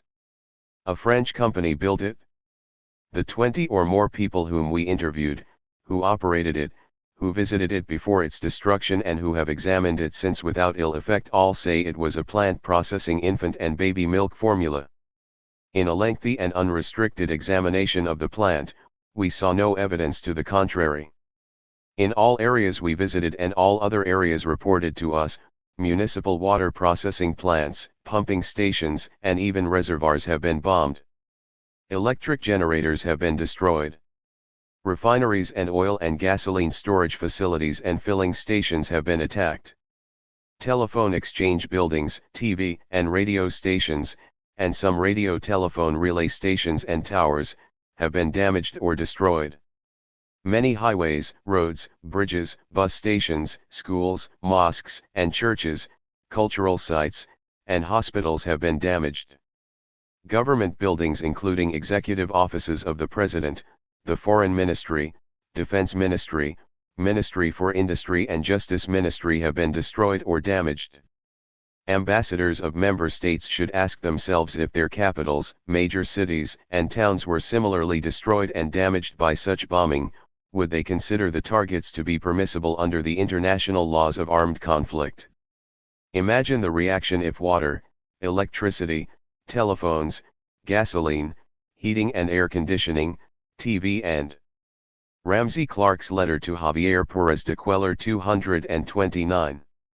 Radio were denied to Lima and Arequipa, Lagos and Ibadan, Washington and Chicago, Paris and Marseilles, New Delhi and Calcutta, to Canberra and Sydney, while civilians were bombed in their homes, business, shops, markets, schools, churches, hospitals, public places, and roadways. How can destruction of municipal electricity for Mosul, the telephone system for the people of Baghdad, the municipal water supplies for Basra, or shooting defenseless public buses and private cars on the road to Jordan and elsewhere possibly be justified as necessary to drive Iraq from Kuwait? If it can be so justified, then the United Nations has authorized the destruction of all civilian life of a whole nation. The effect of the bombing, if continued, will be the destruction of much of the physical and economic basis for life in Iraq.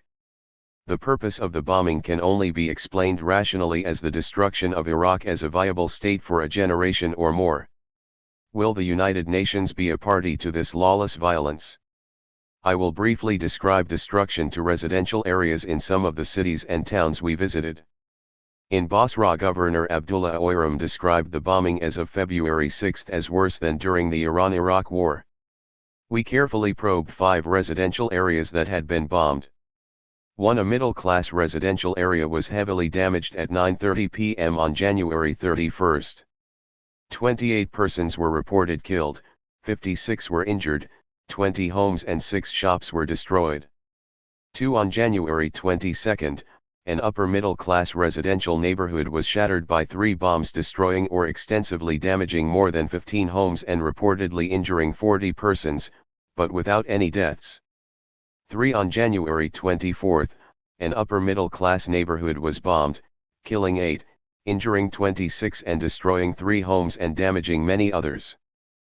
On February 4, described by officials as the heaviest bombing of Basra to February 6, at 2:35 a.m., 14 persons were killed, 46 injured, and 128 apartments and homes destroyed or damaged, together with an adjacent Pepsi Cola bottling plant and offices across a wide avenue. The area devastated was 3 blocks deep on both sides of streets. At least 15 cars were visible, crushed in garages. Small anti-personnel bombs were alleged to have fallen here, and we saw what appeared to be one that did not explode embedded in rubble. We were shown the shell of a mother bomb which carries the small fragmentation bombs.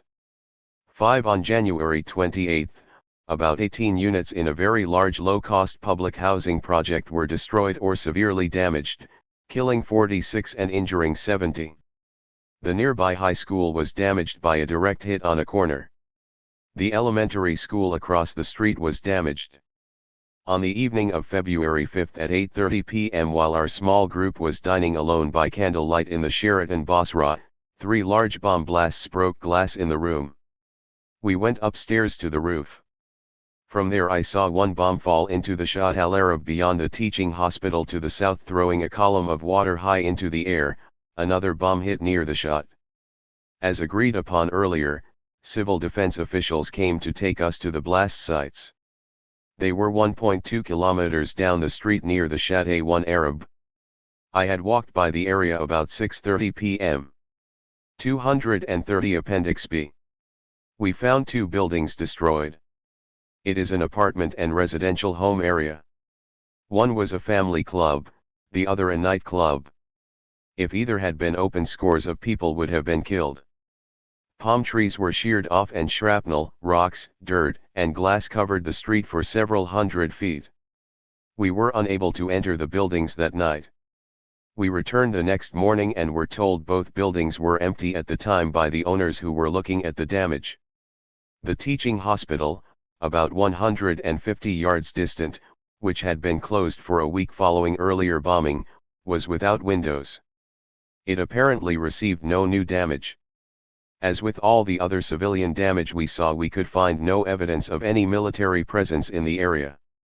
Here, there was no utility or facility that are frequent, if illegal, targets either. There were only homes, apartments, and a few shops, grocery stores and other businesses found in residential areas, plus 2 small bridges connecting the hospital to the mainland. We were informed by a variety of sources, including visual observation during extensive driving in Basra, that many other residential properties had been hit and that the 5 areas we filmed were a minor fraction of the civilian damage that had occurred. At the central market, where more than 1,000 shops and vendors sell fruits, vegetables, fish, meat, foodstuffs, and other items, a bomb leaving a huge crater had demolished a building with a grocery store and other shops and damaged an entry area to the market at about 4 p.m. It reportedly killed 8 persons and injured 40. We examined the rubble of a Sunni Muslim mosque, A1 Maqal, where a family of 12 had taken sanctuary. The minaret remained standing. 10 bodies were found under the rubble and identified by a family member who had returned from his military post when informed of the tragedy. The dead included his wife and 4 young children. In Diwaniyah, a smaller town, we examined the same types of civilian damage we witnessed elsewhere and that was reported everywhere. In the town center, apparently seeking to destroy the radio telephone relay equipment in the post office, bombing had damaged the tower and the office. We saw many similar, or identical relay towers in the region that had not been attacked. Adjacent to the post office on the central circle of the city, 3 small hotels of 30 to 50 rooms were destroyed, together with a host of shops, cafes, and offices, including those of doctors and lawyers. We were told 12 people were killed and 35 injured. More damage could be seen across the circle among business and apartment buildings from 1 or more bombs that fell there. Near the outskirts of town, 4 more or less contiguous residential areas had been bombed. 23 persons were reported killed and 75 injured. 2 schools were badly damaged. There was no water, electricity, or telephone service. A water irrigation station was destroyed. Other damage was witnessed while driving around the town. On the outskirts, an oil tank was on fire, one of more than a dozen we saw burning during our travels. Baghdad has been more accessible to foreign observation than Basra and other places in Iraq. It will only be highlighted. We examined extensive damage on a main street in the blocks next to and across the street from the Ministry of Justice, which had all its windows on one side blasted out. I know that area as a busy, poor commercial residential area. Ramsey Clark's letter to Javier Perez de Auler 231. From walking through it on the way to the National Museum and visiting the Justice Ministry. A large supermarket, 8 other stores and 6 or 8 houses were destroyed or badly damaged. Across the street, 1 bomb hit on the sidewalk and another was a direct hit on housing behind the street front properties. 6 shops, a restaurant, and several other stores plus 9 or 10 homes were destroyed, or badly damaged. We could not get an agreed account of casualties from the 40 or 50 people standing around the damage. Some said as many as 30 died and many more were injured. We visited a residential area where several homes were destroyed on February 7. 6 persons in one family were killed in an expensive home and several others in adjacent properties. One 500-pound bomb had failed to explode and the tail was seen above the thick concrete roof when a member of our team first drove by. When we returned, the bomb had been removed. Our camera team visited the hospital where the injured were taken later that afternoon. The critically injured father from the home where the bomb failed to explode was there. This was one of 4 hospitals treating persons injured in bombings that we visited. A bus station was hit by a bomb and the stained glass in a nearby mosque shattered. We were unable to learn if anyone was killed, though 40-50 people were at the station near midnight when we drove by on our arrival. We saw 5 different damaged telephone exchanges while driving around Baghdad and many destroyed and damaged government and private buildings. Bridges in Baghdad were a frequent target, though damage to them was minimal when we left. The bridges are not a legitimate military target. Even defense ministry buildings are occupied by non-combatants. The telephone exchanges run by civilians are overwhelmingly processing non-military calls. The military has the most extensive independent communications capacity in the country. These are not legitimate targets and the effort to bomb them necessarily takes civilian lives. Damage in Basra appeared to be considerably more extensive than in Baghdad, and the actual bombing there was much more intensive than at any time we were in Baghdad. There were civilian deaths every night we were in Baghdad.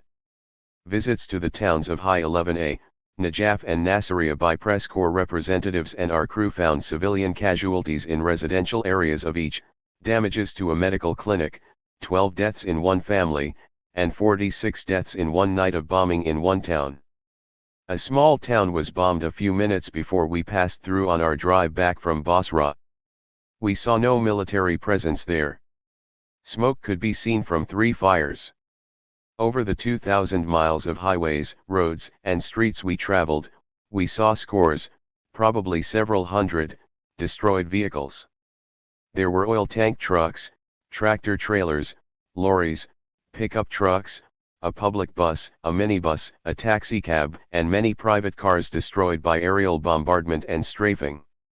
Some were damaged when they ran into bomb craters in the highways or road damage caused by bombs and strafing. We found no evidence of military equipment or supplies in the vehicles. Along the roads we saw several oil refinery fires and numerous gasoline stations destroyed. One road repair camp had been bombed on the road to Amman. As with the city streets in residential, industrial, and commercial areas where we witnessed damage, we did not see a single damaged or 232 Appendix B. Destroyed military vehicle, tank, armored car, personnel carrier, or other military equipment, or evidence of any having been removed. We saw scores of oil tank cars driving between Iraq and Jordan and parked in Jordan, as well as 5 or 6 that were destroyed by planes on the highway. We saw no evidence of any arms or military materiel on or around the destroyed and burned out tank trucks, or those not hit.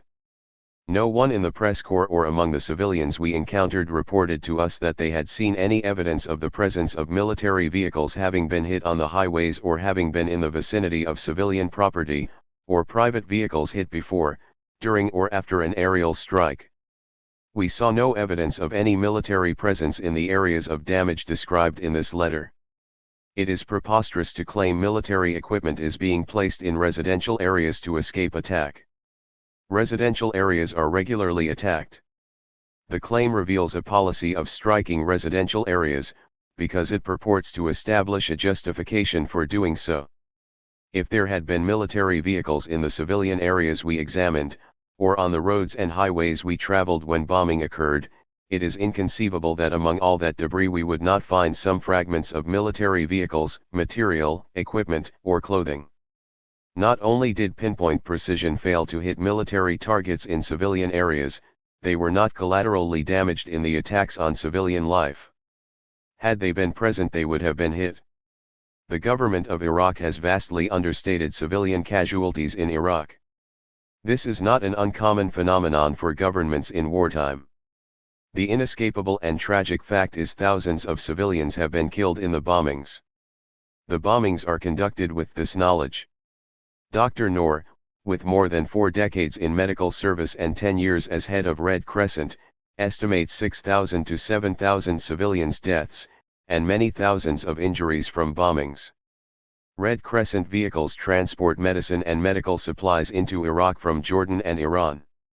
They make deliveries as often as 2 to 3 times a week to some cities and hospitals, but regularly to hospitals throughout the country. These contacts and hospital requests for medicines and supplies, along with the relationships established over the years, provide a solid base for his opinion. He adds to the toll thousands of deaths from failure to obtain adequate supplies of infant formula and medicine, from contaminated water, and from increased death rates from stress, heart attacks, and similar causes. While I applaud your recent initiative in designating a UN mission to Baghdad to carry medical supplies and ascertain the health needs of the Iraqi people, I urge you to seek major funding now or release of Iraqi funds for supplying 2,500 tons of infant and baby milk formula, greatly needed medicines and sanitation supplies, municipal water system restoration and water purification. The bombing constitutes the most grievous violation of international law. It is intended to destroy the civilian life and economy of Iraq. It is not necessary, meaningful, or permissible as a means of driving Iraq from Kuwait. Ramsey Clark's letter to Javier Pérez de Cuellar 233. No UN resolution authorizes any military assault on Iraq, except as is necessary to drive Iraqi forces from Kuwait. The bombing that has occurred throughout Iraq is the clearest violation of international law and norms for armed conflict, including the Hague and Geneva Conventions and the Nuremberg Charter. It is uncivilized, brutal, and racist by any moral standard. With few if any exceptions we witnessed, the destruction is not conceivably within the language or contemplation of Security Council Resolution 678/44. I urge you to immediately notify the member states of the General Assembly and the Security Council of the information herein provided. I urge you to ask for the creation of an investigative body to examine the effect of U.S. bombing of Iraq on the civilian life of the country. Most urgent, I ask you to do everything within your power to stop the bombing of cities, civilian population, public utilities, public highways, bridges, and all other civilian areas and facilities in Iraq, and elsewhere. If there is no ceasefire, bombing must be limited to military targets in Kuwait, concentrations of military forces in Iraq near the border of Kuwait, operational military airfields or identified Scud launching sites or mobile missile launchers in Iraq. If a ceasefire is not achieved, the immediate cessation of this lawless bombing of civilian and non-combatants is essential. The use of highly sophisticated military technology with mass destructive capacity by rich nations against an essentially defenseless civilian population of a poor nation is one of the great tragedies of our time. United States annual military expenditures alone are 4 times the gross national product of Iraq. The scourge of war will never end if the United Nations tolerates this assault on life. The United Nations must not be an accessory to war crimes. We have 6 to 7 hours of videotape of much of the damage to civilian life and property described above. It includes painful hospital interviews with children, women, and men injured in these assaults. The tape was not reviewed or in any way examined by anyone in Iraq before we left, and the actual filming was largely unobserved by any Iraqi official. This footage is being edited. I will send you a copy as soon as it is ready within the next few days. If you wish to have the entire tapes reviewed, let me know and I will arrange a screening. Copies of this letter are being sent to President Bush and President Hussein and the United Nations ambassadors for the United States and Iraq. Sincerely, Ramsey Clark. April 13, 1991. Sen. Claiborne Pell. Committee on Foreign Relations. United States Senate. Suite SD 419. Dirksen Building. Washington, D.C. Dear Senator Pell 1. In its consideration of legislation concerning war crimes committed in the Persian Gulf conflict, the Committee on Foreign Relations must address the conduct of all the parties. 2 important principles dictate this. The first duty of every nation is accountability for its own conduct. Each nation and its citizens as well have the duty of ensuring their own compliance with international law. Before you can credibly judge others, you must judge yourself by the same standard. Otherwise your foreign relations are based on power, not principle. Second, nothing is more fundamental to the idea of government embodied in our Constitution than equal justice under law. Nothing is more corrupting of law than victor's justice, an oxymoron. No nation, no person, is above the law. The United States is primarily responsible for the systematic destruction of civilian water systems, power generation plants, telephone communications equipment, fuel oil pumping, refining, storage and distribution facilities, irrigation works, food production, storage and distribution centers, foodstuffs, and residential, commercial and business structures. At least 25,000 civilians died from the bombings and many thousands more from its consequences, including deaths from polluted drinking water, lack of healthcare capacity and shortages of medicines. Commission staff members presently in Iraq have sent an alarming report of medical opinion that typhus, hepatitis, cholera, and other illnesses that are a consequence of the destruction will rise sharply with the summer months. Of course, these casualties involve all the people of Iraq, Shiite and Sunni Muslims, Kurds, Chaldeans and others.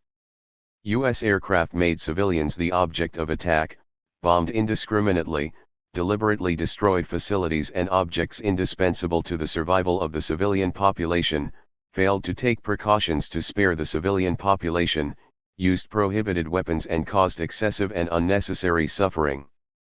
The very ratio of more than 100,000 Iraqi military deaths to fewer than 200 U.S. military deaths evidences the excessive use of force by the U.S. against Iraq's army. Ramsey Clark's letter to Claiborne Pell 235. Among others, the conduct described violate carried provisions of the Hague Conventions of 1907, the Geneva Conventions of 1949 and Articles 51 to 57 of Protocol I, additional to the Geneva Conventions of 1977, the Nuremberg Charter of 1945, and the several U.S. military service manuals addressing the laws of armed conflict. Your committee will fail in its duty to the American people if it does not hear independent evidence on issues of crimes against peace and war crimes committed by the United States and require executive branch witnesses to testify about U.S. military actions, including bombing targets. The Commission of Inquiry for the International War Crimes Tribunal, which is conducting its independent investigation, requests the opportunity to present evidence in public hearings. I am available for discussion, testimony, or other assistance. I am enclosing a copy of a letter I sent to UN Secretary General Javier Pérez de Cuellar and President Bush, dated February 12, 1991, after my visit to Iraq during the bombing, and an announcement of the formation of a Commission of Inquiry for the International War Crimes Tribunal. Sincerely, Ramsey Clark. 236. Appendix B. Report to the Secretary General on humanitarian needs in Kuwait and Iraq in the immediate post-crisis environment by a mission to the area led by Mr. Marty Adesari, Under Secretary General for Administration and Management. Introduction. 1. You asked me to travel, as a matter of urgency, to Kuwait and Iraq to assess humanitarian needs there in the immediate post-crisis environment, and to bring with me a team comprising representatives of the appropriate United Nations agencies and programs. Your decision was announced in a press statement of March 1, 1991. I departed from New York on March 7. The mission assembled at Geneva the following day. It comprised representatives not only of the Secretariat, but also of the United Nations Children's Fund, the United Nations Development Programme, the Office of the United Nations Disaster Relief Coordinator, the Office of United Nations High Commissioner for Refugees, the Food and Agriculture Organization of the United Nations, and the World Health Organization. On my way to the Middle East, I consulted at Geneva with Mr. Claudio Karatsk, Vice President of the International Committee of the Red Cross. The mission traveled to Amman on March 9 and arrived at Baghdad on March 10. At Amman, I was received by His Highness Crown Prince Hassan and by His Excellency Mr. Tahir al-Masri, Foreign Minister of Jordan. The mission remained in Iraq until March 17. On that date I traveled to Bahrain while awaiting the outcome of consultations in New York and your further instructions. In Bahrain I met with the Foreign Minister, His Excellency Mr. Sheikh Mohammed bin Mubarak Al Khalifa. On March 19 you instructed me to return to New York. Leaving the remainder of the mission in Bahrain whilst awaiting the decision of the Kuwaiti government, I departed that day and arrived in New York on March 20. The Kuwaiti authorities have report to the Secretary General by Martal Adisari 237. Now informed you that the mission is expected to depart Bahrain for Kuwait on or about March 22. I modus operandi in Iraq. 5. The mission began its work immediately upon arrival at Baghdad on March 10, first linking up with the local UNDP and UNICEF representatives, and, later that day, meeting with His Excellency Mr. Mohammed Saeed Al-Sahaf, Minister of State for Foreign Affairs, and senior officials of the relevant government departments and of local authorities. Field work was undertaken from 11 to March 16 at various locations in and around Baghdad. A longer field trip was made by a group from the mission, led by myself, to Mosul, 400 kilometers northwest of Baghdad, and I myself also inspected numerous locations in Greater Baghdad. 6. The Iraqi authorities were fully cooperative in regard to the activities of the 5 specialist groups. These dealt with food and agriculture, water, sanitation and health, transportation and communications, energy and refugees and other vulnerable groups. Members were able to inspect all locations and facilities that they had requested to see in the Baghdad area and in several other governorates, and could also engage in independent field research in wholesale and retail markets and undertake household surveys. However, the government was unable to accept to my request that we visit Sura, Musaib, Basra, Nasiriyah and Kirkuk. In respect of some, the problems were said to be logistical; in regard to others, concern for security was conveyed. I expressed regret at our inability to cover the whole country, because it was important that the United Nations should be able to assess the humanitarian needs of the entire population of Iraq in all regions. The authorities also expressed their regret on this subject, and we agreed that locally based United Nations staff would travel to these areas as soon as conditions permitted. It has, however, been possible to infer from information available from various other sources that needs are unlikely to vary greatly from what we ourselves observed, but it is reported that conditions may be substantially worse in certain locations. 2. Summary of findings and recommendations in regard to Iraq. A. General remarks. 8.1 And the members of my mission were fully conversant with media reports regarding the situation in Iraq and, of course, with the recent WHO/UNICEF report on water, sanitary and health conditions in Greater Baghdad. It should be said at once, however, that nothing that we had seen. 238. Appendix B. Or read had quite prepared us for the particular form of devastation which has now befallen the country. The recent conflict has wrought near apocalyptic results upon the economic infrastructure of what had been, until January 1991, a rather highly urbanized and mechanized society. Now most means of modern life support have been destroyed or rendered tenuous. Iraq has, for some time to come, been relegated to a pre-industrial age, but with all the disabilities of post-industrial dependency on an intensive use of energy and technology. 9. My mandate was limited to assessing the need for urgent humanitarian assistance. It did not extend to the huge task of assessing the requirements for reconstructing Iraq's destroyed infrastructure, much less, to developmental matters.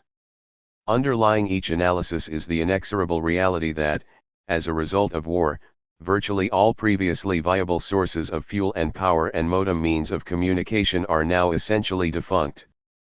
The far-reaching implications of this energy and communications vacuum as regards urgent humanitarian support are of crucial significance for the nature and effectiveness of the international response. 10. These conditions, together with recent civil unrest in some parts of the country, mean that the authorities are as yet scarcely able even to measure the dimensions of the calamity, much less respond to its consequences, because they cannot obtain full and accurate data. Additionally, there is much less than the minimum fuel required to provide the energy needed for movement or transportation, irrigation, or generators for power to pump water and sewage. For instance, emergency medical supplies can be moved to health centers only with extreme difficulty and, usually, major delay. Information regarding local needs is slow and sparse. Most employees are simply unable to come to work. Both the authorities and the trade unions estimate that approximately 90% of industrial workers have been reduced to inactivity and will be deprived of incomes as of the end of March. Government departments have at present only marginal attendance. Prior to recent events, Iraq was importing about 70% of its food needs. Now, owing to the fuel shortage, the inability to import and the virtual breakdown of the distribution system, the flow of food through the private sector has been reduced to a trickle with costs accelerating upwards. Many food prices are already beyond the purchasing reach of most Iraqi families. Agricultural production is highly mechanized, and much land depends upon pumped water irrigation. Should the main harvest in June 1991 be seriously affected by a lack of energy to drive machines and pump water, then an already grave situation will be further aggravated. As shown below, prospects for the 1992 harvest could, for combined reasons, be in at least as much jeopardy. Having regard to the nature of Iraq's society and economy, the energy vacuum is an omnipresent obstacle to the success of even a short report to the Secretary General by Marti Adisari 239. Term, massive effort to maintain life-sustaining conditions in each area of humanitarian needs. B. Food and agriculture. 11. Sanctions decided upon by the Security Council had already adversely affected the country's ability to feed its people. New measures relating to the rationing and enhanced production were introduced in September 1990.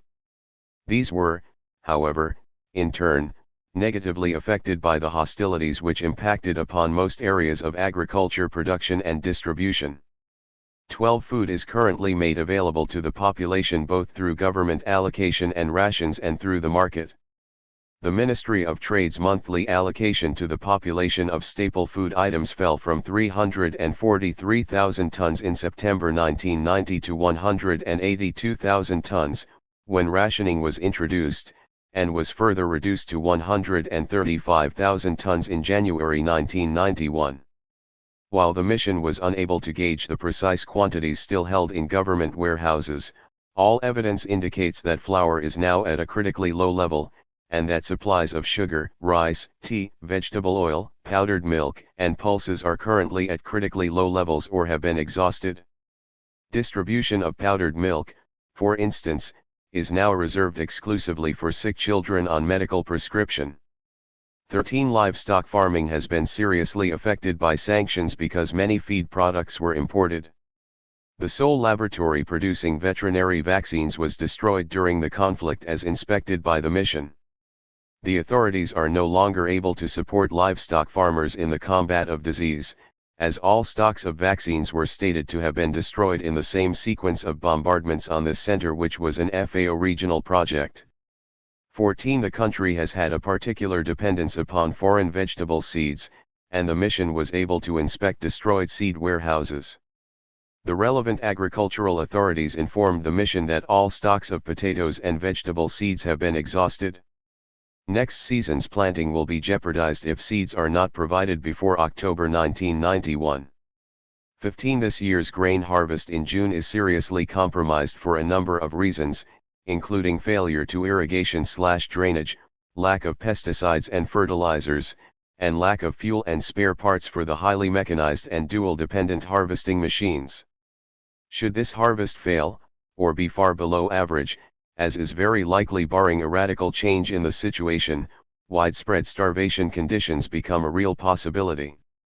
16. The official program for the support of socially dependent groups. 240. Appendix B. Of the populations is affected by the overall grave deficiencies in the food situations. 17. The government-initiated rationing system was designed to provide families with a fraction of their basic necessities at prices comparable to those prevailing before August. The system allows families either 5 kilograms per person, per month, of flour, or 3 loaves of baked bread, 10 kilograms per family per month, of liquid cooking gas, 1 bar of soap per person, per month, etc. However, independent surveys conducted by the mission in several diverse areas of Baghdad showed that many families cannot draw their full rations, since the distribution centers are often depleted and they have great difficulty in traveling to other centers. The quality of food distributed has itself deteriorated to the point of causing health problems. Most families also reported that they could not meet their needs through the private markets. Despite official price controls, the price of most basic necessities has increased 1,000% or more. In contrast to this hyperinflation, many incomes have collapsed. Many employees cannot draw salaries.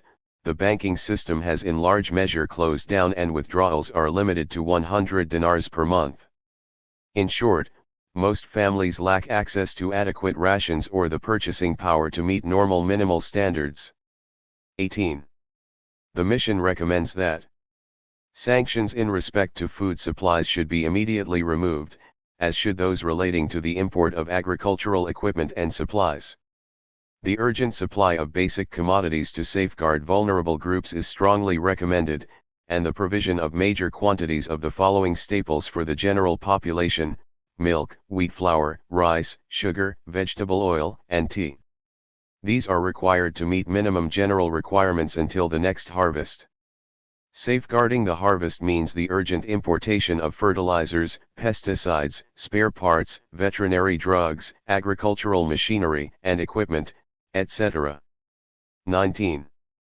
The mission observes that, without a restoration of energy supplies to the agricultural production and distribution sectors, implementation of many of the above recommendations would be to little effect. Drastic international measures across the whole agricultural spectrum are most urgent. See water, sanitation, and health. 20. As regards water, prior to the crisis, Baghdad received about 450 liters per person supplied by 7 treatment stations purifying water from the Tigris River.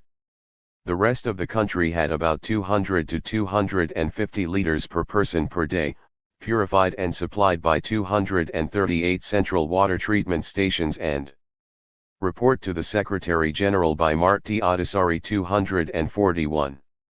1,134 smaller water projects. All stations operated on electric power, about 75% had standby diesel-powered generators. Sewage was treated to an acceptable standard before being returned to the rivers. 21. With the destruction of power plants, oil refineries, main oil storage facilities and water-related chemical plants, all electrically operated installations have ceased to function. Diesel-operated generators were reduced to operating on a limited basis, their functioning affected by lack of fuel, lack of maintenance, lack of spare parts and non-attendance of workers. The supply of water in Baghdad dropped to less than 10 liters per day but has now recovered to approximately 30 to 40 liters in about 70% of the area. Standby generating capacity is out of order in several pumping stations and cessation of supplies will therefore ensue if current machinery goes out of order for any reason. As regards the quality of water in Baghdad, untreated sewage has now to be dumped directly into the river, which is the source of the water supply, and all drinking water plants there and throughout the rest of the country are using river water with high sewage contamination. Chemical tests are now being conducted at the stations, but no bacteriological testing and control is possible because of the lack of electricity necessary for the functioning of laboratories, the shortage of necessary chemicals and reagents, and the lack of fuel for the collection of samples. No chlorine tests are being conducted because of the lack of fuel for sampling. While the Water Authority has warned that water must be boiled, there is little fuel to do this, and what exists is diminishing. Cool winter conditions have prevailed until recently. 22. Only limited information is available to authorities regarding the situation in the remainder of the country because all modern communication systems have been destroyed and information is now transmitted and received by person-to-person contact. In those areas where there are no generators, or generators have broken down, or the fuel supply is exhausted, the population draws its water directly from polluted rivers and trenches. This is widely apparent in rural areas where women and children can be seen washing and filling water receptacles. The quantity and quality of water produced by treatment centers is very variable, and in many locations there are no chemicals available for purification. No quality control chlorine testing, chemical testing, or bacteriological testing is conducted. 23. Another major problem, now imminent, is the climate. Iraq has long and extremely hot summers, the temperature often reaching 50 degrees Celsius. This has two main implications: the quantity of water must be increased and a minimum target of 50 liters per person per day has to be attained.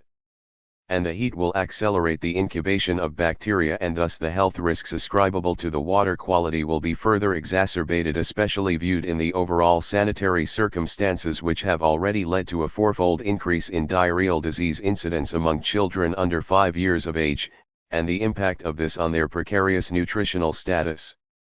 24. As regards sanitation, the two main concerns relate to garbage disposal and sewage treatment. In both cases, rapidly rising temperatures will soon accentuate an existing crisis. Heaps of garbage are spread in the urban areas and collection is poor to non-existent. The work of collection vehicles is hampered by lack of fuel, lack of maintenance and spare parts, and lack of labor, because workers are unable to come to work. Incinerators are, in general, not working for these same reasons and for lack of electric power. Insecticides, much needed as the weather becomes more torrid, are virtually out of stock because of sanctions and a lack of chemical supplies. As previously stated, Iraqi rivers are heavily polluted by raw sewage, and water levels are unusually low. All sewage treatment and pumping plants have been brought to a virtual standstill by the lack of power supply and the lack of spare parts. Pools of sewage lie in the streets and villages. Health hazards will build in the weeks to come. 25. As regards health conditions, the mission reviewed the situation since the Special Joint WHO-UNICEF mission in February 1991. The mission also identified any further immediate health problems that needed to be addressed. It also identified constraints that hamper the implementation of the already agreed recommendations of the joint mission. It found that health conditions in Baghdad and throughout the country remain precarious. A major factor is the water and sanitation situation described above. Additionally, the total lack of telephone communication and drastically reduced transport capability pose other problems to the health system, since basic information on communicable diseases cannot be collected and disseminated, and essential drugs, vaccines, and medical supplies cannot be distributed efficiently. 26. The fourfold increase in incidence of diarrheal diseases amongst young children reported by the WHO/UNICEF mission has been reconfirmed by findings recently obtained in 11 Sentinel sites in Baghdad. The water and sanitation situation contributes to this problem, which must be expected to increase as the summer approaches. The mission concluded that a catastrophe could be faced at any time if conditions do not change. Refugees and other vulnerable groups. 28 conditions described above affect the whole population of Iraq and, most especially, low-income groups. 29 As regards the displaced and the homeless, the authorities themselves have not yet been able fully to assess the impact of the recent report to the Secretary General by Mardal Adisari 243 hostilities. They have, however, calculated that approximately 9,000 homes were destroyed or damaged beyond repair during the hostilities, of which 2,500 were in Baghdad and 1,900 were in Basra. This has created a new homeless potential total of 72,000 persons. Official help is now hampered by the conditions described throughout this report and, especially, a virtual halt in the production of local building materials and the impossibility to import The input of essential materials should be permitted. E. Logistics, transportation, communications, and energy. 33. At present, Iraq's sole available surface transport link with the outside world is via Amman to Aqaba. Internal transportation by road is now severely affected by a lack of spare parts and tires and, above all, by a lack of fuel. Some internal railway capability still exists on the Baghdad-Mosul line. The mission was informed that a total of 83 road bridges had been destroyed and a number were inspected. 34. As regards communications, the mission was informed that all internal and external telephone systems had been destroyed, with the exception of a limited local exchange in one town. It had the opportunity to inspect a number of war-damaged or destroyed facilities and experiences for itself the situation in the greater Baghdad and other urban areas. Communication in Iraq is now on a person-to-person basis, as mail services have also disintegrated. 35. The role of energy in Iraq is especially important because of the level of its urbanization, its industrialization, and its prolonged, very hot, summers. Pre-war energy consumption consisted of oil and refined products, electricity, and other sources.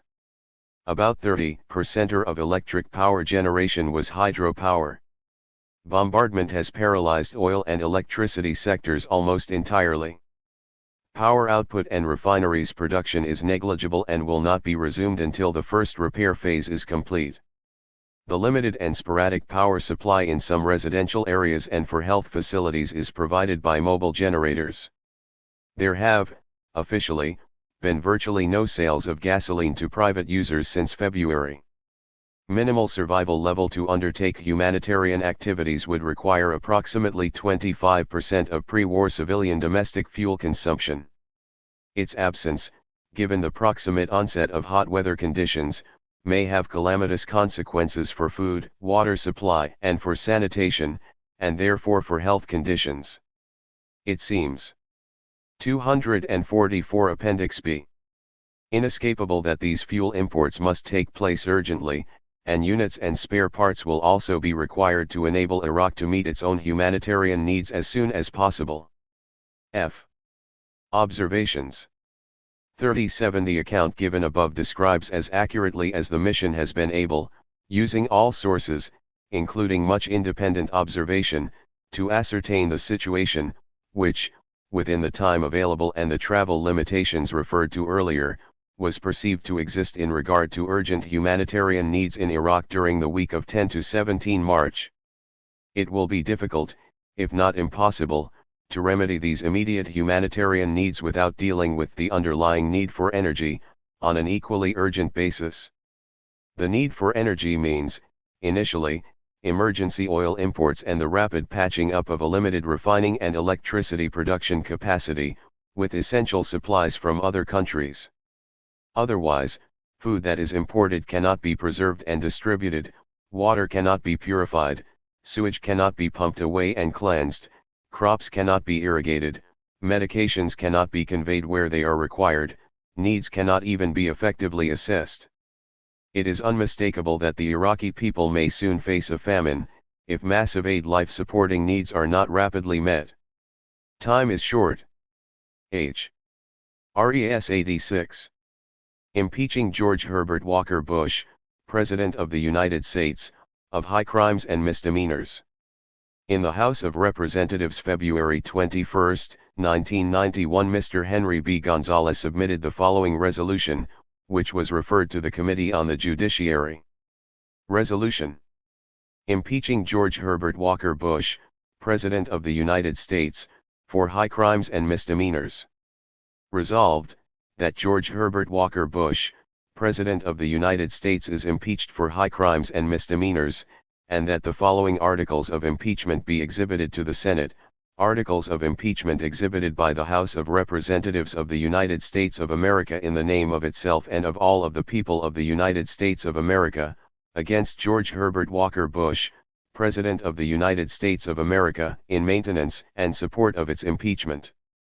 Against him for high crimes and misdemeanors. Article I. In the conduct of the office of President of the United States, George Herbert Walker Bush, in violation of his constitutional oath faithfully to execute the office of President of the United States and, to the best of his ability, preserve, protect, and defend the Constitution of the United States, and in violation of his constitutional duty to take care that the laws be faithfully executed, has violated the Equal Protection Clause of the Constitution.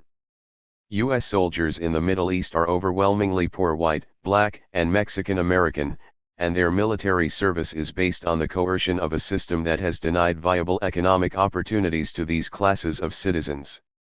Under the Constitution, all classes of citizens are guaranteed equal protection, and calling on the poor and minorities to fight a war for oil to preserve the lifestyles of the wealthy is a denial of. 246. Appendix B. The rights of these soldiers. In all of this, George Herbert Walker Bush has acted in a manner contrary to his trust as president and subversive of constitutional government, to the great prejudice of the cause of law and justice and to the manifest injury of the people of the United States. Wherefore George Herbert Walker Bush, by such conduct, warrants impeachment and trial, and removal from office. Article 2.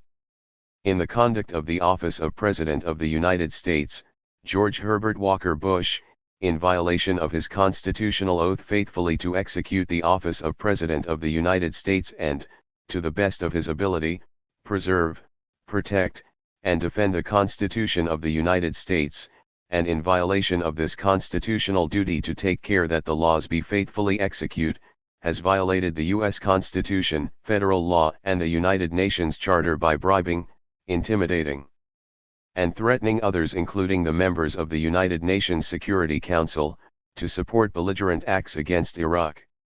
In all of this George Herbert Walker Bush has acted in a manner contrary to his trust as president and subversive of constitutional government, to the great prejudice of the cause of law and justice and to the manifest injury of the people of the United States.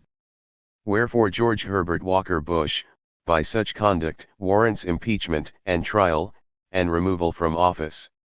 Article 3. In the conduct of the office of President of the United States, George Herbert Walker Bush, in violation of his constitutional oath faithfully to execute the office of President of the United States and, to the best of his ability, preserve, protect, and defend the Constitution of the United States, and in violation of this constitutional duty to take care that the laws be faithfully executed, has prepared, planned, and conspired to engage in a massive war against Iraq employing methods of mass destruction that will result in the killing of tens of thousands of civilians, many of whom will be children. This planning includes the placement and potential use of nuclear weapons, and the use of such indiscriminate weapons and massive killings by serial bombardment, or otherwise, of civilians violates the Hague Conventions of 1907 and 1923, the Geneva Conventions of 1949 and Protocol I thereto, the Nuremberg Charter, the Genocide Convention and the United Nations Declaration of Human Rights. In all of this George Bush has acted in a manner contrary to his trust as president and subversive of constitutional government, to the great prejudice of the cause of law and justice and to the manifest injury of the people of the United States. Wherefore George Herbert Walker Bush, by such conduct, warrants impeachment and trial, and removal from office. H. Res. 86 Impeaching George Herbert Walker Bush 247. Article 4. In the conduct of the office of President of the United States, George Herbert Walker Bush, in violation of his constitutional oath faithfully to execute the office of President of the United States and, to the best of his ability, preserve, protect, and defend the Constitution of the United States, and in violation of his constitutional duty to take care that the laws be faithfully executed, has committed the United States to acts of war without congressional consent and contrary to the United Nations Charter and international law. From August 1990 through January 1991, the President embarked on a course of action that systematically eliminated every option for peaceful resolution of the Persian Gulf crisis. Once the President approached Congress for a declaration of war, 500,000 American soldiers' lives were in jeopardy, rendering any substantive debate by Congress meaningless. The President has not received a declaration of war by Congress, and in contravention of the written word, the spirit, and the intent of the United States Constitution has declared that he will go to war regardless of the views of Congress and the American people. In failing to seek a declaration of war, and in declaring his intent to violate the Constitution in disregarding the acts of Congress including the War Powers Resolution, George Herbert Walker Bush has acted in a manner contrary to his trust as President and subversive of constitutional government, to the great prejudice of the cause of law and justice and to the manifest injury of the people of the United States. Wherefore George Herbert Walker Bush, by such conduct, warrants impeachment and trial, and removal from office. Article V. In the conduct of the office of President of the United States, George Herbert Walker Bush, in violation of his constitutional oath faithfully to execute the office of President of the United States and, to the best of his ability, preserve, protect, and defend the Constitution of the United States, and in violation of this constitutional duty to take care that the laws be faithfully executed, has planned, prepared, and conspired to commit crimes against the peace by leading the United States into aggressive war against Iraq in violation of Article 2 of the United Nations Charter, the Nuremberg Charter, other international instruments and treaties, and the Constitution of the United States.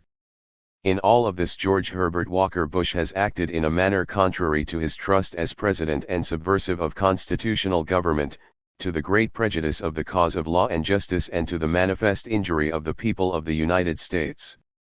Wherefore George Herbert Walker Bush, by such conduct, warrants impeachment and trial, and removal from office. H. Res. 180. Resolution to lift economic embargo on Iraq. The following resolution was introduced in the House of Representatives on June 24, 1991, by Congressman Henry B. Gonzalez. Expressing the sense of the House of Representatives that the United States should act on an emergency basis to lift the economic embargo of Iraq. A resolution.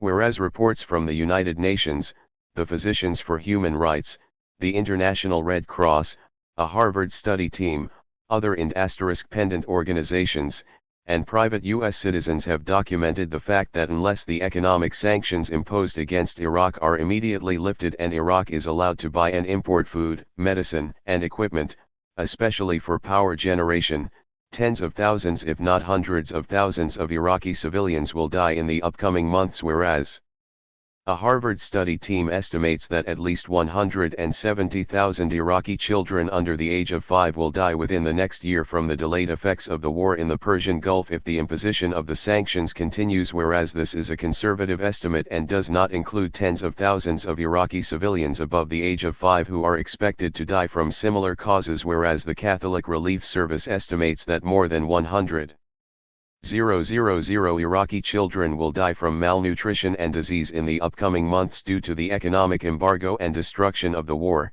and the United Nations Children's Fund estimates that 80,000 Iraqi children may die from these causes, whereas malnutrition has become severe and widespread in Iraq since imposition of the embargo and the war due to severe food shortages and the inflation of food prices of up to 1,000%, which has effectively priced many Iraqis, especially the poor and disadvantaged, out of the food market.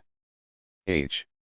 Res. 180 lifting the economic embargo on Iraq. 249. Whereas cholera, typhoid, and gastroenteritis have become epidemic throughout Iraq since the war due to the critical scarcity of medicine and the inability of Iraq to process sewage and purify the water supply, whereas the system of medical care has broken down in Iraq, resulting in the closure of up to 50% of Iraq's medical facilities due to acute shortages of medicines, equipment, and staff, whereas the incapacitation of 18 of Iraq's 20 power plants during the war is a principal cause of the deterioration in the public health due to the resultant inability of Iraq to process sewage, purify its water supply, and supply electricity to health facilities, whereas the healthcare crisis cannot be addressed without the reconstruction of electrical facilities that enable the purification of water and treatment of sewage, whereas before the economic embargo of Iraq, 3/4 of the total caloric intake in Iraq was imported and, moreover, 96% of Iraqi revenue to pay for imports, namely food and medicine,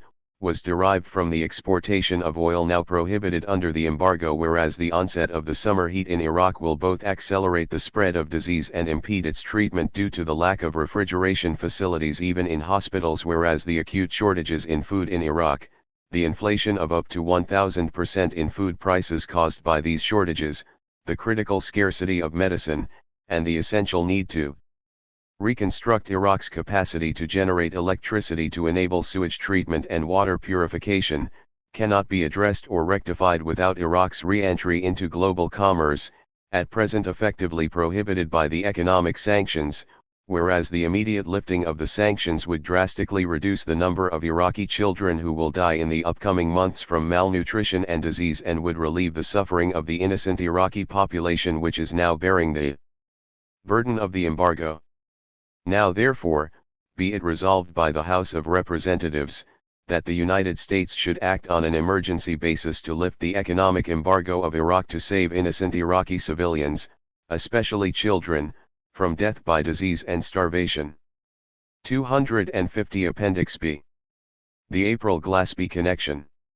In the weeks before the Iraqi invasion of Kuwait, a time when negotiations between Iraq and Kuwait over the control of Rumaila oil fields, repayment of Iraqi war debt, the use of the disputed islands Bubayan and Warba, and the Kuwaiti violation of OPEC oil production guidelines were breaking down, President Saddam Hussein summoned U.S. Ambassador to Iraq, April C. Gillespie, to his office for what seems to have been a desperate attempt to get a final clarification of the U.S. position with regard to Kuwait. In the morning of July 25, 1991, Gillespie went to the Iraqi Foreign Ministry in Baghdad to deliver a message from the U.S. State Department about planned U.S. United Arab Emirate military refueling exercises in the Persian Gulf. She also passed on the remarks of State Department spokeswoman Margaret Tutwiler, who on the preceding day had told reporters that we do not have any defense treaties with Kuwait and there are no special defense or security commitments to Kuwait. A half hour after Gillespie's visit, Hussein called her back for a personal interview. The conversation between Hussein and Gillespie shows clearly that the U.S. government was aware of the seriousness of the failing negotiations between Iraq and Kuwait, and it shows also that the U.S. did not make even the slightest effort to suggest to Hussein that a massive war with the U.S. might be the result of any invasion of Kuwait, a statement which almost certainly would have prevented the entire war. The controversy over Gillespie's role in the invasion of Kuwait centers on the conciliatory signals she gave to Hussein about the position of the U.S. government with regard to the defense of Kuwait and Iraq's demands and rapidly growing hostile attitude. The transcripts of this meeting were released by Iraq on September 11, 1990, and they show that Gillespie only reassured Hussein's tough stand against Kuwait. At the time, the State Department conceded that the transcripts were essentially correct, but later in March of 1991 Gillespie said that the transcripts had been heavily edited by Iraqi officials who deleted the portions of Gillespie's remarks which made clear to Hussein that the U.S. would vigorously oppose any military solution to the dispute between Iraq and Kuwait. In testimony before the Senate Foreign Relations Committee on March 20, 1991, Gillespie said that she repeatedly warned Hussein that the U.S. would not tolerate the use of violence to settle the dispute with Kuwait. She remarked that Hussein must have been too stupid to understand how. The April-Gillespie Connection 251. The U.S. would react. Before the Senate, she gave her testimony without swearing an oath to tell the truth. She told the committee, "I told him orally we would defend our vital interests, we would support our friends in the Gulf, we would defend their sovereignty and integrity." 1 Her description of the conversation differed so markedly from the transcripts, that several senators asked her to provide them with her own cabled report to the State Department written just after the meeting. Gillespie refused to supply this report, saying that she would not encourage such a violation of the tradition of diplomatic confidentiality. In July of 1991, Gillespie's cables to the State Department describing the meeting were finally released to the Senate committee. The cables showed that her March testimony before the Senate was largely a fabrication and that the original transcript released by Iraq was, in fact, accurate. On July 12, 1991, Committee Chairman, Claiborne Pell wrote an angry letter to James Baker demanding an explanation for the inconsistencies between Glaspie's testimony and the cabled summary which she sent to the State Department on July 25, 1990, after her meeting with Hussein. Senator Alan Cranston charged that Glaspie had deliberately misled Congress about her role in the Persian Gulf tragedy. Her cables also revealed that on July 28, 1990, President Bush sent a secret cable to Saddam Hussein regarding the meeting. The April Glaspie affair is only the most visible in a pattern of diplomatic signals being transmitted between Iraq and the United States during the year leading up to the massive destruction of Iraq.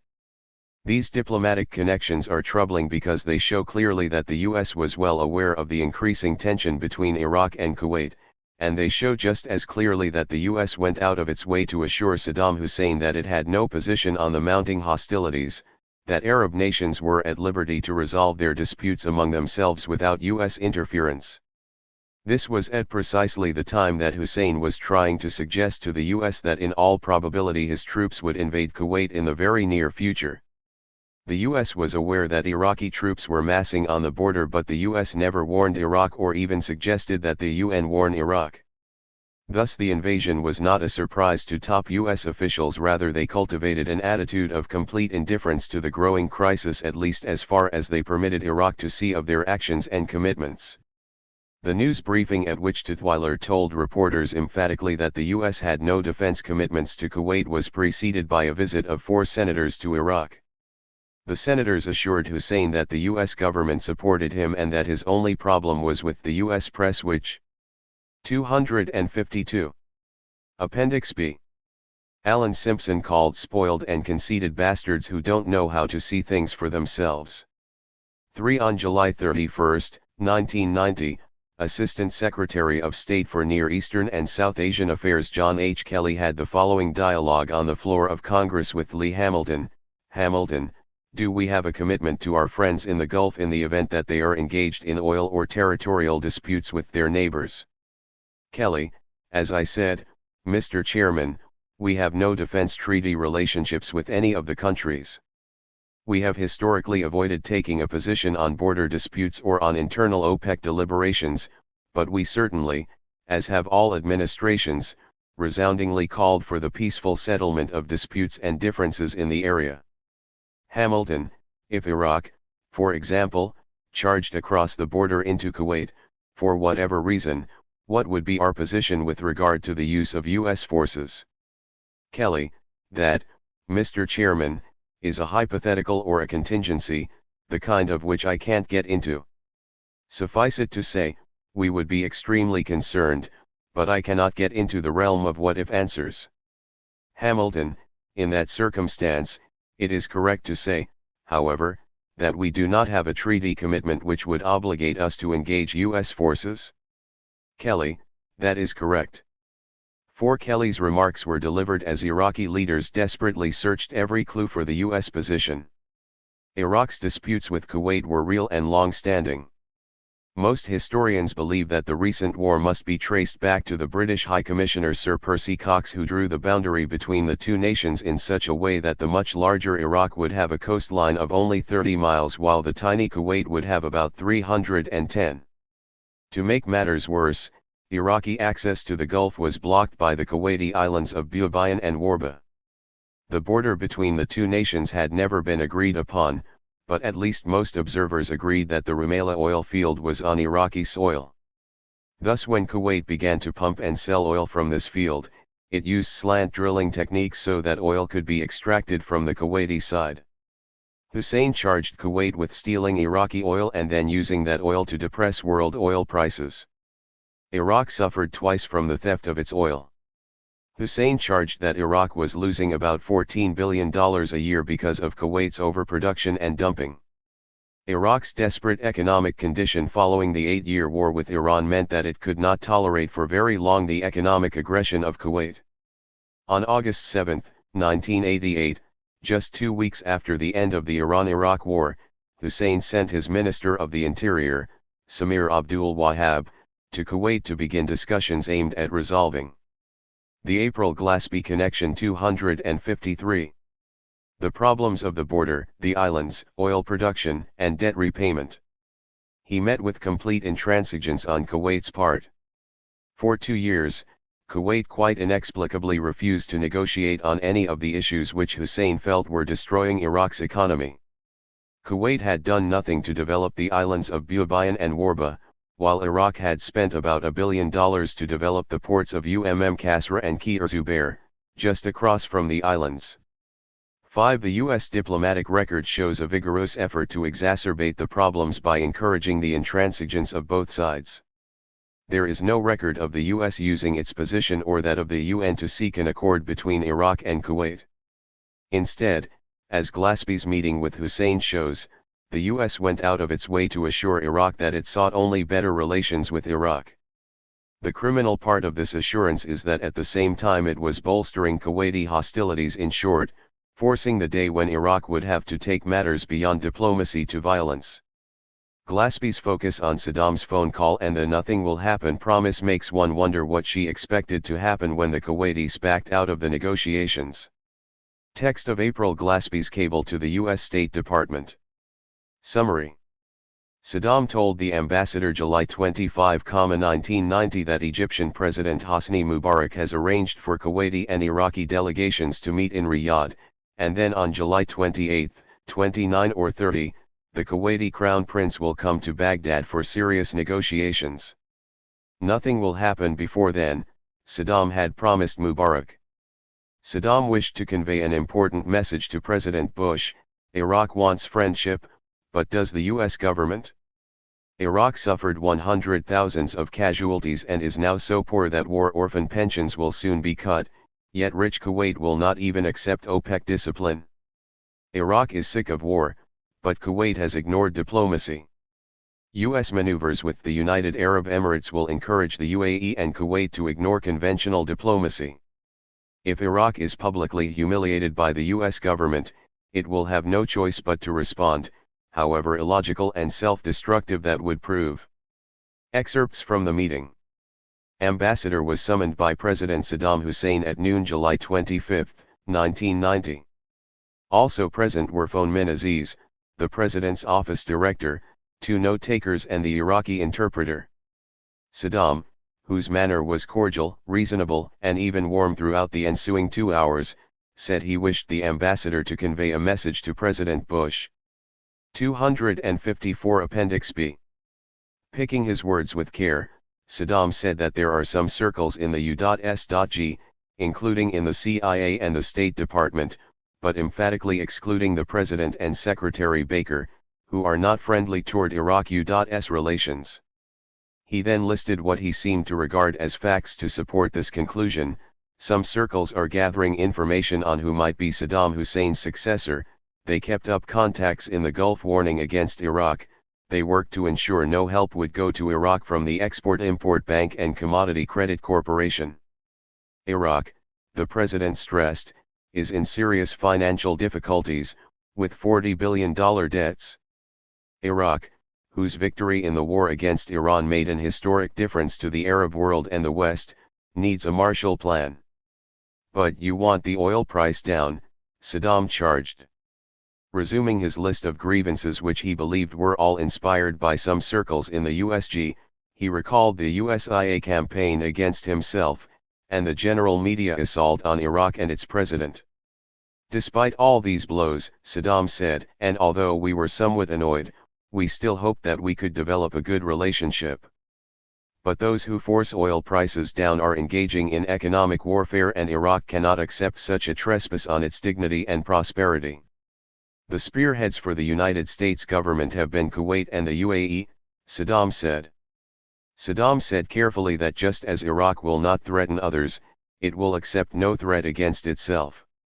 Saddam said he fully believes the USG wants peace, and that is good.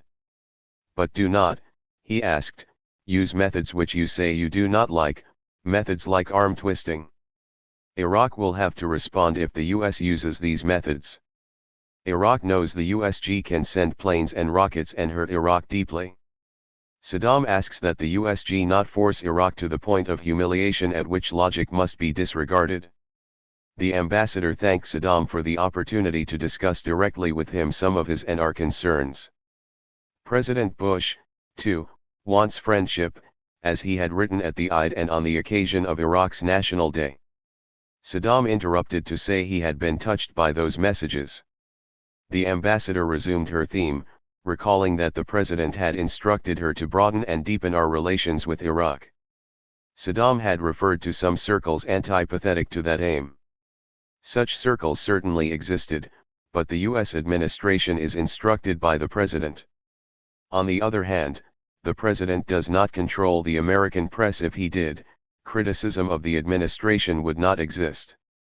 Saddam again interrupted to say he understood that. The ambassador said there were many issues he had raised she would like to comment on, but she wished to use her limited time with the president to stress, first, President Bush's desire for friendship and, second, his strong desire, shared we assume by Iraq, for peace and stability in the Mideast. Is it not reasonable for us to be concerned when the President, the April Glaspie Connection 255, and Foreign Minister both say publicly that Kuwaiti actions are the equivalent of military aggression, and then we learn that many units of the Republican Guard have been sent to the border? Is it not reasonable for us to ask, in the spirit of friendship, not confrontation, the simple question, what are your intentions? Saddam said that was indeed a reasonable question. He acknowledged that we should be concerned for regional peace, in fact it is our duty as a superpower. But how can we make them understand how deeply we are suffering? The financial situation is such that the pensions for widows and orphans will have to be cut. At this point, the interpreter and one of the note-takers broke down and wept. After a pause for recuperation, Saddam said, in effect, believe me, I have tried everything. We sent envoys, wrote messages, asked King Fahd of Saudi Arabia to arrange quadripartite summit. Fahd suggested oil ministers instead, and we agreed to the Jeddah agreement although it was well below our hopes. Then, Saddam continued, 2 days later the Kuwaiti oil minister announced he would want to annul that agreement within 2 months. As for the UAE, Saddam said I begged Sheikh Zayed to understand our problems. And Zayed said just wait until I get back to Abu Dhabi. But then his minister of oil made bad statements. At this point, Saddam left the room to take an urgent call from Mubarak. After his return, the ambassador asked if he could tell her if there was any progress in finding a peaceful way to defuse the dispute. Saddam said that he had just learned from Mubarak that the Kuwaitis have agreed to negotiate. The Kuwaiti Crown Prince/Prime Minister would meet in Riyadh with Saddam's number 2, Izzat Ibrahim, and then the Kuwaitis would come to Baghdad on Saturday, Sunday or, at the latest, Monday, July 30th. I told Mubarak, Saddam said, that nothing will happen until the meeting. And nothing will happen during or after the meeting if the Kuwaitis will at last give us some hope. The ambassador said she was delighted to hear this good news. 6. Notes. 1. Thomas Friedman, envoy to Iraq, faulted in crisis, says she warned Hussein sternly, New York Times, March 21, 1991.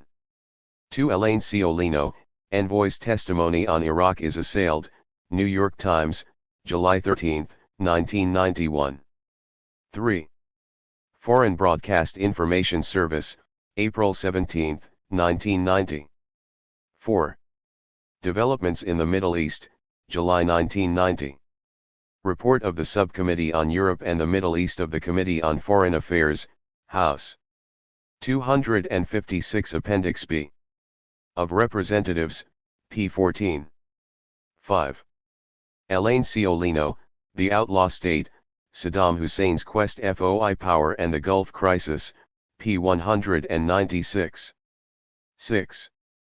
Published by the New York Times, July 13, 1991. Appendix C. International Tribunals. The Highway of Death. This massacre occurred after Saddam Hussein accepted a Soviet-sponsored ceasefire plan and ordered his troops to leave Kuwait in accordance with UN Resolution 660. The Geneva Conventions of 1949 prohibit attacking soldiers who are out of combat. Report from Belgium. Tribunal, June 13 to 15, 1991. The International Commission of Inquiry into War Crimes committed by the United States at the time of the Gulf War conducted a hearing from Thursday, June 13, to Saturday, June 15, 1991, in the Palais Congress of Brussels, the most important and prestigious conference center in the capital of Europe. Some 30 witnesses, many of whom came from Arab countries, testified before the commission and a public audience with translations to Arabic, French, Dutch, Spanish and English. The hearing concluded unanimously that there certainly were and are still war crimes being committed against the Iraqi people, including crimes against humanity, and that the struggle against intervention by the United States and the coalition countries must be carried out without slackening. The Commission has considered that it has received novel elements of proof concerning accusations 6, 8, 10, 12, 14, 16, and 18. The audience, some hundreds of people, was unanimously stunned by the horror reported and impressed with the seriousness of the witnesses. Composing the Commission of Inquiry were Baji Khalid, Husni Kayab, Jean Mitchett, Mark Vandeput, and presided over by Jean-Marie Dermigne. Program of the Brussels hearings of the International Commission of Inquiry. Introduction by Eddie Moss, Chairperson of the Coordination of Support of the Peoples of the Third World. Framework of the Gulf War. Ludo Martins, co-author of the Declaration of Ouagadougou, the 100 Years' War Against the Countries of the Third World. Olga Mejia, President of the Human Rights Organization of Panama, U.S. 260. Appendix C. Military aggression against Panama. What comparisons with Iraq/7 Professor Jean-Philippe P. Mans, Professor at Catholic University at Louvain. Relations between the countries of the Third World and the countries of the West. Camille Harb, Lebanese jurist, Petroleum and Colonial Frontiers in the Gulf, Direct Reasons for the Gulf War. 2. The Embargo. Franz Wutak, member of the Bureau of the Coordination, participant of the peace camp in Iraq. Aoum Nasser, organizer of the peace boat that was invaded by U.S. and British troops. 3. International Law. Mohammed Khair Horani, Jordanian jurist, the efforts of Jordan for a diplomatic solution of the crisis. Dr. Miguel D. Estefano Pisani, professor of international law at the University of Havana, Cuba. International Law and the Security Council. Maitre Boueta, Algerian jurist. Camille Harb, Lebanese jurist, international law in Kuwait and Lebanon. 4. Violation of democratic rights. Emma Sadiq, French jurist. And Moss Schock, jurist at the Free University of Brussels, report on the violations of democratic rights in Belgium and in Europe. Jacques Wadier, vice president of the Coordination, on the organization of protests against the Gulf War. V. The role of the media. George Cazolias, Radio France International. Dominique Perdaly, editor-in-chief at Antenne 2. 6. Medical and social consequences of the embargo and the war. Jean-Jacques Pecci, journalist of the RTBF, recently returned from Iraq. Dr. Julia Davies, International Commission on Medical Neutrality and member of the Harvard study team which had visited Iraq from April 28 to May 6, 1991. Maitre Ben Abdallah said, Vice President of the Algerian Red Crescent and President of the People's Rights Association. Dr. Hassan Krais, President, and Dr. Moussa Abu Hamid, Vice President of the Emergency Arab Health Committee, which coordinated support actions for Iraq. Ross B. Merkarami, Arms Control Research Center, USA, report on the ecologic effects. Dr. Eric Hoskins, Physicians to Prevent Nuclear War. Dr. Hugh Dirk, Medicine for the Third World, Belgian Medical Mission in Iraq.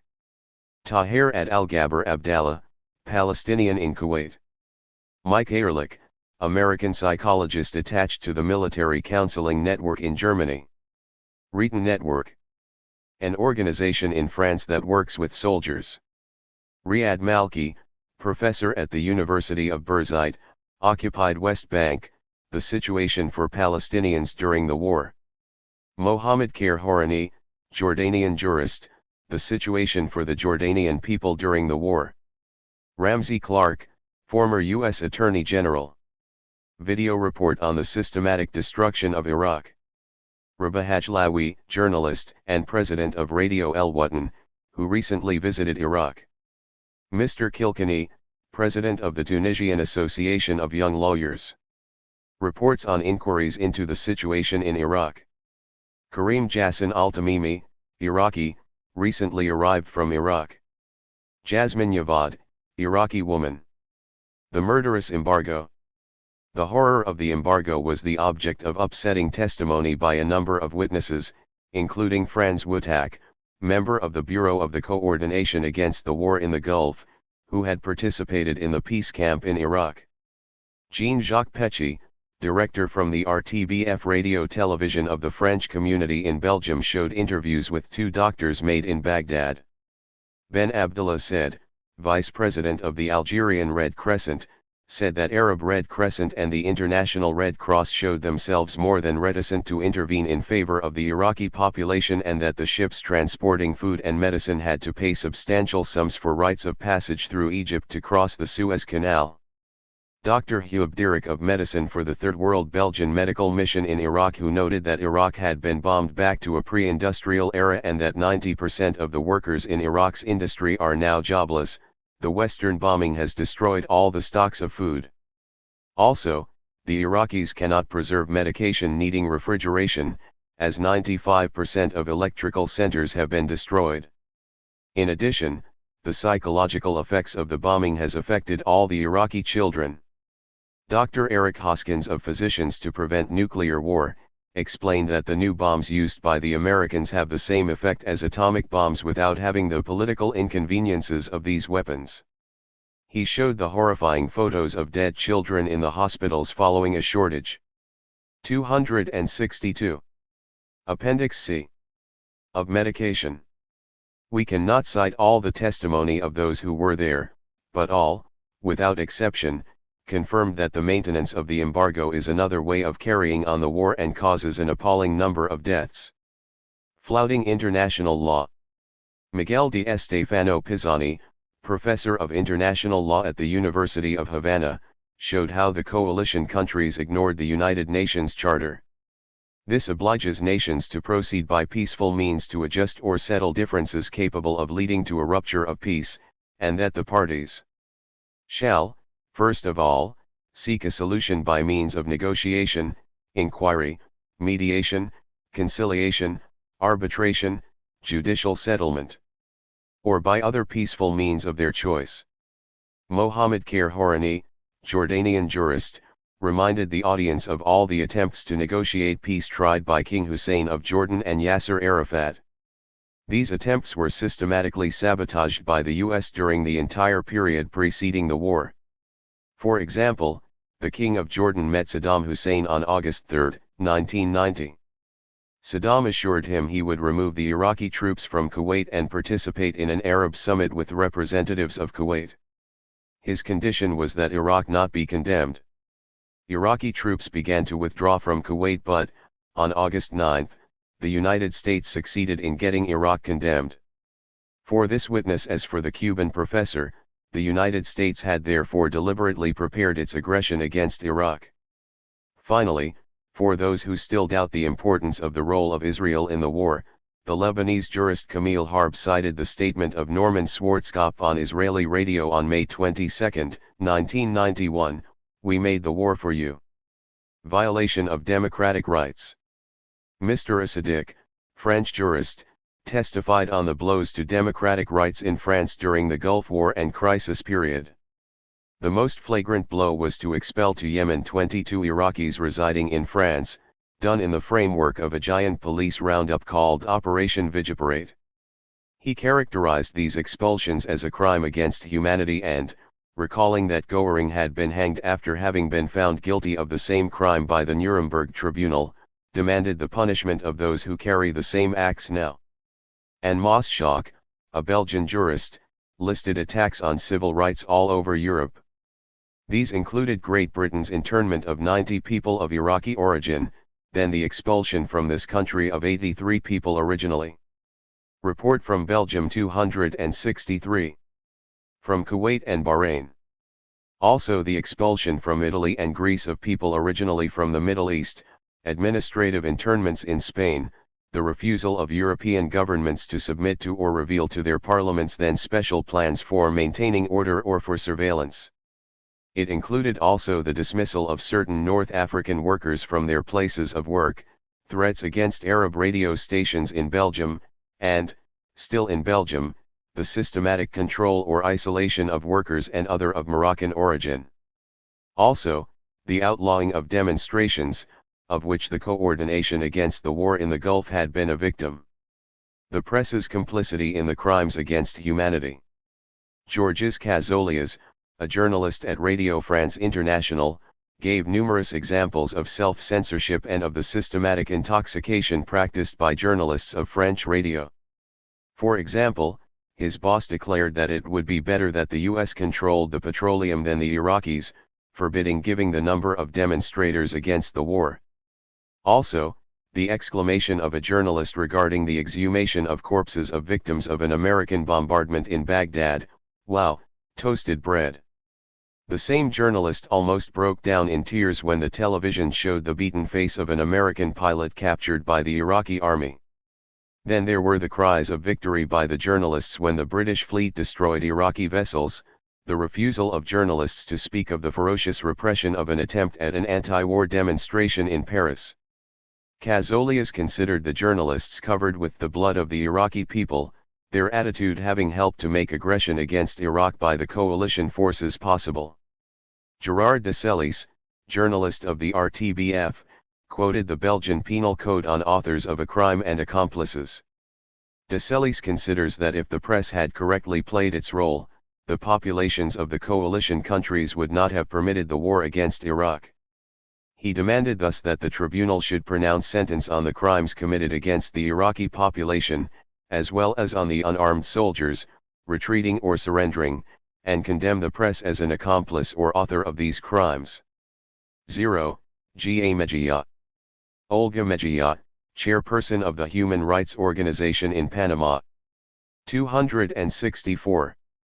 Appendix C. Explained with the help of slides how the United States created more civilian victims in a few days at the end of 1989 at the time of their aggression against Panama, than Iraq created military victims in invading Kuwait. She explained also how the aggression against Panama was a preparation for the war waged by the West against Iraq. The two aggressions present striking similarities: political preparation for the invasion embargo, demonization of the leaders' massive bombardments, intervention of the 82nd Airborne Division, strict control of the media, total silence after the invasion, ruin of the economy and military occupation. A new colonial order. Ludo Martins, chairperson of the Labour Party of Belgium, the only Belgian party to oppose the war and the blockade against Iraq, and signatory of the Ouagadougou Declaration, established the general framework of the war against Iraq. Antagonist classes always have antagonistic conceptions of what a crime is, he explained. Any power opposing itself to the imperialist world is characterized, by the imperialists, as a bloody dictatorship. But the Third World, even though it is subject to Western propaganda, has understood that the Gulf War was imperialist aggression reviving colonial wars. That is the reason why African intellectuals have written and signed the Ouagadougou Declaration, which condemned the aggression against Iraq as being a North-South war. Colonial wars of the last century were justified by the imperialist powers the same way the United States and its allies did in the Gulf War. These were protection of international law, elimination of a bloody dictator, urgent necessity to contain aggressive expansionism.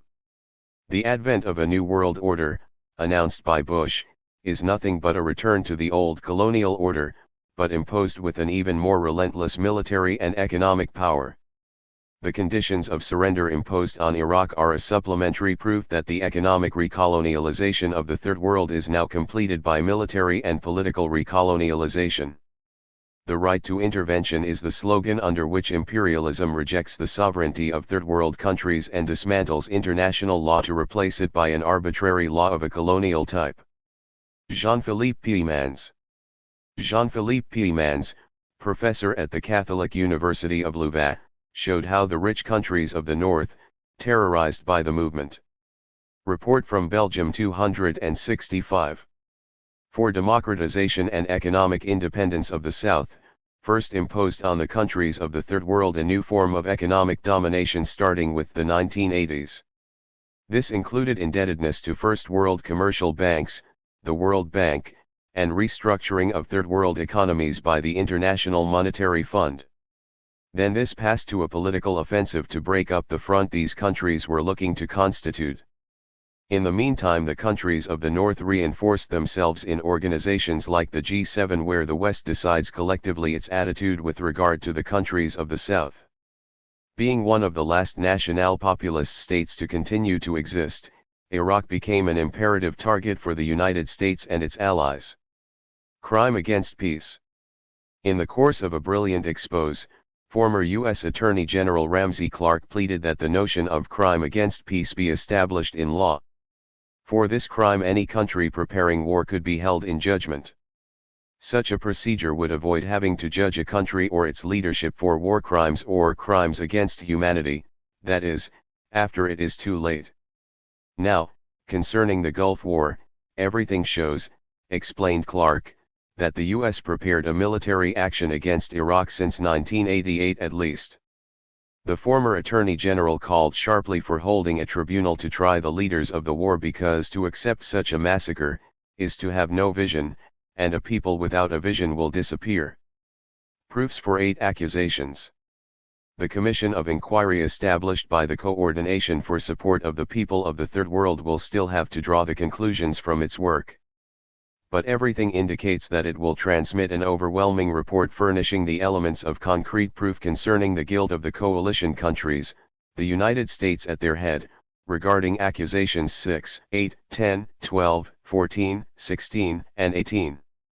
The Commission of Inquiry will insist in addition that the tribunal which will pass judgment on these war crimes against humanity perpetrated during the Gulf Crisis and the Gulf War, does not omit from responsibility those people physically directing the great organs of the Western press.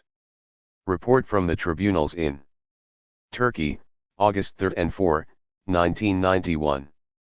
Defying threats from the pro-US government and literally facing off against armed police, the Commission of Inquiry for an International War Crimes Tribunal in Turkey held hearings in Istanbul on August 3, 1991 and in Diyarbakir on August 4, 1991. Diyarbakir is a largely Kurdish city in southeastern Turkey. There were also meetings in Cizre and Silopi, 2 Kurdish towns near the Iraqi border, where people defied army and police terror to attend. In Cizre, the meeting hall, the local office of the Socialist Party, was machine-gunned by police 2 days before the event. During the meeting, police barricaded the town to prevent people from coming. Dozens of people stayed overnight in the hall to make sure they could attend. These meetings documented crimes committed by the United States and Turkish governments during the Gulf War. The Commission investigated another aspect of the Middle East situation that has been completely hidden in the U.S. news media, the reign of terror being carried out against the Kurdish people by the U.S.-supported Turkish regime. The Commission of Inquiry's visit to the Iraq-Turkey border happened to coincide with a bloody attack on Kurdish villages in Iraq by the Turkish army. This operation was launched only 2 weeks after Bush visited Turkish Prime Minister Turgut Özal to thank him for his role in the war against Iraq.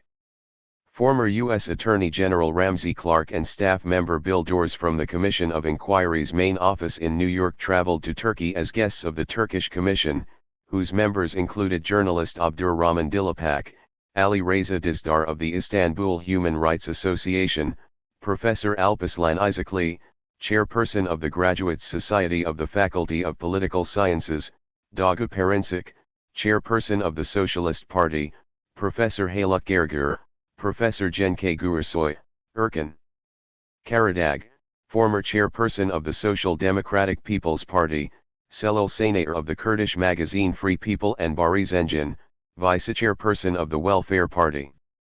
The Istanbul hearing was originally scheduled for a stadium that can hold 6,000 people, but it backed out under government pressure.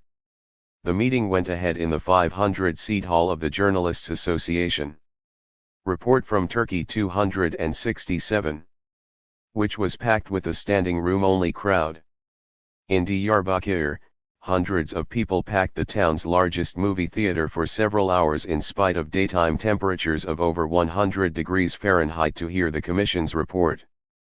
4 weeks earlier, Diyarbakir had been the site of the massacre by the Turkish police of mourners at the funeral of Vezid Aydin, a Kurdish leader who had been assassinated by a right-wing death squad. 63 Kurdish activists were murdered by death squads in southeast Turkey in June and July. In Cizre, the Commission visited the home and family of Hidayet Dilce, a 16-year-old Kurdish woman who the police murdered 2 days earlier. The police indiscriminately sprayed automatic weapons fire across the roof of her house. The Commission also took testimony from Kurdish villagers who had been tortured and terrorized by special police squads known as Rambos. On the Iraqi border, just outside of Silopi, the Commission delegation saw the base of the US and British poised Hammer strike force allegedly stationed there to protect the Kurds. Kurdish leaders in Turkey have charged that US planes are flying reconnaissance and providing other logistical support for the Turkish army's war against the guerrillas of the National Liberation Front of Kurdistan.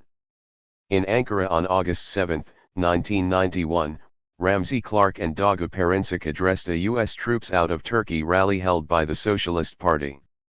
The Turkish Commission concluded that Turgut Özal, members of the National Security Council, ministers in the cabinets of Prime Ministers Akbulut and Yilmaz, the Special War Department, the Motherland Party's group in the National Assembly have been found guilty for committing crimes, in cooperation with the United States of America, against peace, humanity, the United Nations Agreement, war legislation, and the related international legal norms.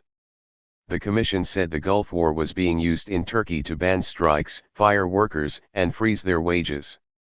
As of August 1991, the translation from Turkish of the testimony presented at the hearings is unavailable.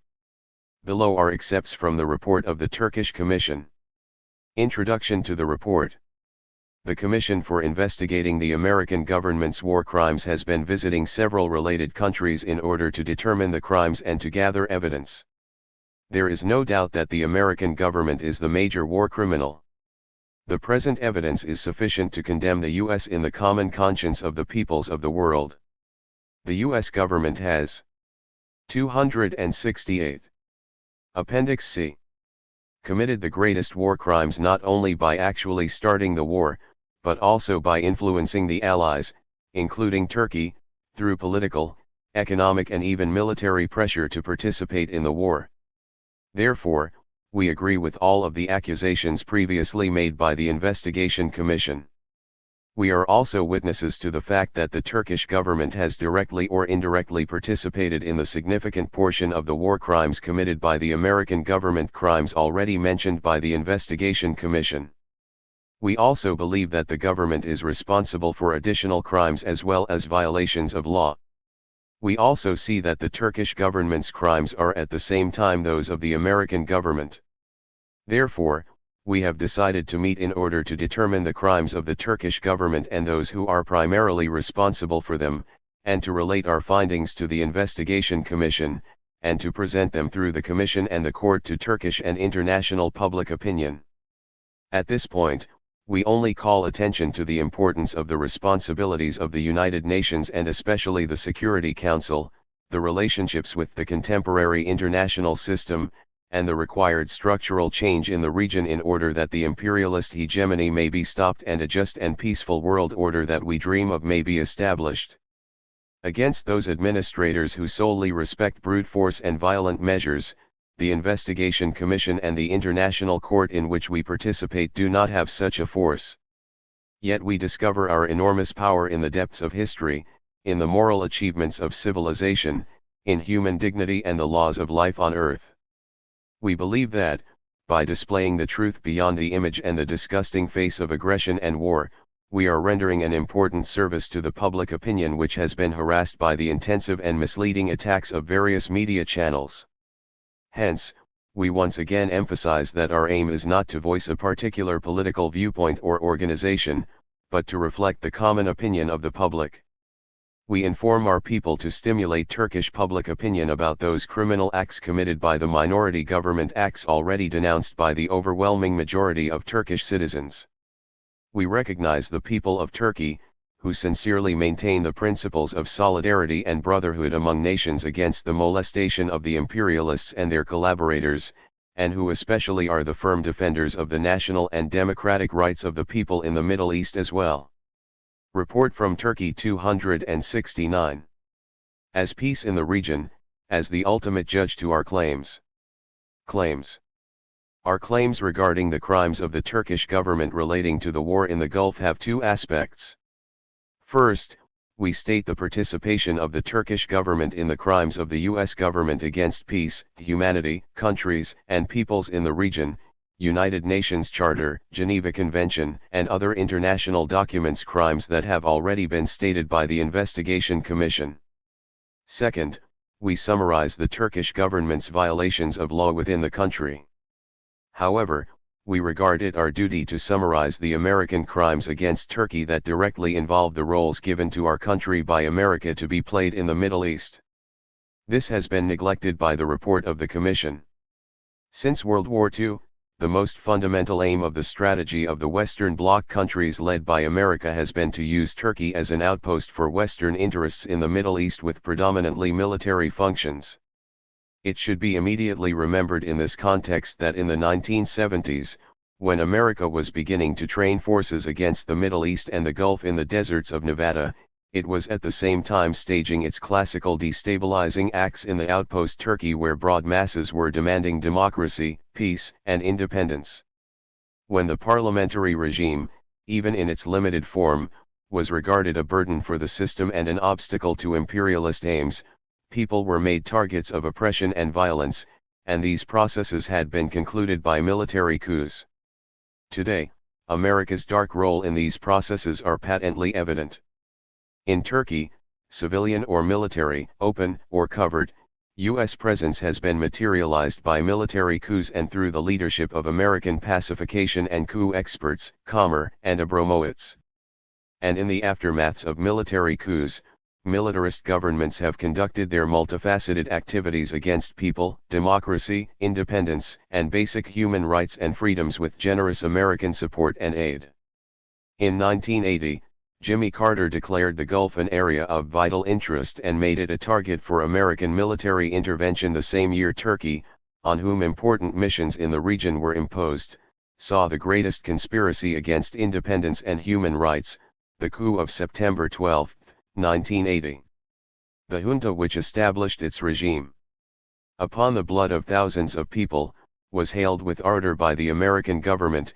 After it maintained the militarist American stability in the country, the junta began to prepare for enacting its role in stabilizing the whole Middle East in the peace of imperialism, and it turned Turkey into a base for 270 Appendix C. The Rapid Deployment Force.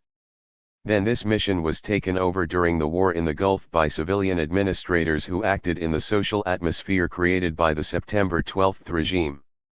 Another aim of the U.S. and its collaborator regimes has been to support pseudo-religious establishments by exploiting sacred values. This American approach is true not only for Muslims, but also for Orthodox Christians. By taking the Orthodox Church under its protection, America wants to influence the developments in the Balkans and the Soviet Union. American efforts to use religion as a Trojan horse gained momentum under the oppressive regime of September 12. While America wanted to provoke the regime against religion by oppressing true religion and believers under the pretext of a war against terrorism and reactionism on the one hand, it also tried hard, using the press, to establish an American understanding of religion under the control of certain circles on the other. America has exploited religion, believers, society, and human rights. It has made use of Turkey as a site of war for its plans. We join in the examinations of the Commission for Investigating American War Crimes as claimants with a fundamental accusation, for several decades, and complying with its strategic aim to manipulate the country and its calculations to impose upon Turkey the functions of a military outpost. America has considered the Turkish people's right to sovereignty, as well as democracy, basic human rights and freedoms as greatest obstacles. America targeted and wanted to destroy these rights and freedoms. American governments have committed serious crimes against our country and our people.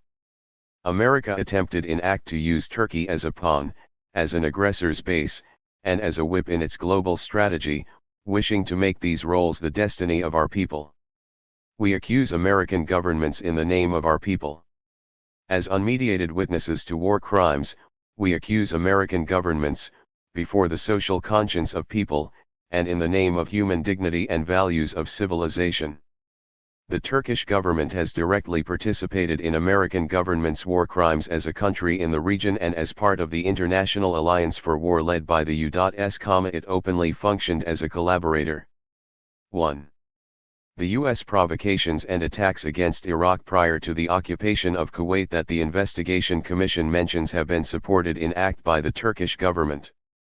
In parallel to the American conspiracy, an Iraqi threat against Turkey has been invented and Turkish public opinion was shaped according to this gross hyperbole. The Turkish regime has conducted systematic and well-coordinated campaigns for provocation.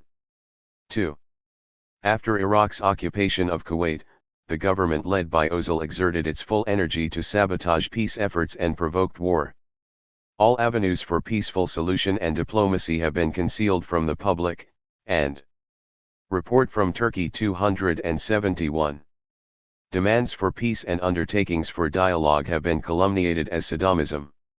And in foreign policy, the Turkish government conducted a misleading and provocative anti-peace campaign both internally and externally. It opted for urgent military intervention and acted as a war marketer. The Turkish government has acted in violation of its membership in the UN and its rationale and founding principles which stand against war before exhausting all means of peaceful solution. With a mentality that regards the UN only as a legislating council for war, the Turkish government has defended the U.S.-led coalition declaration of war on Iraq. Turgut Özal wanted to deploy the Turkish armed forces early in the crisis. He hastily invited NATO's rapid deployment force into the country. He permitted the widespread usage of Incirlik and other military bases in order that a northern front against Iraq may be opened and the dimensions and devastation of war may be enhanced. 3. From the very beginning, the Turkish government regarded war as a means of realizing imperialist ends in total disregard of the UN Security Council's objective of ending the occupation of Kuwait. Özal openly stated that the U.S. was going to establish a new world order upon the completion of war and that Turkey had to actively participate in war in order to join the victor's booty at the plunderer's feast. For this reason, the Turkish government tried hard for the multidimensional militarization of the crisis. And because it opted for war rather than peace, it directly participated in the massacre in Iraq by allowing the military use of the bases in the country. 4. As a natural outcome of this policy, by opening the northern front against Iraq, by allowing the use of Incirlik and other bases, the bringing into the country of planes with nuclear capacity was accepted.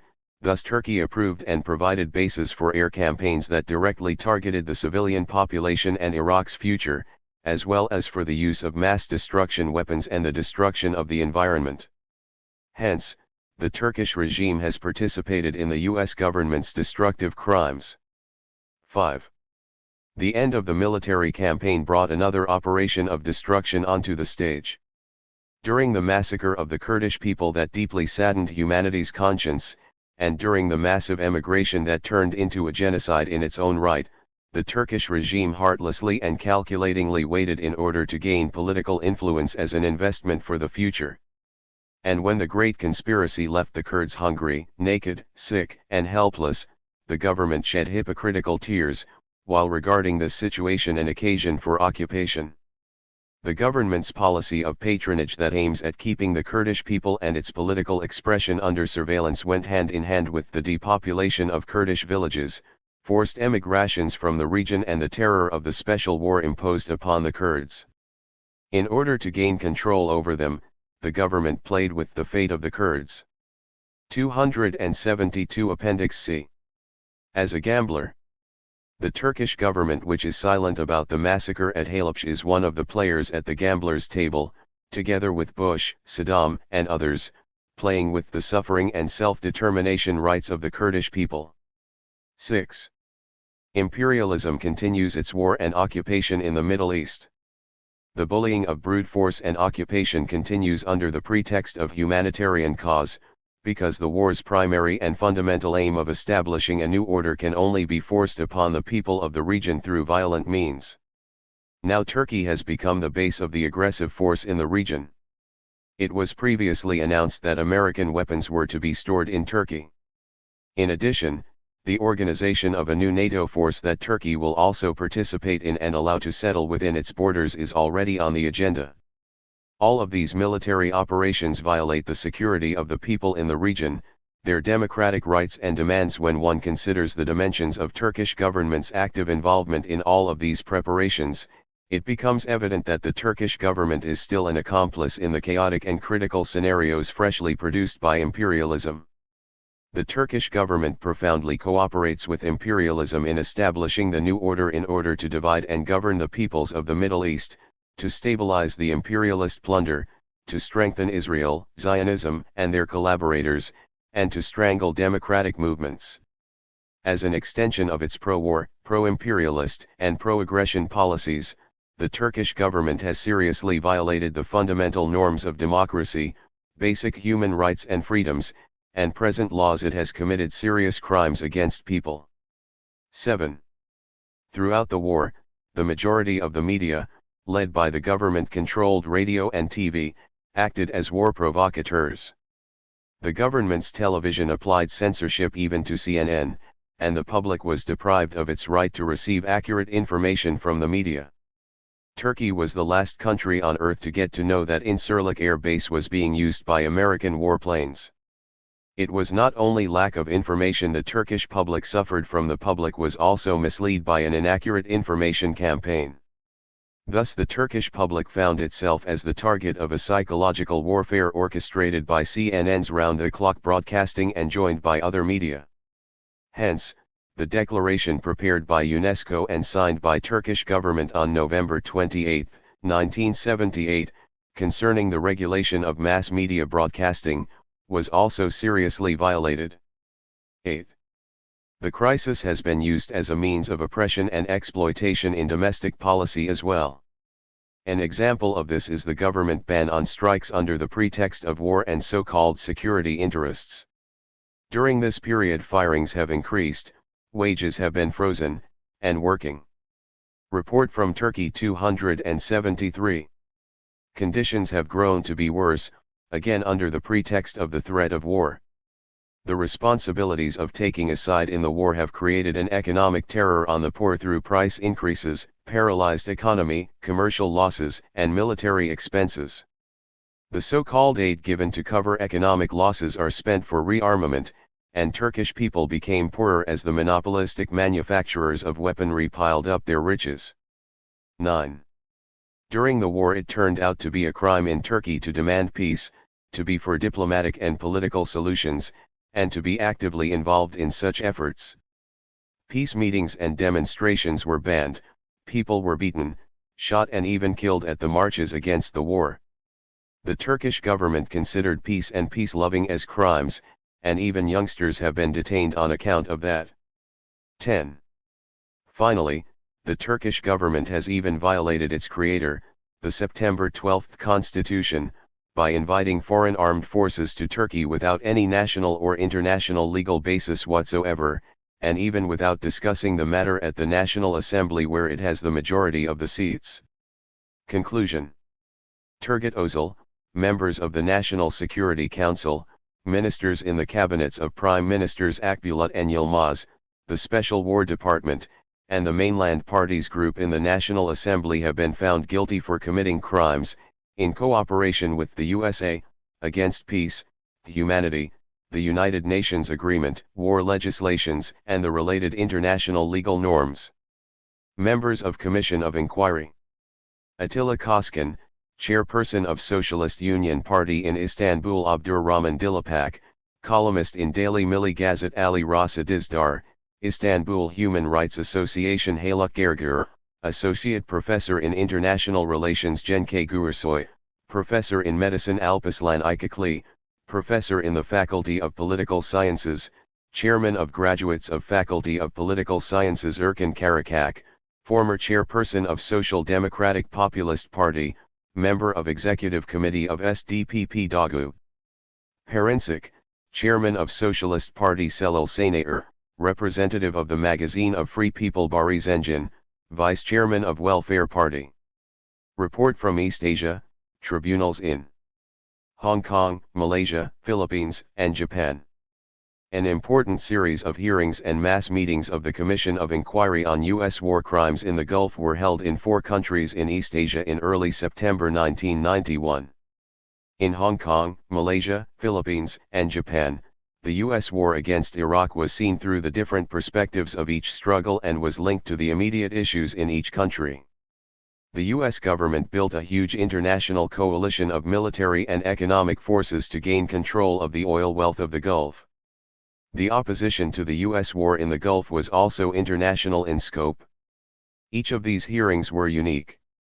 They truly reflected the local issues and the way in which the U.S. war and the participation of the governments of each country in the war was opposed by millions of people on a local level. The hearings in East Asia were part of a series of international meetings on the U.S. war in the Gulf that were held in 20 countries and over 30 cities within the U.S. Hong Kong. In Hong Kong, the Asia Student Association organized on September 1 and 2, 1991, a press conference, a public forum on the work of the Commission, and a meeting with non-governmental organizations of the United Nations based in Hong Kong. Stephen Gan and Chow Wing Hang of the ASA Secretariat coordinated the meetings. ASA represents 40 student organizations in 28 countries in Asia. The ASA Journal had reprinted the Commission report and the Commission's 19-point indictment of U.S. government officials for war crimes. A highlight of the visit was the opportunity to meet with students from many different struggles in Asia, including a student participant of the upheavals in Nepal, anti-dictatorship activists from Burma, and a student just returning from major demonstrations in Seoul, South Korea. In Manila, at a meeting a week later of the ASA Secretariat, Ramsey Clark had an opportunity to meet with student leaders from 12 countries. The ASA sent a student delegation to the Middle East in January. The Reports from East Asia 275. Delegation visited Iraq just a few days before the U.S. bombing began. This organization had been instrumental in organizing opposition to the war among student groups throughout Asia.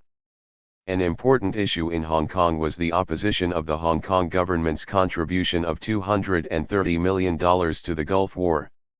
Malaysia. In Malaysia, the hearings on September 4, 1991, drew over 1,000 people. The work of the Commission was prominently reported in the 4 daily papers. The coverage was in English, Chinese and Malay, representing the multi-ethnic composition of Malaysia. The 19-point indictment written by Ramsey Clark was reprinted in full in the Aliran Journal and in Third World Resurgence magazine. The work of the Commission in Malaysia was coordinated by Chandra Muzaffar and Fan Yutang, a former member of parliament. The ad hoc committee on Gulf war crimes had gathered hundreds of prominent endorsers and a wide diversity of ethnic, religious, and cultural organizations to support the work of the Commission. Large meetings were held at the National University of Malaysia and at the University of Malaysia. Despite official government support on the votes against Iraq in the Security Council of the UN, there was deep opposition to the U.S. war in the Gulf throughout the country. The proud struggle in Malaysia against British colonialism and the large Muslim population helped to create an identification with the embattled people of Iraq. Philippines. In the Philippines, the hearings of Commission of Inquiry took place during the raging debate on the future of the U.S. base at Subic Bay. The mass meetings and press coverage focused on the connection between the new U.S. bases in 8 oil-producing countries of the Middle East and the legacy of poverty and militarism due to U.S. domination in the Philippines. Ramsey Clark's opposition to the continued U.S. occupation of Subic and the work of the Commission of Inquiry received front-page coverage in the daily papers and on television and radio. Activists in the Philippines constantly stressed similarities between the U.S. conduct in the war against Iraq and the Philippine-American War almost 100 years ago. By U.S. estimates, more than 200,000 Filipino people were killed and another 900,000 died of starvation as a result of the 5-year war for control of the Pacific. The work of the Commission and the opposition to U.S. bases were 276. Appendix C. Also the focus of a dinner held at the home of Senator Wigberto Tanada with leaders of Bayan and delegates to the International Peace Festival. Senator Tanada leads the opposition to U.S. bases in the Philippine Senate. Commission members had an opportunity to meet with Kaibigan, an organization of overseas workers, who provided testimony to the Commission on the difficulties faced by tens of thousands of Filipino workers in the Gulf during the war.